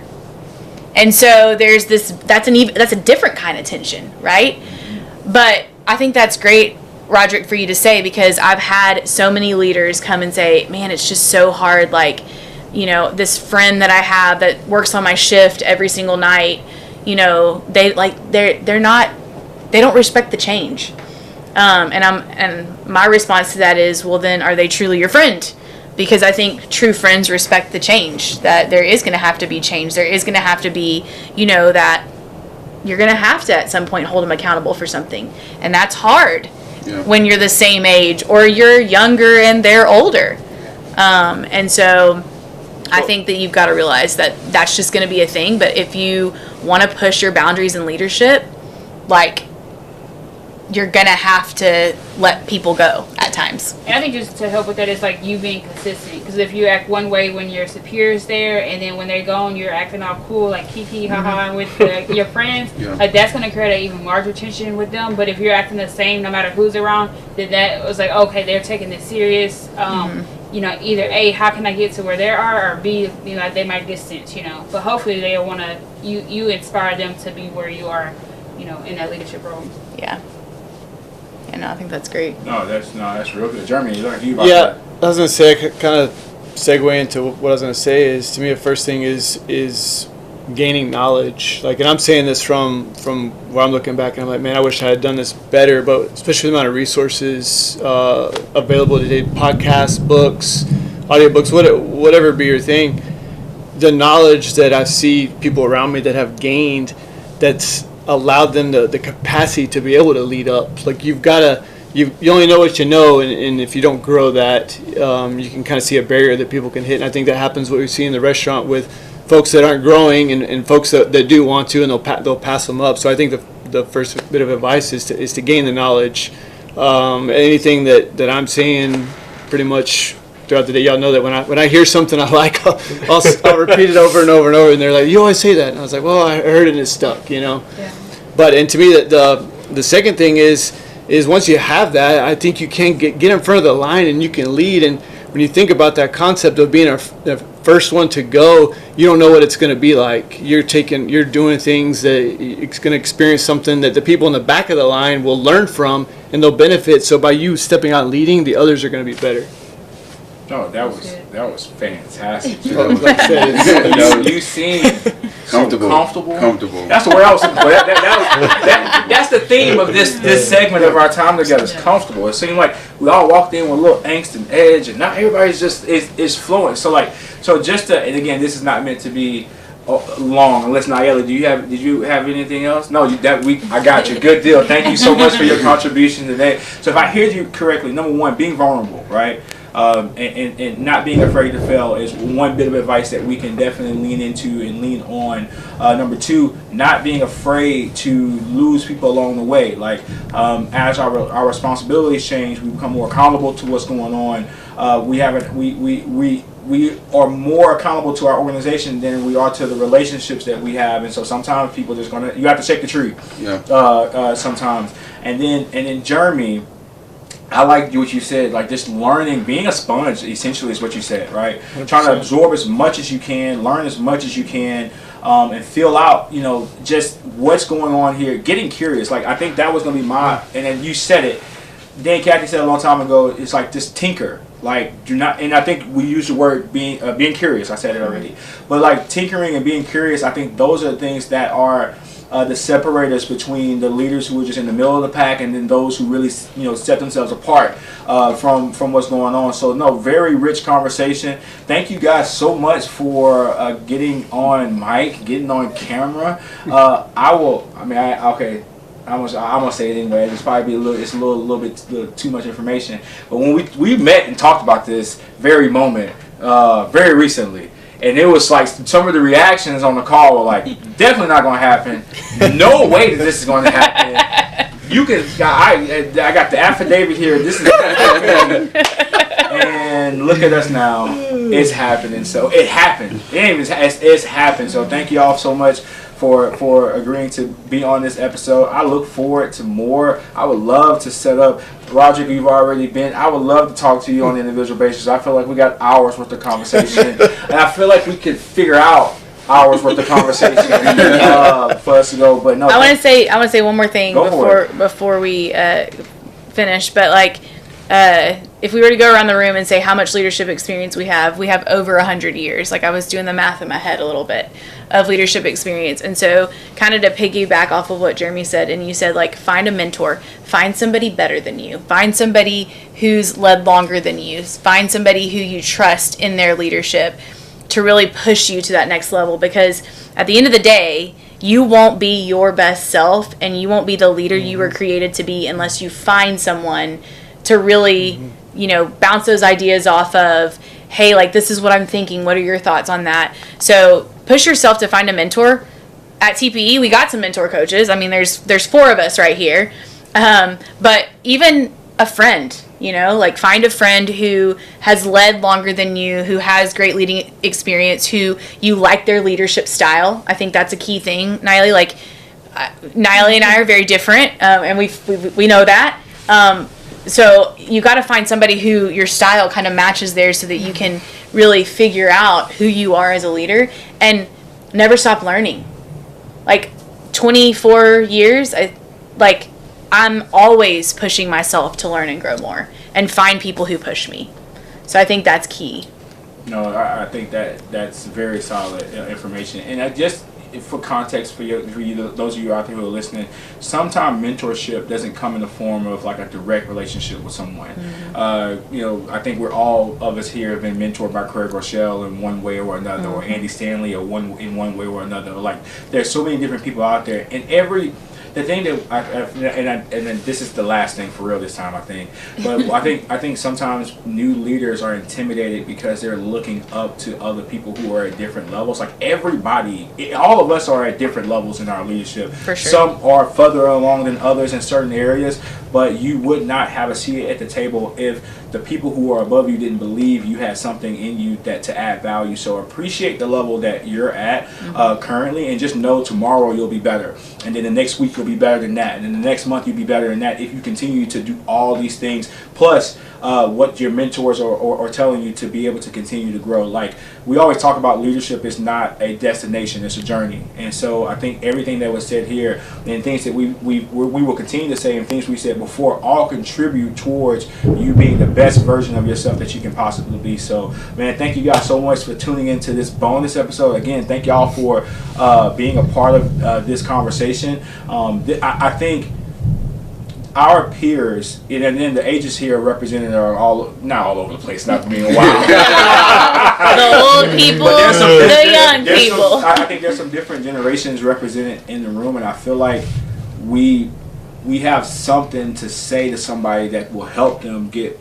over the hump. I mean, I think we know that like leadership is in demand now. You know, the call for leadership, what that looks like, and I think just by us working for what we work at, we have been polished professionals in that regard. So I would love, and that's just my sales pitch to us to be able to do this more often, because I think that even though this was a little bit impromptu, I think it went very well, and if we can figure out how to do this, I think we'll help a lot of people. So I would for real close out on that on that note.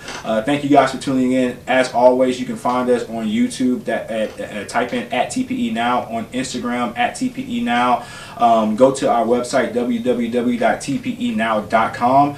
You can book a free discovery call to get connected with us a little bit further. If you like the things that you've heard today, and you feel like, man, I want to grow in my leadership, I want to continue to expand who I am, and I want to pivot into our next, myself or Giovanna or Ashley or Neff or anybody that will, I guess, make themselves available, will be able to help you get to that next level. And until next time, TPE family, peace.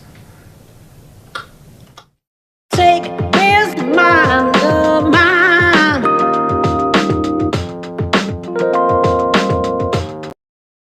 What's up and what's happening, TPE family? Welcome back to another episode of the Pivot Experience, where we help you pivot into your next. First of all, thank you guys so much for tuning in, whether that's via YouTube, Apple Podcasts, Google Podcasts, Spotify, or Anchor. I definitely appreciate you listening to what we are bringing to the table and bringing to the landscape of leadership development. On today's episode, we have an extraordinary individual who has over 2 decades of Chick-fil-A experience. Now she is managing a multi-unit restaurant system near Houston, Texas, specifically in Baytown, Texas. And we dive into a discussion where we talk about balancing life, pursuing our passion, and really what gets us going on a day-to-day basis. So I definitely hope you guys get a chance to enjoy this conversation, because I know I did, because I believe this individual is currently in a phase of work that is very similar to my own. And so if anything, I really enjoyed the conversation. But I definitely think if you are interested in any level of management, organizational leadership, this conversation is a good one to tune into. So let's dive into the episode. Take this mind of mine. All right, today on the TPE, we have up next Miss Giovanna Roach. Thank you so much for joining us today. Thank you for so much for. I know you're busy. I know you have kids. You've got family. You've got work. You are somebody who I look at as I would consider a peer, in terms of just the tenure of time you've been with Chick-fil-A. And for those of you who don't know, this is a team member of the Chick-fil-A's in Baytown, Texas, and she has been doing this. How long have you been working for Chick-fil-A? About 20 to 22 years. I had a little break because I taught high school for a little bit. So okay, well, I mean, just elaborate there. Just tell us a little bit about yourself. I mean, I kind of know who you are, but just for those who might not know, who is Miss Roach? Sure. So I started at Chick-fil-A when I was 16. My boyfriend at the time was working at Chick-fil-A, and so I decided to apply at Chick-fil-A. And back then it was a lot different. But when I was 16, I was hired on. I became a team leader pretty quickly. It was a mall unit, a cook up front mall, which is pretty rare these days.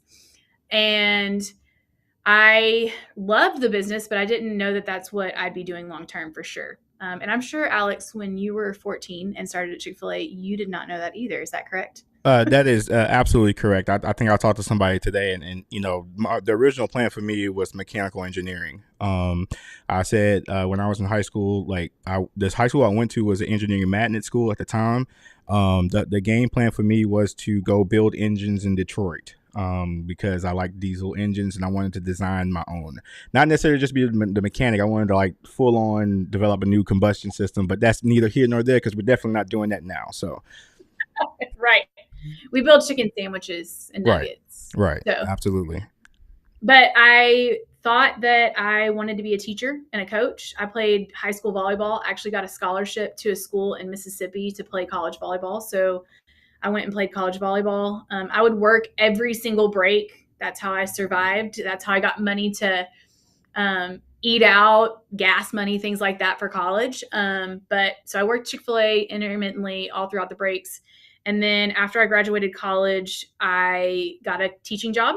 But the summer before I went to be a teacher, I went back to Chick-fil-A. And that's where I actually fell in love with my husband. We're a Chick-fil-A ship. He actually works for our organization as well. And he was going to work at a new freestander in Pasadena, Texas. And so that's kind of how I stayed committed to Chick-fil-A, is through him. But I went and taught high school and was a coach for about 4 years. And after that, my dad actually had a brain tumor. And so I quit teaching and I wanted to spend more time with my son, who at the time was 3. And so I kind of did that. And then I went back to being a team leader in Pasadena, Texas. And from there, things just grew. And I started working for Taylor, my operator now, who is actually the son of your operator. Correct. Yeah. So I started working for him about 9 years ago, and things have kind of just grown since then. I started out as like a director for him, and then moved all the way up to GM, and then now I'm his operating partner. So run 2 different restaurants, and I've gained a lot of knowledge from Alex as well, just asking him questions from running 2 restaurants for a while. And what does that look like? And we run our organizations a little bit differently, but I think what makes us great, and eventually what can make other Chick-fil-A's really great, is being able to collaborate and work together. Even though our organizations are different, we get to work together to see how we can be better. And so that's where my passion lies. And I think that's why I've stayed with Chick-fil-A for so long. I think one, flexibility. I love business. I love to impact people. I want to make a difference. That was true at Kathy's Vision, is, we're in the people business selling chicken.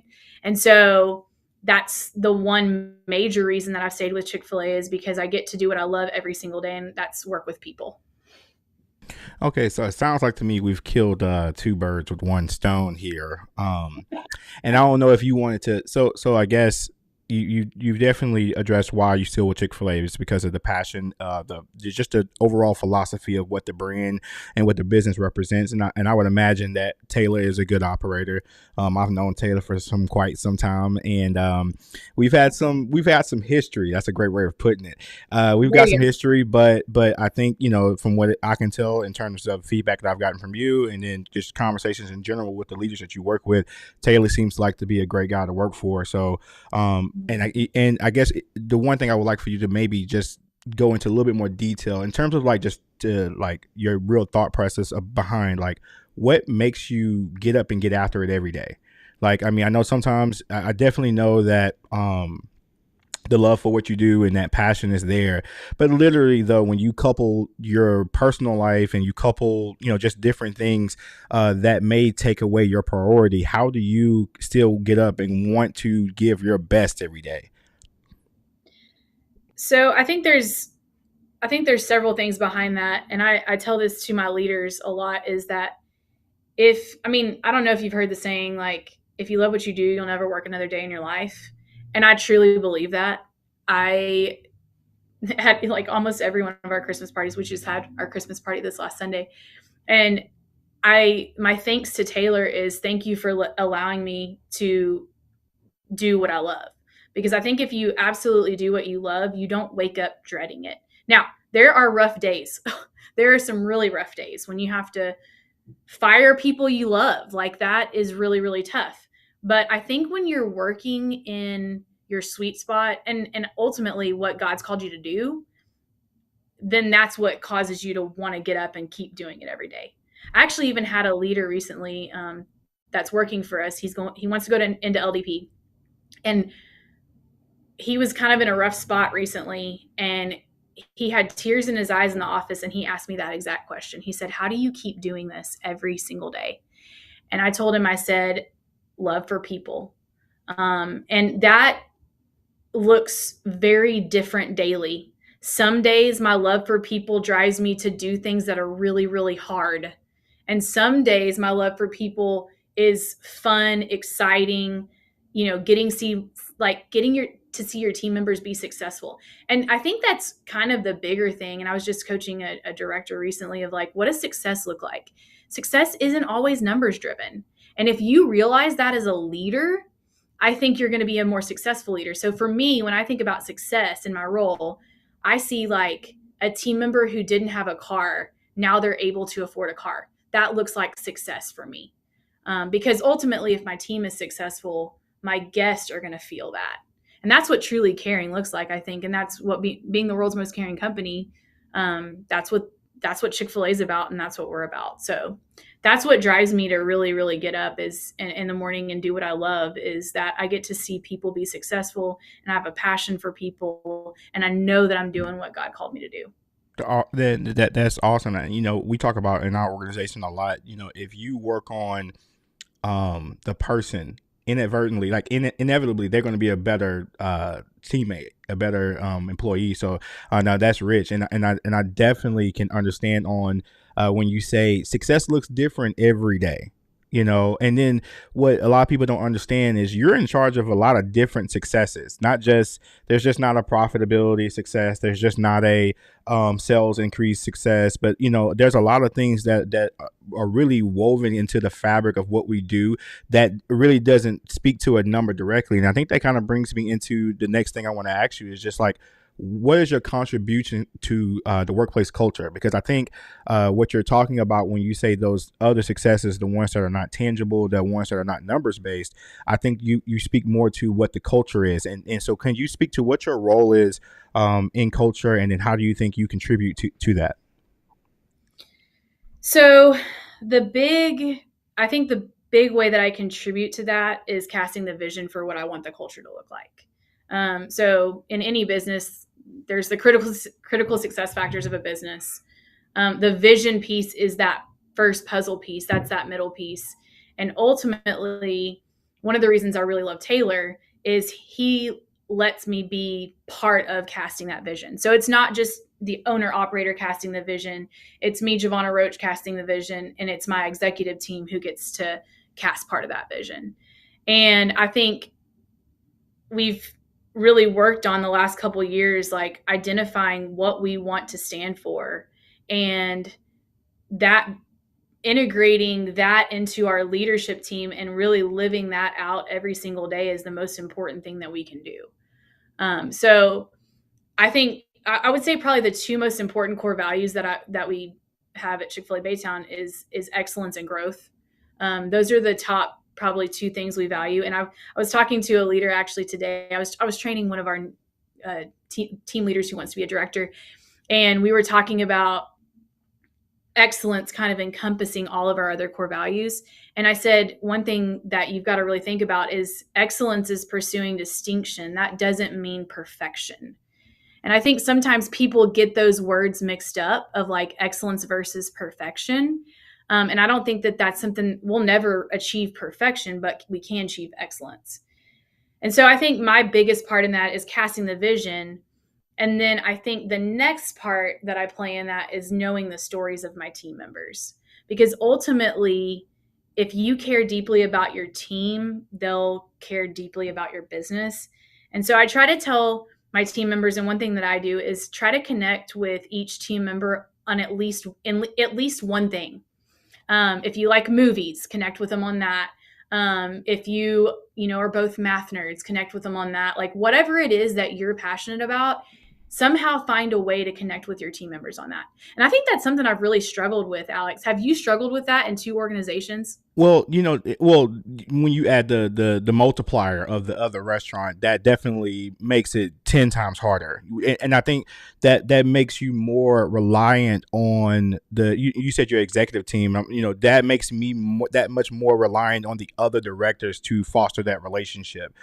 Because I think you hit the nail on the head when you said, just find one thing. That used to be my big calling card. Like, hey, I might not know your entire life because realistically, how effective can I be knowing 200 people's entire story? But I can be really effective if I said, hey, I at least know one thing that you're interested in, and I'm interested in that too. And so at that point, I can have a genuine, in-depth conversation. If you like Marvel movies, let's go at it. If you like, you just said engineering, mechanics, cars, sports. I use sports a lot, and that usually resonates with a lot of the team members. And so it's like you try to find that single thread of connectivity, because realistically, you realize you can't do all of it with everybody. I think we went to something recently, and I don't know if you guys went a few years ago in Lake Charles, and that they brought in a speaker, and they said you truly are only effective with 7 people. Like truly effective with 7 people. And so for me, it's that, how do I multiply that effectiveness? And I think that goes into leadership development. And I think you may have mentioned that in a few instances during you were talking, that you will kind of steward leadership development in your restaurant.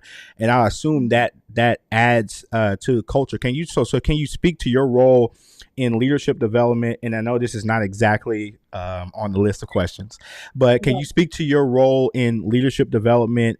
Guess kind of briefly just talk about how important that is to you, how important that is to the organization, and then what's your stance on just keep on deepening the bench, keeping leaders flowing through. Yeah. Okay. So leadership development, I would say that's pretty much my whole entire job.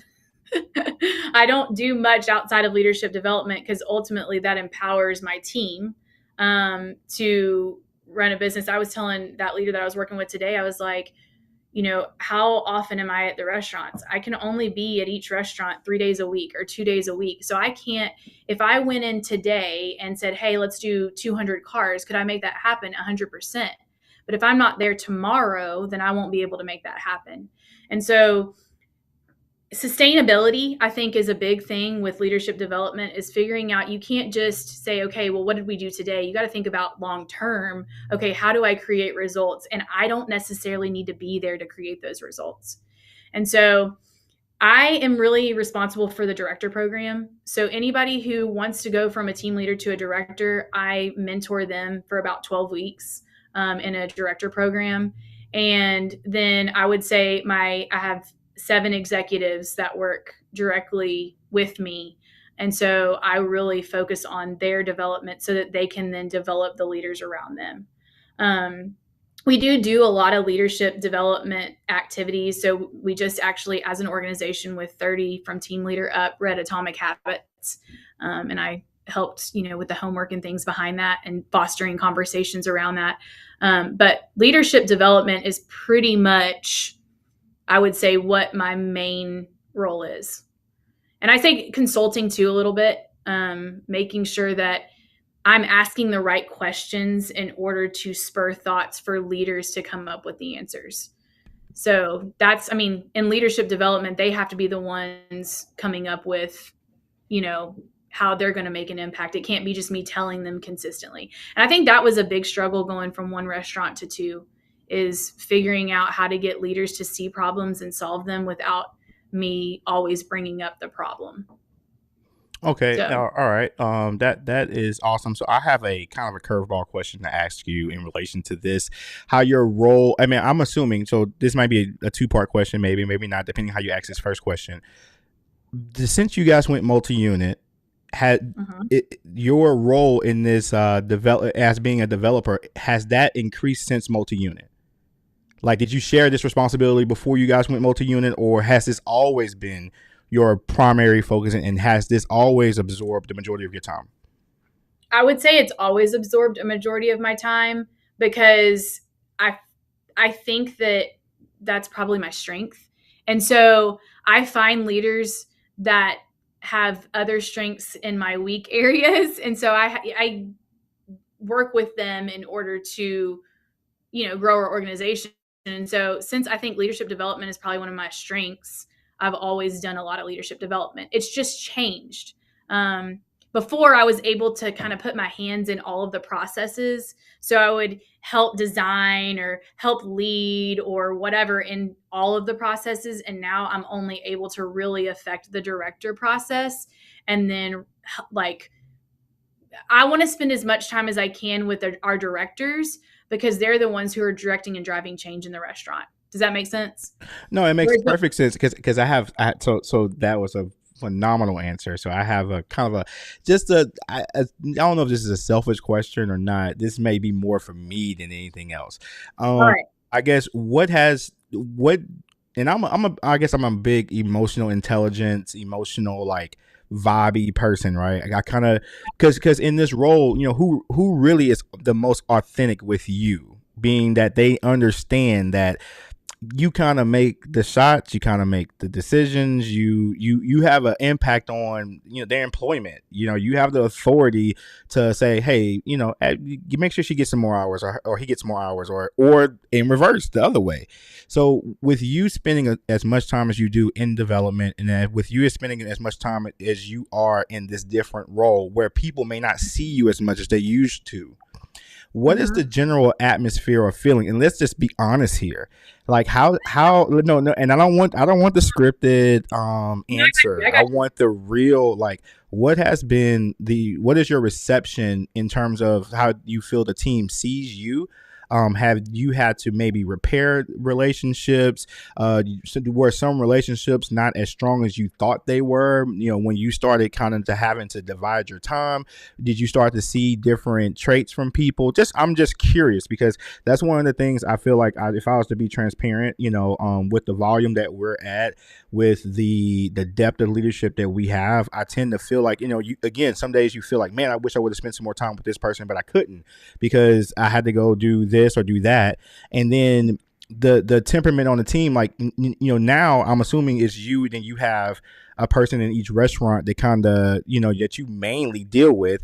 And then sometimes those individuals are going like, well, I'm running it. What's your role? So it's just, I'm sorry, what is your take on that? What feedback do you have? What have you seen so far in this newer role that you have? Okay. So completely transparent. That's what you want. You want real authentic. It's been difficult. I think that, before, when we were all in one restaurant seeing each other every single day, I think one thing that I've realized, I was able to make a deeper impact on our team members. And so one thing that we're looking at doing right now is like having a growth path for every single team member, especially all of our full-time ones, our full-time team members, because they're there every single day. And we want, like, that's part of our employer brand statement, that we're going to help our team members achieve their dreams. And so if we don't even know their dreams, how can we help them achieve them? But that's been difficult because one of my GMs, he was like, well, that's just not really that possible. That's just, and I had a conversation with him recently about a team member, and I told him, I said, I feel like we're not living up to our end of that bargain because this team member is coming in. We can tell that they're miserable, and I only see them 2 days a week. So I know, like, I'm not seeing them 5 days a week. What? I want to interject there. Okay. And I know the dynamics of your GMs. You might have one near you, and then the relationship of the other one is that sticky too, right? And so the question is, and I want to speak to this specific example. When you said to that GM, hey, that team member looks miserable, transparently, how did that GM take it, given that you've only seen that person 2 days? You the GM is seeing them every day. They're seeing what they're performing every day. They're seeing their good days. They're seeing their bad days. And then you come along, Miss Ma'am, and say, hey, I'm just, because here's the deal. I deal with it. This is the reality of this level of leadership I deal with. I come in and it might just be for 5-10 minutes, and again, I am heavy in emotional, like, hey, what that's off over there, or they're not as chipper as they usually are. And so when you recognize that and you point it out, how do those figureheads take it initially? Maybe after you talk them through it, talk them off a ledge maybe, but how do they take it? Well, in this specific instance, he told me, you're right. And I said, ultimately, I said, like, I had a sit down conversation with that team member. I said, hey, you look miserable. Like, this team member filled out our scholarship application. She's 24, wants to go back to school. Like, there's some things going on. I figured out those things, but I'm like, why did it take me sitting down with her, which I can't do with every team member anymore? And I think that's the difficult part. Is what I realized was I was doing that with every team member, and that's not realistic. Does that make sense? No, it makes perfect sense. But here's the deal, though. Here's the catch, right? So you realize what you offered to the team in your while being there. Which would you agree that the team needs that, right? Your team needs somebody, whether it's you or not, that's going to step up and say, hey man, I'm interested in you. I'm interested in your success. And you know what? It looks like you're having an off day. It doesn't look like you're walking in the path that is that correlates with your success, right? But now that your time is divided, you don't have the opportunity to be able to see those opportunities as often. And then now, hold on, wait, here's the deal.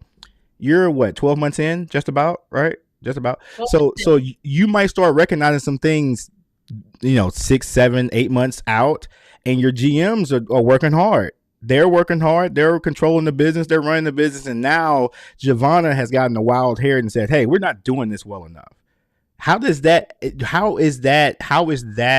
tension? And I don't even want to call it tension. It might not be tension. I could be imagining things. But how is that interaction? Because and I know it's not exclusive to this one situation. There's probably several situations that happen in a restaurant where you have some people that you trust. I think there's mutual trust. There's mutual respect there. And then you might not be there with boots on the ground as often as they are in the individual restaurants. But then you levy your opinion, or you levy your thought process on that. How is that engagement between you and those individuals given that context? I mean, I would say sometimes rough.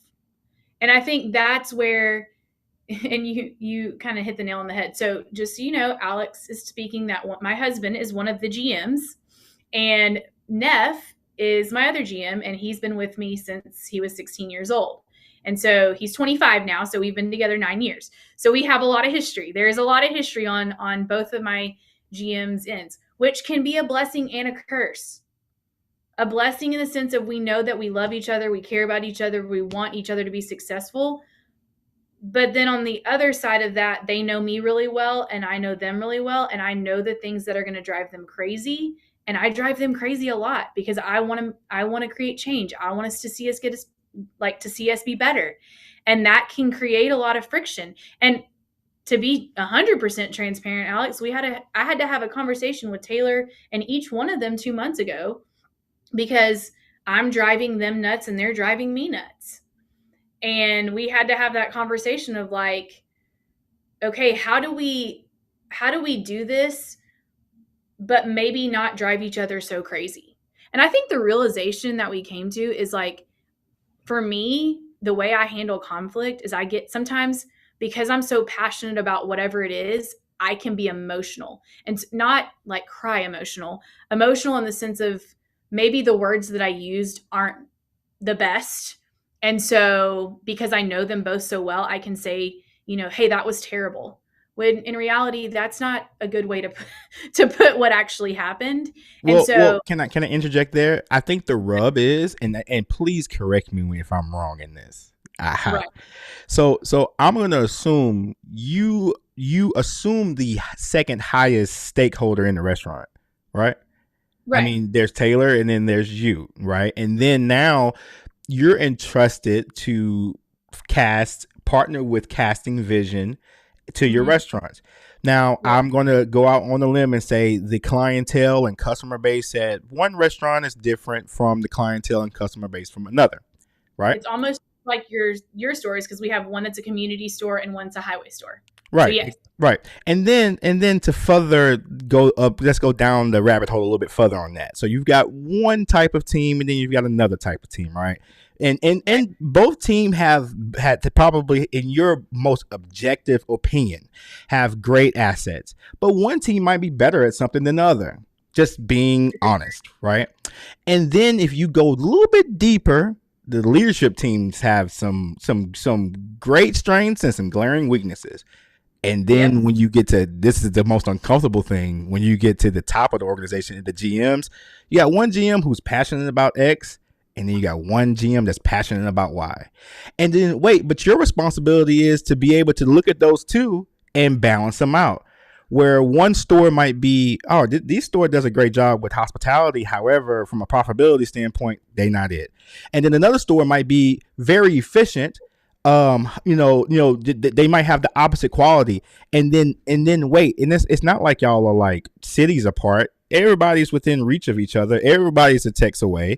So if you come in one store focusing on one thing, and then you go to the other store focusing on another, and then those two start to talk to each other, and then let's not even include the personal dynamics that y'all have going on there, right?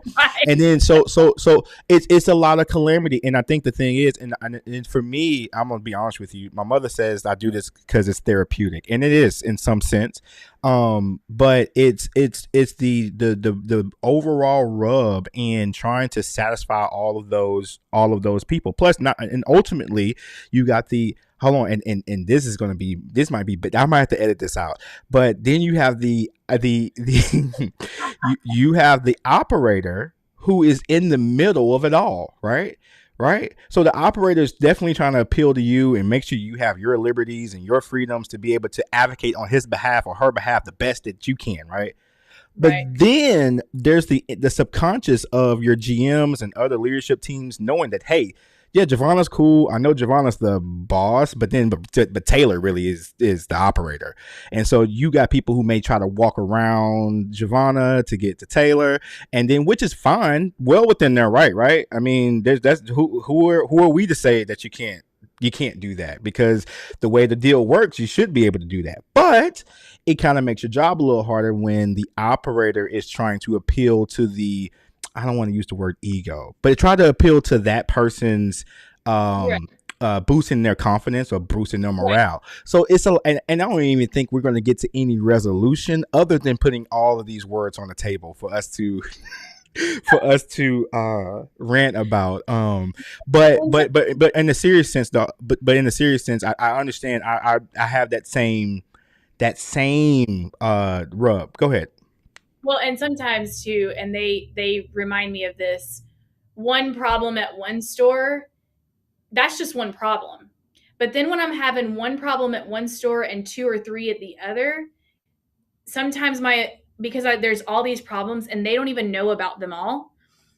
They're like, it's like, when you blow up on your kid, but it was really like the two things before that happened that had nothing to do with your kid that caused you to blow up on your kid, because that was the last straw. Like, this problem, okay, not a big deal, but this problem coupled with these other problems, sometimes the wrong person gets the bad end of the stick because they're just the last one to be the last problem on that day. And not including your touch and go interactions with team members where they don't have any context of the issues that you're dealing with. But if they ask you a question, you're expected to respond, because you can't unload on them. I mean, you just can't. So it's a lot. I mean, at the end of the day, and I'm hoping as we're talking through this, and again, selfishly hoping, the audience will hear our hearts and understand that we're coming from the best place that we can, and we're doing the best that we can. Right.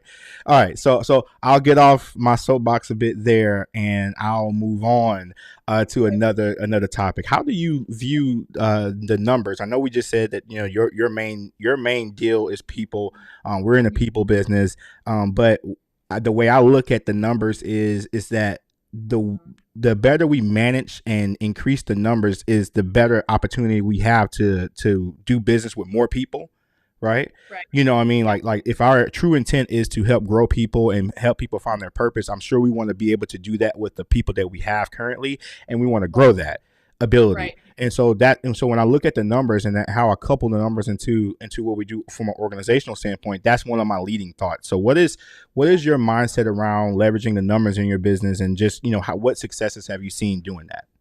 Okay, so I would say people is my number one priority. However, business have to be profitable. So at the end of the day, if you're running a business and it's not profitable, then you're not doing a very good job running a business. So I would say one of the things, Alex, that I wanted to share, because trying to figure out how to leverage all of the numbers, right? So especially in Chick-fil-A, there is a billion reports that you can look at. And interestingly enough, sometimes they say the same thing but differently. And so one report might tell you one thing and another report might tell you something else. And so I think all that data can sometimes get confusing. And so one thing that I did this year, which was an idea from one of my executives, was to have a scorecard for each executive. And the numbers that we said were important in that area of the business are what they report on each week. And so every Monday night or Tuesday morning, they have to submit it by Monday at 5. And every Monday night or Tuesday morning, I read their scorecards, and then I put notes in, and they're supposed to go in and answer those notes by the end of the next day so that we can all be on the same page. And that actually saves me from having to look at report after report after report after report after report.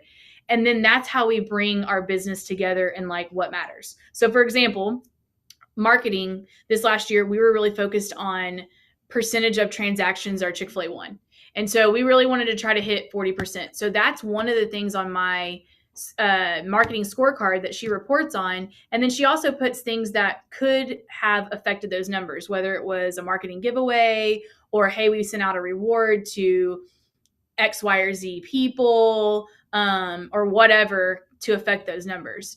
And so, I look at business metrics every day, every hour, every week. But the business metrics that matter to us most, those are the things that my executive team is reporting on. And the GMs, their scorecard is a little bit more extensive because they're looking at a lot of different things: speed of service, order accuracy, OSAT,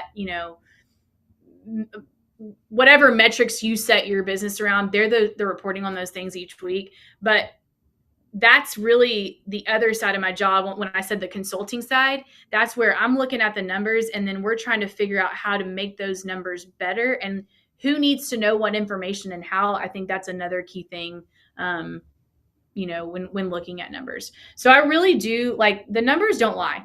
At the end of the day, the numbers do not lie. So even when I go to a GM and I'm like, hey, your speed of service has been up at night, what's going on with that? They're like, well, hasn't really been that bad. I'm like, okay, well, look at your scorecard. Go back the last 4 weeks and see what has changed to cause that number to not be where we want it to be. And sometimes it's even just bringing it up. I went to a director meeting for Garth Road this last week, and we were actually talking about dinner SOS.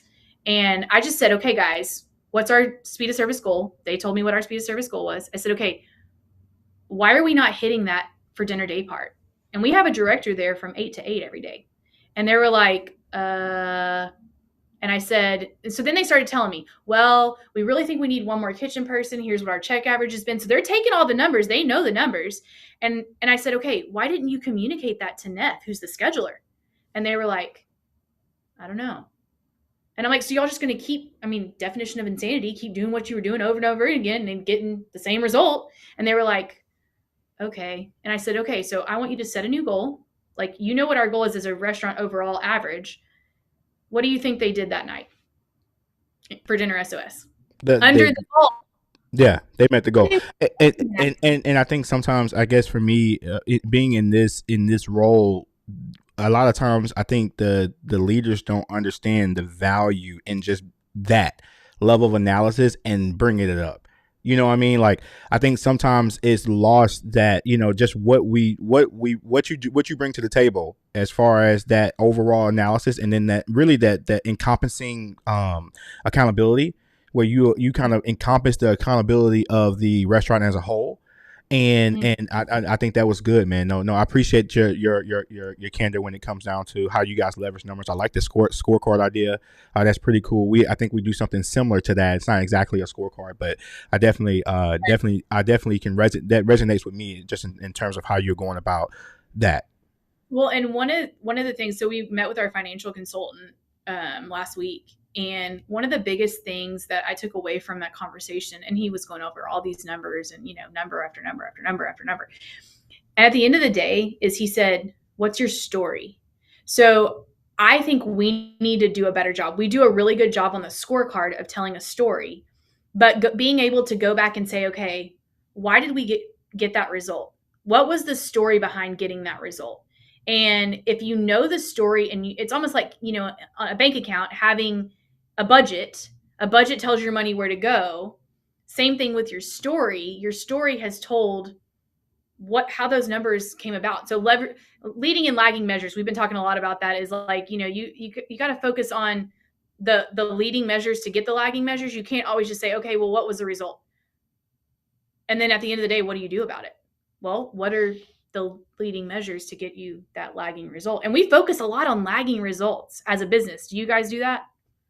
Well, I think for me, it's we do. I'll say we definitely, and overall. And one of the things that I think I was going to say that I think we're just saying the same language here, but just different way of saying it, is that I try to talk to our team about, hey, a lot of the issues that we have, you look at them on the surface, those are symptoms. We need to get to the root as of what is actually driving the result. And I think sometimes the natural impulse is just to throw it on the easiest, oh, we're just waiting on kitchen.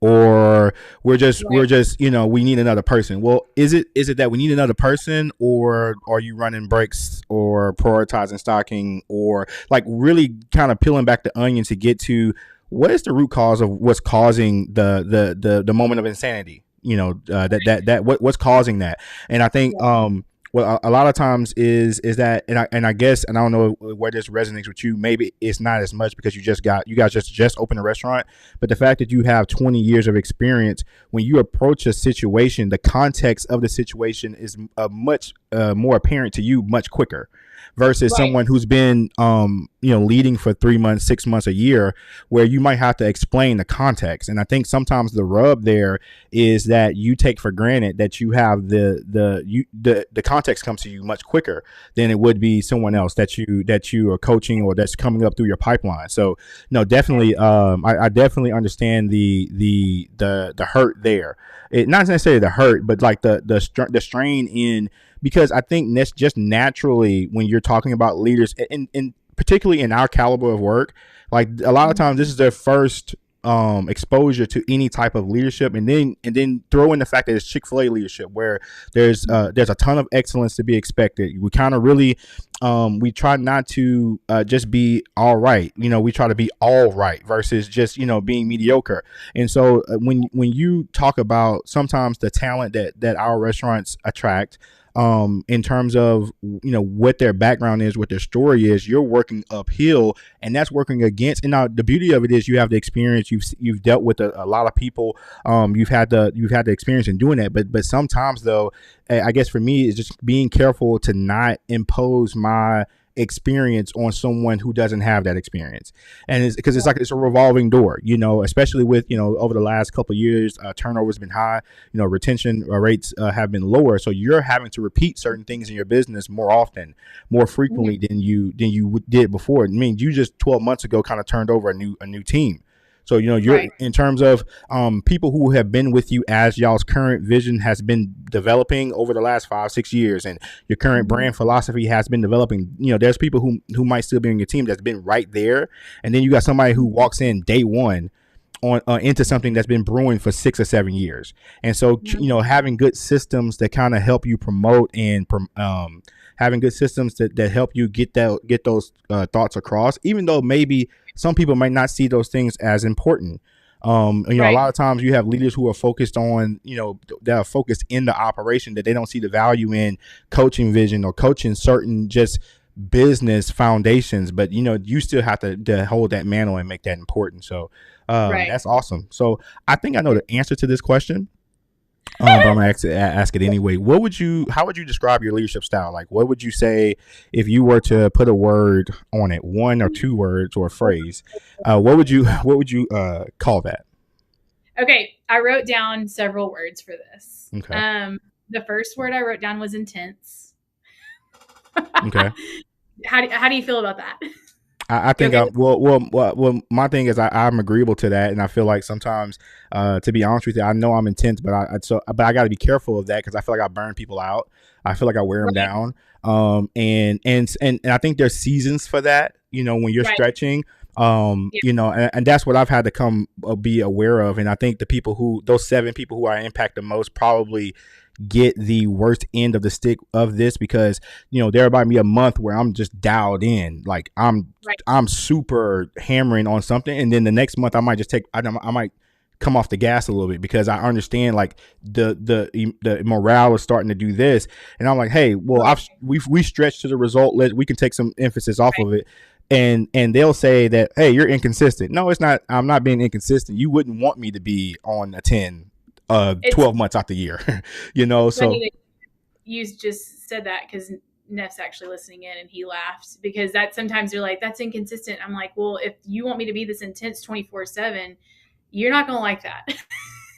and so I think intense is one of those, but I would say results oriented and growth minded are probably kind of the other words that describe my leadership style. Like I'm always pursuing what's next, what's better. And I'm not a person who's looking at other restaurants and being like, I want to hit that goal because that store's hitting that goal, or I want to do this because I want us to be the best version of ourselves. And so that can be frustrating for our leaders because I'm not a great celebrator. And that's something I'm working on, is because they're constantly like, well, we're at a 1 at food safety at both stores. We got 95, 98, whatever Deloitte score. Like all these things are so great. And they're like, but so when they bring me something, they're like, hey, we got a 1. And I'm like, okay, great. Are we a 1 every day? Like, are we living up to that 1? And that it can be frustrating to them. And so I'm working on being a better, like, okay, let me stop and celebrate.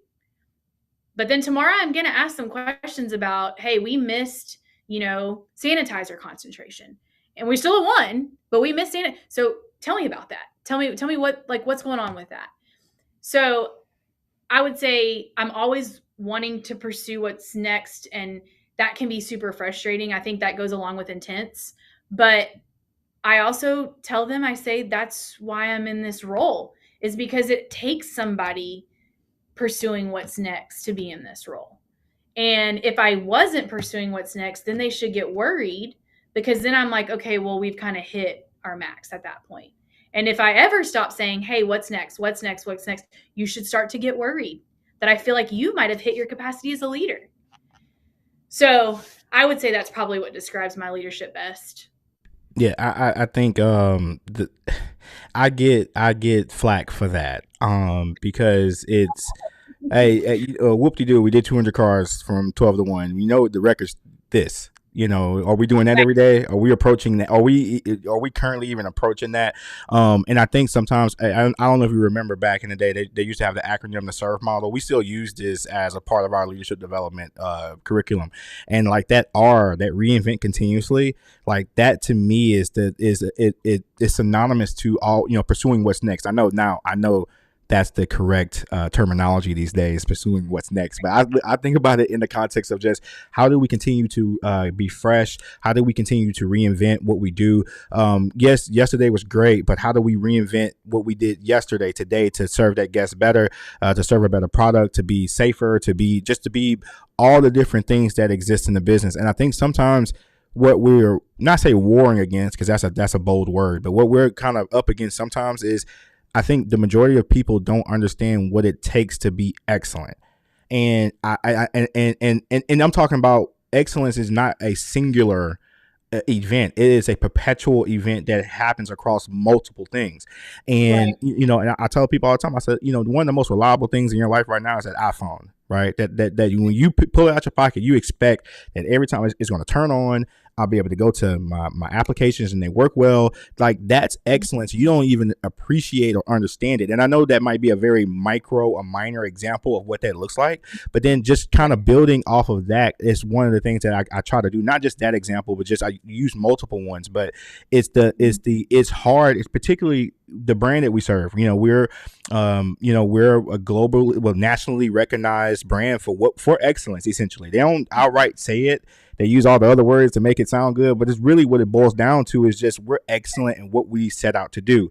And I think it's tough when and I can't say my life exactly mirrors this, but when you don't live a life that promotes that personally, and then you try to come to work and then put yourself in an environment with multiple people, multiple personalities, and make that happen. And so, but I think you from the outside looking in, I think you do. It seems like you guys are doing a great job with doing that over there in Baytown. Okay. I'm going to go ahead and just ask the question. You are spending your time as best you can to serve these businesses, right? And keep the buckets full. How do you prioritize and balance family in doing this? What's your stance on that? What are the transparent hurdles? What are the hard things that you are encountering while trying to build these businesses in the responsibility that you have? Gotcha. So I think this is probably the number one topic in the world today is life balance. How do we, and especially post-COVID or whatever world we're living in now, they call it post-COVID, but how do you, I think a lot of people came to a realization and they had, the great resignation and quiet quitting, meaning, only doing the bare minimum to keep your job. People are looking for life balance more than they ever have. And I don't believe in the word. So I watched this Patrick Lencioni podcast one time, and he kind of took the phrase work-life balance and said that doesn't exist. People are trying to do something that doesn't exist. And he said, so the word that he uses is life balance. And so that's something that I actually had our leadership team listen to that. And I don't think I do a great job of this. I think I'm working on it and I'm figuring it out. So a picture in my life, my husband's the GM of the newest restaurant. So we've had a pretty full year is what I would say. We also have two boys. One is 14. He's a freshman. And then the other one is 7. So we are in two worlds of parenting, I would also say as well, parenting a teenager and also a 7-year-old. That's a fact. You are probably dealing with things that you were not even ready for.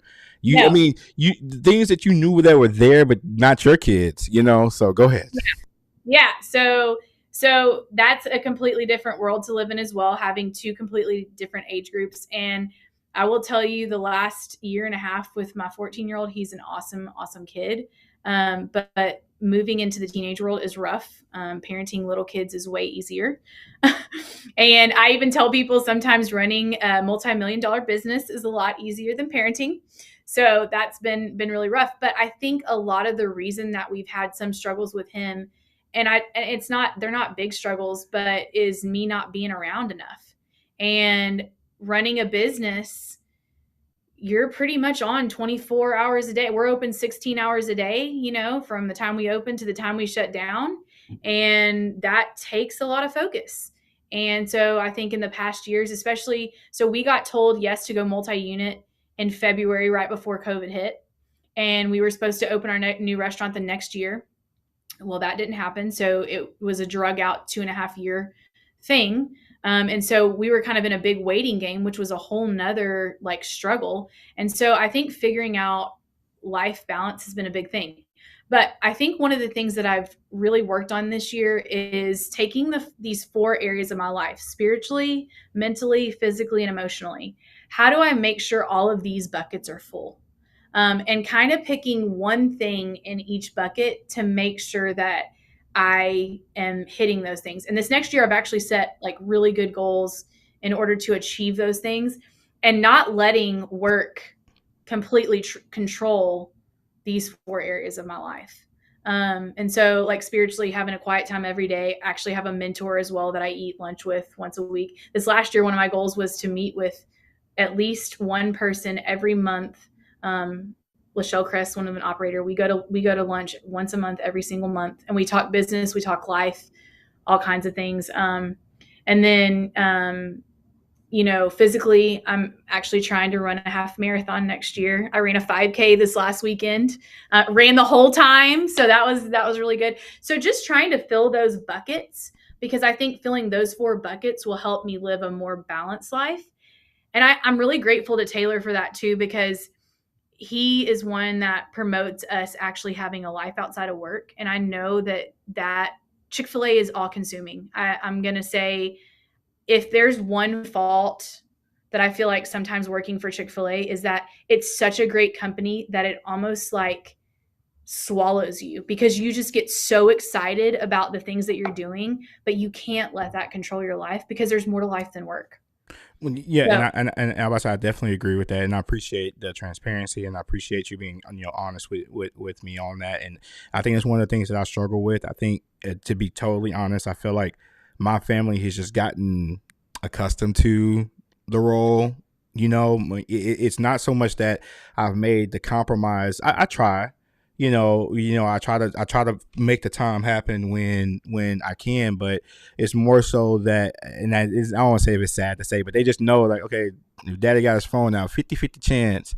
He's either on email, he's checking sales, he's talking to somebody, he's, just there's something some level of engagement with the business, and honestly, my attention is not always there when maybe sometimes it should be, in conversation. And I try to, I'm thankful that my wife is understanding of my responsibilities, and she does a very good job of being like, hey, yeah, it's our time now, and I kind of got to, okay, you're right.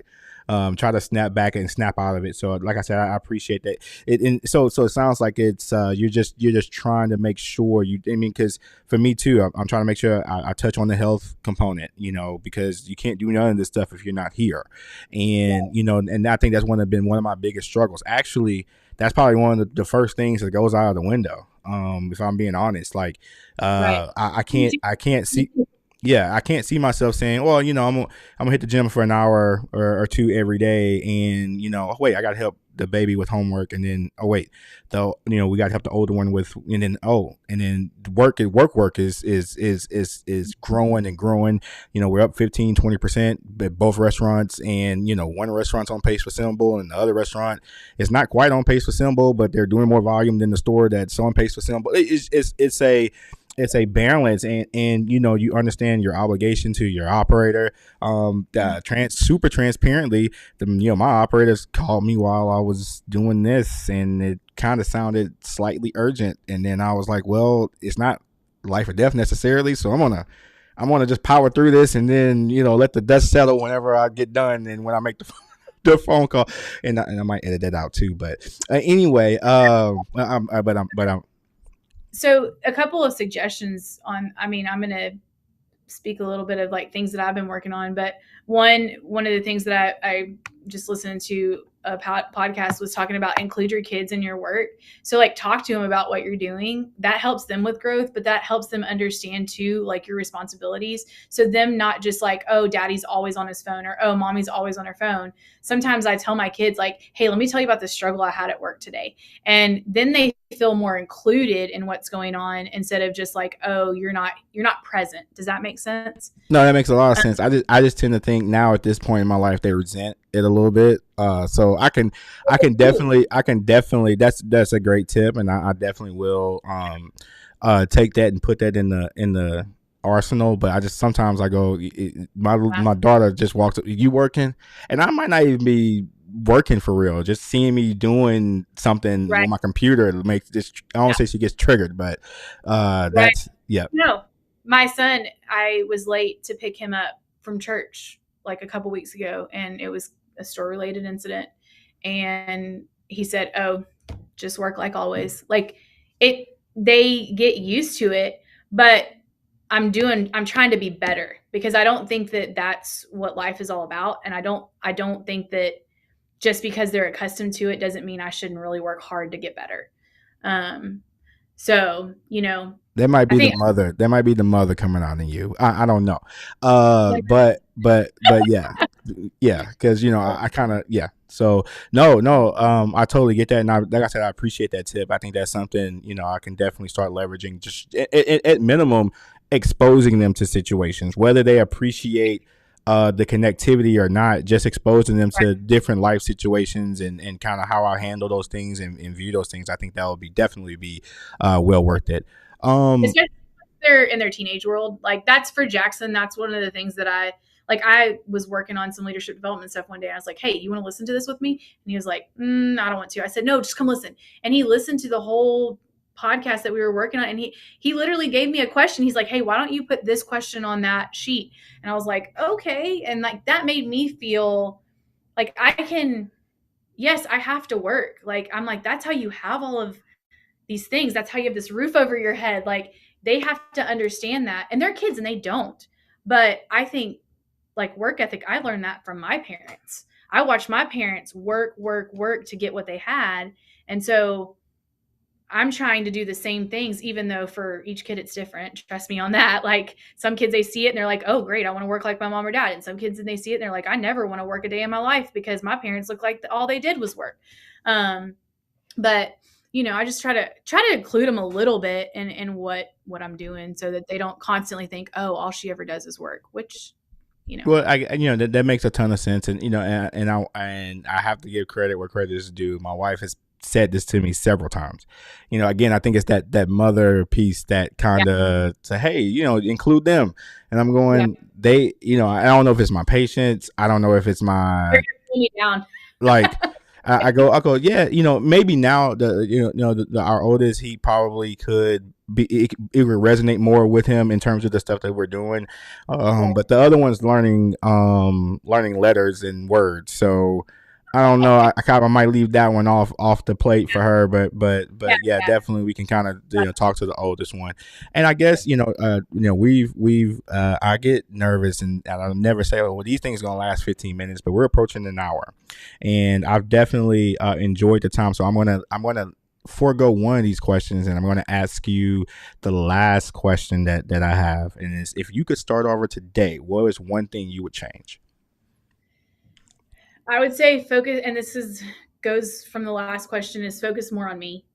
I always put myself last. So I will empty my tank to make sure everybody else's tanks are full. And I think part of that is being a mom. Like, as I don't know, your wife will probably say, like, she'll do everything for you guys before she thinks about herself. But ultimately, kind of like you said with the physical, like if I don't have this body, then I can't do anything. So I think I would focus more on myself and really shaping my personal growth. I think also too, I really wish I would have found a mentor early in life. Like that wasn't a thing back then though. I will say that we just worked. Like that's just what we did. But I think I would have tried to find somebody to mentor me that was older. I always tell my leaders, even though I'm intense and I push them, I'm like, man, if I were where you're at 25, like that would have been, it's taken me 38 years to get there because I didn't have anybody that really just told me like, hey, you can do this, or hey, you can be this, or hey, push yourself a little bit this, or hey, read this book, or hey, does that make sense? Like I really would have wanted to find a mentor and really push myself to grow at a faster rate and really focus on me. Well, I mean, I think that makes perfect sense, and I think the tough part, and this is transparently, and I don't want us to. This might open up a whole nother conversation, but I think one of the toughest things that I've been dealing with right now, to that mentor piece, I think you're the mentor to others now, right? And I think when you were coming through the restaurant, there was nobody in the restaurant like you. Yeah, you had your operator there. Yeah, you had that person to defer to, but now you assume not definitely don't assume the role of the operator, but you partner with the operator in promoting certain things. And I think now it's different for those people who are in the restaurant because they have somebody there who can do that. For me, when I was coming through the restaurant, like I became the GM when I was 21. So for the longest, I've been, okay, there's been the operator, then, there's been Robert, then there's been me. you know. Right. And then so I've never really had that I've never been able to look up at someone other than Robert. And then Robert, don't get me wrong, Robert's incredible, but you know, I guess you don't be as candid with your like direct report as you would someone who is your mentor, who you can just kind of like just talk shop with, you know what I mean? And so I think that the beauty of where we are in the restaurant and us still being around to be able to serve that demographic is, I think inadvertently we assume that role, at least in the business sense, of being that mentor figure that we didn't have when we was coming through the restaurants. And I think sometimes that's not recognized by those who are underneath you, because they look at you and go, well, you did everything and you did this, you did that. Well, I didn't have anybody telling me kind of not a whole lot different. You know, it was, Right. I was kind of having to plot out my own way. I was having to kind of figure out things on my own. And then just being honestly, you know, one of the things about Chick-fil-A, just being totally transparent. Yeah, we're not in a competition with each other, but I think everyone's trying to be the best version of themselves and being the best in doing that amongst everybody else.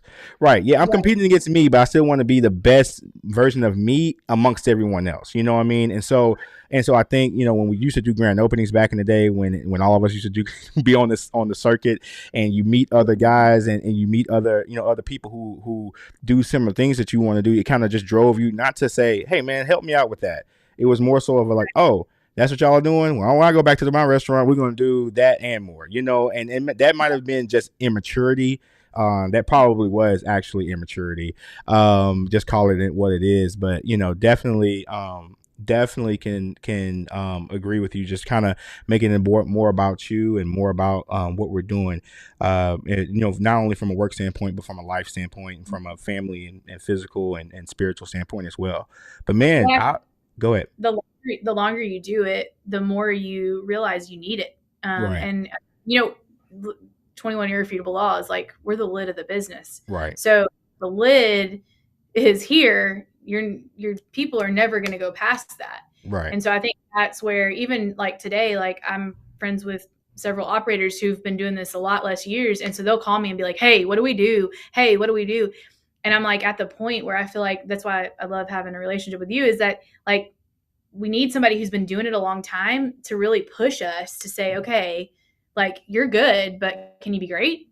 You know? And so, yeah. So I think that's super exciting. Yeah. No, man, I've enjoyed this time together. I know you mentioned that you and Neff were thinking about starting something like this. I would love to be able to be a part of something like that for you guys. I think you've added a ton of value to not only the audience that will potentially be listening to this, but also for myself, you know, just to, again, I know we share the same struggles from an occupational standpoint, but it's always refreshing just to have the conversation and say, "Hey, are you dealing with that? How are you dealing with that? You know, how does that make you feel? Because I know how it makes me feel, and and then what people don't understand is you're typically alone, like not alone. Yeah. Okay, no offense to the people in the room." but you're dealing with real time issues, and you know, Taylor may have, you know, may left early that day. Then who do you deal with at that point? It stops with you. And so no, man, I think you're doing a good job, and I appreciate your contributions to the platform today, and I would love to be able to do the same for you all. Do you have anything else you would like to say before we officially close out? No, I'm super excited for whoever listens to this. If anybody who listens to this wants more information, or, you know, needs some insight or whatever, I love to do consulting on it. Like I help restaurants here and there. So I'm willing to partner with anybody. I like that. I like that. Well, where can they find you on Instagram, or where's your preferred? Let's say Instagram, and then we'll let the relationship organically grow from there. Where can they find you? You know, what's funny is my Instagram. I laugh because I never know really what my full name is on Instagram, but you can look up Javonna Roach on Instagram. Why can I not find? I think it's JL Roach 15 is my name. Okay, and if that's not correct, I might can edit that or put it in there somewhere on the screen. Like Yeah. It's JL Roach. JL Roach. You can look me up on Instagram. Okay. But yeah, it's just fun because I want to see brands grow. It doesn't even have to be Chick-fil-A. Like I just want to help brands. That's what I'm passionate about, is like seeing businesses be more successful. So Yep. Likewise, I think it sounds like we might need to collaborate on something, but we'll talk one day Okay. about that. So, no, I appreciate you, Giovanna. Hope you and your family have a great evening. And till next time. All right. Thanks, Alex. Bye. Wow, this episode has been absolutely amazing. I definitely hope something was said or something that was mentioned that will help you pivot into what your next is, what your next adventure is, what your next move in terms of pursuing your passion, what your next idea is, anything that is you consider as your future self. Hopefully, this conversation helps stoke some ideas or stoke that fire that will help you move closer to whatever that goal is. Again, I would definitely appreciate it if you would like and subscribe. If you're watching this on YouTube, leave us a comment if you or leave us a rating if you're watching this, or unless I'm rather listening to this on Apple Podcasts or Spotify. Any comments or anything that you would like to share with us, please do. You can find me on Instagram at Alex_Seal, and that's Seal SEALE. Again, I definitely appreciate you guys tuning in, and let's continue to pivot together. Until next time, guys, peace. Where's my love, my